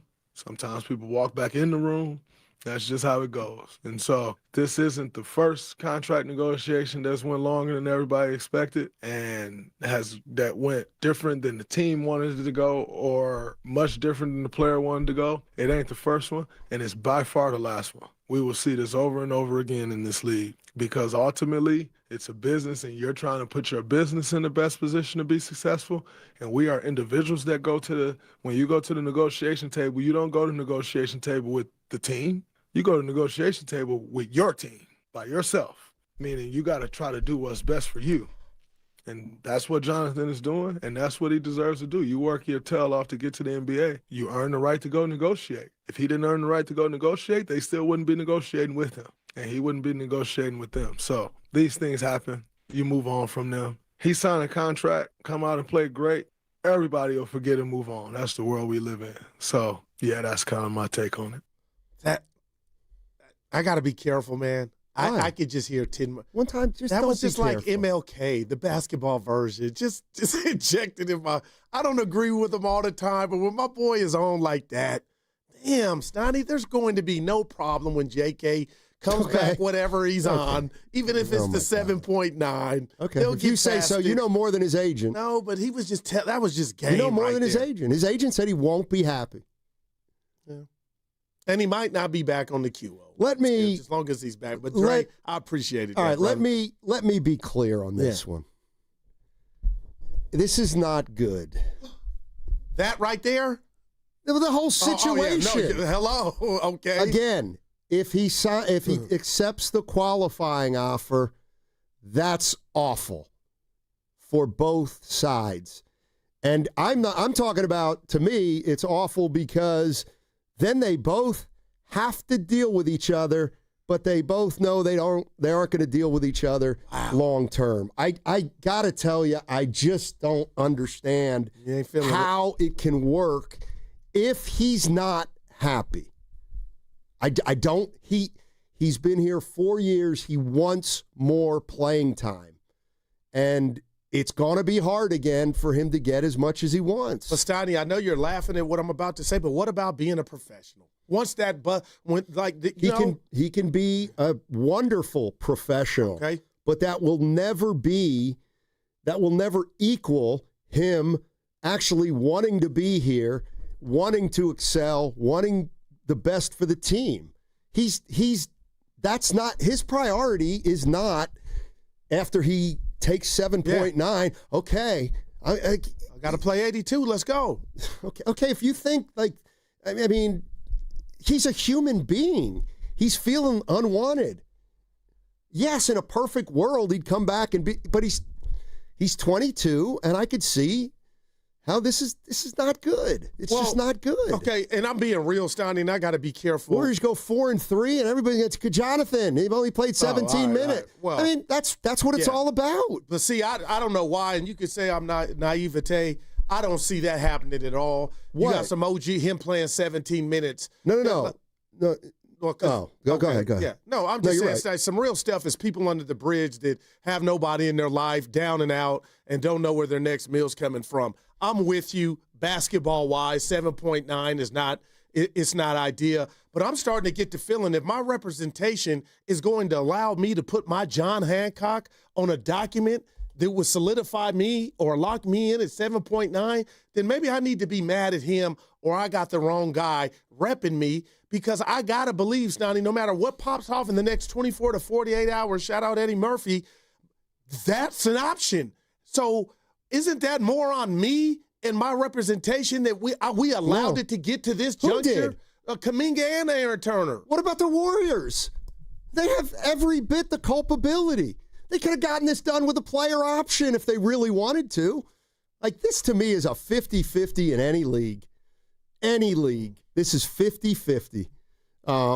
And all I'm saying is the idea that this won't, listen to Curry. Listen to what he said here. I'm going to play the one. Because I was like, when Curry spoke, shoot, I forget. Which is the one, Evan, do you know, where he said, we're going to get asked about it. Was that the top one or the middle? I'm going to just try the top. Once Kaminga gets here, you expect him to be kind of locked in. But this has obviously already been a big offseason distraction. There's almost an inevitability it's going to bleed into once he gets back. How concerned are you just about the overall distraction of the situation? I don't frame it like that. I think he's going to get asked questions. To your point, you're asking questions. Everybody's going to ask questions about it. But what happens when I leave this microphone and we go in the locker room and us players talk, that's going to be the make or break of how we kind of move into the year with the right frame of mind. So the good news is you've been around long enough. Me, Draymond, Jimmy, we've all been around long enough to know how to separate the business of it to the basketball of it. And those are two totally different areas. So our job is to focus on the basketball part and not let it become something that, gets in the way of how we approach every day. This is not good. And he's right. And this is the part that I think we underestimate. they're going to get asked about it. They're getting asked about it today. They're going to get asked about it tomorrow. Whenever Kaminga makes a decision, then he's going to get asked about it. Steve Kerr's going to get asked about it. Dunleavy's going to get asked about it. Then they're going to play games, and it's just not, these things don't go away. Okay. And here's the other thing with kind of miss me on, even though I get why Steph says it, and it's because it's what you say. When he goes, but, when we get back in that room and we talk about it, that's really the make or break. Listen, Jonathan Kaminga can come back on the qualifying, and Draymond and Steph and Jimmy can support him and tell him, just try. But over the course of a full season, there's no chance that they will be able to bury the frustration. They're just, I don't think there's any chance. Okay. How he's going to be able to, I think he could have moments, but it's, no, I hear you, man. What more do you need to hear other than Kaminga's agent saying he will not be happy? That might be enough for me to move on. No, and the way you say it, Steiny, I'm almost like, man, you might be onto something. But the fact that the owner knows that this is the trickle-down effect if this player comes back, I got to ask you this. This is just how I'm feeling. I know it's two different circumstances, but it's the same individuals. But can you just – I really mean this, all of you. The fact that they were able to get over and were asked every day about Draymond Green in that video with Jordan Poole, does that give them any – and I'm thinking it does – any experience and maybe – and I know it's different subject matter, Steiny, but it's not as vicious as that punch that everybody saw teammate on teammate.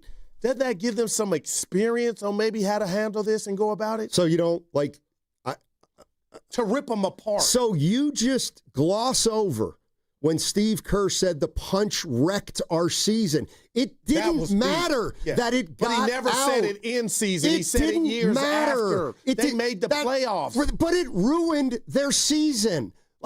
Just because it didn't get out until it got, it had ruined their season before it got out. It didn't, and even if it, it got out and that, if it wouldn't have gotten out, the season was ruined. It was totally ruined. And you're right. The severity might be different in terms of Draymond punched a guy.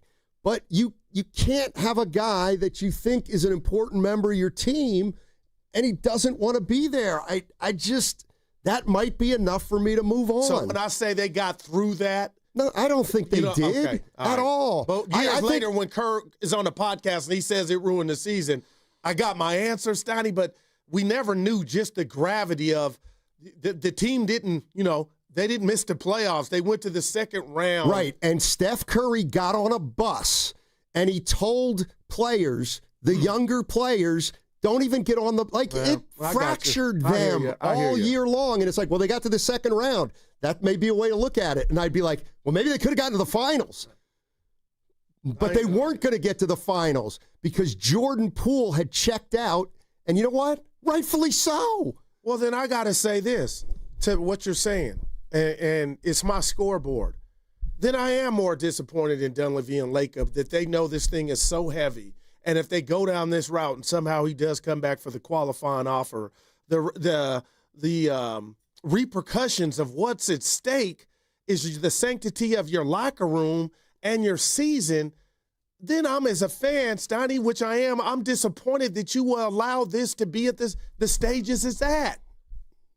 Well, then that's why I wonder why you don't put it on the Warriors for 50% of it. They've been equally responsible to bring it to this point the day that training camp opens, and they have no resolution for Kaminga.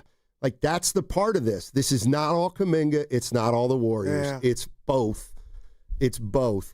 And for goodness sakes, he doesn't want to sign a contract to play here for more than a year. He's got 2 days to decide. Yeah. And he's about himself and his future. We get that, right? But Lacob and Dunleavy they're responsible for this team. And the morale that you got me thinking now, maybe I was wrong and sold it short. But hearing Steph say, Steiny, that was a bit cryptic for me, and I'm trying to be positive, but he's saying it clear that this could go a couple ways if he were to come back on the QO. And I guess what I'm saying is, why is that news today? Of course, because now it's getting go time, and now it's about to pop off the season. Like, it's real. That's been in the equation for a month. Ever since, the agent said he didn't want to be here or wasn't going to be happy signing the contract. What would Steph's advice be to Jonathan Kaminga? Negotiations are hard. We all know that. The idea of everybody's situation is a little different. Everybody can come up with whatever narrative they want to. It's how business kind of goes. Some things are pretty straightforward, some things aren't. This is definitely in the aren't conversation or category. But when he comes and he's here, he should be a professional and do exactly what he expects to do and take advantage of his opportunities to help us win. Like, everybody who's in the locker room, that's what you're committed to do. And so I don't have any concerns that he'll approach it that way. And that's what we expect. Yeah. To be a professional, Steiny. That's what he said. Right. And that's a recipe for disaster. You know who they tell to be professional? People who are unhappy. That's who needs to, that's who's got to be professional. The people who are unhappy. You know what? And here's the other thing. You know what being professional means? It means I'll be professional, but my heart's not in it. But I'll be professional. I won't be late. I'll spring off the bench when the coach calls my name. I'll try not to mope when he takes me out. I'll be professional. But if you think I'm going to be as committed as other guys on this team, that's, to me, unrealistic. Devin in San Jose. What's going on, Devin? How you doing? Not bad. How are you guys doing today? Doing well. Yeah, I mean, I've been listening to this whole fiasco from since last year. And to be honest, I'm trying to understand. Like, is it me? I would love to get you guys' opinion. Does it seem like the Warriors are being a little malicious? And the reason why I say this is the Kings have offered Malik Monk, who arguably I think would fit in great. He's a great shooter. Defense is kind of sketchy, but he's pretty athletic, more or less. And then I believe an unprotected first round. So well, it's protected. Why that's not good? Yeah, it's okay. Got you. No, thanks, Devin. It's right now it's protected, and so the Warriors want them to take protections off it so that in 2030 or 2031 they'd have an unprotected overall pick. I've heard they don't like. There's two things about Monk I've heard. They're not crazy about the fit, and then they also don't really want guys to be under contract in 2027 and 2028, which is when Steph and Butler would theoretically come off the books, and at that point they want to have maximum flexibility. But just think about if you're Kaminga and you hear that. I'm talking about me. I don't give a damn about that. Well, I'm talking about Monk here. Yeah. I'm talking about Monk having a contract after 2027. The Warriors don't want guys on their books after 2027. They want maximum flexibility. And that's another reason why they want a team option on that last year for Kaminga so that they can decide whether or not he's on the team after that. Yeah. I like Monk, and he can get hot with the best of them, Steiny. But when that guy, our guy caller just said he's a great shooter, that's a stretch. He ain't no great shooter. He's a scorer. I like him. And you know what? I mean, I don't think he's a great fit, but he can get you 18, and there would be the 18 that Kaminga, in theory, could get you. But it alleviates that thing that you're talking about messing up everything. The morale. Well, yeah, and that's the other thing. That's where I'm like, man, you could have did it just for that, Well, but I have a feeling the Warriors don't like Monk. I don't think they like Monk. That's obvious. Okay, so that's where the Warriors are like, business is business, and we ain't making a trade for a guy like Malik Monk, who we don't think's a great fit, and he's got too many years left on his contract. 32% from three last year. We're not going to trade Kaminga. Like, I don't think it's personal, but they ain't getting rid of him for something they don't want. And this is like the one part of restricted free agency. The teams just got the advantage. Players got to deal with it. And that's why I think Aaron Turner made a big mistake. Yeah, we're in triple OT, Steiny. Although then theoretically the Warriors didn't offer him a contract last offseason. So, boy, oh boy, man. You know, I don't. This will be one to be remembered, right? I mean, he's a sixth man. This is so. He's a starter to himself, Steiny. Right, and he's 22. He's in an upside. Right, and he's in a group of one. Like this is where I'm with you. Or I don't know if I'm with you. We're talking about a role player here, right now. That's who we're talking about right here, right now. We're talking about a guy who's coming off the bench. I can't pay him now thinking, in 3 years he's going to be a star if I don't believe he's going to be the star. Million, though, Steiny. Right, to maintain an asset. But you know what? He doesn't want to be here. That's why he's not he's not signing a contract that would ensure he has no control over his future for 2 or 3 more years. And that's his prerogative. Damn. And again, I'm not saying Kaminga stinks or anything, but after a while you talk about this enough and you do say, gee, we're talking about Kaminga. Nice player. But goodness gracious. I don't think he's the difference between this team making a finals appearance and not making the playoffs. I just don't think that. But if the future matters, he's better. He's way better than what you currently got. But he might not be better than the flexibility you give yourself in 2 years where maybe you can do anything. Crossover coming up next. Melvin fired. 49ers in a shambles. Jonathan Kaminga nowhere to be seen. What has happened to this? What's happened here? Please, somebody tell me Celebrini's looking good. And that's what life's about. Celebrini looking good? Sharks fans? I got to believe so. That's all that matters. Oh, the Giants are going the right way. They got the talent. According to you. They don't. According to you, they're going the right way. And I find this exciting. Buster's first hire as manager. Yeah. The Warriors getting ready to pop off and start. This Kaminga, we'll know in a couple of days, 48 hours. And the Niners just got to get healthy or stand up to one of these quarterbacks that say they're healthy, because that wasn't it yesterday. That was bad. And the theme of this season, and nobody's been doing it, to Harry, I think he sold the fans short of the people that call this station and this show. I don't feel like Niner fans had their chest out saying nobody can beat us. Look at us. You picked them to win 10 games, right? Okay, well, he doesn't think they're a 10-win team. Well, now I really don't with Bosa and what I saw yesterday. And let me tell you what Harry would say. You're right, Goo. I saw it before you. Yeah. But where does that really get him? Does it make his dinner better? Yeah, of course it would. Oh, my God. Of course. Then he can go to bed at night, look up to the skies and say, you know what? I was right today. Oh, boy. I was right today. All right. Crossover coming up next. You think Willard's in a good mood? He'll find a positive. Listen, Willard, I know Willard like the back of my hand. I'm that bad.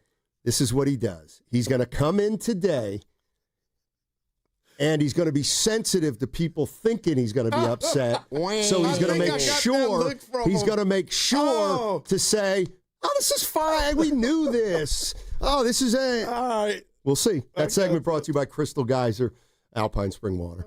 What makes Crystal Geyser Alpine Spring Water different? We always bottle our Alpine Spring Water less than 1.5 miles from the spring source, and all our bottles are made with 50% recycled plastic from our own recycling plants. Crystal Geyser, bottled at the spring source.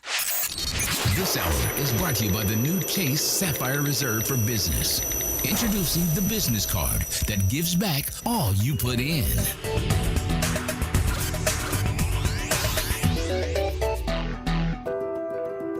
What if you had the smartest Wi-Fi? If you did, it'd be Xfinity, of course, and it'd come with their best state-of-the-art equipment. It would boost speeds to the devices that needed them most, prioritizing your most important connections, whether you were streaming, gaming, or gaming while pretending to work. And it would let you stream 4. That's right, 4 games on one screen. It would even power your mobile connection so you could bring faster, secure Wi-Fi speeds with you where you use it most. It would be proactive and fix problems before you knew you had them. Impressive, right?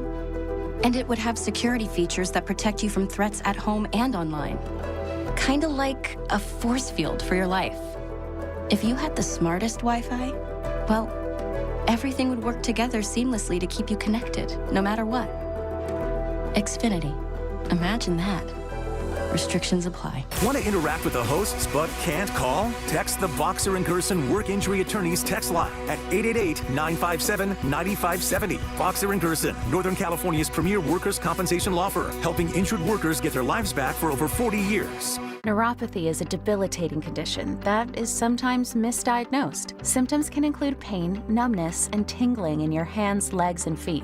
Neuropathy is a progressive condition that only worsens unless you get effective treatment. SF Bay Wellness is a leader in neuropathy reversal and uses FDA-cleared, non-invasive electric cell therapy to restore nerve function with no injections, no drugs, and no surgery. The treatments have a 95% success rate. If distance is a factor, ask about our virtual consultation option. Call SF Bay Wellness at 844-94-NERVE for the $99 neuropathy evaluation and receive a personal treatment plan that is tailored to your needs. Don't wait another day. Call 844-94-NERVE. That's 844-94-NERVE. Why keep suffering with the painful symptoms of neuropathy? You deserve to live a pain-free life. Start getting the treatment you need for your neuropathy symptoms. Call today. This is a special alert to all Americans who own a vehicle with less than 200,000 miles with an auto warranty about to expire or with no warranty coverage at all. Due to a decline in the economy, CarShield is announcing a low-cost month-to-month vehicle protection plan that is now available to the public to save any driver out-of-pocket expenses on future auto repairs. Call now to find out how you can pay almost nothing for covered auto repairs. Yes, you heard that correctly. Pay almost nothing for covered auto repairs. An open phone line has been established for all drivers to call for a free quick quote. Call 800-210-4471 now. Drivers who are covered will not have to pay for covered repairs again. This protection plan is at an all-time low. Additionally, drivers who activate this vehicle protection today will also receive free roadside assistance, free towing, and car rental options at no additional cost. Call us for your free quick quote today. 800-210-4471. That's 800-210-4471. What do you have to lose? Call 800-210-4471. Again, 800-210-4471. Let's go! You're still glowing, flirting, grooving. You still got it. But your immune system weakens as you age, making it harder to fight flu, pneumococcal pneumonia, RSV, and COVID-19. Vaccines are a key part of any health routine and help strengthen your immune response. Ask your doctor or pharmacist which vaccines you need. Schedule in minutes at vaxassist.com. Sponsored by Pfizer. Join 95.7 The Game at Pier 39 for a special live broadcast from 12 p.m. to 4 p.m. on Saturday, October 4th. Meet Zaza Pachulia, Festus Ezeli, Kalina Azabuki, Tim Roy, and Bonte Hill. Plus, enter to win Warriors tickets. For more info, visit 957thegame.com.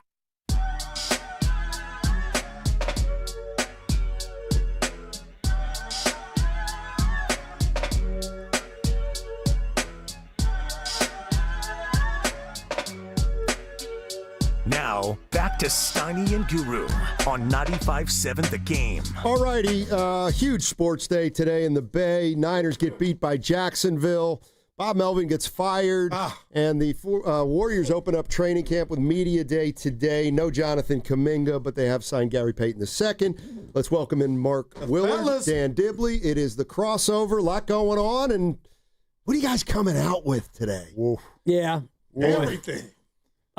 The frustration of the U.S. Ryder Cup effort. Well, I mean, I turned it on. Friday and Saturday count too, fellas. Anyway, that's enough of the golf. There were cuss words. I heard them. Oh, it's pretty fun. And the Sunday charge, great, but they fell short. In New York? They cussed? No. These were golfers and caddies cussing at each other. I know. But frustration is the word. I told Dibs, I think today, and it's a big day, and I don't mean this in a Debbie Downer way, I find today to be one of the most frustrating days that I can remember in recent history for a Bay Area sports fan. I find today to be an incredibly sobering day. And the Warriors are doing their part? Because I feel like this will be fixed in a day and they'll play ball. But it's almost October. How many days in a row have you felt like it was about to get fixed? 100 days in a row. Look, I don't want to get into the weeds of media day because I think most fans don't even know what the hell that is. And neither are most of their new players. And so, don't get it twisted. The fact that Steve Kerr's not even speaking at media day, I think the Warriors are absolutely livid that this situation is still in flux at this hour. It's interesting. So that's number one. Number two, I'm not frustrated that Bob Melvin got fired. I'm frustrated at what has led to yet another firing at a leadership position for the Giants. It's another. You only needed 84 wins to go to the playoffs this year. Man, It's ridiculous that you couldn't do that with that roster. Absolutely ridiculous. Well, I appreciate the accountability from Buster. And then don't even get me started. No, go ahead and get us started on the 49ers. We will. Nothing was good. But everything. Is this life without Bosa? Forget Purdy, on the defensive side. You better trade for Trey Hendrickson now.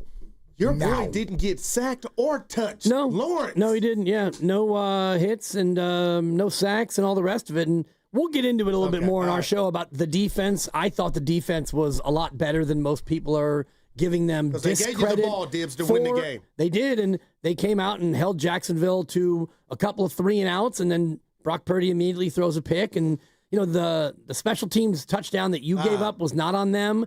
And the kickoff return at the end of the first half that set up the field goal was not on them. So if you want to say they gave up 26, I think they gave up 16. And even though they didn't pressure the QB or they didn't intercept a pass for the 11th straight game, this is going to be the defense you have until they potentially trade for a guy. By design, it's going to be bend but don't break. And that's what they did yesterday. So you're hoping Cincinnati loses to Denver tonight. Oh, and they will. Okay, and the bottom falls out. No, 100%. Yeah. I mean, Dibs is not wrong that in some way it was amazing that didn't get worse, but I'm going to put that much more on Jacksonville. If that was Stafford and company, I'm going to put that much more on Jacksonville than giving the 49ers a whole lot of credit. Yeah. The bottom line is if the quarterback does not need his uniform washed, you're screwed. Oh, man. You're screwed. You're going to lose. On the road. You're going to lose tons of football games that way. And you can watch it. Every time he snapped the ball, it was 4 people that just went, walked into a wall and did not do anything about it. And in fact, then they stunted and blitzed less than they had in the other 3 games, which was a head scratcher to me. But I don't want to act like an expert on how to approach that defensively. All I know is that pass rush is going to lose you a lot of football games. So they better do something about it as quick as other people will take their phone call. They got to do it. All right. He's going to cost a lot of money, right? No. It's a 1-year deal. A 1-year deal. Right, but then will they just he's going to be a stopgap? Yeah. Possibly. Okay. I mean, possibly. If he comes and he fits and they do well, they could look to keep him and do other things with the financials going forward. The big rat on the table brought to you by ATCO is Nick Bosa with a 3rd torn ACL, and he's coming up on being, 29 when he gets healthy. So if you aren't sure about whether or not he could be healthy, that might change how much you would want to re-sign a guy you went out and traded for. So it's expensive because Bosa's expensive, but first things first, you do have to start getting pressure so that you can actually get an interception. And poor Fred Warner, he had a couple of bobble juggles. And Upton Stout, Mark and I were talking before the show. Steiny thought it was pass interference. So I mean, if we want to go letter of the law, I do my notes, as you know, and when there's a call, I usually put a question mark after it, and that one drew a question mark for me. It was a little bit of a tuggy tug, and for me, that was one that could have gone either way. And the fact that they finally got a pick and it was pass interference, that was the heartbreaker. But when you turn it over 4 times and give up a punt return, and they almost defied that and won, you don't deserve to win. No, it's actually, if you do it, this will depress you, so I don't suggest it. But if you dive into their metrics, it's miraculous they have any wins. They're coached by Shanahan, and they can't rush the ball. They're the only team in the whole league that hasn't rushed for a touchdown. Wow. They're averaging less than 3.5 a carry. They're averaging less than 100 a game. It is unbelievable when you think of you can't rush the ball. You've had 2 quarterbacks, two games. You have key injuries all over the place. You're introducing yourself to wide receivers in the huddle. You add all of that up, and they're 3-1. I don't know how they're 3-1. I don't know how they're 3-1. And that's why I was, last week, I'm like, you got to be on cloud 9 because how are they 3-0, but at the same time, like you have to think that it's likely to get better in terms of health? Was Brock's performance a byproduct of the toe, or how did you guys process that? Because he'll tell us that was in the rust, a bad game. But, man, Willard Dibs, I was just like, I told Steiny and the listeners, like, if they ran him out there, he was healthy enough, right? Yes, he's healthy enough. So, I mean, and that's what you guys taught me last week. And the thing about it is we don't know where Mac Jones was with his knee. So unless we're going to go full-on Adrian Martinez mode, then if Brock is good enough to play, he plays. And if you play, then that's what you put on tape. And, yeah, you had, as a team, 4 turnovers and 3 go to him. And I know your toe's not feeling great, but them's the breaks. This is pro football. Yeah. And if you play, you play to win the game. You do. You don't play to just play it. No. Hey, Sports Talk on 95.7 The Game is presented by Paramount Plus. You can't count on much these days, but you can always count on Sundays with the NFL on CBS and Paramount Plus. Watch your local NFL game live every Sunday all season long. Visit ParamountPlus.com/NFL to get started today. I've forgotten to do that. Mark, you were saying, 3-1, all the metrics, and you look at how they are 3-1, and they've made the play when it counted, and that's how they were able to go rabbit out of the hat. And then yesterday, it was time to make the play, and Brock Purdy fumbled, and that was night-night. And you had other chances to make plays that would have, kept you closer, kept you in it, and you just couldn't get it done. There's a bunch of the plays, and yeah, we can go back to, let's say, the Arizona game, right? Like Marvin Harrison had a chance to make the play, no doubt. And he dropped the ball. Jones. And then and so like we could do that, and that's been going their way. And yesterday, sure, there's the Purdy fumble, there's the ETN bust, there's the special teams bust, there's the fumble by Farrell. Yeah. And then there's all the interceptions that the Niners had their hands on that they couldn't bring in or whatever. McCaffrey also fumbled, and they got it back. Hey, McCaffrey's hands. What's going on? What the hell's going on with Christian McCaffrey? Why aren't those on the injury report? Real Cheech and Chong. I thought that was high. This is 2 weeks in a row. Yeah. He can't catch the ball. He's fumbling the ball. He wasn't by himself, Willard. No, of course not. Dropped the drop of the game Lord, to me. Kendrick Bourne. He hit it right in the chest. He had 3 drops. Yeah, but there was one where it's like you could have kept running. And that might have been a touchdown. A house call. Yep.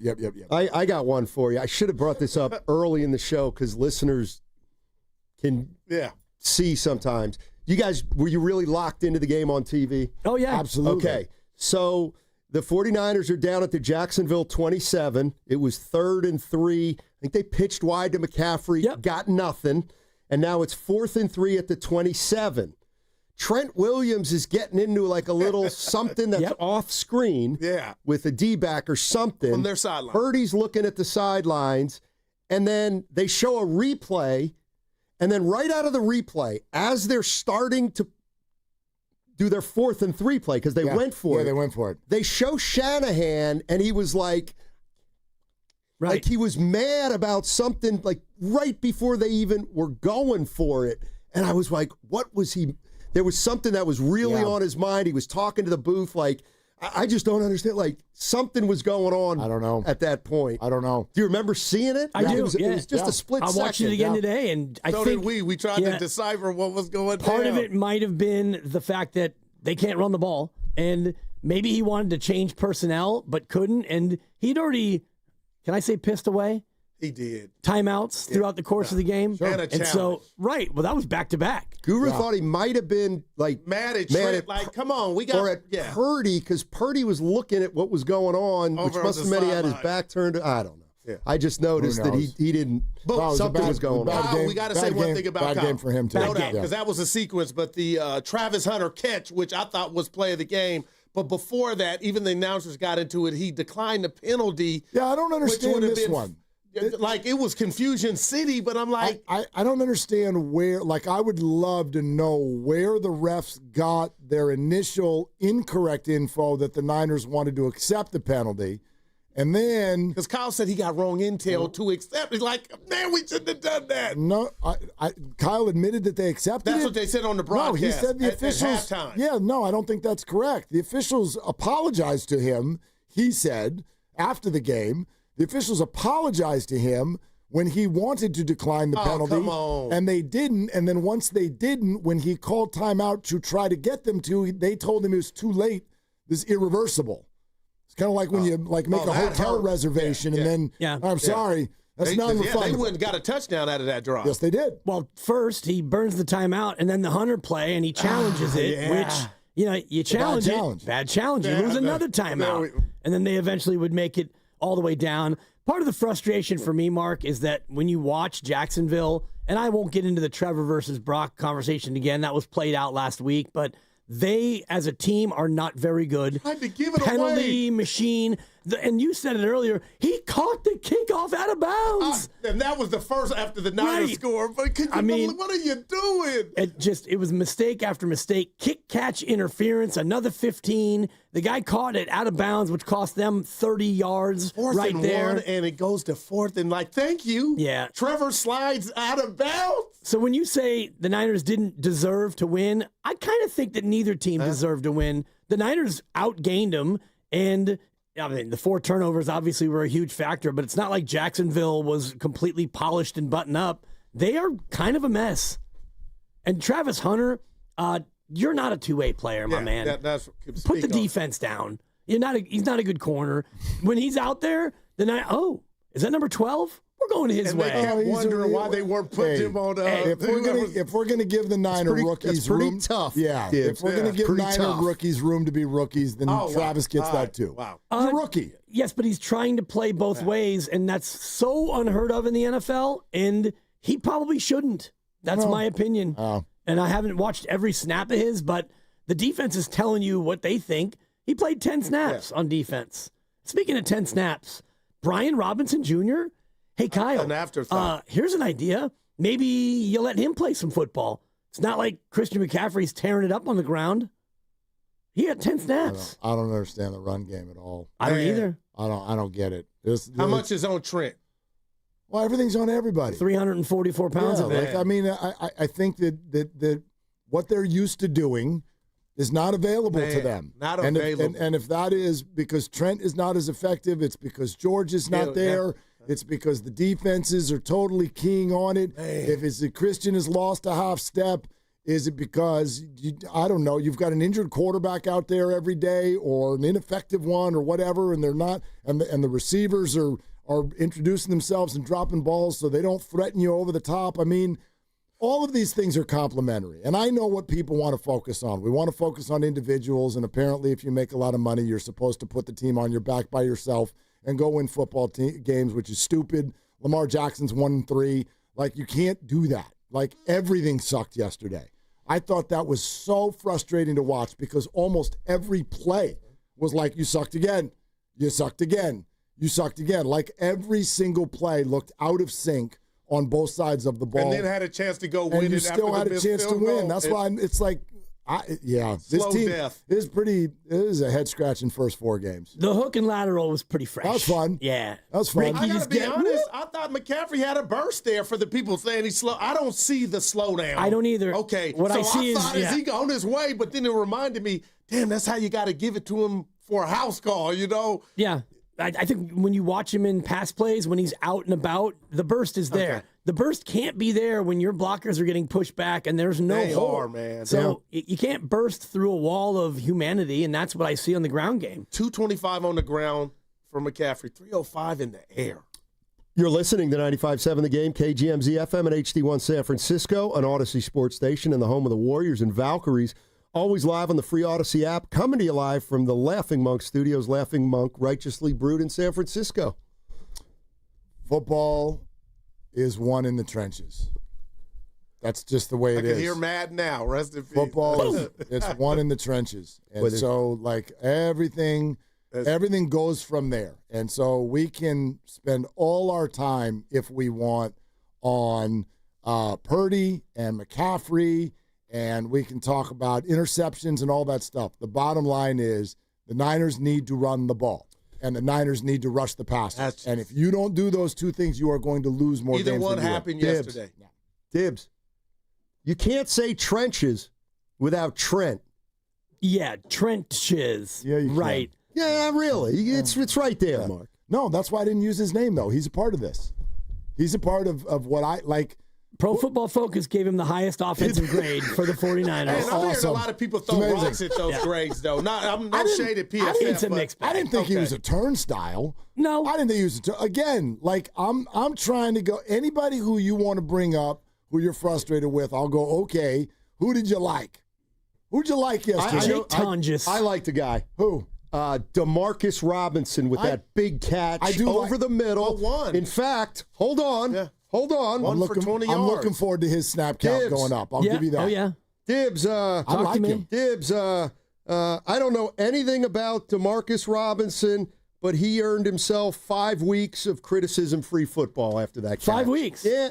Because Okay. he's new. He's new here. Sure. Wow. Yeah, 2nd and 10. yes. You pick up 20 yards and, you know. But was yesterday one of the weeks, or does he get 5 more? 5 more. Oh, wow. Because it happened late in the game. That's fantastic. Can I put it right on the table? Brought to you by Atco. 6, 7, 8, 9. Okay, not till week 10. I got to call 2 guys out. Go. Because this, to me, was sour grapes. I didn't like Salah telling my man, I'll end you. And I get it, what was going on before the game. Did he actually say that? Yeah, he goes, I'll end you. I saw the quotes. Please explain. I don't know what you're talking about. Goes, you don't want to mess with Salah. He hits the weights. And I'm like. Liam Cohen hit Salah with a keep my name out your bleeping mouth. And then the handshake? No, there was no handshake. This is after the game. Okay. After the game, they're all kind of doing whatever, dapping each other up, and all of a sudden, here comes Liam from the left side of the camera, and he wants Salah, and he says, "You keep my name Salah goes, out your bleeping mouth." And then other coaches are pushing him back. Some of the players start laughing because they think it's fun when the coaches start yelling at each other. And then Salah said something back, and apparently, I'll end you. You don't want any part of this. I said, Robert, I think he do that after a win and get different. He threatened to kill him, and then everybody. Then Fred Warner jumping over the top. Well, whatever. Come and talk to Dibs. I didn't like Fred. Then get down. If you're gonna kneel, then kneel. I agree. Don't do a little baby backpedal like tick tick tick. If you're gonna do that, now it's gonna be free game. Man. And I love it. And I've always said this, and it'll never happen. Yeah. If I could change one rule, my dream would be no more kneel downs. If you don't get positive yardage, the clock stops. They did that in the Arena League, and they'll never do it with injury, obviously. But like that game, the last 2 minutes of that game were ceremonial bullshit. Yeah, because it was just over. But Arizona was going to do it. I thought you were going to give me the tiptoe down the sideline quarterback that you got to hold up on. Yeah. I feel like once you see a tiptoe, then you can take the guy's head off. Not bad. You can't tiptoe. How about this one? I say keep your timeouts if that's how you feel. How about this one? You were talking about a guy I've never heard of who got let off the hook. Chase Lucas. Oh, yeah. I mean, he almost gave up what would have been the game-clinching field goal because he put him in range with that penalty. Yeah. Yep. So there was a lot of they were not. That was one of the worst games they've played in a while. I'm telling you. Okay. So does Brock play Thursday to you all with calling Kyle last night saying, I feel some pain? You'd think no, but I have not. Like that's not good for them, man. I'm just not knowing. I think I speak for Dibs too. Like you tell me if you agree, Dibs. Like I know you guys and even and the Joes this morning. There's a lot of like, OKC, you shouldn't have played him, or this is what I do this week. I personally have a terribly hard time giving radio opinions over someone's health. I have no. So that was just a Brock bad performance. Maybe. Well, yes. And was he 100%? I guess not. Does that mean he shouldn't have played? No. Maybe Matt can't walk. And I have no clue. I have no clue what's going on. I do think he was the less healthy of the two. He had an injury designation and Brock didn't. But I laughed at Steiny when he brought up Martinez. I asked Steiny in the green room if they knew they were going to get that Brock Purdy, he wouldn't have played, right? No. Okay, so but you can't limit like that. I'm disagreeing with you. How do we? Nobody even knows who Martinez is. He might be awful. In fact, I would guess he probably is. All week for him. He's a third-string quarterback. Like, why would that? You know. So you're taking 60% of Brock than 100% of Martinez. Again, the whole percent thing. If he's cleared to play and he's moving well, and there's a game, he obviously said I can go. Yeah. Like, I'm not going to – I think that's cherry picking to come in today and because somebody woke up not feeling good, now it means he shouldn't have played. The question was, if you would have known how he would have played and what would have happened, would you have played him? And I was like, no, of course not then. Because he played, he aggravated, they lost. There's your key, though. Yeah. Nobody would be saying this if they won. Right, of course. They lost. So they got the triple whammy, and now we got to wait for Thursday. That's how you ask the question. Would you have played him if you've known that you were going to lose? Yeah, no, of course not. No, but if we don't know Mac, like Dibs said, his availability, that's what's scripted about this. Is Mac and that's what I'm saying about Thursday. Like, okay, so Brock's toe is not great, and Mac's knee may not be. Yes. Just throw in Adrian, sit all the starters, and treat it like a preseason game. You won't, because it's a divisional game, and that's not the way it works. So if Brock can go out there and gimp it up at whatever % he was yesterday, he's going to go play, and that's just the way it's going to go. And the other one is Juwan Jennings. So he's on the injury report with a shoulder and a knee. And then, now he's on with a rib. That's my point. So he was out there, and he gets the McRib on the 2-point play. And it's like, oh, my God, the very next snap, they threw him the ball on the interception. Is anybody else? And I mean, how do you know that a certain person is a million times tougher than you? That would be the one. He's over there on his back, like wincing. I don't know if he's going to make it. Next play, we'll go your way, Juwan. I like your question. How do you know someone's a million times tougher than you? Every single person on that TV is a million times tougher than me. Well, when you see that, it's like, and you see the replay, it's like, oh, my God, how many ribs did he break? Let's get back out there. Is anyone else fighting this? Like, whatever it is in life that's frustrating, it could be something at family, at work, or whatever. But you know how sometimes you get to that point where you're just like, just bleep it. I'm out. Like, as you get older, you get more of that. Right. And we as fans, you don't get to do that with the whole injury thing. I'm so I'm fighting it where I'm just like, it's so frustrating. I hear you, Will. They're Ricky hurt Pierce on on every play. And then he goes down like that's a tease, man. What do you mean? Ricky Pearsall, he'll make the play, and I'm not faulting him. He's hurt. And then you don't get, go do it again. It's like, PCL, minor piece. Like, this dude's making crazy plays. He's a phenomenal and then he's laying player. out when he's healthy. Yep. But damn, I don't know his availability Thursday. Malik Neighbors, go around the league. I don't know if it makes you feel any better. Go around the league. Everybody's still saying Niners. No, they are. Just did, Will. No, but think about it. Burrow and Connor and Neighbors yesterday. And 5-6 teams? Mike Evans. You're right. 5-6 teams have had to play without their quarterback already. Like, I don't know, man. Dibs, it wasn't a lot this year. Dibs, you're the king of the deep dive. I did an intermediate dive. Okay. And maybe it's something you guys could talk about at some point. You don't have to. No, we'll produce our show. But I went back to an ill-fated Christmas game in 2023. I heard this earlier. Let me be. And no, that's what you asked. He asked, "Am I cooking the books?" I'm in my kitchen now. I'm going, "This guy's cooking the books again." Since Christmas of 2023, Purdy's got 29 touchdown passes. 21 interceptions. Yeah, we got to get that. We got to be better than that, Brock. Right? No question. Got to be better. Does that include the postseason? Yes. Okay. Yeah, no question. Yeah. But what do you want people to do with that, though, Steiny? I want them to say Purdy stinks. Well, that's also inaccurate. Yeah, that's what you guys could talk about. And they didn't base those numbers in regard to paying them, right? They didn't look at this. Well, that means nothing. I had to text Shasky this morning because I'm like, well, when you go, okay, now he's overpaid.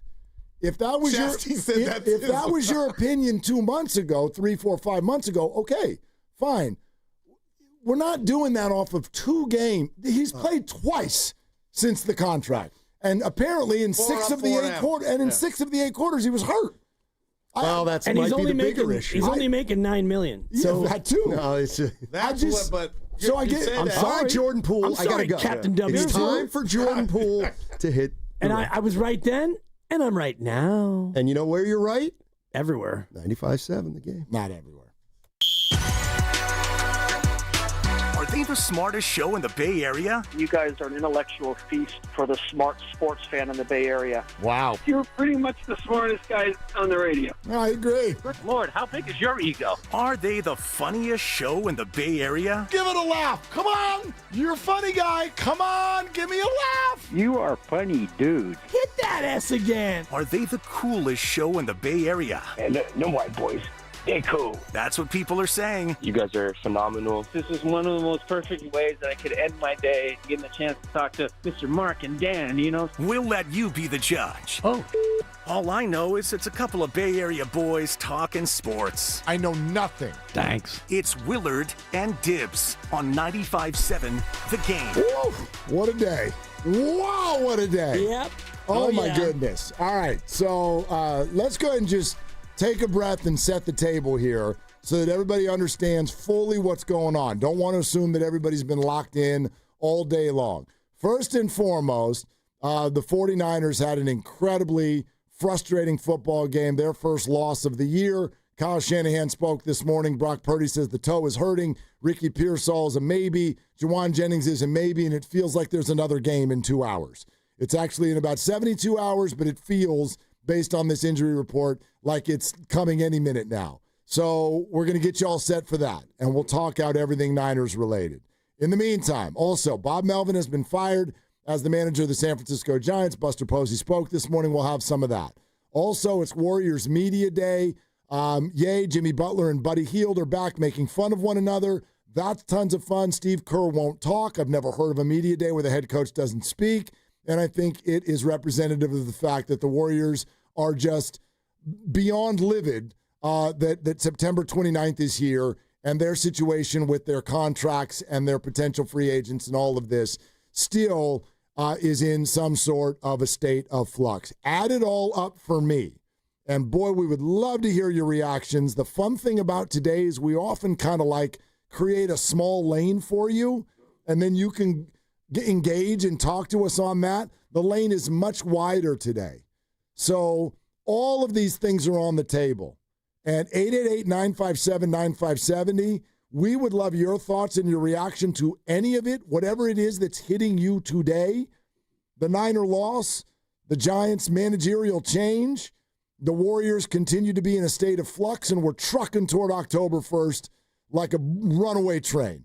So that's all on the table. And I add it all up, Dibs, and I find today, while a huge day, a big day, and an interesting day, I find today to be one of the more frustrating days I can remember as a Bay Area sports fan, because it's representative of the fact that all three are in some sort of a state of disarray as we sit here at this hour. Yeah, and it's an interesting word to use, frustration. And I look at the 49ers, and yeah, that's a frustrating loss to a team that was almost as sloppy as you were. You were a little sloppier. You didn't take advantage of their slop with a couple of balls that were up for grabs that you were unable to get. And as a result, you lost. And you even got gifted late in the game with a missed field goal, which allowed you to drive down and win the game, perhaps. And you got the ball at your own 37, not that far to go, needing 63 yards. And 2 plays later, it was over. So it was frustrating in a number of different ways. You mentioned Christian McCaffrey's hands. Kendrick Bourne, who, whatever, you can dismiss it as like, whatever, we don't need Kendrick Bourne. Suddenly you need Kendrick Bourne. Sure do. You may not have Pearsall. You may not have Jennings. You still don't have Ayuk. So you might be looking at Bourne and Moore and Robinson as your receivers coming in on Thursday. So, yeah, that was frustrating.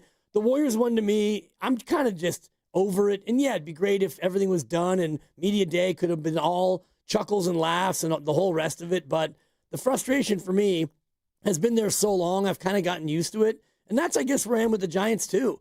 I'm a little surprised they fired Bob Melvin, but not after hearing from Buster today. And like you were mentioning last week, you could see some of the breadcrumbs come out. And so now the big job is, all right, Buster, you're the boss. Go out there and find somebody who will be different than what you had, because 81-81 is almost worse than going 70-92. Yeah, it kind of is. You know what I mean? Yeah. If you were 70-92, it would have been, all right, Bryce, get up here in August, and we could have gone young guys all the way. Instead, all this fool's gold in August and September, and you wind up right where you started, a 500 club again. 81-81, knowing that 84 wins gets you into the playoffs this year, I think is even more frustrating when you think back to how many games, and I know every team has their full year in their memory bank where they're like, oh, we blew that one and we blew that one. But like with the Giants revolving door at closer and the selling at the deadline and all of the things that they did, to look at some of those games and realize that 3 more piddly wins you'd ended up in the playoffs. Do you know that they ended up in front of the Diamondbacks? They actually were the third-place team this year, as it turned out. Hooray. Yeah, Hooray. I know. But Steiny voice. They sweep at the end of the year to get to 81-81, and you look up and you're like, oh, my God, like they finished 2 games out, and if they had won 3 more baseball games this year, all those games they blew.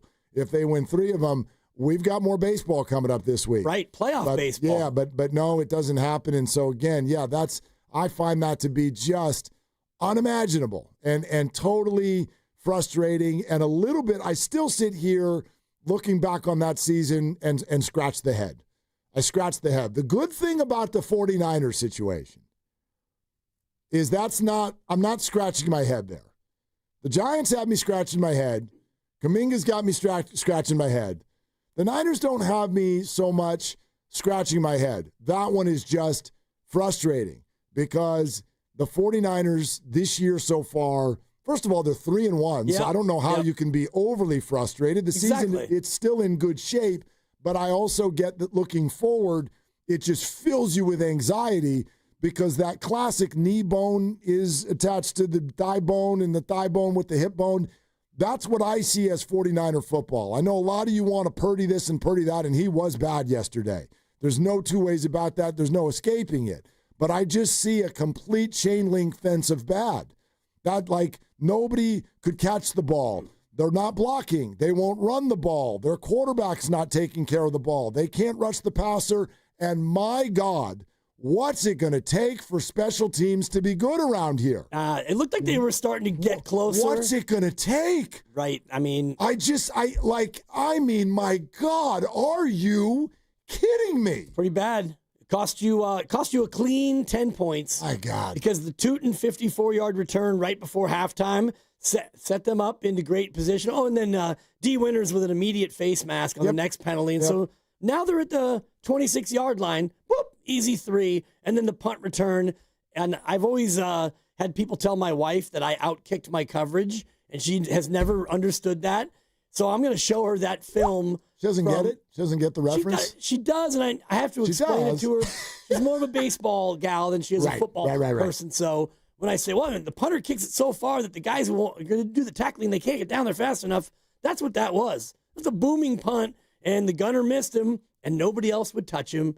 86 yards later, special teams, my friends. But you've explained to her that what people are saying to you guys, because I get it too, is that you're absolutely. Your girl is prettier than you are. You get that, right? You just tell her that so she understands that? She is the booming punt. Okay. And I'm basically the returner. Yeah. And, I stagger out of bounds like the Jacksonville one did. So I'm frustrated a lot by a lot of things. I do think the defense is kind of getting dragged down unfairly. Well, but at the end of it, I look at 3-1, and boy, Thursday's big. Sure. And I just wish that they were a little healthier for that. That'd be good. Yeah, I want to make sure that everyone, at least for me, where I'm coming from defensively, I don't think today's a day to rip the defense, but today's a day to be very concerned about it. So you're right. I thought that they did what they could based on the hand that they were being dealt. I also thought the Jaguars helped them. The Jaguars were not a good football team yesterday.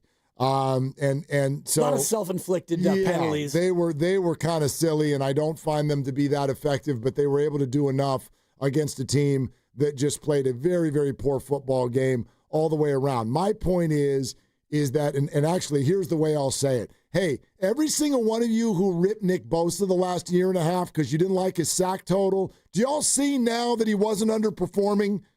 Do you get that? Do you understand that he is one of those people that makes everyone around him better because he takes so much attention from an offensive line that it allows the Bryce Huffs, it allows the Mikael Williams to perform. And when he's not there, they can't do it. They can't do it on their own. So I'll buy what you're saying, Dibs. The defense wasn't like a joke yesterday. I'm simply telling you that if that's the pass rush without Nick Bosa, you're dead this year. It has to be better. It has to be better. And so you got to find a way to do that because I don't know if anyone's taken your trade call yet. It's only week 4. But you got it, like, whatever it is, something's got to change because that pass rush, again, the stat you can all take home, 10 years since the 49ers played a football game where they did not sack or hit the quarterback. the first one in a decade where that happened yesterday. And it's only going to get worse when you play Matt Stafford and Baker Mayfield. That's the point, is you can get away with it when you take on Trevor Lawrence and an offense that had no interest in throwing the ball down the field. He threw 31 times for $174. That is 5.5 yards per attempt. Yep. So, yeah, go ahead and dink and dunk all you want. The only plays that hurt you, and this is where I was sharing this with our thread earlier today, you missed Nick Bosa the most on the ETN run because that would be a spot where Nick Bosa would have held the edge and he would have had to cut it back inside where you had some help. But Mykel Williams was out there for that play. He's better off on the interior. He's a young player. He got swallowed up by the block. The safeties over pursued, and ETN had a lane right down the field. So, yes, the pass rush, and that's a galling stat, about 10 years since you've had it that bad.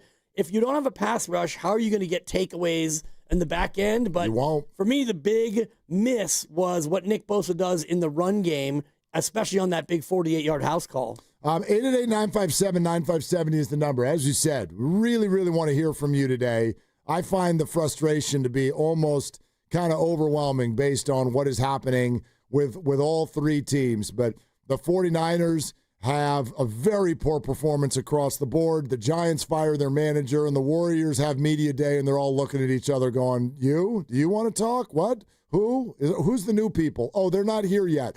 Like, it is a state of disarray. Different disarray, but disarray for all three teams, in my opinion. Let's go to Jonathan first. Hi, Jonathan, in the city. Thanks for calling. What's up? Hey, good afternoon, guys. I thought it's one of those games where they're going to get lucky again and pull it off, but not meant to be. A lot of injuries. They're still looking for a Buckner on defense. DJ Jones still pretty weak on that point of attack. But, I mean, the defense, they played good enough to win the game. Unfortunately, Fred wasn't able to hold on. As 3 would-be INTs, that would have been great. Like you guys alluded to, the special teams, the coverage is a whack. But at least the kicking game is pretty good, getting field goals. Now, with the offense, I got a disturbing trend that I'm seeing, and I want to run it by you guys. I've seen this with the Jimmy 49ers under Kyle Shanahan. They would go to the NFC Championship game, right, that first year or whatever, and then follow it up with an appearance in the Super Bowl. And it's good. That first 2-3 years are really good. The tail end is kind of disturbing to me. I'm beginning to see the same trend. I don't know. It's because of, below average offensive line, they're not protecting the quarterback. Because towards the end of that Jimmy tenure, he was getting injured a lot. And with that injury came a lot of Jimmy no throws. So I'm seeing the same thing with Purdy now. If you look at Purdy's last 5 games, it's not good, guys, because all of a sudden Brock Purdy has become turnover prone. Okay. All right, Jonathan. All right, let's react to all of that here coming up next, and we'll open it up to all of you as well. 888-957-9570.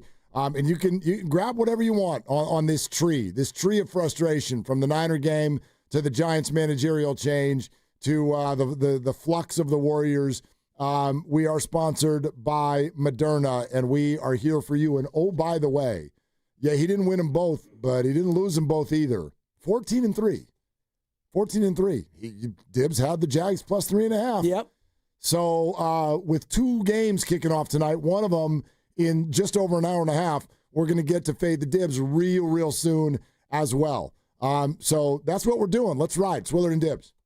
mNEXSpike, COVID-19 vaccine mRNA by Moderna, is now available and easy to find near you. To learn more, visit mnexspike.com. That's mnexspike.com. Hey, it's Willard and Dibs for Safeway. Enjoy these amazing deals for Safeway members. And as always, save up to 20% weekly on hundreds of exclusive offers with For You on the Safeway app. Here we go. Winner, winner. Chicken dinner. This week's signature: select chicken, split breasts, boneless, skinless thighs, wings, value pack, or Foster Farms fresh and natural whole chicken. Buy one, get one free of equal or lesser value when you buy two. Add some healthy sides with Hass avocados or green bell peppers. 4 for $5 or just $1.25 each, and wash it all down with mix and match Pepsi, 7-Up, Polar Seltzer, or Pure Leaf Tea. Various sizes and varieties. Buy 2, get 2 free when you buy 4 with your digital coupon plus CRV. Limit 2 free items. As we say on the show, great, let's drink. All right, these and other great digital deals are available in the For You section on the Safeway app. Go to Safeway.com for more details. And as always, we will see you in the aisles. On Saturday, October 4th, Pier 39 is throwing a party right on the waterfront. Now our iconic views and bay breezes come with drinks to go. Grab a cocktail, mocktail, beer, or wine from one of our restaurants and take it with you as you explore the pier. Plus, live music, party games, sea lions, fun for the whole family. What more could you ask for? Enjoy dancing, street performers, special deals, and that one-of-a-kind Pier 39 flavor. We're bringing the atmosphere, you bring the crew. Pier 39, Pier for the fun. Learn more at pier39.com/entertainment zone. Ragnar the Terrible is interviewing at a big bank. Let's listen. Everyone, this is 5th century warlord Ragnar the Terrible. He killed it in his first interview. Not literally, but close. Ragnar, what would you do if a customer complained about high loan rates? I make video presentation.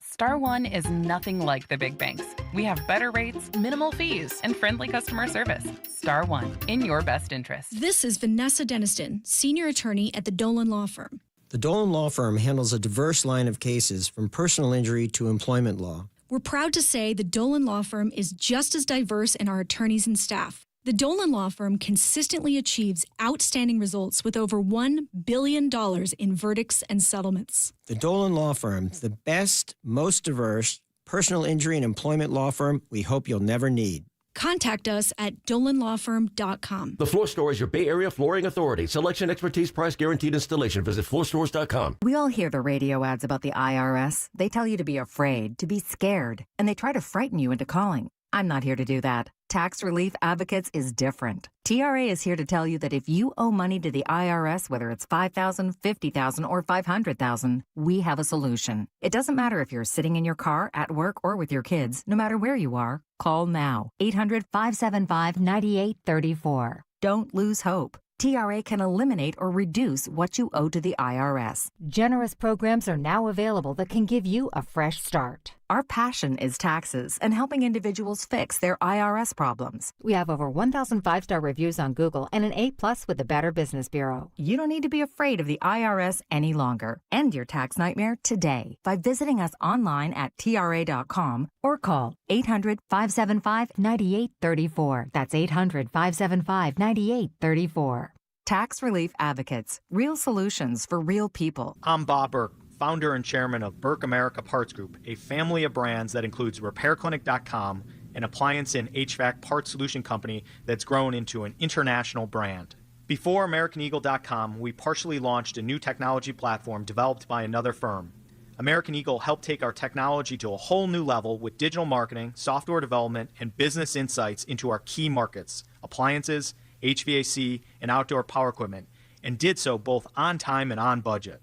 AmericanEagle.com has the resources, experience, and talent needed to produce solutions. Our new technology platform, developed by AmericanEagle.com, has produced tremendous results with higher traffic, conversion, engagement, and online revenue. If you have any home repairs you need to take care of, check us out at RepairClinic.com. If you need a world-class website or technology project, then I would highly recommend AmericanEagle.com. Call AmericanEagle.com at 773-NETWORK. That's AmericanEagle.com, 773-NETWORK. Get ready for two rock legends on one night and one stage. Judas Priest and Alice Cooper on October 14th at Shoreline Amphitheater in Mountain View. Buy your tickets today at LiveNation.com. And for your chance to win your way into the show, enter online at 957thegame.com.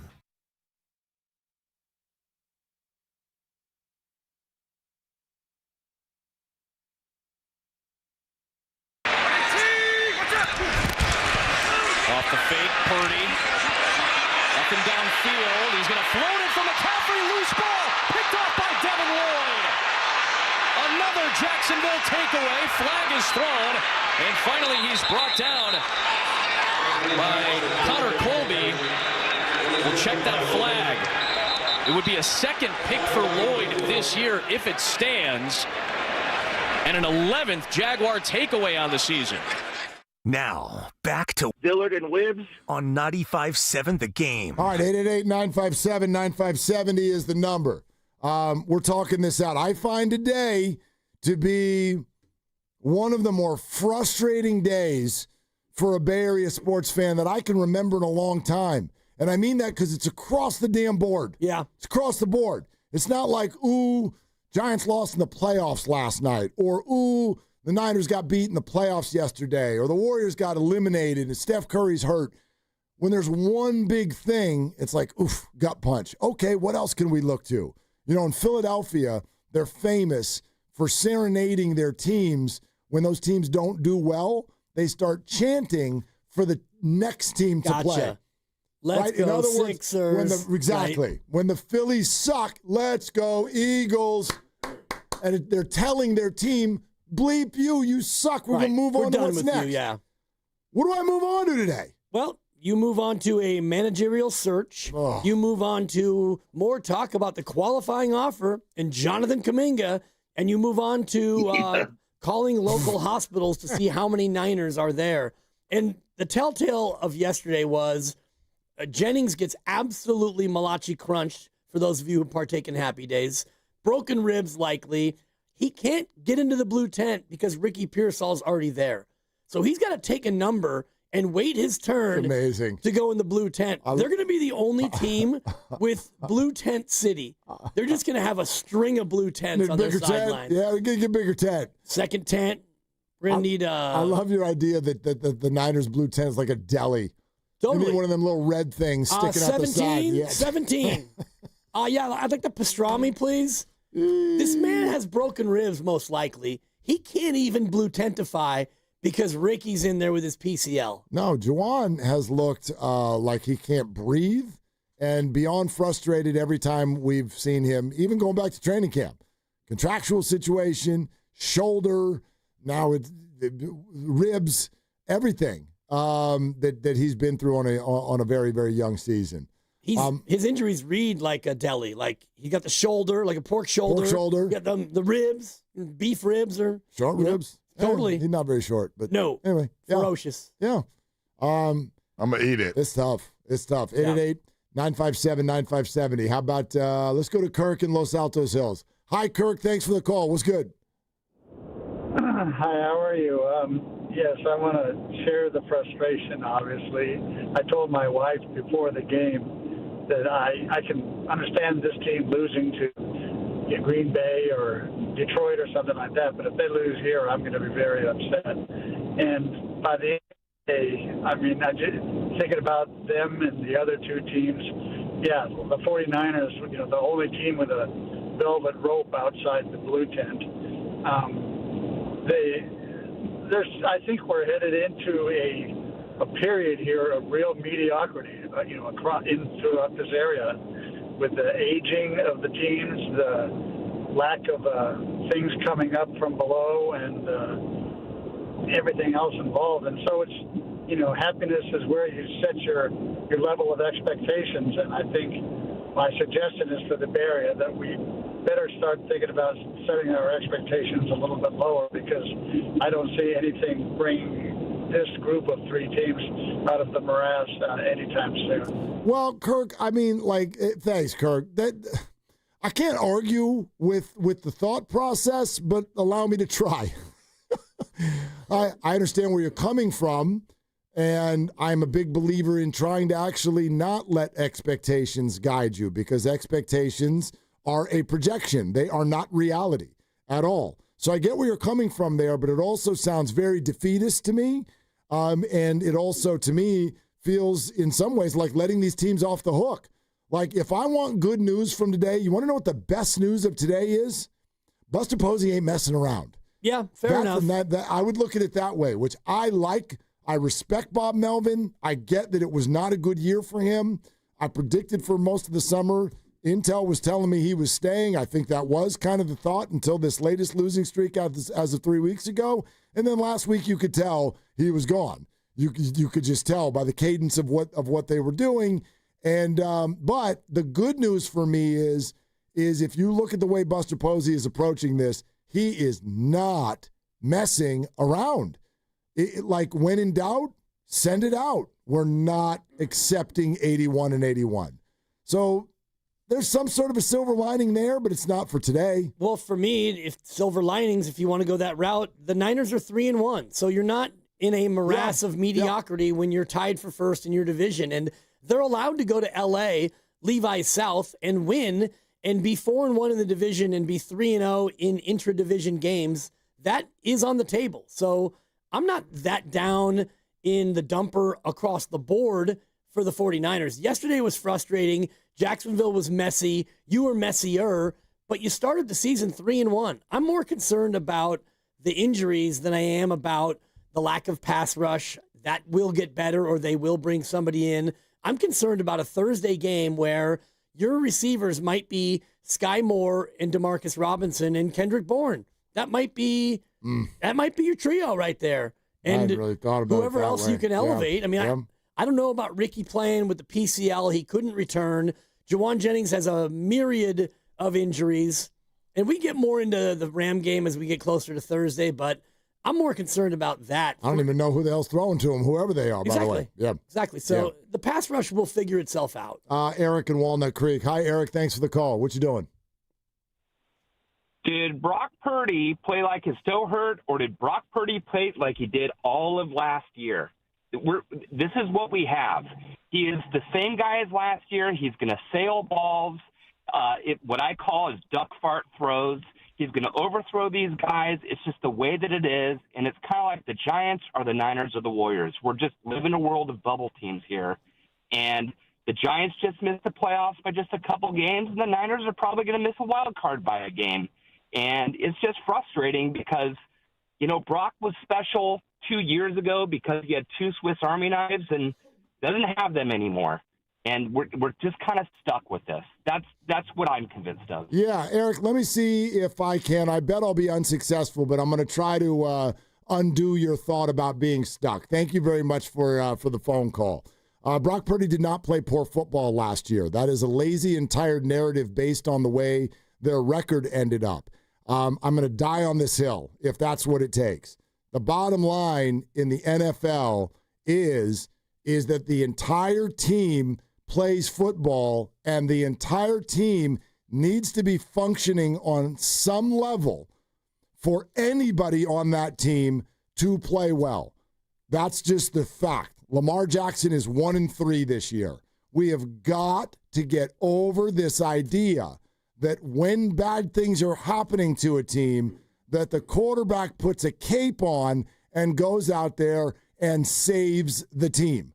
Because that's what $53 million says to you. It's just not accurate. Well, he doesn't have to save the team. No. Yesterday, he sunk the team. He played poorly just like the rest of the team. He made mistakes at times where he didn't need to make mistakes. And to the caller's point, that's not true about a bunch of guys. Yesterday, he is throwing the ball a little bit like last year where the ball is just taking a long time to get there. He's not ripping it. I don't know if it's the toe or I don't know what it is, but I see a lot of his passes that are in the air for a long, long time, and they're floating. I'm going to separate yesterday from last year. Brock Purdy was not good yesterday. Brock Purdy also suffered a myriad of drops yesterday. Yep. Brock Purdy also does not have a run game right now for whatever reason. Brock Purdy does not have good play from his offensive line. Brock Purdy does not have a pass rush on the other end of the ball, so Brock Purdy's playing from behind. Yes, he was bad yesterday. Unnecessarily bad. That's true. That's yesterday, last though. Year, I'm not going to tie that. He even said that last year he was trying to do too much, and I saw yesterday a lot of that same thing, making throws that didn't need to be made. That might be the case in some cases, sure. And again, that's what I'm getting at. These things are all attached to one another. Why would he be making plays that he doesn't need to make? Would it be because he's down by 12 points? Because his special teams doesn't tackle? Would it be because on certain third down throws where he hit wide open receivers right in the hands, they dropped them? I don't know. Again, this is not to excuse his play. It was poor yesterday. But you can bounce around the league, and I'll give you a bunch of examples of a $50-something million quarterback who didn't win a game. Jordan Love hasn't won one in 2 weeks. That didn't win a game because their team is not functioning well. The Niners were bad across the board yesterday, and I do not think that you have one of the elite quarterbacks in the league, but you got a very good one. I get a very good one. Well, he's got to get back to playing like a very good one. Right, but that is going to come. These things hold hands. I totally get that. He will play better if they play better, and they will play better if he plays better. He has to play better on his own. And yesterday, the interceptions. There is no on your own. There is when there are guys who are open and you are choosing to throw the ball into triple coverage. That's on you. You're the guy throwing the football, so check the ball down. And what about when you do hit those guys in the hands and they drop it? No doubt. I mean, that happens, and that's every play. How about when you underthrow Ricky Pearsall by 8 yards and he bails you out with an amazing catch? Absolutely. No question. Jawan Jennings and the DeMarcus Robinson first catch as a Niner was tremendous. A ball that was way up in the air. You will not have me say Brock Purdy was good yesterday. No, I'm not trying to get you to that spot. He was not. But the bottom line is, if now you've arrived at this moment, and I'm not saying you are, but if any of you have arrived at this moment and decided that what the 49ers are suffering from is just horrific quarterback play, I'm not sure. I'm not sure if you're watching all of the other players. I'm not sure if you're watching the entire game. I don't think it's horrific quarterback play. The thing that I'm seeing, and this is mainly from yesterday, and it reminds me of last year, he's making mistakes with his head. And that's not what he did when he took him to the Super Bowl. When he came out, he was making the right throw on time. And now I'm seeing what I saw last year, which is he's trying to hold on to it, and you're trying to make things happen. The McCaffrey interception, you didn't need to throw that. McCaffrey breaks late down the middle. That was going to be a very difficult throw. Yep, you had some underneath that was open. Just take the underneath. Take 4 yards. It's okay. I think he's trying to do too much again. Maybe. I also think that, and I'm not in his foot. I don't know how that thing feels, but I saw certain areas where Brock would either buy himself more time, or maybe instead of trying to huck that thing down the middle of the field for 20 yards, grab 3. Let's grab 3 yards. Let's just take off. Let's just take off, and he wasn't doing it. And I can only guess that that's his foot, but I don't know. I don't know how that thing was feeling at what point in the game. We have the report that as of last night and this morning, he wasn't feeling very good. Yeah. So I don't know in game. Let's go to Frank in Fremont. Hi, Frank. What are you doing? Hey, how we doing? I just wanted to say, man, I think on the Brock Purdy front, I think they just rushed him back this last game. I think we should have let the Mac Jones play, or even Martinez, and make sure Brock was ready for Thursday. I think Thursday was a way more important game than Sunday. I know a lot of people feel that way, Frank. Appreciate it. I don't think it's a crazy thought. Again, the only way I can address it is the way I did in the crossover. Right. I have no idea what to say when it comes to player health, because I don't know if Mac Jones could even walk. I really don't. He had an injury designation, so I don't know if he was healthy. The idea that they should have thrown in Adrian Martinez, I think that's interesting how many people want to go to him who have never even seen him play football. He might be awful, and I think you have to try to win football games. If the doctors clear you and you can play well, or even mostly well, I have no problem with you going. And if you end up getting hurt in the game, welcome to the club. So that's the way I look at it. But I get it. If you end up missing Thursday because of Sunday, I understand the frustration. I certainly do.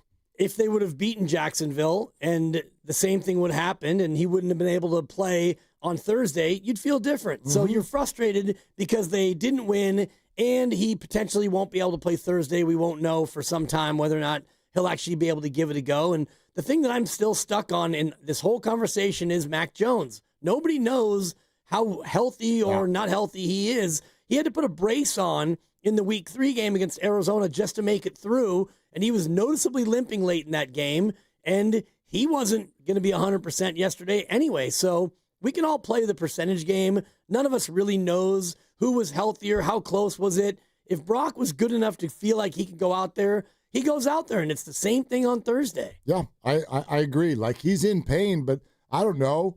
My perception of NFL players on Monday is that they're in pain. Like that, I think that's most of them. Right. Christian McCaffrey, 23 touches yesterday. Probably in a lot of pain. He's in pain. Probably in a lot of pain right now. Yeah, they all are, Jennings right? is in a tremendous amount of pain. I really do. I understand it. The Brock thing is super, super frustrating because Thursday is a very, very big game. But I don't know what the other great options were yesterday, and I'm not willing to just kick the game. Maybe this is unfair to Adrian Martinez. That's kind of what I feel like that is. Like, you've already won 2 games this year with a backup quarterback. That's incredible.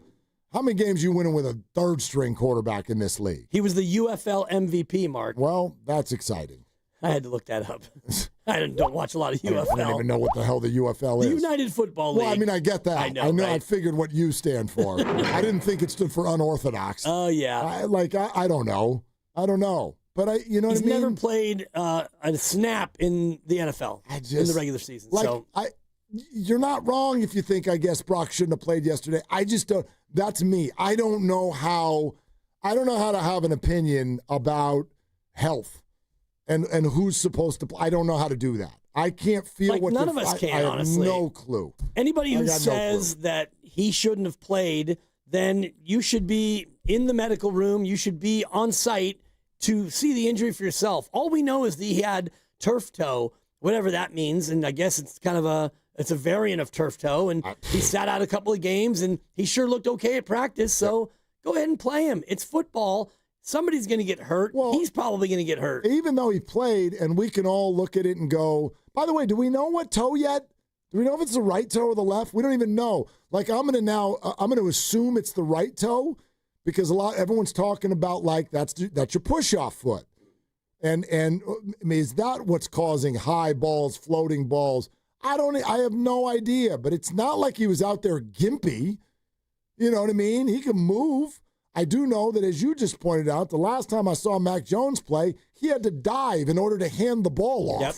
Yeah. So I don't know what kind of ability he would have had to play a football game yesterday. Yeah, he maybe had no ability to play. I don't know. And, maybe if something happened to Brock in the game and he couldn't continue and Mac goes in there, Adrian Martinez would immediately suit up as the emergency third. That way he'd be at least ready. So you're not in a great spot right now with Brock in the toe, Mac in the knee, and a game on Thursday. So you go into it and you figure who's in the best shape to maybe help us go down there and get a win, which might be the toughest game you have all year. Well, and we thought it was. Right. We thought it was. And now it's maybe even tougher than we thought. Right? Here's the other good news. The NFL will surprise you every Sunday, right? Oh, yeah. Surprise you every Sunday. The Giants beat the Chargers with a quarterback who'd never played before. It'll surprise you every Sunday. So I get it. Right now, in this moment, on paper, the Niners are going to get their doors blown off on Thursday. You think? On paper. Oh, yeah, paper. On paper. Sure. Don't you think? I'll let you know on Thursday. Right. I know the pick's not in yet, but I think of the scenario, at least if you go to Negativeville, right? Brock's not healthy, can't play. Mac plays, but he's only half speed or whatever. And Juwan doesn't play, and Ricky doesn't play, and we know George isn't back, and obviously Nick is gone for the year. And the pass rush still keeps getting stonewalled all the time. And, oh, by the way, the Rams are pretty healthy, and they're good. They're good. So add all that up, and you're like, oh, my God, the Niners are going to get their teeth kicked in. But it's the NFL. It's the NFL. And every single one of these games tends to look different every single week. I mean, I don't know.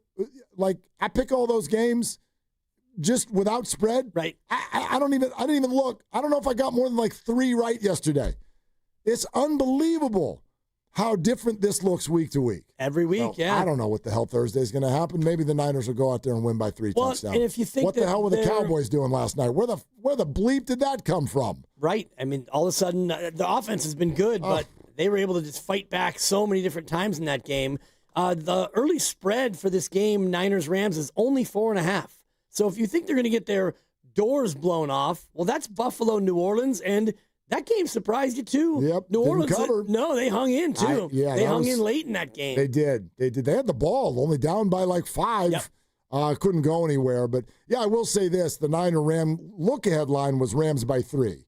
Yep. And these scenarios that have played out have knocked it up 1.5 points already. Right, so and it could go higher depending on availabilities and whatnot. But short week for both. Don't think that the Rams also aren't going to be really sore after playing a very tough game against Indianapolis. No doubt. And Devontae Adams was questionable going into that one, and Puka Nacua is a battering Ram, and Kyron Williams didn't play great yesterday. I don't know. Tom in Alamo. Hey, Tom, thanks for calling. What you got? Well, I was just thinking, really tough game for Purdy. I mean, he threw for 309 yards, but the real problem here is special teams. They lost a game by 5 points. They gave up an 87-yard return for a touchdown. There's your difference in the game.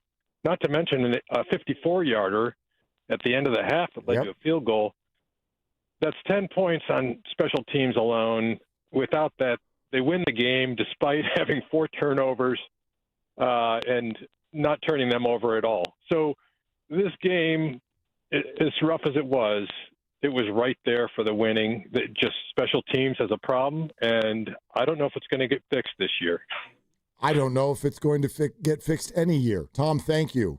When is it ever going to get fixed? I thought we were on the way to Fixville last week. I thought they had a pretty good game. I can't remember the Grandy's grade, but it was at least a C plus maybe for special teams, which is unheard of in these parts. I'll check. Give me a sec. Last week, I'm not, I know you already did the ones from yesterday, and I glanced at it. I think our station sends them out on Instagram, and I looked, and I was like, ooh, it's like my initial. It's popping up a lot on that one. Yeah. A lot of double D's in there. Last week for the Cardinals game, I gave special teams a B+, actually. There you go.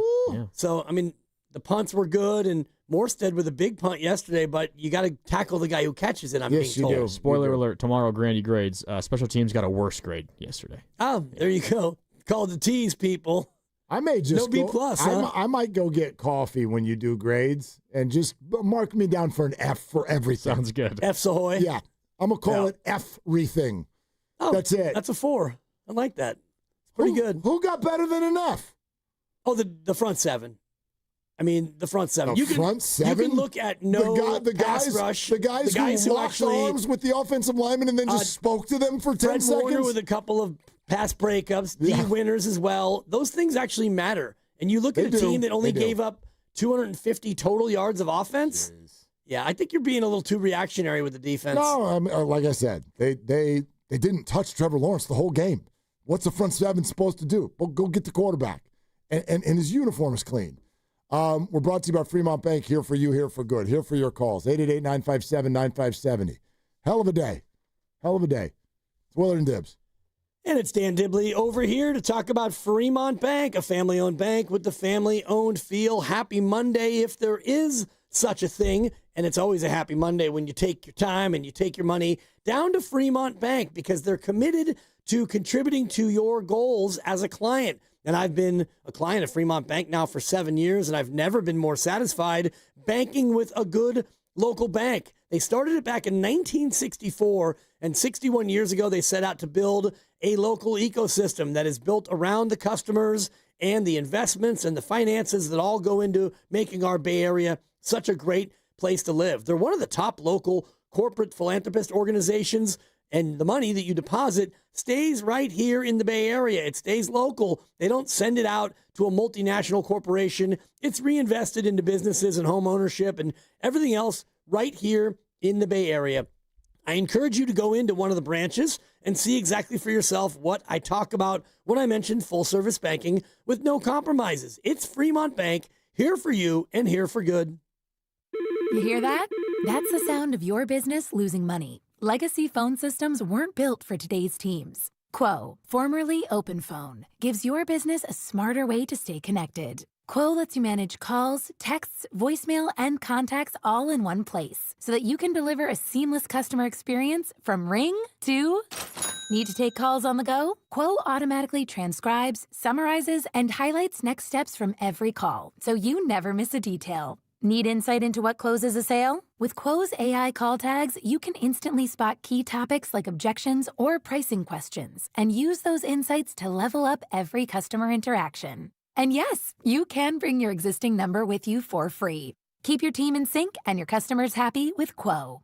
Quo. No missed calls, no missed customers. Try Quo for free at quo.com/sports and get 20% off your first 6 months. That's quo.com/sports. QUO.com/sports. Want to interact with the hosts but can't call? Text the Boxer and Gerson Work Injury Attorneys text line at 888-957-9570. Boxer and Gerson, Northern California's premier workers' compensation law firm, helping injured workers get their lives back for over 40 years. 1-877-CARS for kids. KARS Cars for kids. 1-877-CARS for kids. Donate your car today. 1-877-CARS for kids. KARS Cars for kids.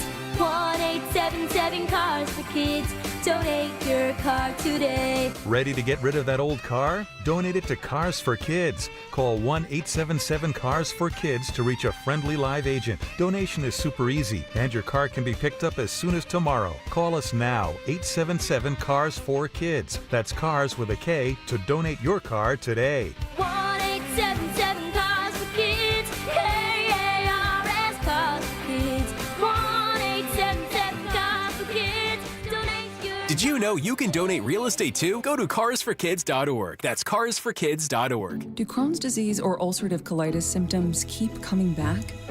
Tremfya, guselkumab, may help, with rapid remission achieved at 12 weeks and lasting clinical remission at 1 year. Some even saw visible improvement of their intestinal lining at 12 weeks and 1 year. Tremfya is a prescription medicine used to treat adults with moderately to severely active Crohn's disease and adults with moderately to severely active ulcerative colitis. Serious allergic reactions and increased risk of infections and liver problems may occur. Before treatment, your doctor should check you for infections and tuberculosis. Tell your doctor if you have an infection, flu-like symptoms, or if you need a vaccine. Healing is possible with Tremfya. Approximately 3 out of 10 patients were in endoscopic remission at 1 year, based on areas visualized on colonoscopy, which may not represent the deeper bowel layer or entire GI tract. Individual results may vary. Ask your doctor about Tremfya today. Call 1-800-526-7736 to learn more or visit tremfyaradio.com. Nationwide is so much more than a great insurance company. They're one of America's largest financial services companies. Like how I'm more than just Peyton Manning. I'm also motivating Manning, and you too can be so much more. Nationwide Investment Services Corporation, member FINRA, Columbus, Ohio. You're listening to 95.7 The Game, KGMZ-FM and HD1 San Francisco on Odyssey Sports Station and the home of the Golden State Warriors and Valkyries. Always live on the free Odyssey app and now coming to you live from the Laughing Monk Studios.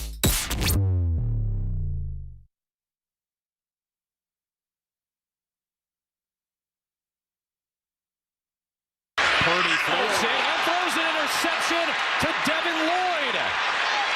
That's a 2-pick game for the fourth-year man out of Utah. And Anthony Campanelli's defense has a 3-takeaway game in all 4 games this season. And the Jags defense sets up Trevor Lawrence in great field position.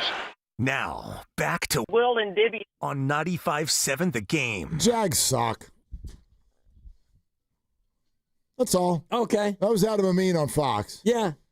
Like, they're good at taking the ball from you. Yeah, but I don't find that to be, that's not a sustainable thing. It is when you've done it for 4 straight games and you're 3-1. Disagree. I mean, sustainable, it doesn't matter. You go out there and you got 4 takeaways and you won a game where you weren't that great yourself. That's what I'm saying. I just take that for whatever you want. That's a 3-1 football team that if I were you, I'd bet against them the rest of the way.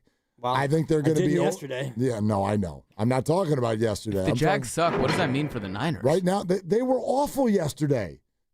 Again, week-to-week league. I don't think that the Jags' 3-1 start means they're a good football team, and I don't think that about the Niners either. They're both 3-1, and right now, I don't think either one of them pose a huge threat. But that's right now. I don't know who they're going to be 3 weeks from now. You know, this team might have a healthy Kittle and a healthy Purdy and a Demarcus Robinson with a full slate and Juwan and Ricky and all that. That's what they might look like 3 or 4 weeks from now, but they don't right now. They don't right now. Oh, by the way, speaking of which, before we go back to the phones, 2 things. Let's set an official time for your picks. Okay. Because that seems to be rather important. 14-3, my partner. Yeah, pretty good. 14-3 with 2 more picks tonight. Yeah. 350. All right. 48 minutes. Perfect. Okay. The picks are in. Of course they are. The first game starts in an hour and 13 minutes. So 350, everybody. Double Monday night action. The Bills and the the Dolphins and the Jets, and then the Broncos and the Bengals tonight. And good luck to all your fantasy games. Yeah. When you got 2 games on Monday night, most games coming down to something. Coming down to something now. No doubt. Yeah. So you doing all right? You need anything tonight? I need put it out in the world. Yeah. I'm a big believer in that. We're going to speak it into existence. Do it. What do you need? Cortland Sutton. Yeah, let's go, Cortland. And a little Evan Ingram. Okay. What do you need? I'm going up against Jalen Waddle, and I'm down by 7. You down 7? And I got 2 guys. He's got 1. Okay. He got Waddle, and I've got Sutton and Ingram. Okay. Ingram healthy now. Atta babe. The back is better. Atta babe. Shasky and I are both 0-3, and we played each other, so someone has to go 0-4. And Dibs, I think I'm going to do it. Oh, no. I think I'm going to do it. Now, Devon Achane could go for 1,000 points, and if he does, I'm going to win. But if not, I'm not, because Shasky's got Puka. Oh, boy. You don't go against Puka in point per reception. That's awkward. Don't do it now. Yeah. Steiny needs about 68 from Lamar and Henry. Well, that game already happened, so that's going to be real tough. He's got somebody else here. I'm sorry. No, he's done. He's got Dobbins. I'm going to predict against Lamar and Derek going for 60 tonight. That was against me. And he started the Baltimore D. That's awkward. Woo, they suck. Right? They're giving up 34 points a game. Last in the league. Jeez. And they played the Browns. That's right. Man. All right. Check it out. Estimated practice report. This is one of them Thursday night weirdo dealios. Right. I don't know what the hell we're doing here. They don't practice today.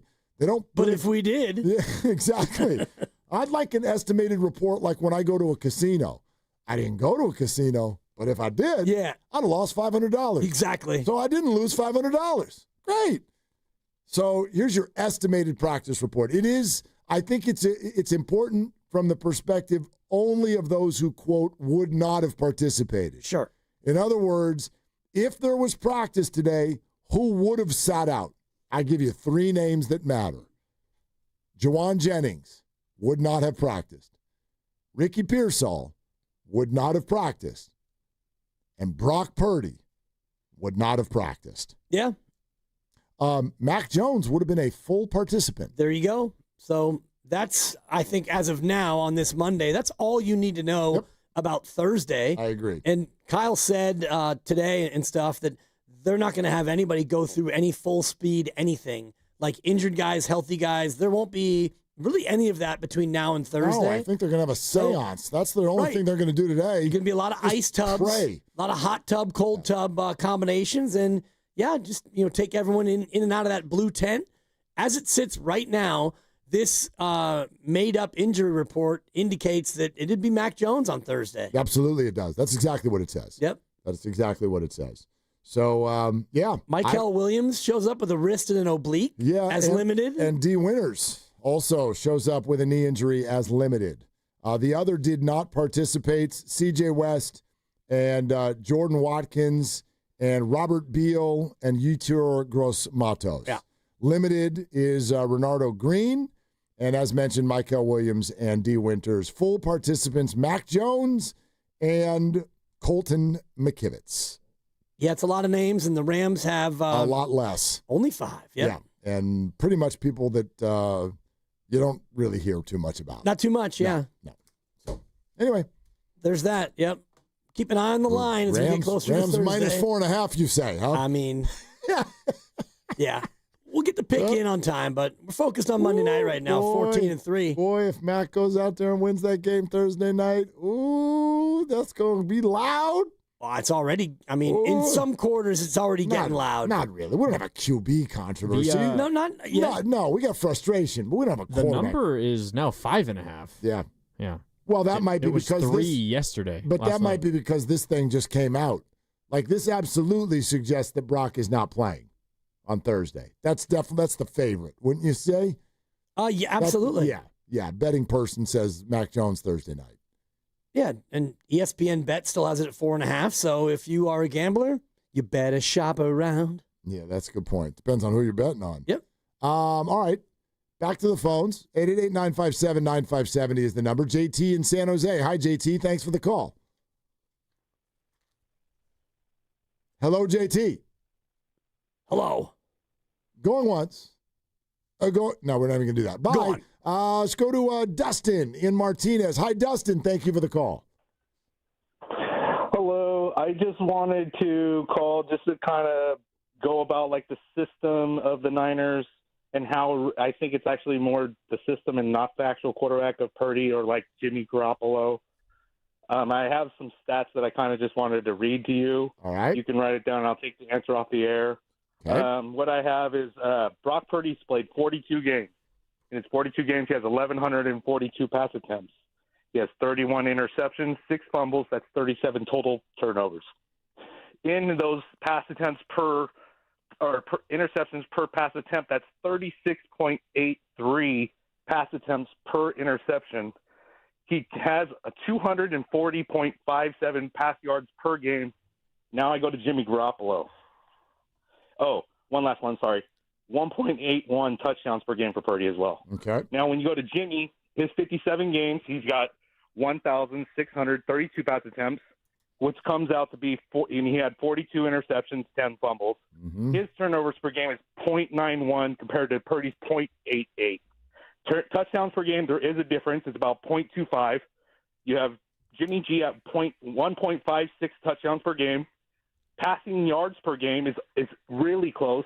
It's only 238.58 for Jimmy G compared to 240.57. Okay. The total yards for Dustin, can I stop you right there? I just want you to That's know. a stat.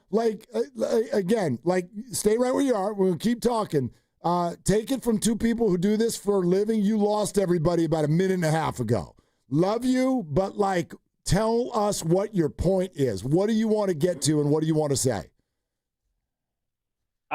I kind of look at it like when Jimmy G was here, I wasn't the biggest fan of him. Yeah. But at least he won.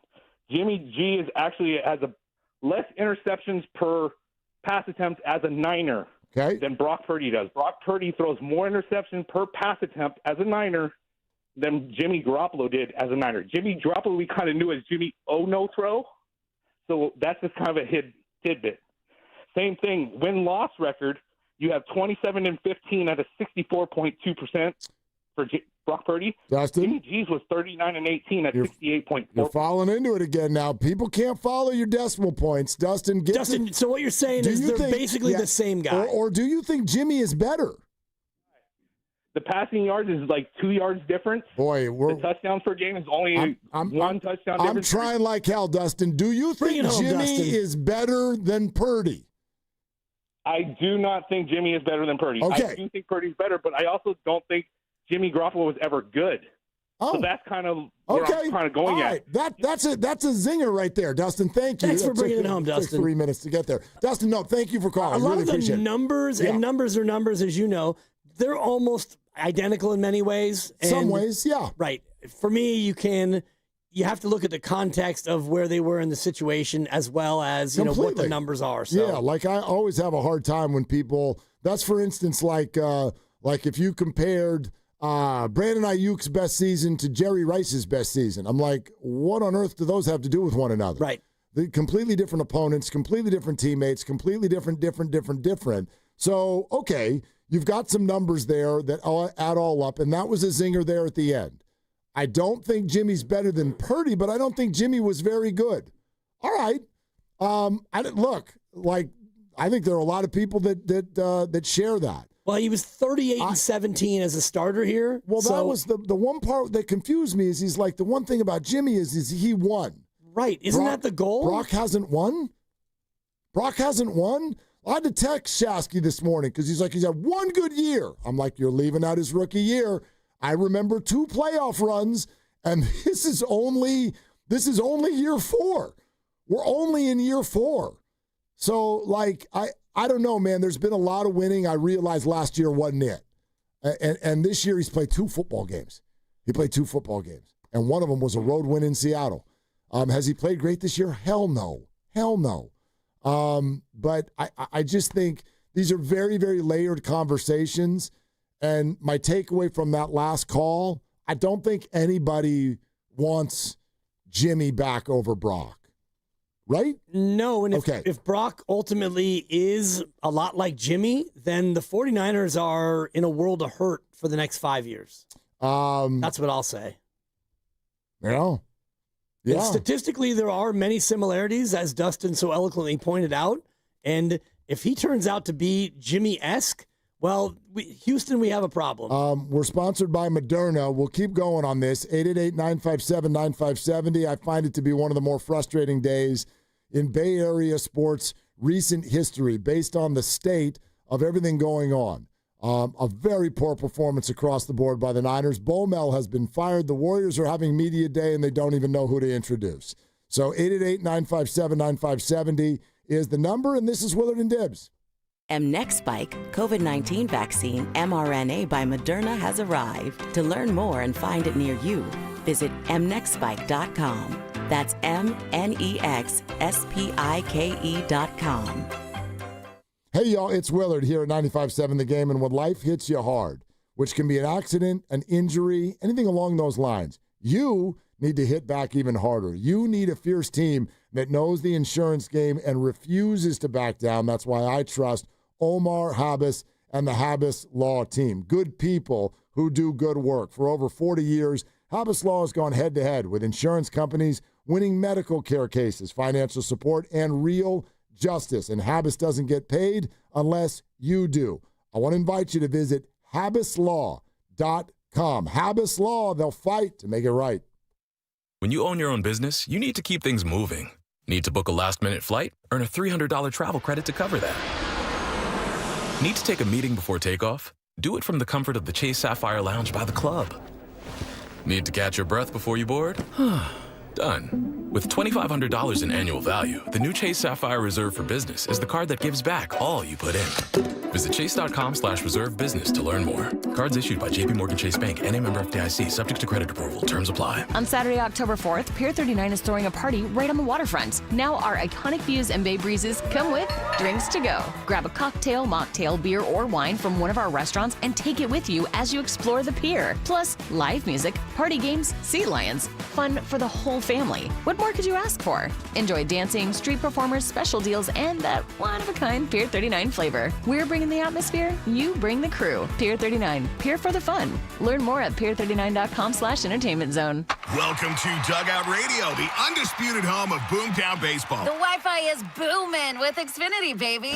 Our next caller is Stacy. How do you stay locked in on every pitch and play? We stream it all live on Xfinity Internet with low lag, 99.99% network reliability, and speeds faster than a base runner beating the throw to home plate. I stream on my TV, tablets, even my smart fridge. Smart fridge? With all those games, we gotta refuel. Stream live baseball with Wi-Fi built for the biggest moments. Xfinity. Restrictions apply. Actual speeds vary, not guaranteed. Neuropathy is a debilitating condition that is sometimes misdiagnosed. Symptoms can include pain, numbness, and tingling in your hands, legs, and feet. Neuropathy is a progressive condition that only worsens unless you get effective treatment. SF Bay Wellness is a leader in neuropathy reversal and uses FDA-cleared, non-invasive electric cell therapy to restore nerve function with no injections, no drugs, and no surgery. The treatments have a 95% success rate. If distance is a factor, ask about our virtual consultation option. Call SF Bay Wellness at 844-94-NERVE for the $99 neuropathy evaluation and receive a personal treatment plan that is tailored to your needs. Don't wait another day. Call 844-94-NERVE. That's 844-94-NERVE. Why keep suffering with the painful symptoms of neuropathy? You deserve to live a pain-free life. Start getting the treatment you need for your neuropathy symptoms. Call today. Now it's time for the closer of the week. Presented by LiftMaster and RNS Doors. Turn your garage into the envy of the neighborhood. Visit rnsdoors.com. This week's closer comes from Edwin from Pacifica. Dale and Clay serviced our chemical storage bunker and dock doors in our commercial warehouse. They were highly professional and thorough. Thank you, RNS, for outstanding service. Recently, my garage door opener was not working. I was in need of a closer. I was put in touch with RNS Doors, and they hooked me up with a brand new garage door opener from LiftMaster. With LiftMaster's MyQ connectivity, my garage door opener can be controlled right from my smartphone. You'll know when a door or gate has been left open and can close it with a tap, no matter where I am. Be one of the first 10 callers and receive 20% off a LiftMaster garage door opener. Call 1-800-FIX-A-DOOR. That's 800-FIX-A-DOOR. Or visit rsdoors.com. R&S Doors. Look for the red truck. Huge savings on Dell AI PCs with Intel Core Ultra processors are here, and they're newly designed to help you do more faster. They can generate code, edit images, multitask without lag, draft emails, summarize documents, create live translations, and even extend your battery life. That's the power of Dell AI with Intel inside. Upgrade today by visiting Dell.com/deals. That's Dell.com/deals. Spreadsheets, clunky software, 100 different logins just to run your business? Ah. There's a better way. Odoo. One simple, connected platform that handles sales, inventory, accounting, and more, so you can focus on growing, not juggling. Make the switch today at odoo.com. That's ODOO.com. This Prime Big Deal Days, October 7th and 8th, you can get a great deal on a new foot spa, transforming you into the queen of kicking it. Wait, this has bubble jets.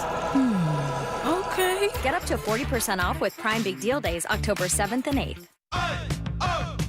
Let's go! You still got it, but your immune system weakens as you age, making it harder to fight flu, pneumococcal pneumonia, RSV, and COVID-19. Ask your doctor or pharmacist which vaccines you need. Sponsored by Pfizer.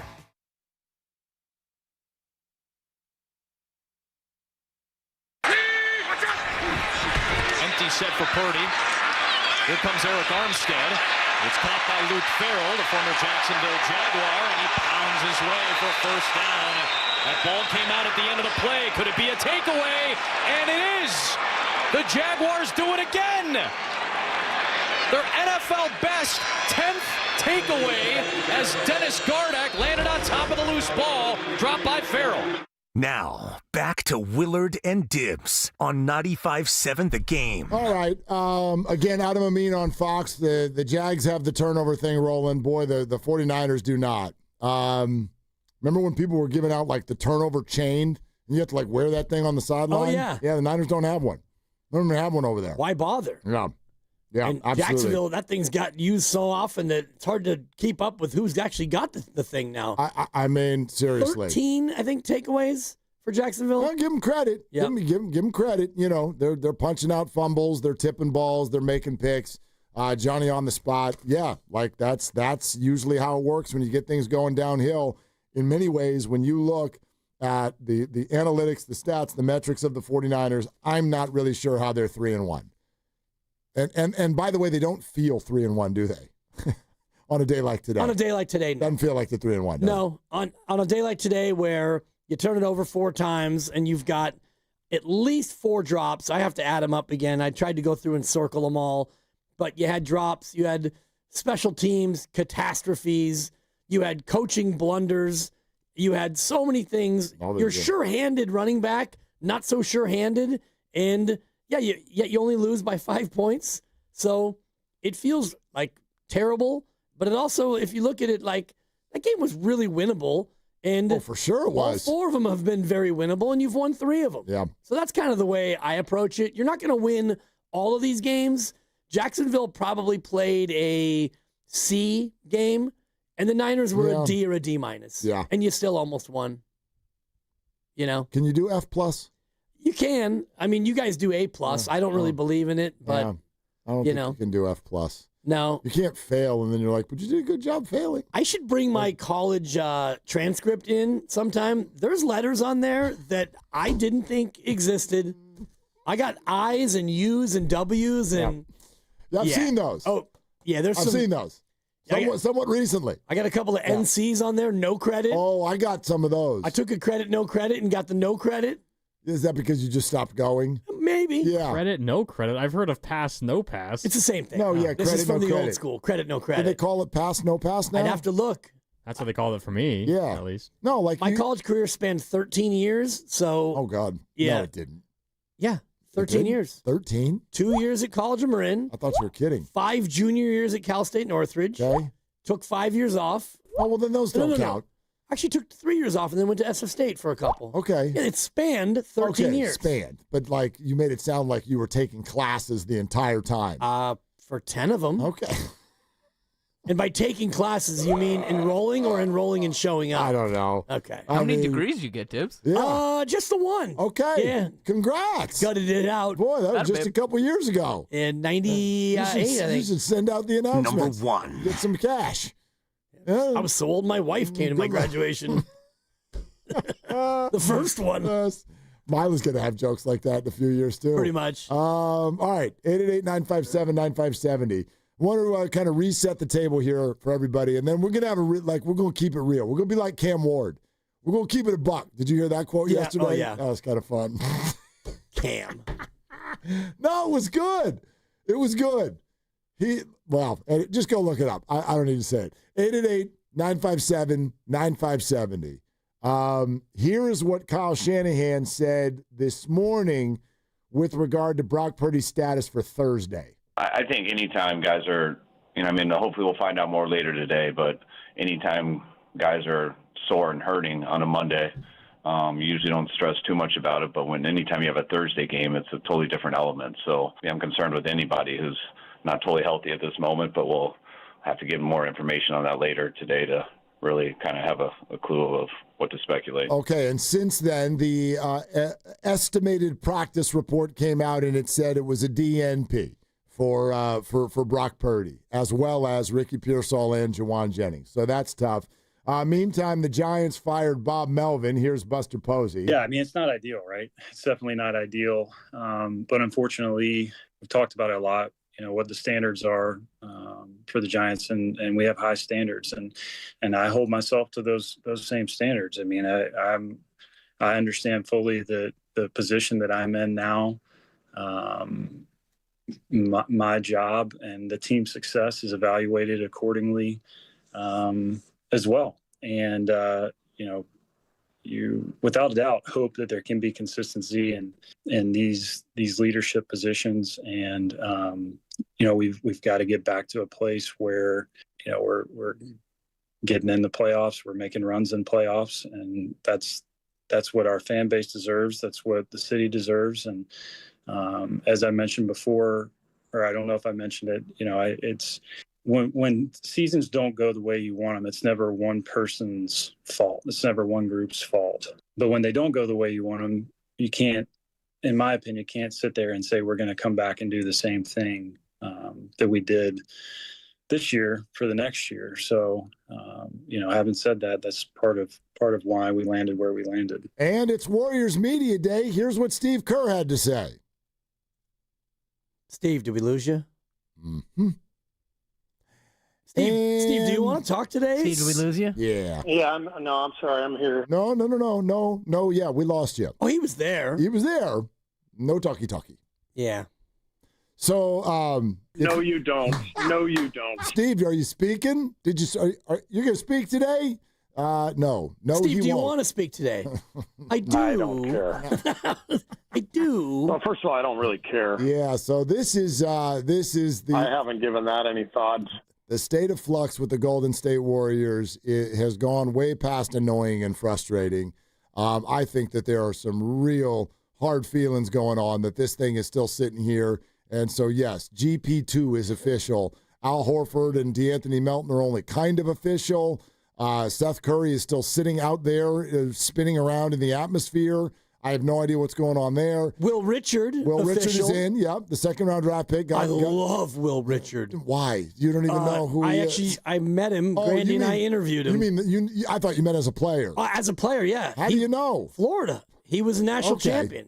But I mean, like, he was a big-time player in big-time moments. I just mark my words. Okay. You can lock it up. That's your projection. That's great. Will Richard he's not going to be a starter and a huge force. He will be a guy who makes noise and plays a good amount this year. I want to throw out to the audience also, those of you who have been doing your due diligence, and you know that Wednesday is the Kaminga, the restricted free agent deadline. I do want you to know that it's at 9 at night. So if you think that you're coming in with some, Shasky and Spadoni, you'll be like, all right, maybe, but the deadline is not until 9 o'clock at night our time. And it can be moved by mutual agreement. I don't know why the hell the Warriors would do that, but hopefully we got some sort of idea what the hell's going on with that situation by the time we all get to work on Thursday. Okay? So, and then Thursday, by the way, there's a 49er game again. Right. So, my God, this week, this thing is coming at us fast and furious. All right? Now, with all that said, Dibs and I both believe, and again, the picks are coming up here in 23 minutes. We could tell by our engagement today and by what a lot of people are saying, and this is no surprise. Look, the Niners, I thought, were awful across the board. Tell me the position group that nailed it, and I'm all ears. But no one nailed it for sure. Nobody nailed it. 888-957-9570. I think we both believe. Yeah, a lot of you want to talk about Brock Purdy, so let's do it. Can we keep it a buck and say what you want to say about Brock Purdy? And it can be good. It can be bad. It can be anywhere in between. What do you want to say? And, we had one caller call in who, my God, he was trying to do his best impersonation of Deep Dive Dibs. And he had decimal points and Jimmy and something per game and things per capita. Like, there's a lot going on there. And we finally got to what he was trying to say, which is that, no, I think Brock's better than Jimmy, but I don't think Jimmy was very good. I'm like, okay, there's a take. Yep. Like, with complete and total open-mindedness, safe space, what do you want to say about Brock Purdy? Here's the best way that I can sort of draft what I would want to say about Brock Purdy. I did not like yesterday. I don't know how you could. Yesterday was not a good game for the quarterback. Are there some concerning trends from recent games, if you will, even though I don't know what the word recent means. There's only been 2 of them this year. Are there some concerning trends? Sure. Do I think he's overpaid? No. This is what quarterbacks cost. Sure. And I believe that Brock Purdy is a very good quarterback. I would much rather have Brock Purdy than be spinning in the whole, like, we're going to redo this every 2 years, Geno Smith, Sam Darnold-ness of the world.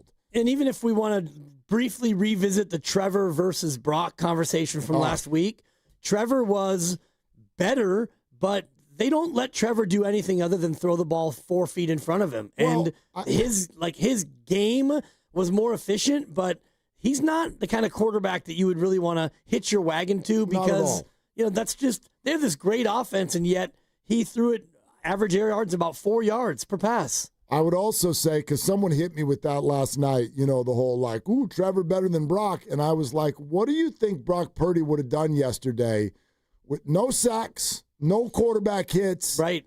What do you think he would have done if there was literally zero chaos in the pocket for the entire day? What do you think Brock would have done? I think he would have played pretty well. Only 3 QB hits on Brock, according to ESPN. Sure. A lot more pressures. And what do you think Brock Purdy would have done if Christian McCaffrey was averaging 4.7 yards per carry, which is what the Jacksonville run game was able to do yesterday? Right, but a lot of that is so skewed by the one big 48-yard house 100%. Call, but your point is well taken. What I would say is I have arrived at a comfortability, and I wish this for everybody, when we do the whole system quarterback thing, it is not a demerit. It is not a criticism to say that Brock Purdy needs some things to be going well around him to play well. Because conversely, I would also say the 49ers, what's going on around him, they need Brock Purdy to play well for those things to go well. That is my sort of way of looking at football. The whole thing needs to be complementary with one another. I don't think he's been bad for a year and a half. I don't think he's good enough to do this all by himself. I don't even know if that really exists. Maybe Josh Allen. But I look at Josh Allen and I go, do you guys not see that offensive line and what James Cook is doing? Right. Like that team is playing very well. So they have healthier, better weapons right now than Brock absolutely. does. So that is how I look at it. If you want to remove the words like elite and all of these things, that's fine. I think the 49ers have a good quarterback who is still, at this moment at least, is working his way through an injury. He definitely had a very poor game yesterday. But yes, he is going to need some other things on this team to be going well for them to win a ton of football games and be a good playoff team. And I'm totally comfortable with that. And that does not mean he's not worth $53 million. That's how I view it. Yeah, the way I view it is all those things that you said are true. And I have always been a big proponent of complimentary football, especially when you're the Niners. When you run it well, when you have more than 30 carries, you win most of the games. When you win time of possession, you win most of the games. So the whole thing is built complimentary, and it's also a system that has to revolve around those two things, a good run game and a stout defense. I also believe this. Brock Purdy, in this game yesterday, did himself no favors. He's taking chances that don't need to be taken. He's making throws that don't need to be made.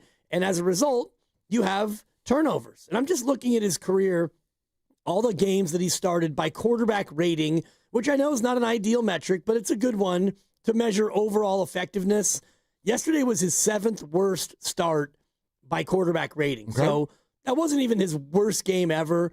We all remember the Baltimore game and the Kansas City game last year. The interesting thing for me is that of his bottom 8, 5 of them are this year or last year. So last year, a lot of bad things were going on around him. He didn't have a lot of McCaffrey. This year, he doesn't have Kittle and all the rest of it. But I'm seeing from Brock Purdy some of the things that I saw last year, regressionary mistakes where you're making throws that don't need to be made and you're throwing interceptions at the absolute worst time. Yep, I think that's fair. Tipped ball interceptions to me are not the same as other interceptions. But at the same time, that's part of the picture. Those interceptions are at least partially, if not mostly, on him. Yesterday was not a good game. I'm going to buy your assessment completely. There are some concerning trends. I still see the 49ers as having a really good quarterback. And those of you who kind of want to black and white it, like this was interesting, Boxer and Gerson Work Injury Attorneys text line just fired this in and goes, okay, Brock needs way more weapons around him than Allen, but makes similar pay, hence overpaid.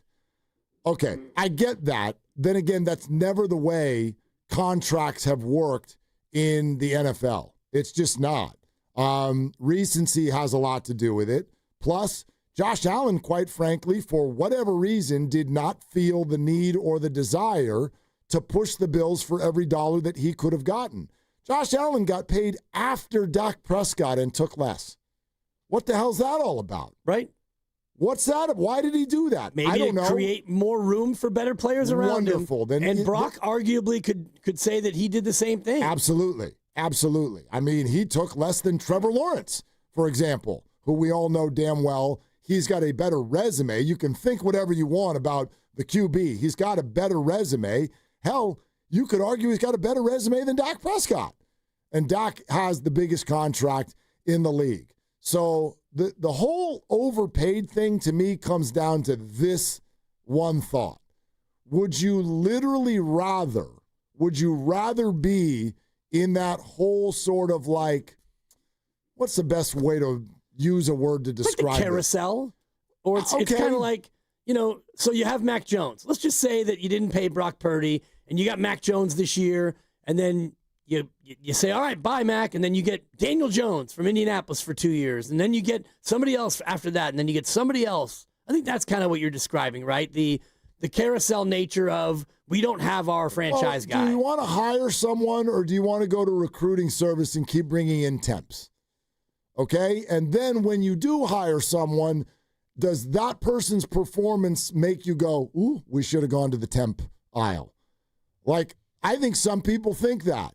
I don't think that. I do not think the 49ers, now looking at their quarterback play, which has been less than stellar, certainly this year, and if you want to say last year was a down year, I don't really buy it, but it was less than what he had put on tape before that, so that's fair. Does that make you go, you know what, I'd rather just have, like, let's kind of do this year to year or 2 year to 2 year?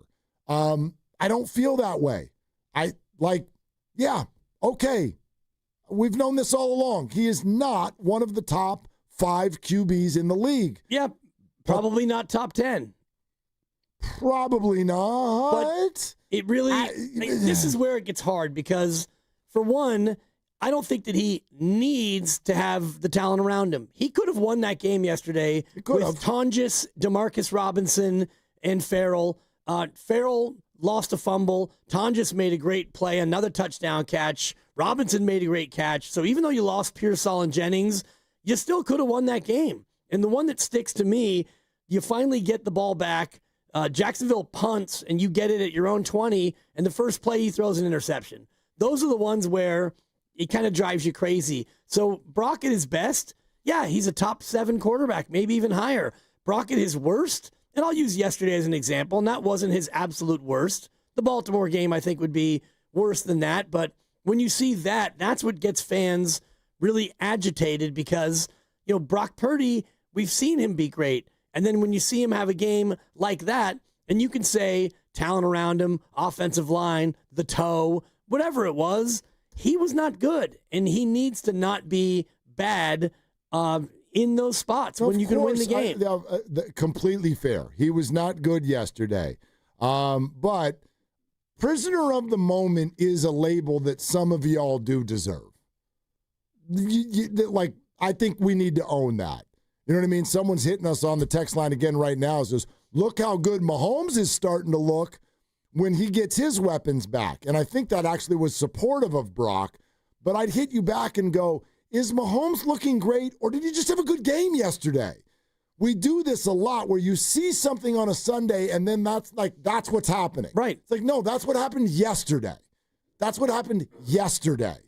We can't take yesterday and now decide this is what's happening every time. Brock Purdy is not fumbling in the pocket on all the game-winning drives. His only other game this year, he had a game-winning drive, and he did it. Eric Armstead. Welcome Armstead. Home.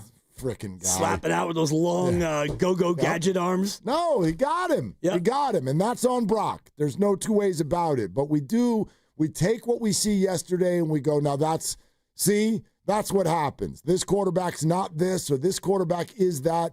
No, that's what happened yesterday. A crap game. Yep.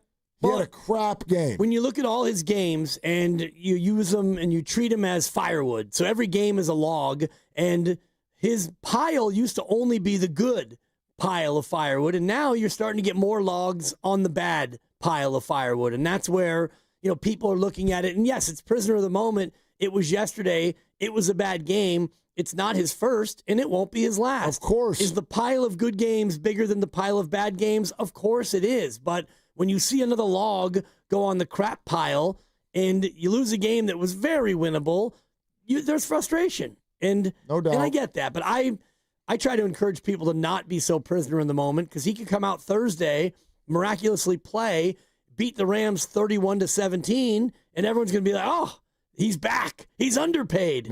I just sometimes maybe we should look at it from the other side. Can we go to the other side of the block and look backwards? Right? Is Brock going to be a good quarterback if the 49ers are playing well? Yeah. See that instead of the other way around. Are the 49ers going to be playing well if Brock plays well? Or is Brock going to play well if the 49ers are playing well? Yesterday's an interesting one because they all were bad. There you go. So I don't know.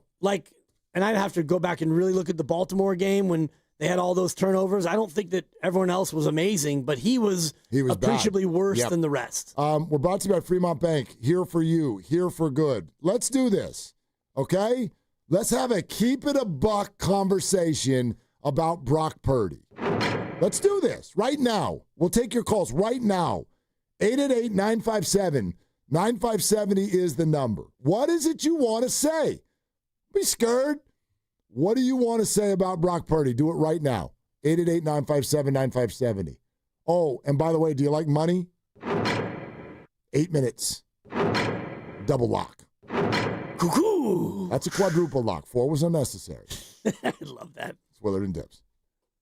A lot of Bay Area banking customers are faced with a choice. Which financial institution best fits what they're looking for?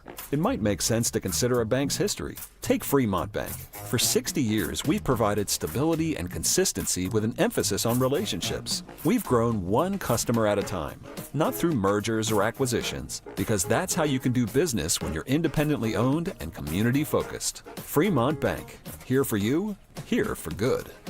All right, team, it's game time. Blue 42, California 8 scratch right on 1. Wait, what play is that? Keep up, man. He said play scratchers for the California Lottery. Oh. With the new Los Angeles Chargers, San Francisco 49ers, and Los Angeles Rams scratchers, it's always a great call. For sure. On 1. Ready, set, play. Play the new Game Day Scratchers from the California Lottery. A little play can make your day. Please play responsibly. Must be 18 years or older to purchase, play, or claim. This year, the Valley of Hearts Delight fundraiser shines brighter than ever with our theme, Legacies Under the Lights. Step into History Park, glowing with restored historic neon signs from the History San Jose collection, and enjoy an unforgettable night of dining, live music, and celebration. All proceeds support preserving the stories and landmarks that make our valley unique. Tickets are now on sale at historysanjose.org. Join us for Legacies Under the Lights October 9th and help keep history shining for generations to come. You know that Big Bargain detergent jug is 80% water, right? It doesn't clean as well. 80% water?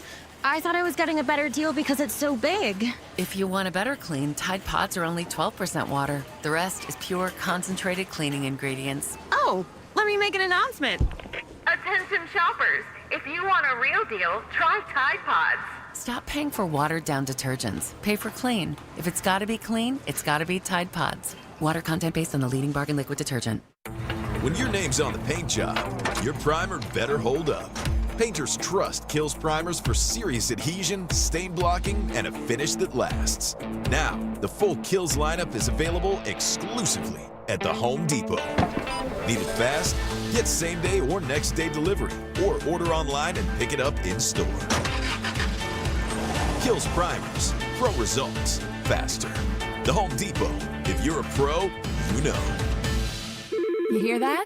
That's the sound of your business losing money. Legacy phone systems weren't built for today's teams. Quo, formerly OpenPhone, gives your business a smarter way to stay connected. Quo lets you manage calls, texts, voicemail, and contacts all in one place so that you can deliver a seamless customer experience from ring to...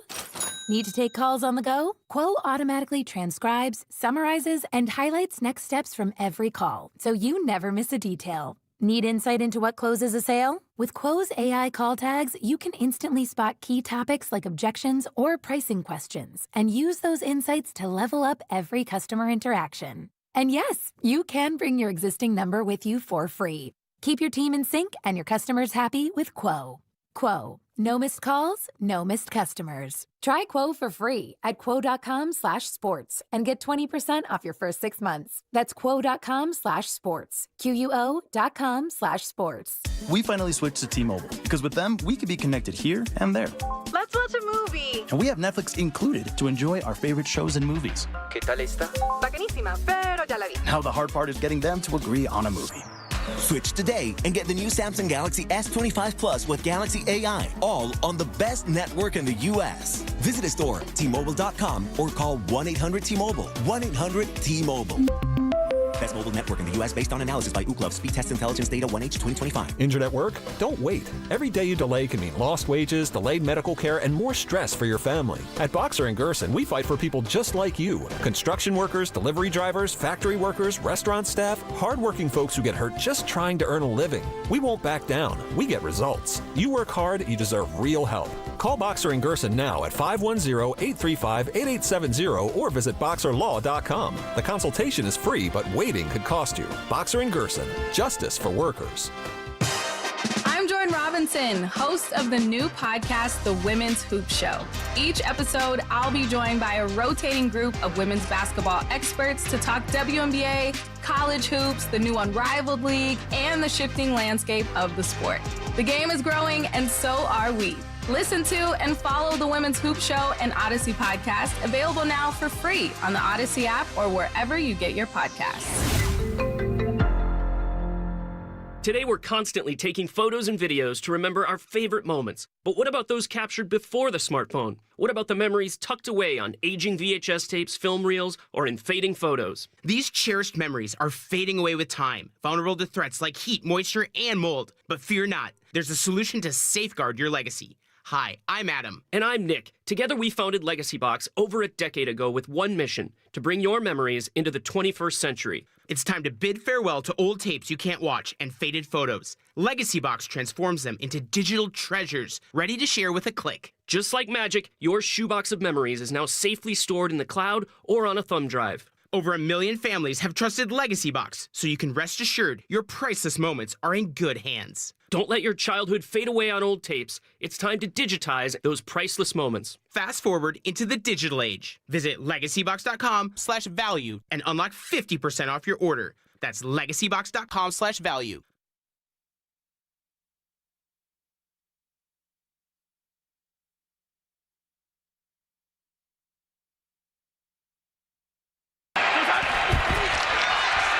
ETN. Nice cut. Big run. ETN with a nice move, and he breaks free for the touchdown. 48-yard strike from Travis Etienne. Now, back to Willard and Dibs. What are you asking exactly? I'm still confused by your question. I mean, what kind of question is that? On 95.7 The Game. Purdy sucked on that play, I'll tell you that. Where the hell was he? $53 million and he can't run onto the field and tackle ETN? Come on, Brock, set Brock the Purdy. edge. Let's go. Let's go. I'm not insulting Brock Purdy, but I mean, let's earmark that one for Greg Cosell. I'd like to get his thoughts. Where was he on the punt return? Not where the gunner. Were you, dude? Ooh. Hello? Yeah. Again, $53 million. You got to be there. You got to be there. You got to be lying underneath Luke Farrell when he drops the ball. 1st and 10 at the 50. You got to be. Where were you when the quarterback fumbled? Listen. Oh, wait, he was bad. Yeah. He was bad. Yeah. I think my point is I'm hearing him get blamed for everything. No, I don't think that's Not by it. you. Yeah, Not yeah, by you. Yeah. Not by you. Yeah. He takes the blame for what he needs to take the blame for. And also there was a little, and I wonder about the communications with Shanahan, because there were a few times where the play got in late. They had to burn a timeout because they weren't getting everyone in the right spot. Some of that, though, is like, as you like to call it, it's name tags in the huddle. It's like, hey, are you Sky? Oh, no, that's right. You're DeMarcus. Hey, how you doing, DeMarcus? How are the 3 weeks off? Oh, by the way, you line up over here this time, and then we'll figure this out. I just, I watching that Niner game yesterday, I felt like I was a kid who got taken out to a fancy dinner. And they give you that menu. I'm like, I don't like any of this. I don't like any of it. Where's my kids' menu? I need some chicken strips. Give me something I can sink my teeth into in this game. You're right.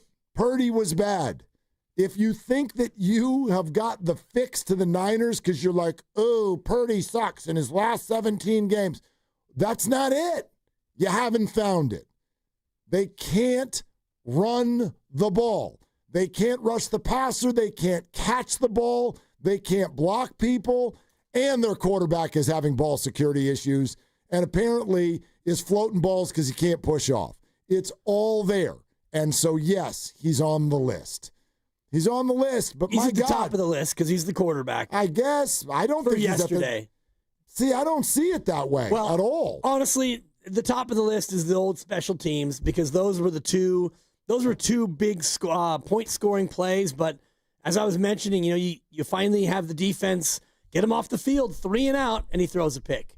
And those are the ones that are just crushing. Brutal, absolutely brutal. All right. A lot of people want to weigh in. They would like to keep it a buck.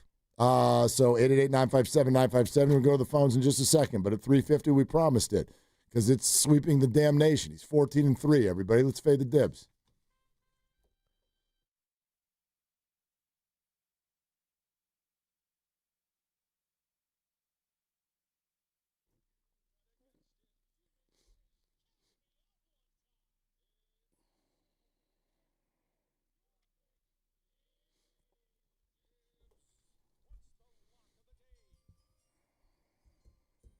Oh, my goodness. Can you feel the ears perking up, leaning closer to their speakers? If you're driving around with someone, you better tell them to shut up now. Don't be talking. This time to fade the Dibs. Dibs is 14-3 this year. And tonight we get to do the two-step. It's the Jets and Dolphins first up. They're going to play here in just about 20, 25 minutes or so. Jets at the Dolphins. Both teams. Both of them looking for a win because both of them have none of them. Somebody going to win, somebody is not going to get their first win, but it doesn't matter. What matters is, will the Dolphins cover the 2.5? Dibs. Couple of 0-3s reminds me of a friend of mine who's in a fantasy league, and he's going up against another 0-3. And, well, somebody had to win, and we're going to fade to Willard in fantasy, but not in this pick. And this is really a hold-your-nose special. It's an ugly one. Neither team is very good on defense. Neither team has found its footing on offense. And so when you've got bad versus also bad, you got to sometimes just keep it simple. And so we're going to lean to the home team, and we're going to roll with the Miami Dolphins. We're going to hold our nose and lay the 2.5 against the Jets. Let's go.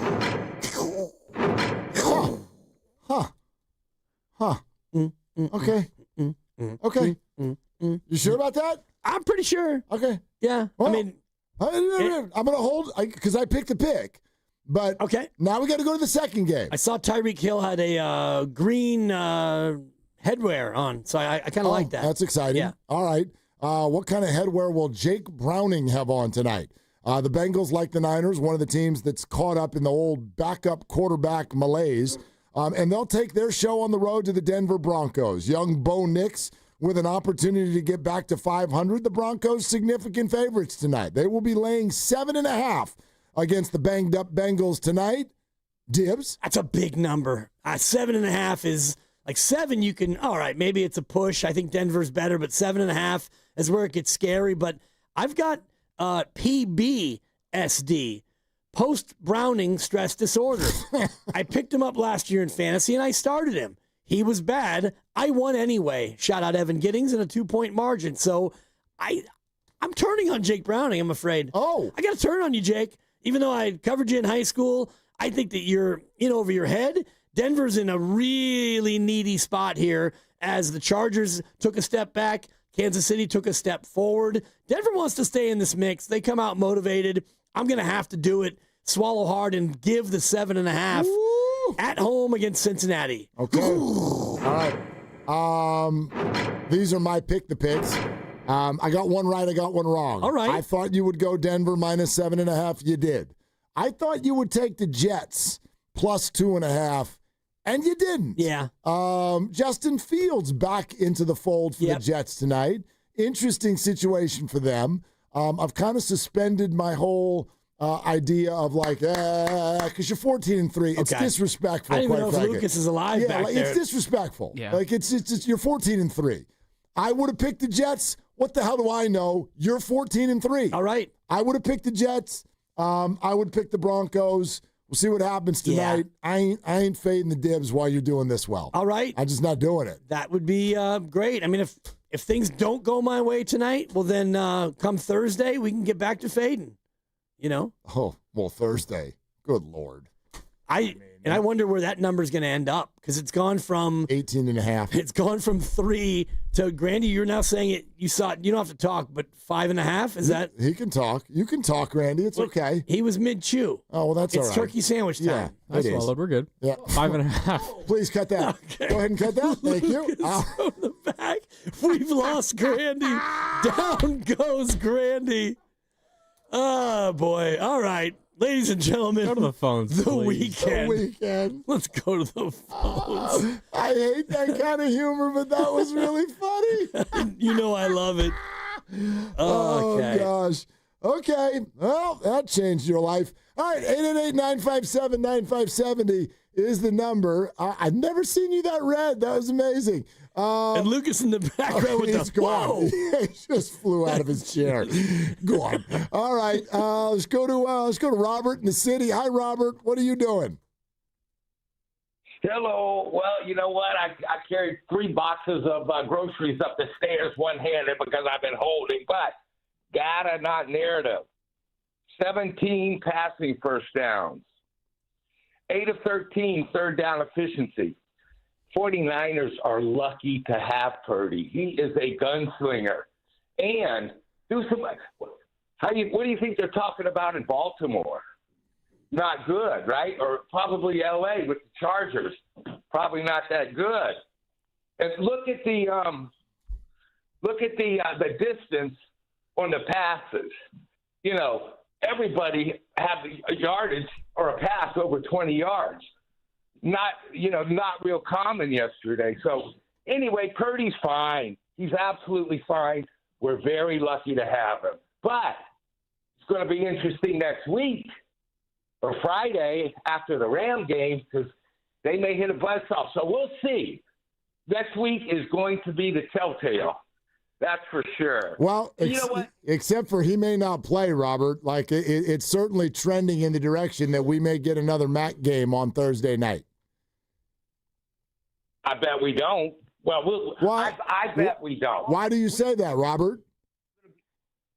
Well, I don't have any data. It just intuition tells me they would have already bagged it. And what's happening in practice today? Are they practicing? Well, no, they don't. They don't practice on Monday, but what they do is a simulation and then send out a practice report. And their simulation said that Brock would not have practiced today. Well, I guess we'll see about tomorrow. But I think he was in until the end. He was in until the end. So if it were lingering, if it happened earlier in the game, I think somebody would have noticed, and I think somebody would have said something. And did he ever go in the tent? I mean, I don't know. No, he did not. But, apparently, yeah. Robert, thanks very much. All of this developed apparently late last night and into this morning. And that's what happened the first time, remember? when he reported the pain. Well, no, I guess. After the adrenaline went away, he was right, like, ooh. But he told them in Seattle. Right. He did tell them, I guess at halftime, this isn't feeling good. But he went out there and he played anyway. But then, yes, it starts to flare up a little bit after the fact when you stop playing. But apparently he did not say anything during the game yesterday. It wasn't until last night that he got on the phone with Kyle Shanahan and said, this isn't feeling right. Right, and the short week makes it so it's really difficult to even figure it out because you're not going to go put him through paces and full speed stuff, and you're just going to have to be able to examine it and see where the pain threshold is. And I do think in this situation, if it is a close call and if Mac Jones is maybe ready to go and he's on the make-believe injury report as a full go, so he would have been a full go, which means if this stays the same, I think that he ends up being the guy on Thursday. You're listening to 95.7 The Game, KGMZ FM and HD1 San Francisco and Odyssey Sports Station, and the home of the Golden State Warriors and Valkyries, always live on the free Odyssey app, coming to you live from the Laughing Monk Studios. 888-957-9570. The number. We'll keep taking your calls. It's Keep It a Buck time. What do you want to say? Like, we don't need to dance around this. What do you want to say about Brock Purdy? Let's go to diehard Niner fan in Sac. What's up, Niner fan? What you doing? Hey, guys. How you doing? Great, man. What's up? Well, kind of a depressing game yesterday, right? Indeed. It's kind of like everybody's blaming Brock. I won't go there, even though I have lots of times. But, everybody's making excuses. The whole team played crappy.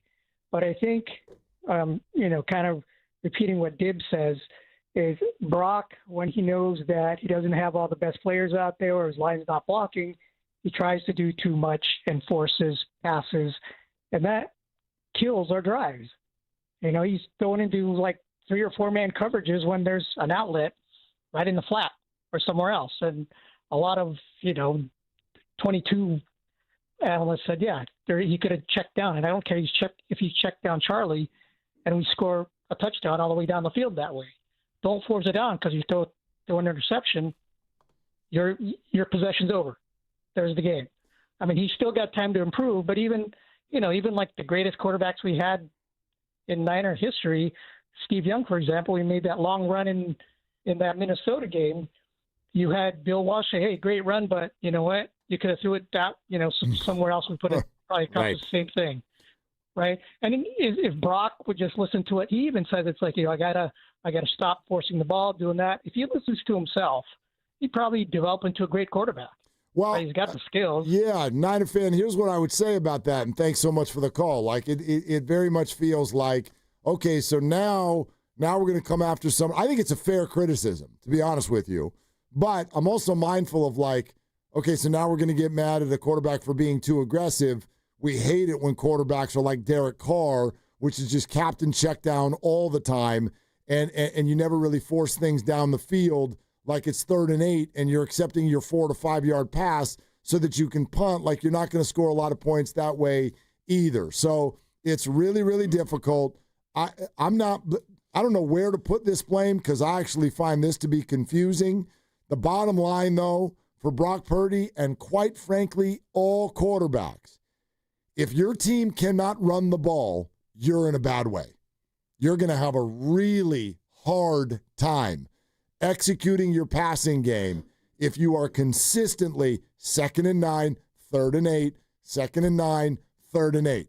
You're going to have a really, really hard time. And I don't know why a Shanahan Christian McCaffrey team is having such a hard time right now ripping off 5 or 6 yards on first down like was traditionally easy a couple years ago. But as long as that's happening, I think you're going to keep seeing more turnovers from Brock Purdy, unfortunately. I don't think that the things have to be necessarily connected because right now the Niners are 3rd in the league in 3rd down conversion. So they've been converting, even when they've been behind the sticks. And yesterday, I'm looking at the game log, and there was a few of those where you had a 3rd and 7, and then CMC had his longest run, 11 yards. So at times you are able to run it.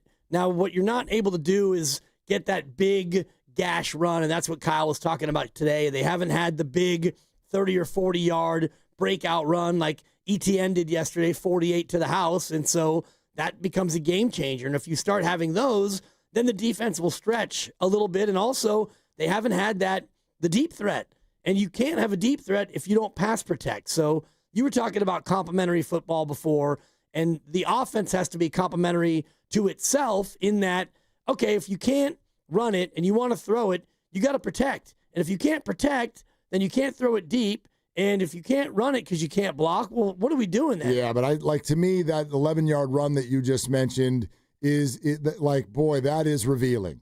Because why were they able to run on 3rd and 7 for 11 yards? Because it's one of the few times in the game where the defense isn't keying on that.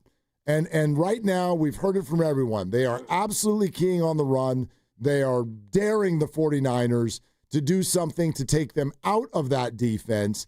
And when you have an offensive line that is performing at a mediocre level, you have wide receivers introducing themselves to each other in the huddle and George Kittle not in the game, that's going to make it really hard for your quarterback. Has Brock handled that well? Maybe not. Maybe not so far this year. He is also, though, playing through his own injuries. So when you add that whole mixture together, yeah, dude, you're going to get something that's less than ideal.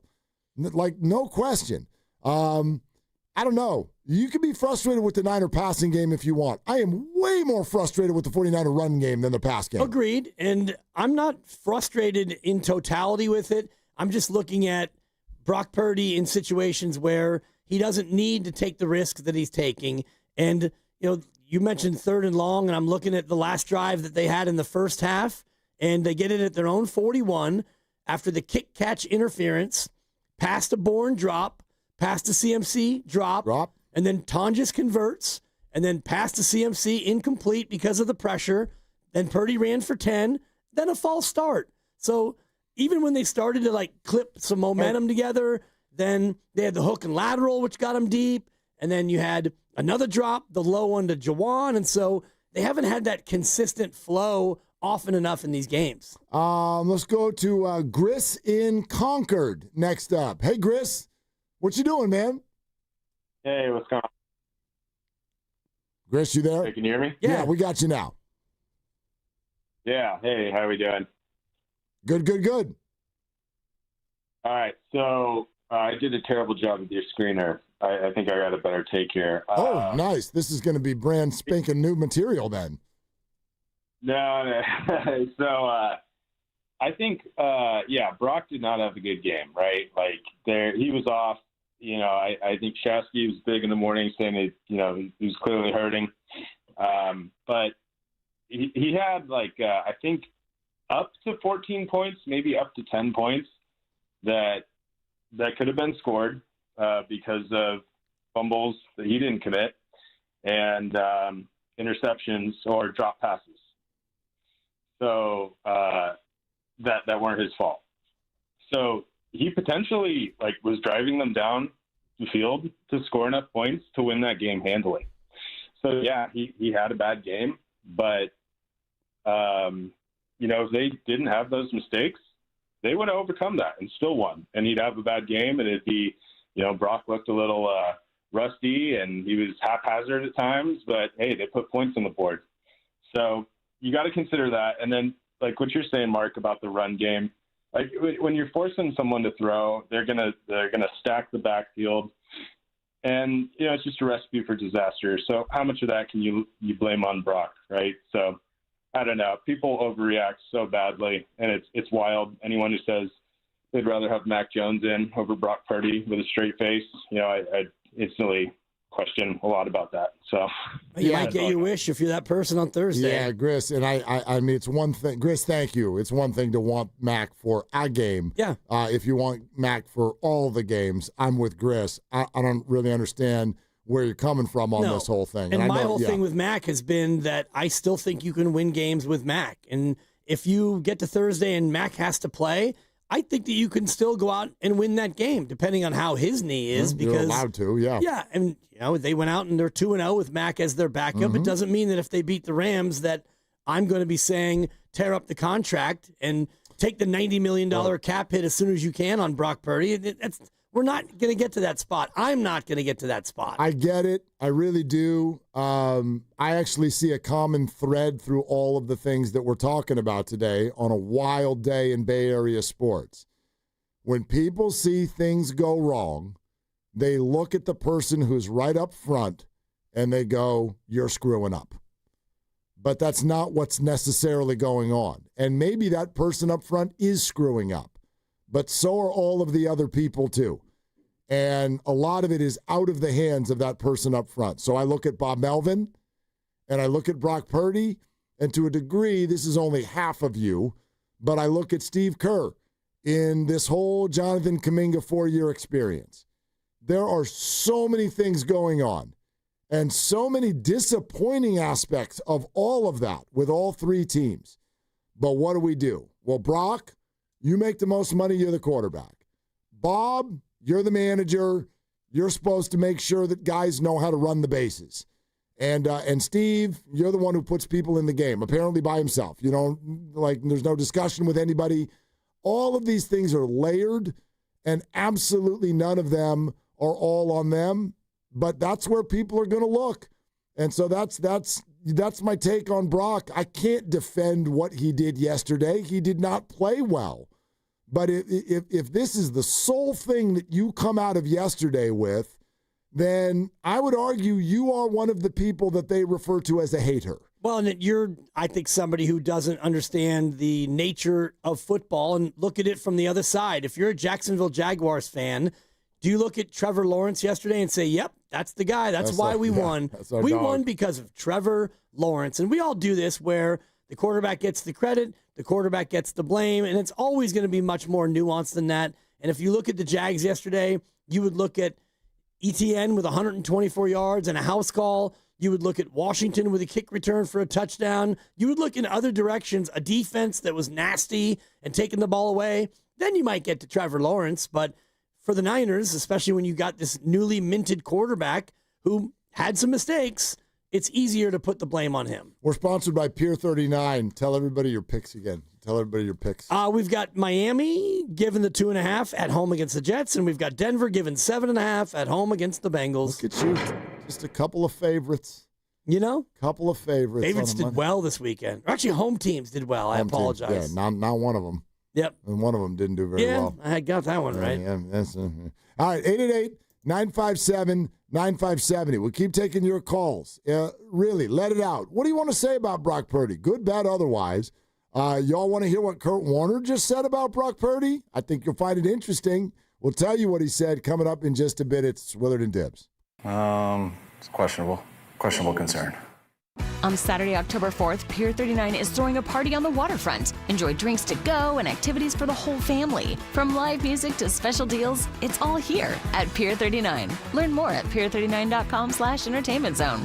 Hey, it's Willard and Dibs for Safeway. Enjoy these amazing deals for Safeway members. And as always, save up to 20% weekly on hundreds of exclusive offers with For You on the Safeway app. Here we go. Winner, chicken dinner. This week's signature: select chicken, split breasts, boneless, skinless thighs, wings, value pack, or Foster Farms fresh and natural whole chicken. Buy one, get one free of equal or lesser value when you buy two. Add some healthy sides with Hass avocados or green bell peppers. 4 for $5 or just $1.25 each, and wash it all down with Mix and Match Pepsi, 7-Up, Polar Seltzer, or Pure Leaf Tea. Various sizes and varieties. Buy 2, get 2 free when you buy 4 with your digital coupon plus CRV. Limit 2 free items. As we say on the show, great, let's drink. All right, these and other great digital deals are available in the For You section on the Safeway app. Go to Safeway.com for more details. And as always, we will see you in the aisles.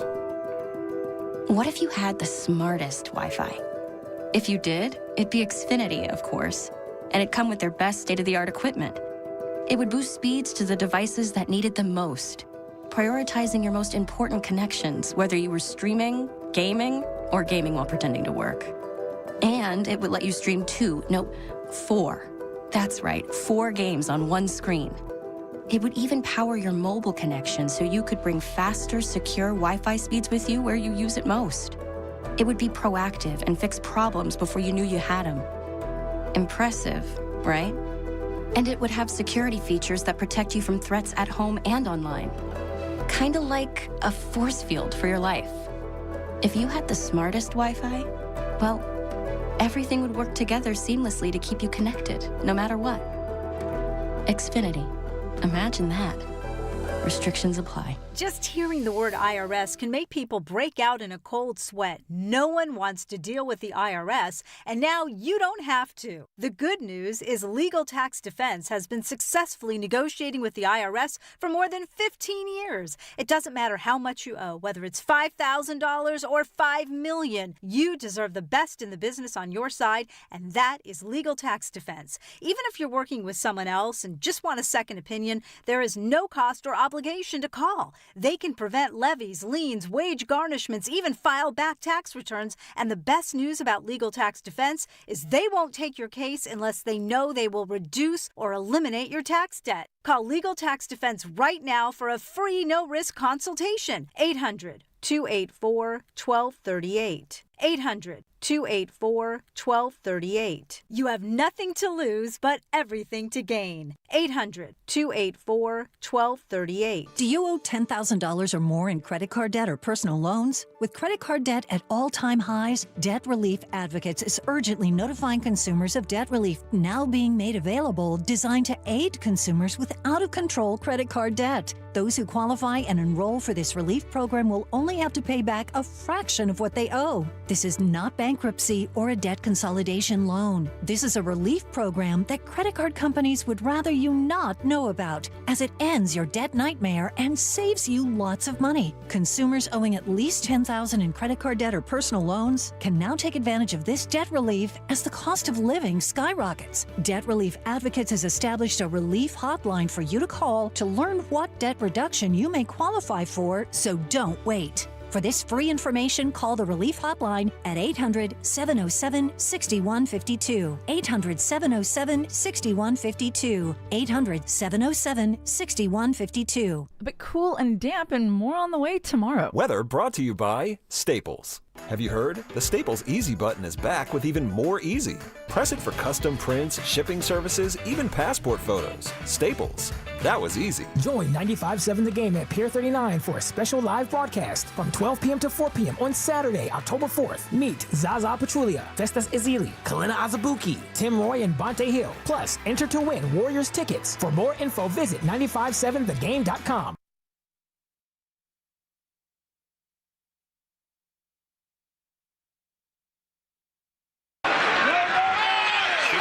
Punt sends Parker Washington back. He's got a punt return touchdown in his career, and he's got an alley, and he might have his second. 96 yards last year against the Patriots. He's going to house this one, and the Jaguars get the score in special teams, 87 yards.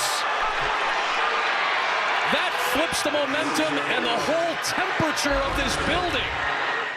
Now, back to Willard Dibs on 95.7 The Game. Grr. Yeah, that was a herder. Adam Amin, Fox. Yeah, had another good day. That game, just like every single time you thought had something going, somebody would step forward and just, right, gut punch. And that was what I was talking about with the defense, because Brock throws the pick, the first play pick. After the defense had gotten Jacksonville to punt, Brock throws a pick. Okay. Defense holds again, 3 and out. Yep. Jacksonville punts. Niners, they get a 1, a 0, a drop, and now they have to punt. And your boy Morstead, he gets into it. He did. He thundered that thing. Yep. He outkicked his coverage. Yep. Touchdown. Yep. So, I mean, just like that, where the defense, they were, not pressuring Trevor Lawrence all day. They weren't really impacting the game in a lot of ways, but they were hanging around, and they forced another 3 and out. And you're thinking, all right, late third, Niners are only down 6. Brock gets the ball. You go nowhere because you can't run it. And I'm looking at my notes on one of those runs from CMC. Trent with the whiff. They ran Trent's side, and he charges out to block the guy, and whoop, just missed him. Yep. No gain. And then that was when Kendrick Bourne had the deep slant, and that ball was just right on the money. 2 hands, bloop. And it's like, oh boy. So it's not all Brock. I don't want to put it all on Brock. No, nothing is all anything here. Like, it's Right. not all Bomel. And it's not all Kaminga. And it's not all Kerr. It's not all Brock. Okay? It's not all Bosa. There's no all. Like, I've got a phrase, though, that keeps bouncing into my head as we talk through this all. And we'll go back to the phones here in a second. We wanted to know kind of what do you want to say about Brock? Like, let's go. Dive deep into the gut and just let it out. What do you want to say about Brock? Good, bad, otherwise. But the phrase that keeps popping into my head when I'm watching the Niners yesterday, phrase that keeps popping into my head when I think about the fact that Bomel only lasted 2 years as the manager of the Giants, and what keeps popping into my head that media days here and the Warriors largely don't know who they're allowed to introduce to you, all of you, the fans. Button it up. That's the phrase for me today to all 3 organizations. And I think they know that. Like, they don't need a radio host to say that to them. But button it up. And the one thing I'll say, for example, to Buster Posey, I don't know exactly what it was that inspired him after extending Bomel to then change leadership. But I think that his response would be, I am. We're buttoning it up. Right. Like, he took a move maybe a little bit earlier. Like, Buster Posey would not have allowed Jake Moody to start the year. Right? He's going to be like, I'm going to be ahead of this. We're not taking 500. We're going to button it up. For the Niners, I don't know who needs to hold who accountable with, for instance, special teams. And because that, to me, is the biggest thing with it that's like super just fixable. And they just haven't done it for years and years. It's like, button it up. Button it up. And then to the Warriors and Kaminga's agent, And the fact that here we are still playing high-stakes poker with Media Day and camp now open, I don't even know who to point this at, but button it up. They have let's a go. game on Sunday. My God. They have a game on Sunday. Not in 8 Sundays, but the next time we have a Sunday, the Warriors are playing basketball. It's against the Lakers. It's preseason. Who cares? But there'll be squeaky sneakers in 48 minutes and a couple of baskets. I know they don't care about this, but I wonder if they know this. Like, as a huge fan, it was difficult to sit here and listen to Jimmy Butler be playful with Buddy Hield, and Draymond Green says he wants to be on the all-defensive team again. Like, they're talking about normal stuff. And as a Warrior fan, I can't even hear it. I'm like, I'm not there. Yeah. We're not with this like, ooh, cool, basketball's here. I'm like, what is going on? Quentin Post said Jimmy Butler has a really cool house in San Diego. That's all. I bet he does. I bet he can afford a real banger. But, like, you've got free agents who are announcing themselves that they're coming to the Warriors, and the Warriors are like, shh, we're not allowed to say anything yet. It's like, good Lord. And I know, my opinion, not their fault. They have a fair offer on the table that Jonathan won't take. That's my opinion. But, like, my God, button it up. You just had Media Day and you can't introduce your people. Yeah. Yeah. It's frustrating, man. Super frustrating. And you've got, an end of the half scenario yesterday where, okay, you could probably kick it and contain them, and they won't have an easy opportunity to go down and get a field goal opportunity, but you give up Tootin, a big rootin' tootin' 54-yard return. Rudy Tootin, fresh and fruitin'. And then the first play from scrimmage subsequent, D. Winters takes a 15. So now they're in just outside the red zone without doing anything other than return a kick and catch a football. So, yeah, button it up is a great way to describe it. 4 turnovers, and yet you only lost by 5. There were some plays. The Pearsall catch was amazing. Sure. Jawan on the 2-point conversion where he gets his entire body cut in half. The hook and lateral was pretty fresh. The shovel pass to CMC for their only red zone score. There were moments and bright spots, but by and large, yeah, sloppy. You were sloppy. They were sloppy. You were sloppier. 888-957-9570. Christian in Fairfield. Hi, Christian. Thanks for the call. What's on your mind? I was going to talk about Purdy, but Willard, you touched on it with Griff and the diehard Niner fan. So can I button it up and talk about who I want the Giants to hire in a little Kaminga? Let's go. Button it up. Yeah. Christian, I'm glad you're doing this. Everybody needs to know this. Like, we've been sitting here talking about Brock, but it's a huge day, and we're kind of open to what's on your emotional mind. So if it is Bomel or Kaminga or whatever, let's ride. So go ahead, Christian. So with the Giants, I want to see Brandon Hyde. I think I like him. He led the Orioles through a rebuild in the back-to-back playoffs, and they didn't start falling off to injury. So I'd like to see. He's 51. He's my age, similar to your age, Willard. Yep. So I would like to see that, some youth. Santa Rosa guy, by the way. Who can go to playoffs. Santa Rosa guy. Yes, sir. Bay Area. There you go. Yep. That's what I was leading to. Yes. So I'd like to see that. I would like to see them get a local guy who's proven and young and get some energy in there, because I went to a lot of Giants games, and that's my biggest criticism is the energy wasn't always there. And that's why people, I think, thought that Bomel lost the locker room. And then with Kaminga, he shot himself in the foot with that agent talking about he only plays hard with 30 minutes, and then he'll give 15 minutes. He doesn't give you maximum effort. No, coach. I played at San Francisco State, Brooklyn College, and 1 year in the PBA for Alaska Milk. You can't tell a coach that. There was a guy who played at Michigan who averaged 46 over there for a week and got sent home. I'll throw out some names you guys will know. Gerald Honeycutt was there. And Andrew Lang won the championship when I was there. And then Derek Brown was Importer of the Year, who played at Providence with Shamgar. And this guy, I can't remember his name because he averaged 46 and got sent home. So Kaminga's going to be Cam Reddish's teammate in like 2 years, because no one's going to want that. He's done with them. Yeah, I'm sorry. And so that's my take, and you guys have a good day. And it ain't Purdy's fault. Not all his fault. Yeah, Christian. Not our fault. Podcast star tomorrow, John Feliciano. Feliciano's coming after you. Yeah, he's got some apologizing to do. I don't think that's going to happen. Yeah. I don't think that's going to happen. I'm going to get him to cuss tomorrow for sure. Oh, I'm going to come so. down his road. Yeah. Please. I'm going to come right. Yeah. Don't encourage it. Oh, Grandy, you've said the most salacious thing on this air today. No doubt. So I did not curse. You just calm down. And Lucas, thank you for being I love the mockingbird in the back. The peanut gallery is amazing. So great. What? All right. Ralph B. Oh, real quick, just because he brought up a name, he brought up Brandon Hyde. Yeah. And I know for most people, they're like, who's Brandon Hyde? He used to manage the Orioles, and they let him go back in May, and he's had some thoughts about whether or not he should have lost his job and whatnot, and he is a local guy. I'm curious. I'm curious to see what the Giants do here, but we should not end our show today without a quick thought on Boch.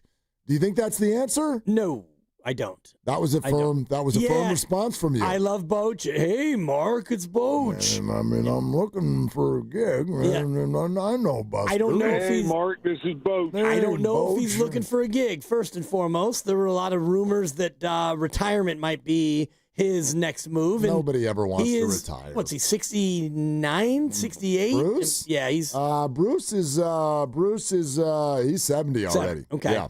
So even if you think that he could come in here and make an impact, how many years would you anticipate that would be? It feels to me like a short-term Band-Aid hire.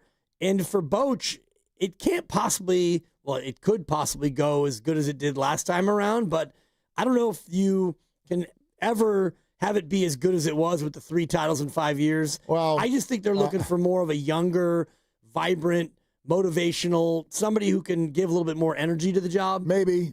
I mean, Buster's answer about what he's looking for from characteristic standpoint did not sound like Bochy, but I also don't know that it's not Bochy. Like Buster's going to keep this real down the middle and not name names and everything. And they asked him specifically about Boch, and he's like, I don't even know what his status is, so I can't comment on that. That was his answer there.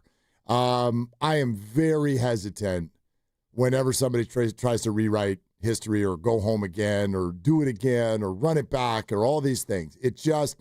I love Boch, and if that's the choice, I'm not saying I'm against it. You sound more against it than I do.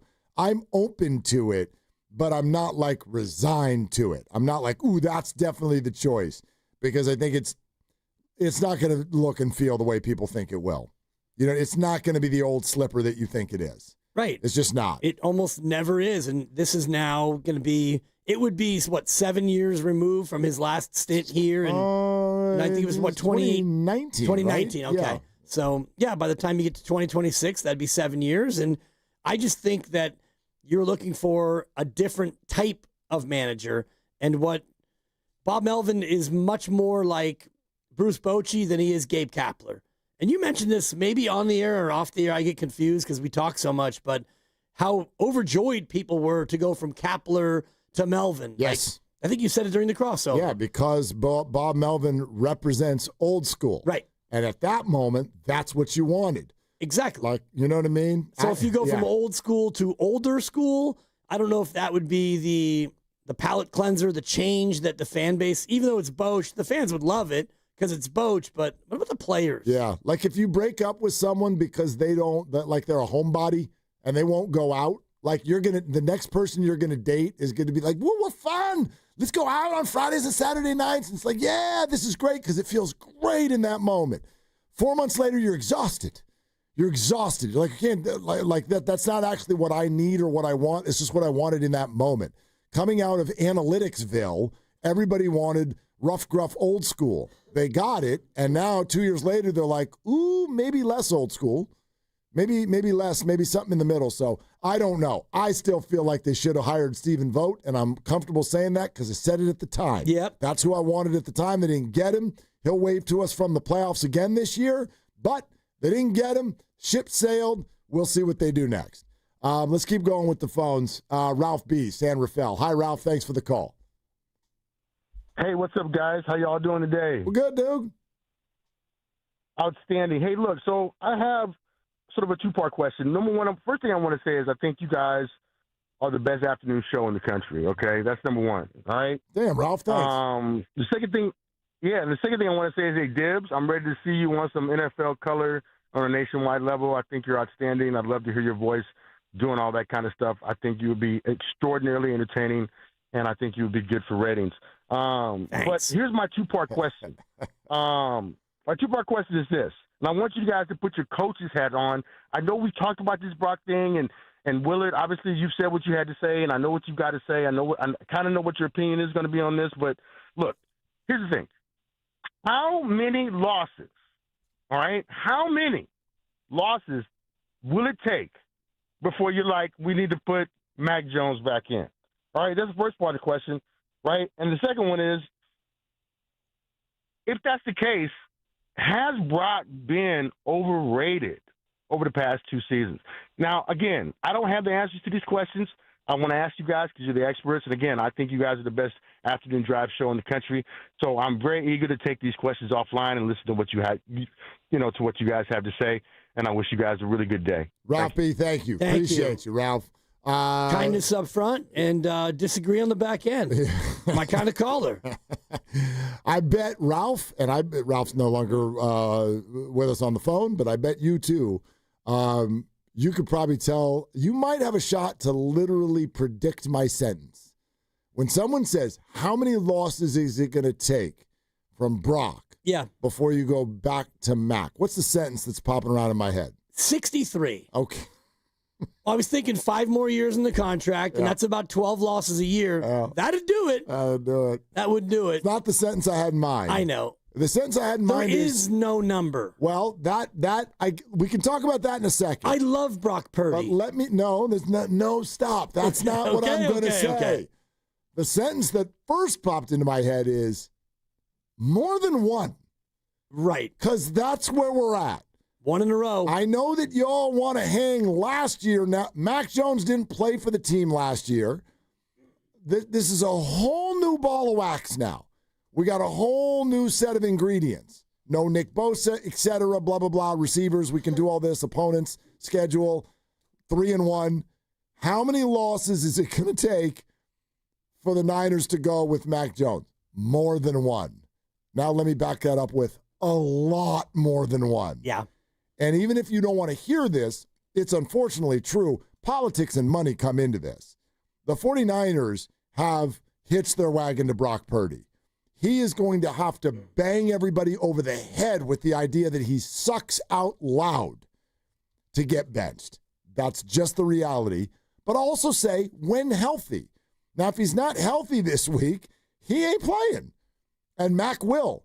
So a lot of the Mac brigade, you're going to get your wish this week probably. In 3 days. You're probably going to, it sounds like you got a good shot at another Mac Jones start coming up on Thursday. But Brock Purdy has not done anywhere near enough for everybody to decide now that 2 players who we've been watching for 4 years, and one of them has given us very much one feeling, and the other one has given us the opposite feeling. Now, 4 weeks in and 1 loss in, to start doing the whole Mac is better than Brock thing, I think is a pretty irrational thought right now. Yeah, and I think when you look at it from the bigger picture, which is a 5-year contract that hasn't even started yet, and a GM and a head coach who also have multi-year extensions that have actually kicked in, this group, the group of 3, Lynch, Shanahan, and Purdy, they're tied together. So if you want to go ahead and do something about Brock, let's just say it's at the end of next year. Well, the cap hit's $90 million. So if you want to go ahead and swallow that much cap money, dead cap money, you're allowed to make that move. Yep. So if you have Brock on your roster and you're paying him $53 million a year, you're going to want to play him. Otherwise, what are you even doing with your salary cap? We're going to effort really hard getting Kurt Warner on the show this week. Take it as a grain of salt or take it as a big deal. You get to do what y'all want, but here's what Kurt Warner just tweeted an hour ago. Food for thought. I think it's interesting. Food for thought. Here's Kurt's tweet. For those of you that watch every game, is there any quarterback that has to make more tough throws within structure of offense than Brock Purdy? The degree of difficulty when they aren't dominating in the run game is extremely high, in my opinion. Am I the only one? Now, that's a much more layered way of saying it than I would have said it because he's a Hall of Fame quarterback and I've only played in the parking lot with my friends. So I'm going to take his word more than mine, and I'm going to say it in the much more simplistic way. Yes, Brock is going to struggle if the Niners can't run the ball. Period. That does not make him a bad quarterback. He's going to struggle. There are going to be turnovers if you keep struggling to run the ball, especially early in sets of downs. And it's not only because of him, the quarterback, but it's more because of the system. And I went through, as I always do, and I take my copious notes, and they run a lot of 2 tight end and or 2 running back sets, which means you only have 2 receivers. So to Kurt's point in the tweet, because of the inability to run the ball and you've got third down situations, now you're going to have to be in a pretty obvious passing down situation, and your offense is not built to go 4 and 5 wide. In fact, they didn't go 4 wide receivers at all yesterday, ever. I don't even know if they have 4 wide receivers. Right. Every single snap, they had at least a running back and a tight end. Yeah. Like, they had 3 wide receiver sets at the most, and so that makes it tougher to go out there and really make big plays through the air just by the scheme and the structure. Jeff and Marin. Hi, Jeff. Thanks for the call. What you got? Hey, guys. Thanks for taking my call. Yeah. So before the season started, I called in and you were saying what were the biggest concerns, and I said offensive line and durability and availability. I feel like Karnak now. I think yesterday's game was really a team loss, and there were some coaching problems too. And I'll tell you, first of all, I don't really recall seeing receivers getting very open at all. The offensive line was terrible. Yeah, did Brock not have a great game? No. I wonder whether his toe was affecting his throwing ability. He said no, but it seems to me if you can't push off on your foot, it seems like you're going to throw some balls high. Maybe I'm way off base on that, but he just didn't have a good game. Here's another thing, and this goes to coaching also. Demarcus Robinson finally comes back. I'm all excited because he's going to be lined up opposite, I assume, of Purcell, who had a great game but who also got injured. And he had 2 targets. Meanwhile, Kendrick Bourne, who I don't think is very good, had 4 targets. How do you account for that? Well, the goal line offense, well, if I could, just a couple more points. Go ahead, the goal Jeff. line offense, they get down there and they're inside, the 5, and the first play they try to run the ball with a fairly not great offensive line with CMC, and he gets stuck. What's the next play? 2nd and goal. They try to do a swing pass that starts the ball up, 3 yards behind the line of scrimmage. It gets stuck. Now it's 3rd and goal. Everybody in the entire country watching the game knows it's going to be a pass, and what happens? The pass gets defensed. So I think that's kind of a coaching problem there. And I'm a supporter of Shanahan, but sometimes in those situations, I just don't flat out get it. The defense wasn't great, but they actually did pretty well yesterday, particularly in the second half. But the O-line is problematic. You got a better O-line, you're going to have a better running game than what we've seen. I don't know. Where is Isaac Guerendo? Is he like completely in the doghouse with the coaching staff? I don't know if doghouse is the right word. And Jeff, I know you're running through a lot of stuff, and we're running up against it. We'd love to respond to some of what you're saying. Thank you so much. I don't think Isaac Guerendo has looked good for quite a while. I don't think he looked good. I don't think he looks good returning kicks. I think that they got Brian Robinson because they were worried about Isaac's health and Isaac's execution. So, yes, I don't know if it's doghouse completely, but I don't think that they see him as the answer. A lot of questions to answer in there. I'm focused a little bit on the Demarcus Robinson one because I'm excited about him too. The reason his target share was down is his snap share was down. I'd actually be interested if you could look up it right here. What was his snap number? He had 25 snaps. That's it. How many did Kendrick Bourne have? Kendrick Bourne had 44. And that is a result of DeMarcus only getting in 2 practices, one of them being a Friday walkthrough practice prior to coming back to the team. When you're on suspension, you can't even be on the practice field. So DeMarcus has not been with the team for almost a month.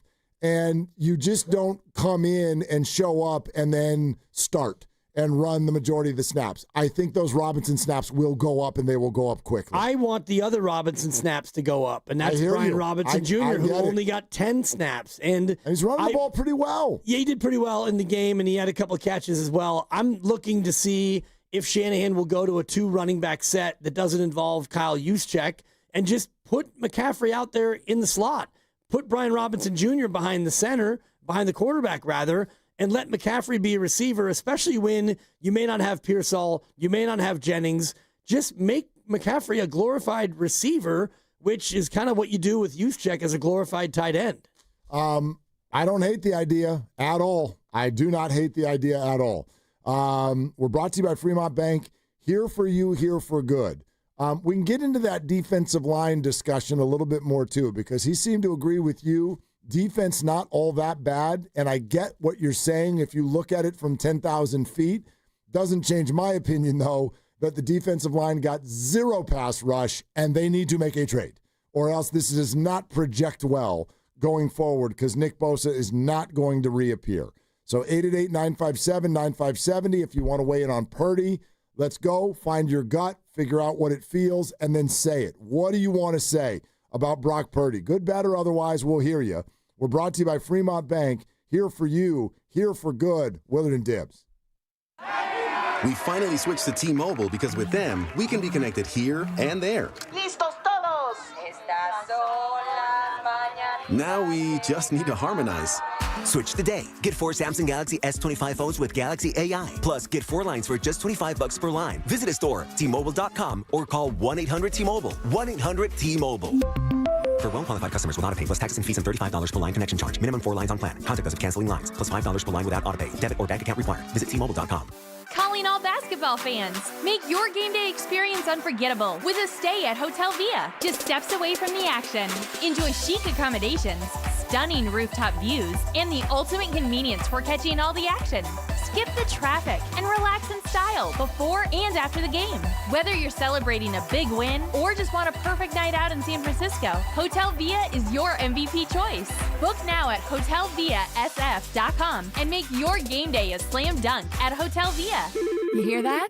That's the sound of your business losing money. Legacy phone systems weren't built for today's teams. Quo, formerly OpenPhone, gives your business a smarter way to stay connected. Quo lets you manage calls, texts, voicemail, and contacts all in one place so that you can deliver a seamless customer experience from ring to...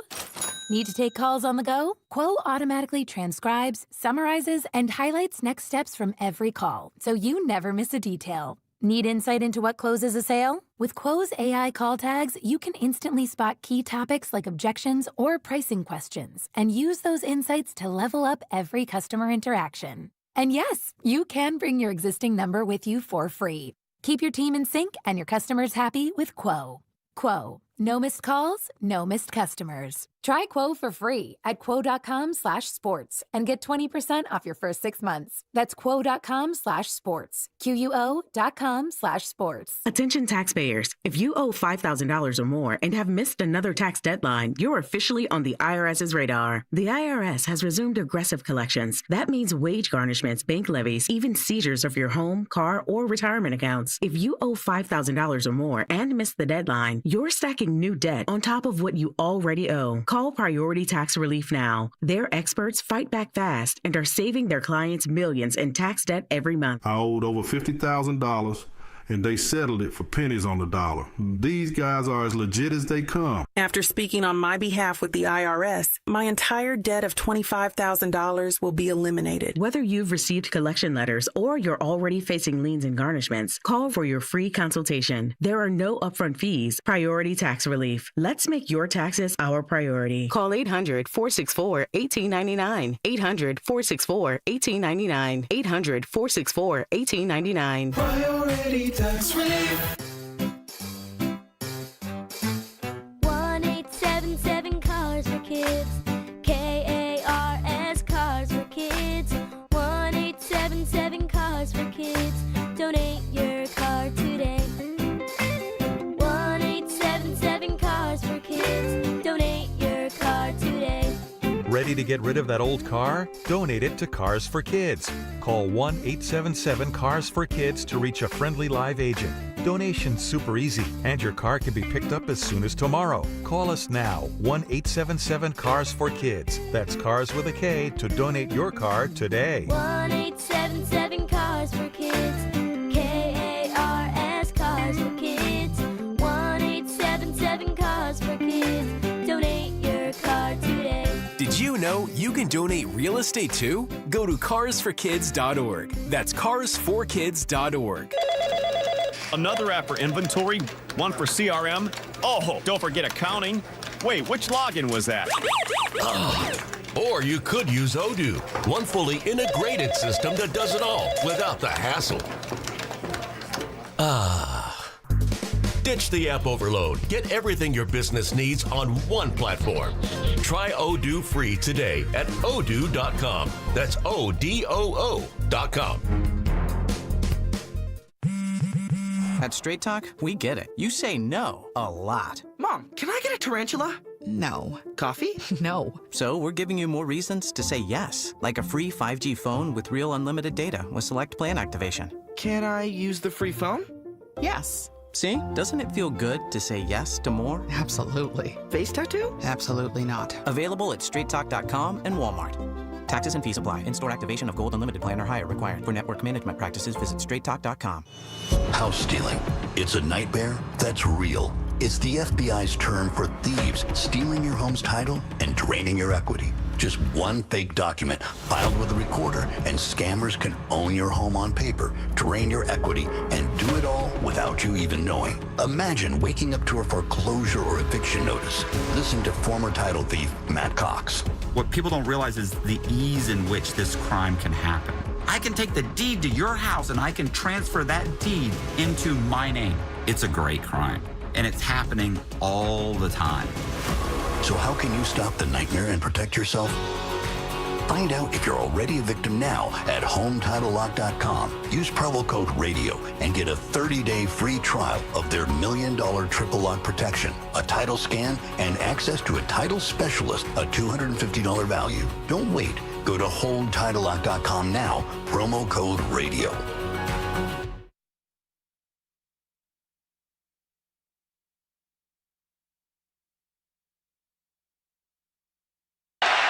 Is going to throw a pass for Hunter. Did he hold on to that one at the 35? What an effort by the rookie out of Colorado. The two-way Heisman star hauls it in for 28. Longest catch of his NFL career. And he had to recoil it as he was being drilled by the fellow rookie Siegel. Now, back to Willard and Dibs on 95.7 The Game. I hated that play. Yeah. I hated that challenge even more. Awful challenge. That was a great catch. Can't wait till Grandy's grades. I wonder if he'll give coaching a G worse than an F. That was a bad sequence for Kyle Shanahan. Yeah, although I'm not, it feels to me like you're on him more than I am with regard to the whole, like, accept the penalty, decline the penalty thing. And I want to make sure that I've got this right. And Grandy, maybe you could weigh in. Like my perception of what he said after the game was that he attempted to decline it. The officials misunderstood, accepted the penalty. Then Kyle kind of called a timeout to call them over and be like, no, I want to decline the penalty. And they're like, it's too late. We're moving on. And then he said they apologized to him after the game. Do I have that right? I don't know exactly how it went down, like if there was a delay in getting the information up, but he did 100% say that they apologized, that they made a mistake. Yeah, like, yes. I mean, okay, so I'm with you on the challenge. I don't think it was a great coaching game for Kyle Shanahan, but I don't blame him for that. If the officials messed up and applied something that was not told to them, then that's on them. Well, maybe they initially, and I know there was confusion because there was multiple fouls initially, and then the only foul was the holding, and by the time that it got communicated to him, he probably didn't do the right thing in the moment, or they didn't communicate it right, and then by using a timeout, that's what made it permanent. Once you call timeout, it's not like in the NBA where you call timeout so you can review it. Are you sure about that? I'm just reading from the I don't know the an rule. article in SF Gate. And It makes sense that once you call timeout, and then that basically means you're on to the next play, and so you can't go back and redo what you have done already. Yeah, I guess. Yeah, I mean, I don't know exactly what transpired there, but I'd also say, though, that when you've got, because then it just made it second down again, and they did fine on second down. It was on third down that Hunter gets the catch. And if you've got any pass rush whatsoever on that end of the field, there's not going to be a conversion. They're not going to be able to convert. But even in their own end zone, like NFL quarterbacks can complete passes if you just let them sit there and you don't touch them all game long. So, and that's what happened. And I know it's a bunch of rookies and patchwork guys, but boy, go Broncos tonight. I hope they embarrass the Bengals. And I'm calling the Bengals as soon as possible about Trey Hendrickson. As soon as they're willing to take a phone call, I'm calling them. I'm sure they've already called. And if you need to overpay a little bit because it's a month till the deadline, then overpay. Do it. I'm sure the Bengals aren't taking calls right now because they're 2-1. And so if you're the Bengals, you're not thinking, oh, season's over. I mean, you're thinking, boy, the season got tougher. Are the Niners thinking the season's over because you lost Bosa? No, they're not. But this is a different circumstance because they already didn't want to pay him. They've already been in a lengthy holdout with him. And then the finality that they came to on it was to keep him, but only for the rest of this year. It's a little bit of a Juwan Jennings feel. Right. So if you've got someone who's going to go, and even if you're like, we're 2-1, things could still go weird, nicely for us. You're not a Super Bowl contender. Burrow's gone. So but you've got still 5 weeks till the deadline, so the price is only going to go up if you continue to be in the mix. I think the price goes up in order to do it now. In other words, because you'd get him for 4 more games. I think the price goes down the longer you wait. See, I think the price goes up if there's more teams who are going to be at that spot and more teams might be interested. In theory, but again, like I think, the point is fair. You're talking about, do you want him for 9 games or do you want him for 13 games? Like, you would have to pay a premium to get the Bengals to do this now, before it's not trade deadline season yet. So that's all. And if I'm the Niners, do it. Do it. Pay a premium. Like, they absolutely need that guy. I think that would be a game changer right now for their defense. It would be certainly helpful, and I don't know how he is against the run. I'd have to look at some of the Pro Football Focus metrics and some of the other analysis. I do know that he's an amazing pass rusher, and you've got Bryce Huff, who is basically that. He's your designated pass rusher, and then you look across the defensive line yesterday, and you've got young guys and guys who are more in the journeyman category. Michael Williams had to move outside, and that didn't go great on the 48-yard touchdown run. So it's definitely patchwork right now, and you want to get into a spot where you can do it with the guys that you have, but you might need an upgrade. I don't know if you necessarily need to go out and find somebody at the tip top of the market. No, Dallas just brought in Jadeveon Clowney about a week or so ago, and they only gave up 40. Right. I mean, just as an example of somebody they brought in. That's not fair, but yeah. And there's some practice squad guys out there who would be, bodies and upgrades perhaps. Just feels like it feels like a really good fit for both teams. Feels like a really good fit. Well, I don't know for Cincinnati, getting draft capital? Yes. Joe Burrow's hurt. But they're 2-1. And you may think what you think about them. I do. You can't go into that locker room and say, hey, we're 2-1. And we're going to get rid of our best player. No, but hands in the middle. No, but I think they're going to lose tonight. And actually, if you then, and yes, you might be right that it needs to happen.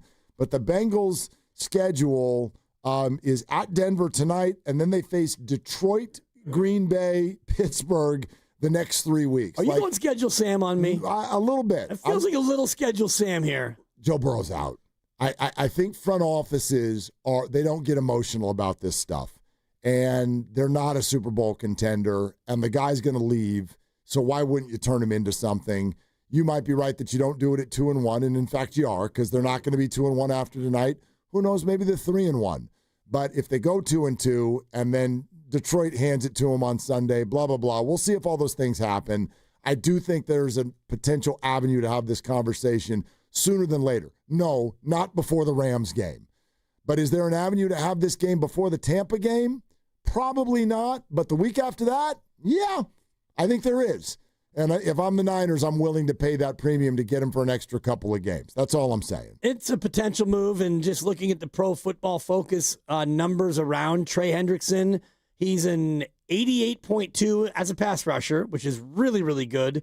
58.8 as a run defender. Yeah, not as again, good. this is just one metric, and it's more of a subjective metric more than it is an objective metric. But I put some stock into what the Pro Football Focus people see and grade, and so he grades out as not a Nick Bosa replacement, because Nick Bosa is really good at both run defense and pass defense. Yeah, but he's not as good as Nick Bosa. No, I'm not saying he is, but he's not. As a pass rusher, he's probably as good, if not a little bit better. Yeah.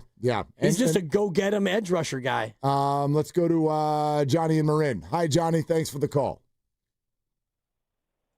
Hey, thanks, guys. I got a quick take. Look, I'm just looking at the top 10 quarterback average salary per year, right? And I'm looking at Purdy down at number 7. You know, if I'm John Lynch and you're giving Purdy $53 million a year, I'm looking at the number names on the list. We have a tier 1 and a tier 2. We got Joe Burrow, Josh Allen, Lamar Jackson, et cetera, at the top of the tier. We got tier 2, even Jared Goff, Justin Herbert, Tua, who would argue is a much better quarterback than Purdy. Similar, small, gets injured. That was so far. That was a wonky statement, but keep going. Yeah. Better quarterback, maybe not much better. Better quarterback. My question is, if you're John Lynch, super opinionated, if you're paying Purdy $53 million a year, do you look at this list, which was out before you pay him, and you say, I'm paying a quarterback exactly the same as these top 10 guys, knowing he's number 10, 11, 12, or 13 on this list out of 10? I mean, you can't look at this list and think Purdy's any better than 8, 9. Are you paying for promise? I mean, would you not rather have Matt Stafford? Would you not rather have Patrick Mahomes making, $10 million less at this point? Well, of course. Yeah, because, Johnny, you're cherry picking. Like, that's not how it works. Like, Purdy's contract had to go now. If you were going to renegotiate Patrick Mahomes today, he would get $10 million more. And so would all of these guys. Like, the market keeps going up. That's exactly how it works. So, I kind of reject the way that you're looking at it in terms of that's not how a general manager is going to look at this. Like, let's slot him right in what we think our power ranking of quarterback board is. That's not how it works. And then secondarily, my opinion, you're also taking some digs at Purdy that are not accurate or fair. Like your hardline statement that Tua is a better quarterback than Brock Purdy. Hard disagree. Just a hard disagree. Save Tua, one quarterback on that list. Okay, but Trevor Lawrence think is worse than Purdy at this point. Trevor Lawrence makes more than Purdy, and I think he's a worse quarterback. Arguable. Yeah, I heard you guys talking. Yeah. I heard you guys arguing about that Friday. Arguable at this point. But arguable. Okay, anything's arguable. You came out with Tua's better than Purdy. Arguable at best. I think Tua is better than. Great. Have you watched Tua play? Yes, I'm watching him play right now, and I'd argue with you. I am, in fact. Dak Prescott, I could argue, is worse than Brock Purdy based on resumes and head-to-head competition. He makes more than all of them. You don't think Dak is better than Josh Allen, do you? Of course not. Okay. I'm not slating it by the salary. I'm not saying that you make more money, you're better. I'm saying Purdy is definitively at the bottom tier of this list, and you're paying him top-tier money. So you go into it saying, hey, I'm paying him top-tier money. I'm elevating him to this status, but I'm going to make sure he's at the bottom of the rung. You could be paying Geno Smith right now to make $35 million. You could be paying Mac Jones, have Mac Jones play. Purdy's not that good, and he doesn't belong in the name of these other players. Look at this list of quarterbacks. Yeah. A lot of it, Johnny, a lot of it's just the timing of when it comes up. Exactly. And you can look at the Dak Prescott deal, the Jordan Love, the Kyler Murray. These are all quarterbacks who came up in a time where they were good enough to get those contracts, and you hope that it works out. Daniel Jones was given 4 years and $160 million by the New York Giants, and after a couple of years, they parted ways with him because they realized that he wasn't going to be the guy. And look now in Indianapolis, he's having a great year for the Colts. So the Niners, if they get to a spot after most likely 2027, 3 more years of Brock, they could get out from underneath the contract for $39 million at that point of a cap hit. And so that really is your timeline. If you are somebody who thinks he's overpaid, you're probably going to have to be patient for a little bit. Well, and also, I just reject this idea, the premise. You paid him top tier. No, you didn't. Well, it depends on where you draw the line. He's for right. that tier. I mean, and he's clearly at the bottom of the tier. No, he's not. Like you're out here running around with, but Tua, but Trevor, but Kyler Murray. Kirk Cousins is making $45 million to watch football. Deshaun Watson is making $46 million to completely be just an anchor around the ankle of his football team. These guys are all up there, and Dibs, your point is spot on, which is that that's a reflection of timing more than anything else. If Mahomes were up for a redo right now, he would lap all of these guys. And by the way, it's a complete black X on Lee Steinberg that Mahomes is not up for renegotiation at this point. It's probably the worst contract in sports, the way that whole thing worked out. Why they went so long-term at such a number, I have no idea. Patrick's fine. He'll eat. I'm not worried about him. Yeah, he'll pull through. But, this thing, you're making it sound like everybody just grabs out a grid and goes, you make this because you're the 7th quarterback in the league. That's not how it works. And the way it's going to work this offseason, I'm just looking at the list of would-be, will-be free agents, and Daniel Jones, he's making $14 million this year for Indy. Yep. He's 28 years old. If he has the kind of year that he's having, and let's just say Indy wins a couple of playoff games or a playoff game, they win the division and all the rest of it, Daniel Jones is going to get another good-size whopper at 28 years old. He might get the Brock Purdy deal. Is Daniel Jones? That'd be interesting. It's going to be really kind interesting. Of year, they're having a great year. He's playing looks great. To be he's the playing part. great. Wasn't great against the Rams, but they're a good defense. They played a good game though. And by the way, they would have won that game if his receiver had decided to hold on to the ball while walking into the end zone as opposed to show everybody the ball. The point of my take is that if Daniel Jones continues on this trajectory, he's going to get a contract that nobody's going to think he's worth. But the Colts are in a spot where they've got a guy, and if you have a guy, you got to pay that guy. And they might be right. They might be right that you shouldn't pay him. They might be right that you should. I don't know, but it is once again circumstantial. It's not a rip on Daniel Jones that maybe he was just playing for the Giants. Maybe that was the problem, because now he's playing for the Colts and he looks very, very different. And that's a compliment. Yep. You have a system, you run it well. Same thing that Brock does. You're listening to 95.7 The Game, KGMZ FM and HD1 San Francisco, Odyssey Sports Station, home of the Golden State Warriors and Valkyries. Always live on the free Odyssey app and come to you live from the Laughing Monk Studios. We'll keep going. How about Kay Bueno in Oakland? What's up, Kay Bueno? Thanks for the call.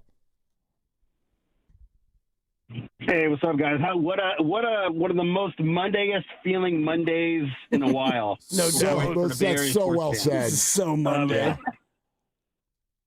I mean, the gray skies doesn't help either, right? But look, I think earlier, what grade? If I can give a grade for Purdy, I'd give him an F+ from yesterday. Okay. That's even such a grade. I mean, F. He just looked horrible. He's definitely not healthy. It's one of his worst games he's had in his career, I think. But, I mean, he's clearly not healthy. His toe is affecting his throwing from the first drive of the game. His throws, even the ones that were caught, they just looked off. They were high. They were all high, looking like Jimmy Garoppolo out there. And it's just, you can't put it all in because there were clearly some drops from the receivers. So that's where the plus comes in. But an F+ for Purdy yesterday. I was just wondering, how hurt is Mac? Because I was hoping really that Mac could have got the start and give Purdy another week to recover, get him ready for the Rams game. And also, this could have been a sweet little revenge game for Mac against his old team. Well, So I'm thinking, because Mac hasn't looked that bad. No, he hasn't. He doesn't look bad. I don't know how many people. Kid Bueno, thanks. I think he's less hurt based on today's injury report. When people say how hurt is he, there's only one answer. We don't know. But yes, Dibs, as you're pointing out, I think the only thing that we can take from reality is that if you go to yesterday's game, one player had an injury designation and one did not. So I think Purdy was more healthy.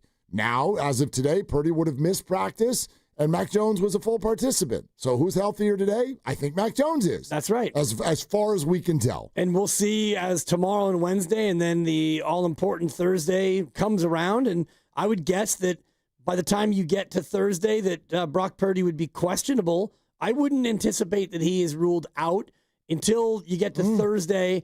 I think at this, I don't know. I mean, it might be so bad that he gets ruled out sooner, but I think that with a short week, you're just going to push this thing as far as you can to the deadline before you make a decision.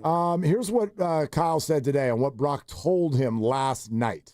He didn't indicate it to me at all during the game. I talked to him on the phone last night, and he said it was starting to bother him a little bit last night. Nothing during the game at all. Okay, and the status for Thursday, again, these are comments this morning. I think anytime guys are, hopefully we'll find out more later today, but anytime guys are sore and hurting on a Monday, you usually don't stress too much about it, but anytime you have a Thursday game, it's a totally different element. So I'm concerned with anybody who's not totally healthy at this moment, but we'll have to give more information on that later today to really kind of have a clue of what to speculate. Okay, and Kyle was also asked if the toe injury impacted his mechanics. I don't see how an injury, you don't see that with your eyes. Yes, he had some inaccurate passes, which guys do in games, is that attributed to the toe? I don't know. That's something that I'll ask him later, and I'm sure you guys will too. Okay.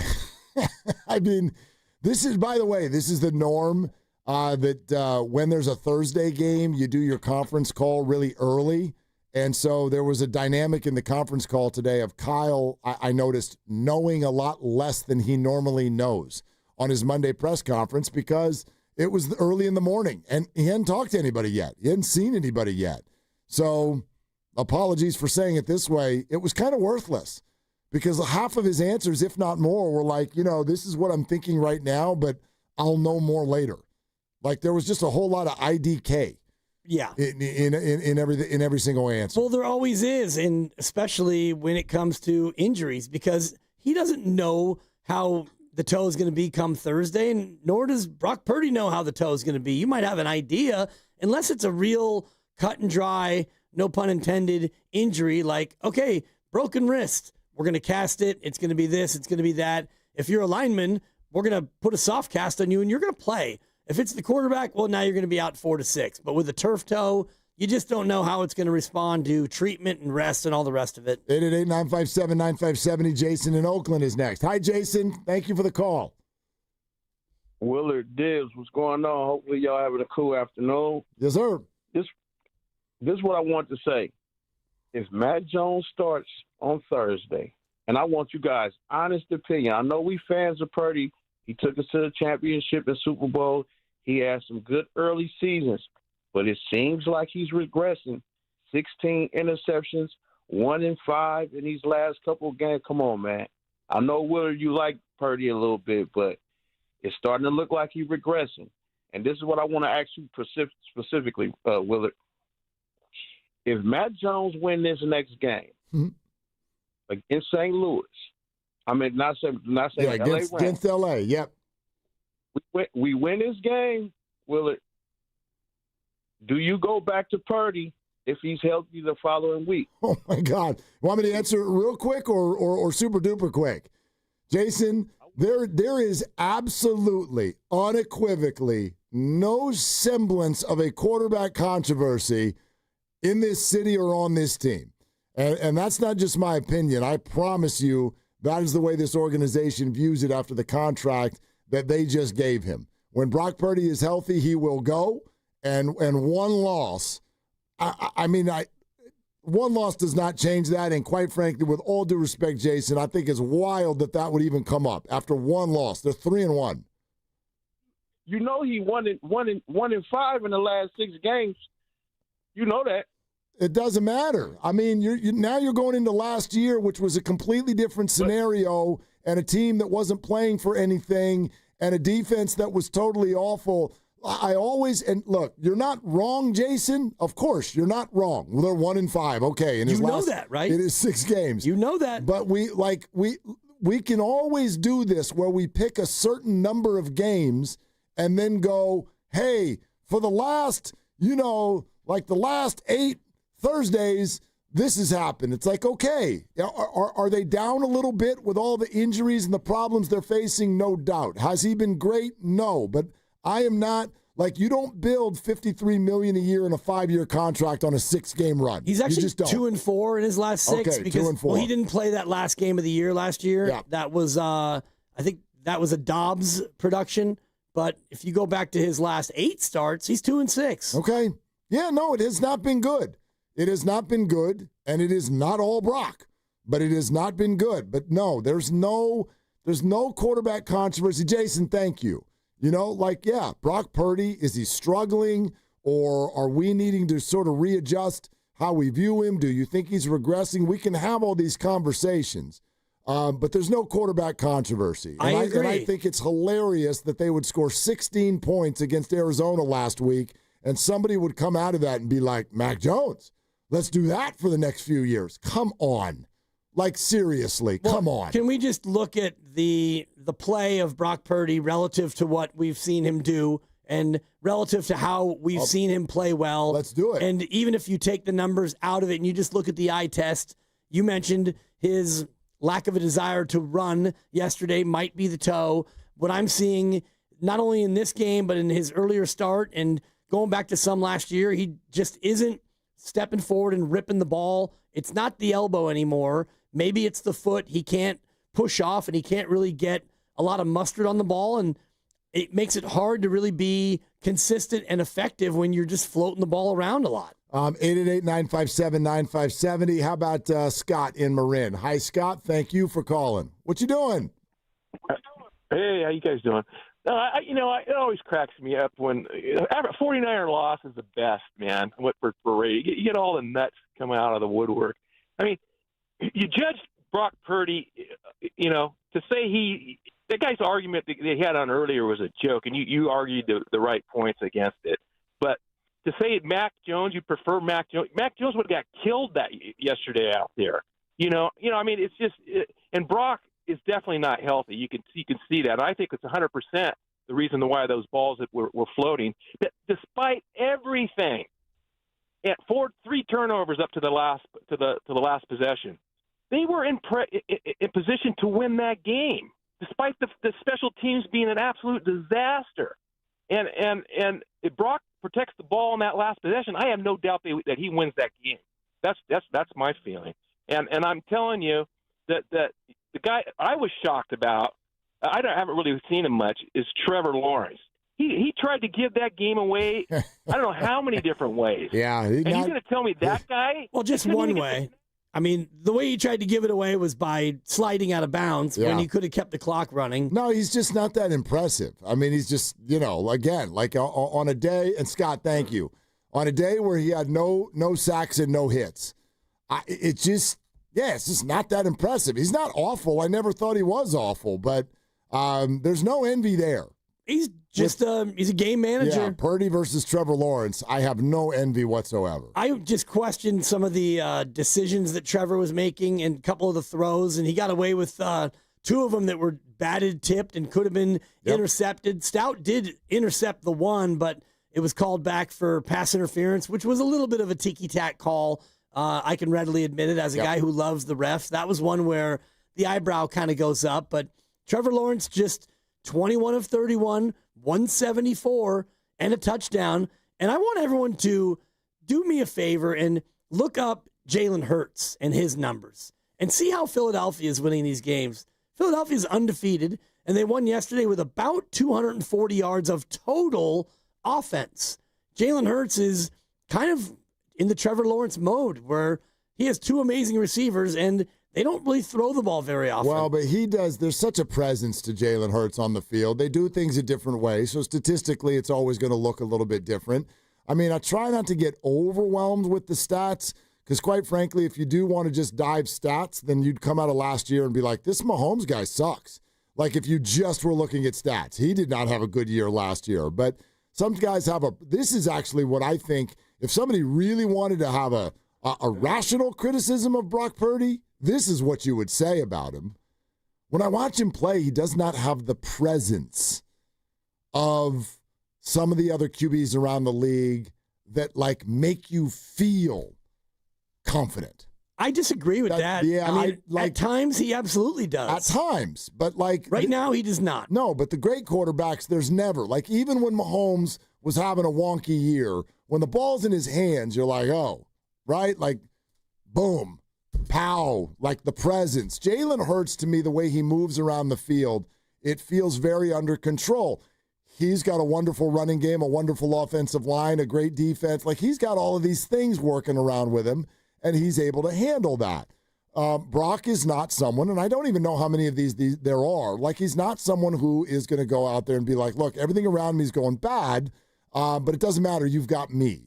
So, that's maybe 1, 2, 3 guys, maybe. Well, there's other guys. Even Lamar, everything's going on around him. How are we doing? You're 1 and 3. I look at Baker Mayfield as he's turned into that guy, and, he's a guy who he's led, 3 fourth-quarter comebacks this year, or just 2, and he doesn't always make the right play, and he doesn't always win, but he has that moxie, that self-confidence, that swagger out there, and I'm not seeing it from Brock, and I don't know if it's because he's not feeling confident because of the toe, but just the way he is going about delivering the ball at times, not all the time. And somebody earlier was saying, maybe it was that Johnny caller who was saying he didn't make any good throws, and I give him an F- or whatever. He made some big-time throws in that game. He connected with Pearsall a couple of times, a couple of throws he made that were dropped. Yep. That was a huge throw to Kendrick Bourne. Yep. I mean, it might have been a game-changing throw, and he dropped it. And he took accountability for that. I loved Kendrick Bourne's interview afterward. He's like, they're like, is your, chemistry with Brock off? He's like, well, let's start with I need to catch the stupid ball. Right. Forget chemistry. Good answer. We're talking it out. We'll keep taking your calls here on 95.7 The Game, and it's presented by Paramount Plus. You can't count on much, but you can always count on Sundays with the NFL on CBS and Paramount Plus. Watch your local NFL game live every Sunday all season long. Visit ParamountPlus.com/NFL to get started today. Real quick, want to read this. Boxer and Gerson Work Injury Attorneys text line. And I'm not trying to be sort of combative on this. I just want to here's what I'll say. 408 just texted in and goes, come on now. If Mac plays great and wins the game against the Rams, there's going to be a QB controversy. So maybe for you there will be. No, there won't be for the 49ers. I promise you that. And you can be mad at them for it, and you can call our station, and you can yell about it, and we'll take your call, and we'll all talk it out. Yes, maybe there will be lines of callers being like, Mac, maybe. I can promise you that the organization will not see it that way. I can promise you that. You're not benching this guy before his $260 million contract even starts. Businesses don't do that. There's too much invested in all of this for them to have snap reactions like this with a quarterback. Can you imagine $265 million? And since that contract, he's lost a game. One game. If you all were going to bench him after one loss, well, again, as I've been saying all year, tell me you never really liked Brock in the first place without telling me that you never really liked Brock in the first place. And the organization would be the stupidest sports organization ever to hand out a contract like that to someone they were going to bench after he loses one game. It would be ballsy. And, wow. Depends on how much you want to win in this moment. And I can't remember what Alex Smith was making when Harbaugh, he got hurt and he went to Kaepernick and he was in love with Kaepernick. Kaepernick was his guy that he and Trent Baalke had drafted. And so see if I can look that up. He went to Kaepernick, and Kaepernick won and kept winning, and that was pretty much it for Alex Smith. The other one I was just thinking about, Mark, is when J.J. McCarthy comes back, Carson Wentz has looked pretty good as the backup, and when McCarthy's ready, I would imagine he goes right back into the starting spot. That one's a little fuzzier because I don't think they were loving the way he was playing. And I don't know how many of you slept through the game yesterday in Ireland. The final score made it look like Carson Wentz played well. He did not. Little fourth quarter comeback against a soft defense when the game was already well in hand. His fantasy numbers were fine. That was not a good game for Carson Wentz. That did not make anybody want to keep Carson Wentz in the football game. He was bad in the first half of that football game. Yeah. I didn't see much of it. I set that alarm. Nice. I had 6:30. I had one league that had Jaylen Warren, and I was up in time to see the Schefter reboot of Whoopsie Daisy. He ain't playing. Oh boy! And I'm gonna get my guy out of my lineup. Smart. Yeah. But I'm crazy like that. I'm just a complete nerd about this. Alex Smith, his last contract with the Niners was a 3-year, $27.7 million deal.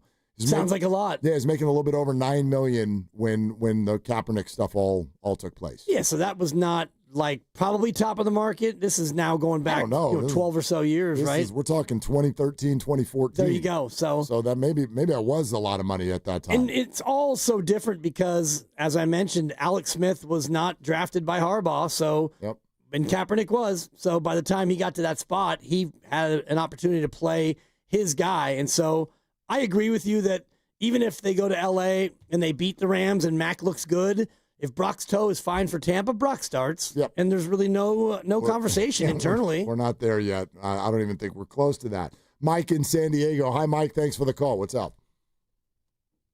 Hi, how you guys doing? Rough Monday, right? Yeah. Woof. Yeah. I might not be able to convince all the audience, but I think I could convince some that Brock was still terrible, but not as bad as it looked, or at least the box score was. Because you mentioned that drop to Bourne earlier, the one where he's speaking across the field. That might be a touchdown. That's 60 extra yards, that first pick. Most running backs don't catch that, but Christian McCaffrey's not most running backs. That definitely wasn't an interceptable ball, even if it wasn't catchable, if you get what I mean. I think people are overreacting. It's one game. I think he'll be fine. Thanks, Mike. Walked it off. Bong. Yeah. It was an interceptable ball because it got intercepted. Yeah. And you know what he means by that. I do. Like sometimes it's right in the receiver's hands. Like I look at both Purdy interceptions as bad interceptions that are more than 50% his fault. But anytime there's a tipped ball, there is some unfortunate luck when it ends up picked off. I mean, the Niners had multiple tip balls. They didn't get their hands on any Right. of them. That one was tipped by Christian McCaffrey. Yes. So to me, a tip ball is when it gets tipped at the line of scrimmage. The second interception was tipped at the line of scrimmage. That's a tip ball. When you have a running back who just juggles it, that is a different category. That's a deflection or whatever. That would have been a great catch. My point has been that was an unnecessary throw. He had other options available, closer and safer, and he chose to throw late down the middle, which you know is a cardinal sin. You don't throw late down the middle, and he did, and he got burned. I know, but at the same time, it's like one of those, if you've got a half a yard less air on that ball, it's a big, big play. And I don't want my quarterback not going for big plays when they're there. And it was a tough play. It was not there. It hit him in the hands. It was behind him, and he was surrounded by Jaguars. It wasn't behind him. He's stretching for the ball, and it had a little too much air under it. Again, I'm giving Brock more than 50% of the blame, but I give him 100% of the blame. I mean, look, that's the ball. It's 1st and 10. You just had the Pearsall big play. You don't need to try that. Yeah, that was just. For me, that was stupid. It was a stupid choice. We love to do that. When they go short, dude, you're captain check down. When they go long, it's like you don't need to do that. When he was captain check down, they went to the Super Bowl. Last year, he aired it out more, and they went 6-11. You know he was not captain check down when they went to the Super Bowl. More so than last year. Last year, his air yards were way up. He had that. No, 2 years ago, his air yards last year. 2 years ago, he led the league in yards per attempt. You don't do that as captain check down. That was yards after catch, a lot of it. No. That was the Yak Boys at their finest. Okay, that's taking a lot of credit from him that he deserves. James in the stack is next up. Hi, James. Thanks for the call. My goodness, Dillard and Wibbs, glad to hear from you guys. Let's ride. Show is good, but, I'm kind of turned off. We should call you Mark Simpson, because you're a little hummer right now, bro. Like, come on, you're talking about tip passes. He's a little short, bro. He can't throw over the top like a Mac could. And you're talking about his last record. He's 2-6. Come on, James, keep it real. James, how am I a homer and you're not a prisoner of the moment that after 4 years of watching these two quarterbacks play, one of them has been to 2 NFC title games and a Super Bowl, And after one loss, you're going to call me and tell me that Mac Jones is better. Like, you've got to give me a break, James. For real. Mark, I'm not talking about one loss. I'm saying look at the last 8 games. Why would I make it all about the last 8 games? He's played for 4 years in this league and has had a lot of success. So why now is he too short? Touchdowns and turnovers, 29-24. The Joe said it earlier, 29-24. Yep. That is terrible. That's Jameis Winston territory, bro. It's not been great. Are you going to ignore all of the factors that are also a part of that? Are you really going to do that? Ignore it, but he had a better squad back then 2 years ago. His squad is it's not as good. That's how football works. Have you watched Lamar Jackson play this year? He can elevate him. Is Lamar Jackson elevating him? Well, he doesn't play defense. I mean, did Joe Burrow elevate his team to the playoffs when like that's what I'm getting at. This is, to me, James, this can be a criticism of a player for you if you want it to be. It's not for me. I don't mind saying that a quarterback needs things to go well around him. They all do. That's not a criticism. This hero ball that we love to play of when everything's going wrong, your $50-something million guy should go into a phone booth, change his outfit, come out and just grab the organization and take him to the promised land by himself. This is some sort of cartoon that we're watching on Saturday morning, man. That doesn't exist. That doesn't exist. You are being a cherry picker to take Brock's stats in the last year plus 2 games where everything has gone wrong for this organization and blame it all on him. And you know it, James. You know it. Can you answer me this? What's the question? Answer me this? Of course I can. Is he $45 million better than Mac Jones? I would say no. Well, history would suggest yes, but I would also, my response to you would be, it's an irrelevant and sort of unfair question. That's not the position that either of them are in. So the question I would respond to you by asking, James, is would you rather the 49ers, rather than paying Brock $53 million a year, would you rather kind of go month to month? Kind of like, do you want to rent it? Do you want to buy a house? Or do you want to sign a lease? Or do you just want to go month to month and kind of figure the quarterback out year to year? Watch this. I'm gonna give you my answer. Okay. And then I don't know where it's gonna go from there. I would have not paid him. I would have signed Mac Jones as my backup, kept Brock at that, and if he holds out, he holds out. Mac starts or whatever they figure out. That's what they figure out. But you could have allocated all that money to build your roster up a whole lot better this year because you didn't have to pay him. That $45 million could have went to a whole lot of more players. Well, and again, they haven't even spent that money yet to this year's allocation. Exactly. And James, I would respond to you and say that's a fair opinion that many have. I don't share it because I don't agree. They don't share it. Yeah, and teams don't conduct themselves in that fashion. So you're going to tell Brock, we're not going to pay you and hold out if you want. And now we have Mac, who's elevated to a starter. Which he would. So now you've got Mac and Adrian Martinez or whomever else you would be able to recover. So you really like a guy, but you don't want to pay him $53. So we're gonna hardball you. Even though the previous 2 off seasons we've done that, and it's been an absolute nightmare. Total disaster. Now we're gonna do it with our quarterback. By the way, you're also, because I'm not gonna let you cherry pick. You're doing that with Mac Jones before you knew that he was going to win his first 2 games as a Niner quarterback. I mean, some of us knew. Yes, right. No, because by the way, his first game's not New Orleans. His first game's in Seattle.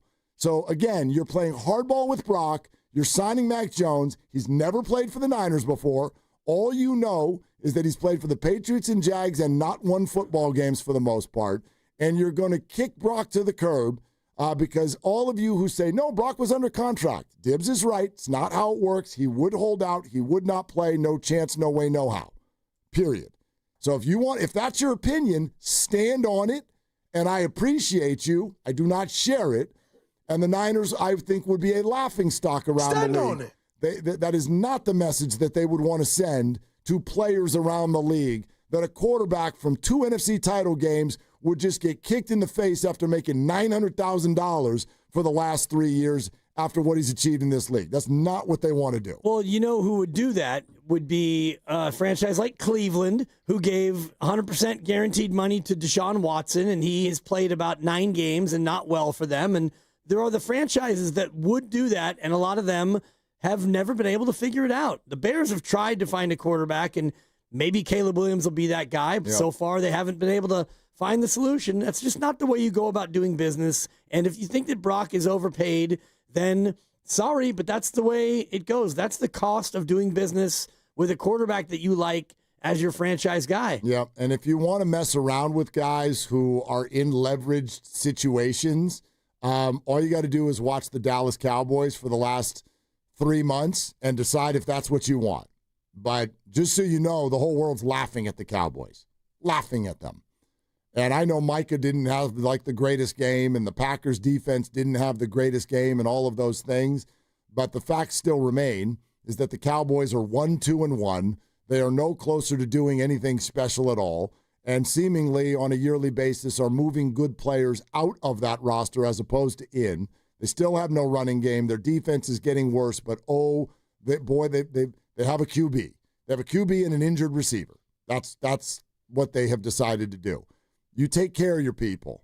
You take care of your people who take care of you. You don't mess with them for no good reason. So that's my take on that. Let's go to Jose in Oakland. Jose, thanks for calling. What's up? Good afternoon, guys. Look, I'm going to include myself in the next statement, okay? Fans are stupid. If they didn't play Brock Purdy and they had signed Mac Jones, and for X or Y reason he loses the first game, the Niners are cheap. We don't have Brock because they didn't want to pay, okay? They pay him, so instead we're going, the Niners are stupid. They pay him too much, we could have had Mac Jones. So we're never going to be happy. It is a given with the fans. And like I said, I'm including myself in it. The reality is that the team has a lot of issues that are out of their control. Trent Williams, he's reminding me a lot of Ray Lewis during his last 2 years. Hall of Famer, but he's on the way down, way down. Right now, the way he's playing, he's not justifying all the extra money that he asked for. Special teams, we say, man, they stink. They were really bad yesterday. Look, a quarter of the special teams are playing with the ones right now because of injuries. Brock Purdy, who was clearly playing injured, and I wouldn't be surprised if he has been injured, before they actually find out that he had turf toe, but he didn't say anything because they're used to play hurt. Okay, it wasn't the greatest game. Another issue that we have right now is no Nick Bosa, so we didn't have any pass rush. I'm not saying that we have a bad defensive line. They're just young. They're learning. Michael Williams, for all the people claiming, oh, man, we should have kept Arik Armstead. Look, Arik Armstead looked like a bust for the first 3 or 4 years. It wasn't until then when he started playing better. Michael Williams is at that stage right now where he doesn't look like much. He has flashes. Eventually, he'll get to that point. Those things are out of the control, out of the team's control. They're out of our control. All we can do right now is just, root for our team and see where we go. We're 3-1. It's not like we're 1-3. Wherever it goes from here, we have to stay faithful. I mean, we are the same way that we are there to criticize, and let's stay on course and let's see what happens. You just never know. Jose, thanks. Yeah, sensible. And if you just look at the roster right now by contract, Purdy playing with a bum toe, Bosa, he's gone. Out. Ayuk, yet to play. Then you got De'Amon Lenore. Trent Williams at 36 he's not having a great year. He's not having a terrible year, but we're used to a certain standard, and he's not there. 6 on your payroll is George Kittle, and he hasn't played more than a half. So of your top 6, you're without 3 of them for the majority. 1 is old and declining, and the other one has a bad toe. Now, that, to me, is where we could have a real conversation. Now, if you're frustrated with the Brock contract, okay.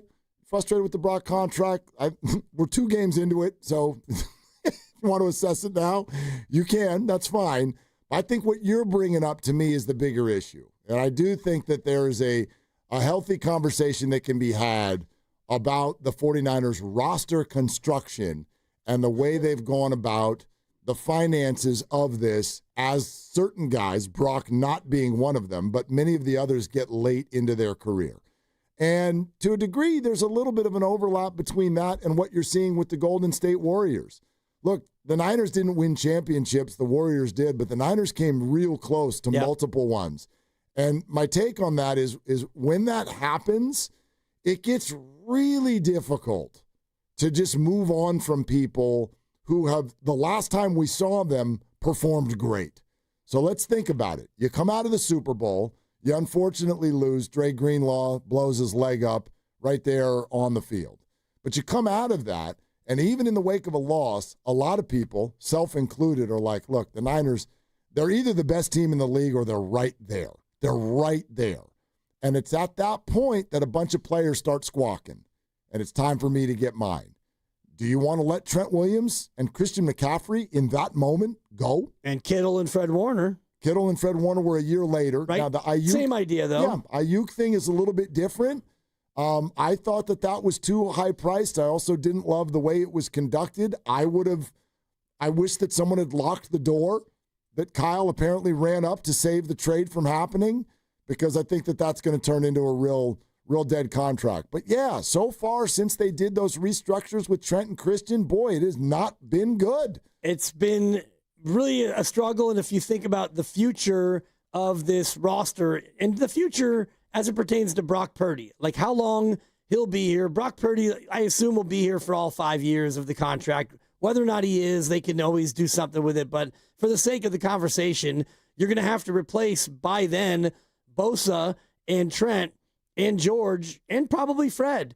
So not only is your team not good enough now, but you're going to have to find replacements for all these people. Now, Brandon Ayuk is a guy coming off a bum knee, but you've got receivers, and Pearsall could replace him, whatever. You don't have a tackle. You haven't drafted a tackle since Colton McKivitz, and you don't have a tight end. Nobody has a tight end like George Kittle, but that's another guy who's going to need to be replaced. And Fred Warner, who is signed, I think, until 2029, he probably won't see the end of this deal, so you'll get to a spot where you'll need another linebacker, but for 2029. I mean, you always do. Like, I agree with you, but like that's the business, right? You're always going to have to replace people. And I think one thing about the Bill Walsh era that probably characterizes it the best is that he got really good at replacing people a year too early.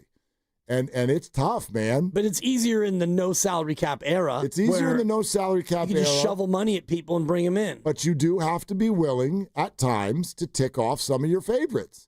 And we're not good at that. Like, there are favorites. I know 49er fans who are still ticked off at the Steve Young, Joe Montana deal. Yeah. They're still mad.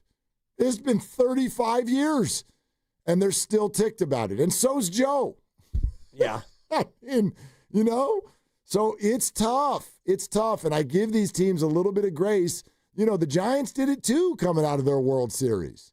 You know, for a minute, those Brandon Crawford and Brandon Belt and even Buster Posey contracts did not look great for a minute. And then they all circled back in 2021, and they were amazing. And the Giants won 107 games. And then they're like, we're on to something. And it turns out they weren't. They weren't on to something. And so they haven't made the playoffs since. It's very, very difficult emotionally, politically, public relations-wise. Oh, yeah. To mess with your top players when they're in the midst of their run. Depends on what their run looks like. And I'm just thinking about the Nick Bosa piece because he is making $20 million this year, cap hit. Next year, the cap hit is $42 million. And he will probably, hopefully, be back by the start of the season. We don't know. Should be. After that, there's an out in the contract. Yeah. So that's an example of a fan favorite who, you know, he might be playing for his Niners future next year, coming off of a third knee injury. Right. Hard choices. Yep. Which means, A, he might not ever be as elite again, but B, even if he is, it might not be next year. Because don't we always hear that first year back is kind of tough. Now, I don't know, because the last time he came off of a torn ACL early in the season, he won Defensive Player of the Year.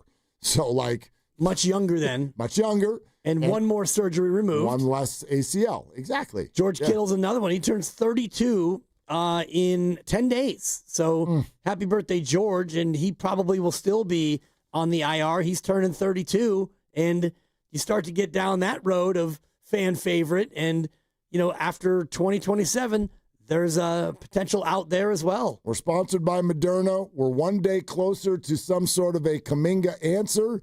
Bob Melvin has been fired, and the 49ers, brace yourselves, have lost a football game and have careened down to first place in the NFC West.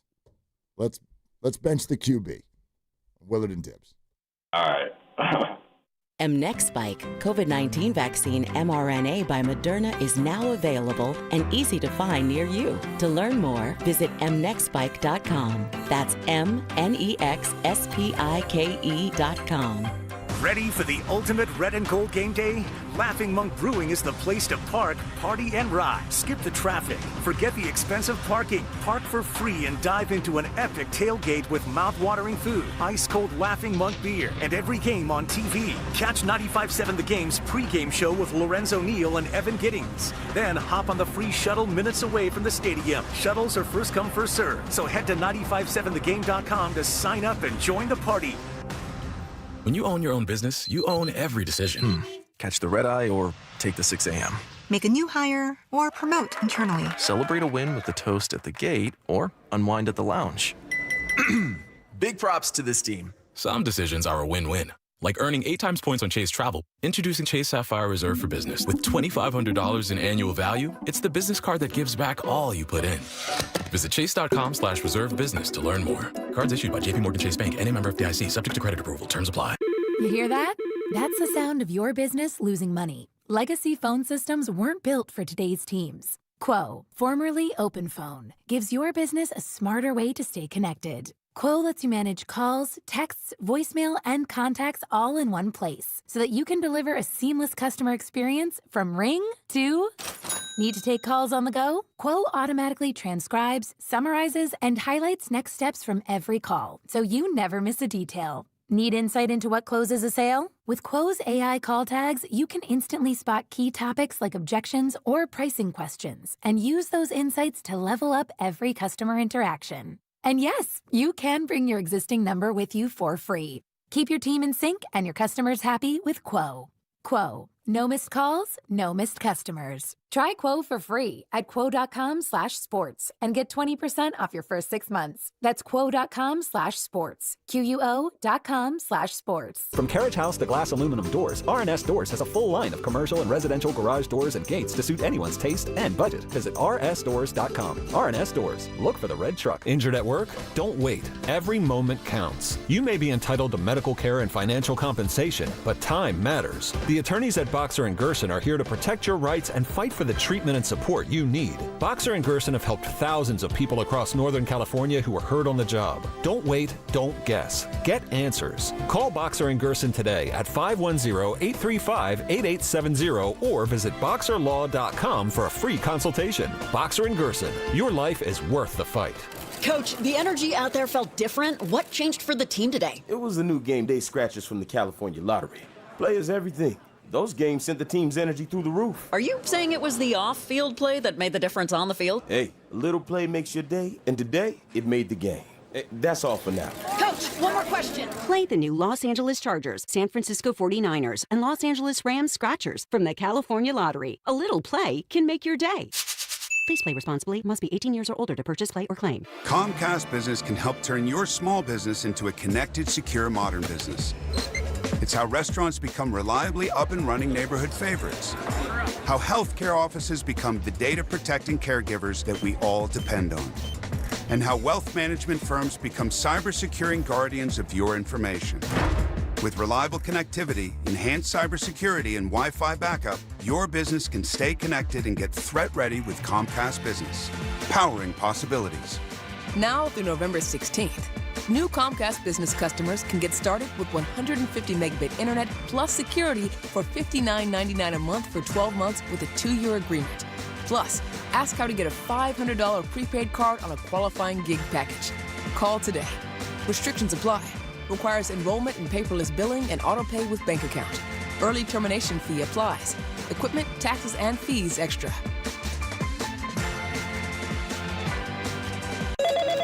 Too many tools, too much stress, and way too many bills. Odoo replaces it all. One connected platform for every part of your business, so you can work faster, smarter, and for less. Odoo, the only software you'll ever need. Try it free today at odoo.com. That's ODOO.com. Life insurance. Why are you putting it off? Can't afford it? Too much hassle? Think you don't need it? There's lots of excuses for putting off life insurance. But if you weren't there, who would pay the mortgage and other bills? With Ethos, you could be covered in 10 minutes and boom, family protected. Ethos, fast and easy online term life insurance. Up to $2 million in coverage with no medical exam. Some policies as low as $1 a day. Answer a few health questions and get your free quote at ethos.com/radio. That's ethos.com/radio. Hey, listen to this. All I needed was a new starter. Got a great deal on eBay. Did it myself. Yeah, that's cool. But how about the soft purr of an upgraded exhaust when it fits just right? For me, it's the little things. Like these new windshield wipers from eBay I installed. From small fixes to big upgrades, eBay has all the parts you need at prices you'll love. Guaranteed to fit every time. eBay. Things people love. Eligible items only. Exclusions apply.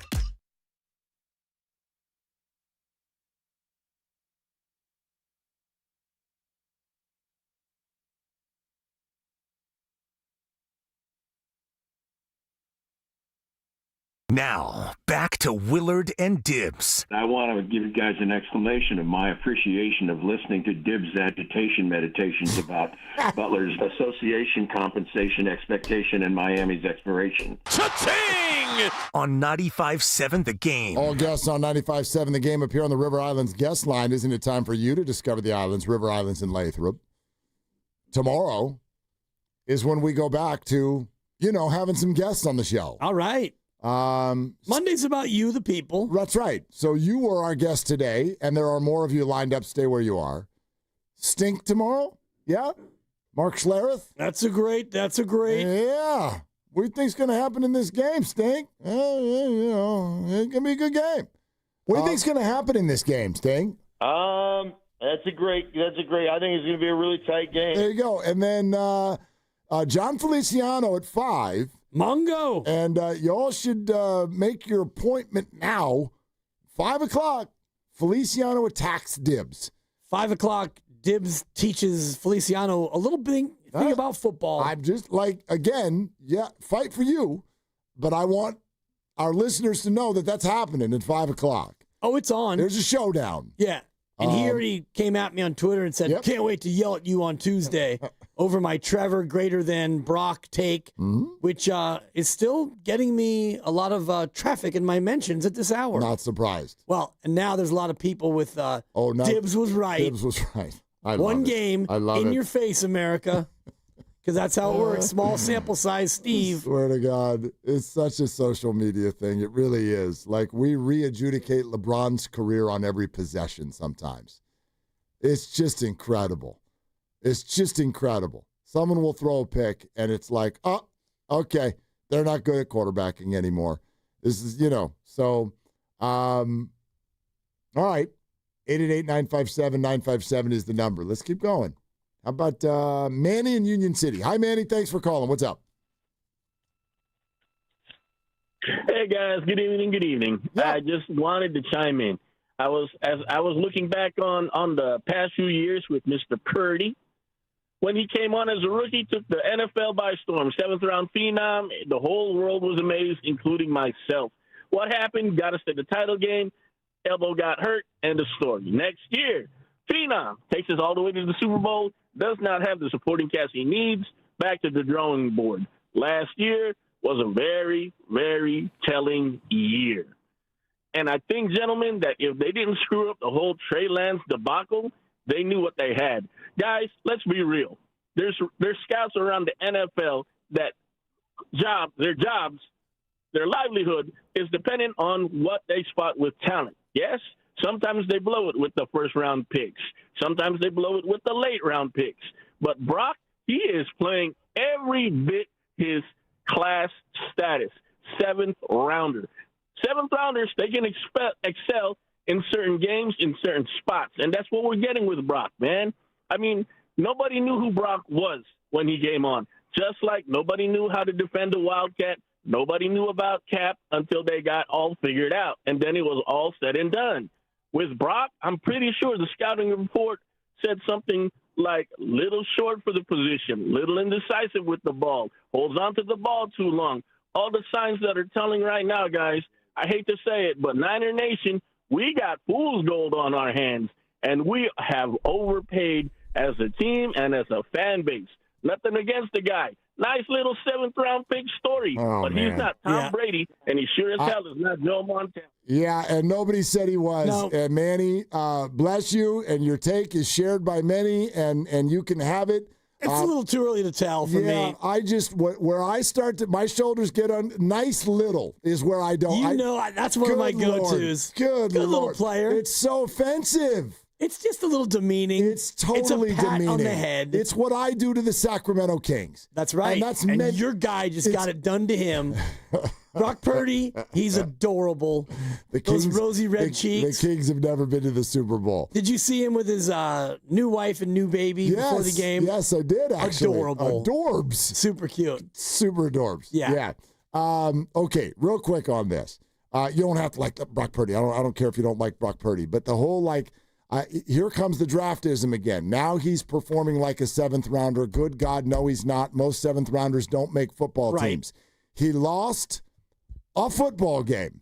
Yeah, he lost it. You're finally getting it right. Along with... Say that again with your chest. Along with his offensive line. They were fine. His droppy receivers. Those were tough throws. His running backs who are averaging 2 yards a pop. Not their fault. His defensive line that never touched Trevor Lawrence the whole game. Very polite of them. And maybe the biggest are his special teams that were unaware of the rule that they're allowed to tackle the person with the ball. There was a block in the back on that punt return.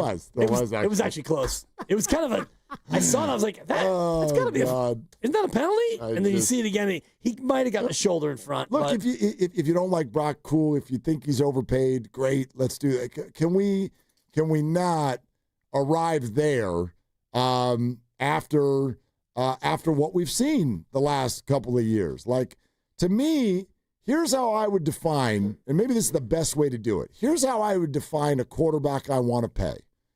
I would like to pay a quarterback that when things are going well for my team, when I am blessed with general health, and when I am blessed with general execution with what's going on around me, I have a quarterback who is able to take advantage of that and advance us along the way. That's what I want.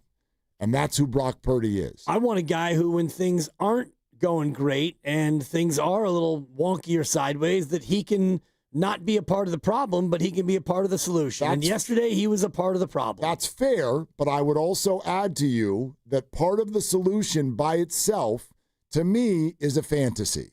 This is a fantasy. Again, I will point out Joe Burrow missing the playoffs last year, and Lamar Jackson 1-3 this year, and on and on. Even Josh Allen. Josh Allen is not, I know it may look like it, he's not doing it by himself, but oh, by the way, he's Josh Allen. Brock is not Josh Allen. But Brock is Brock, and he's been better than he was yesterday, and that's what I want. Yeah, he had a bad game yesterday. Yeah, and I want Brock to be better about the decisions he makes, and that looked like last year's Brock, where he was making throws and making decisions that he didn't need to make, and he admitted that he was trying to do too much, and that's what I saw yesterday. Grandy, what do you got?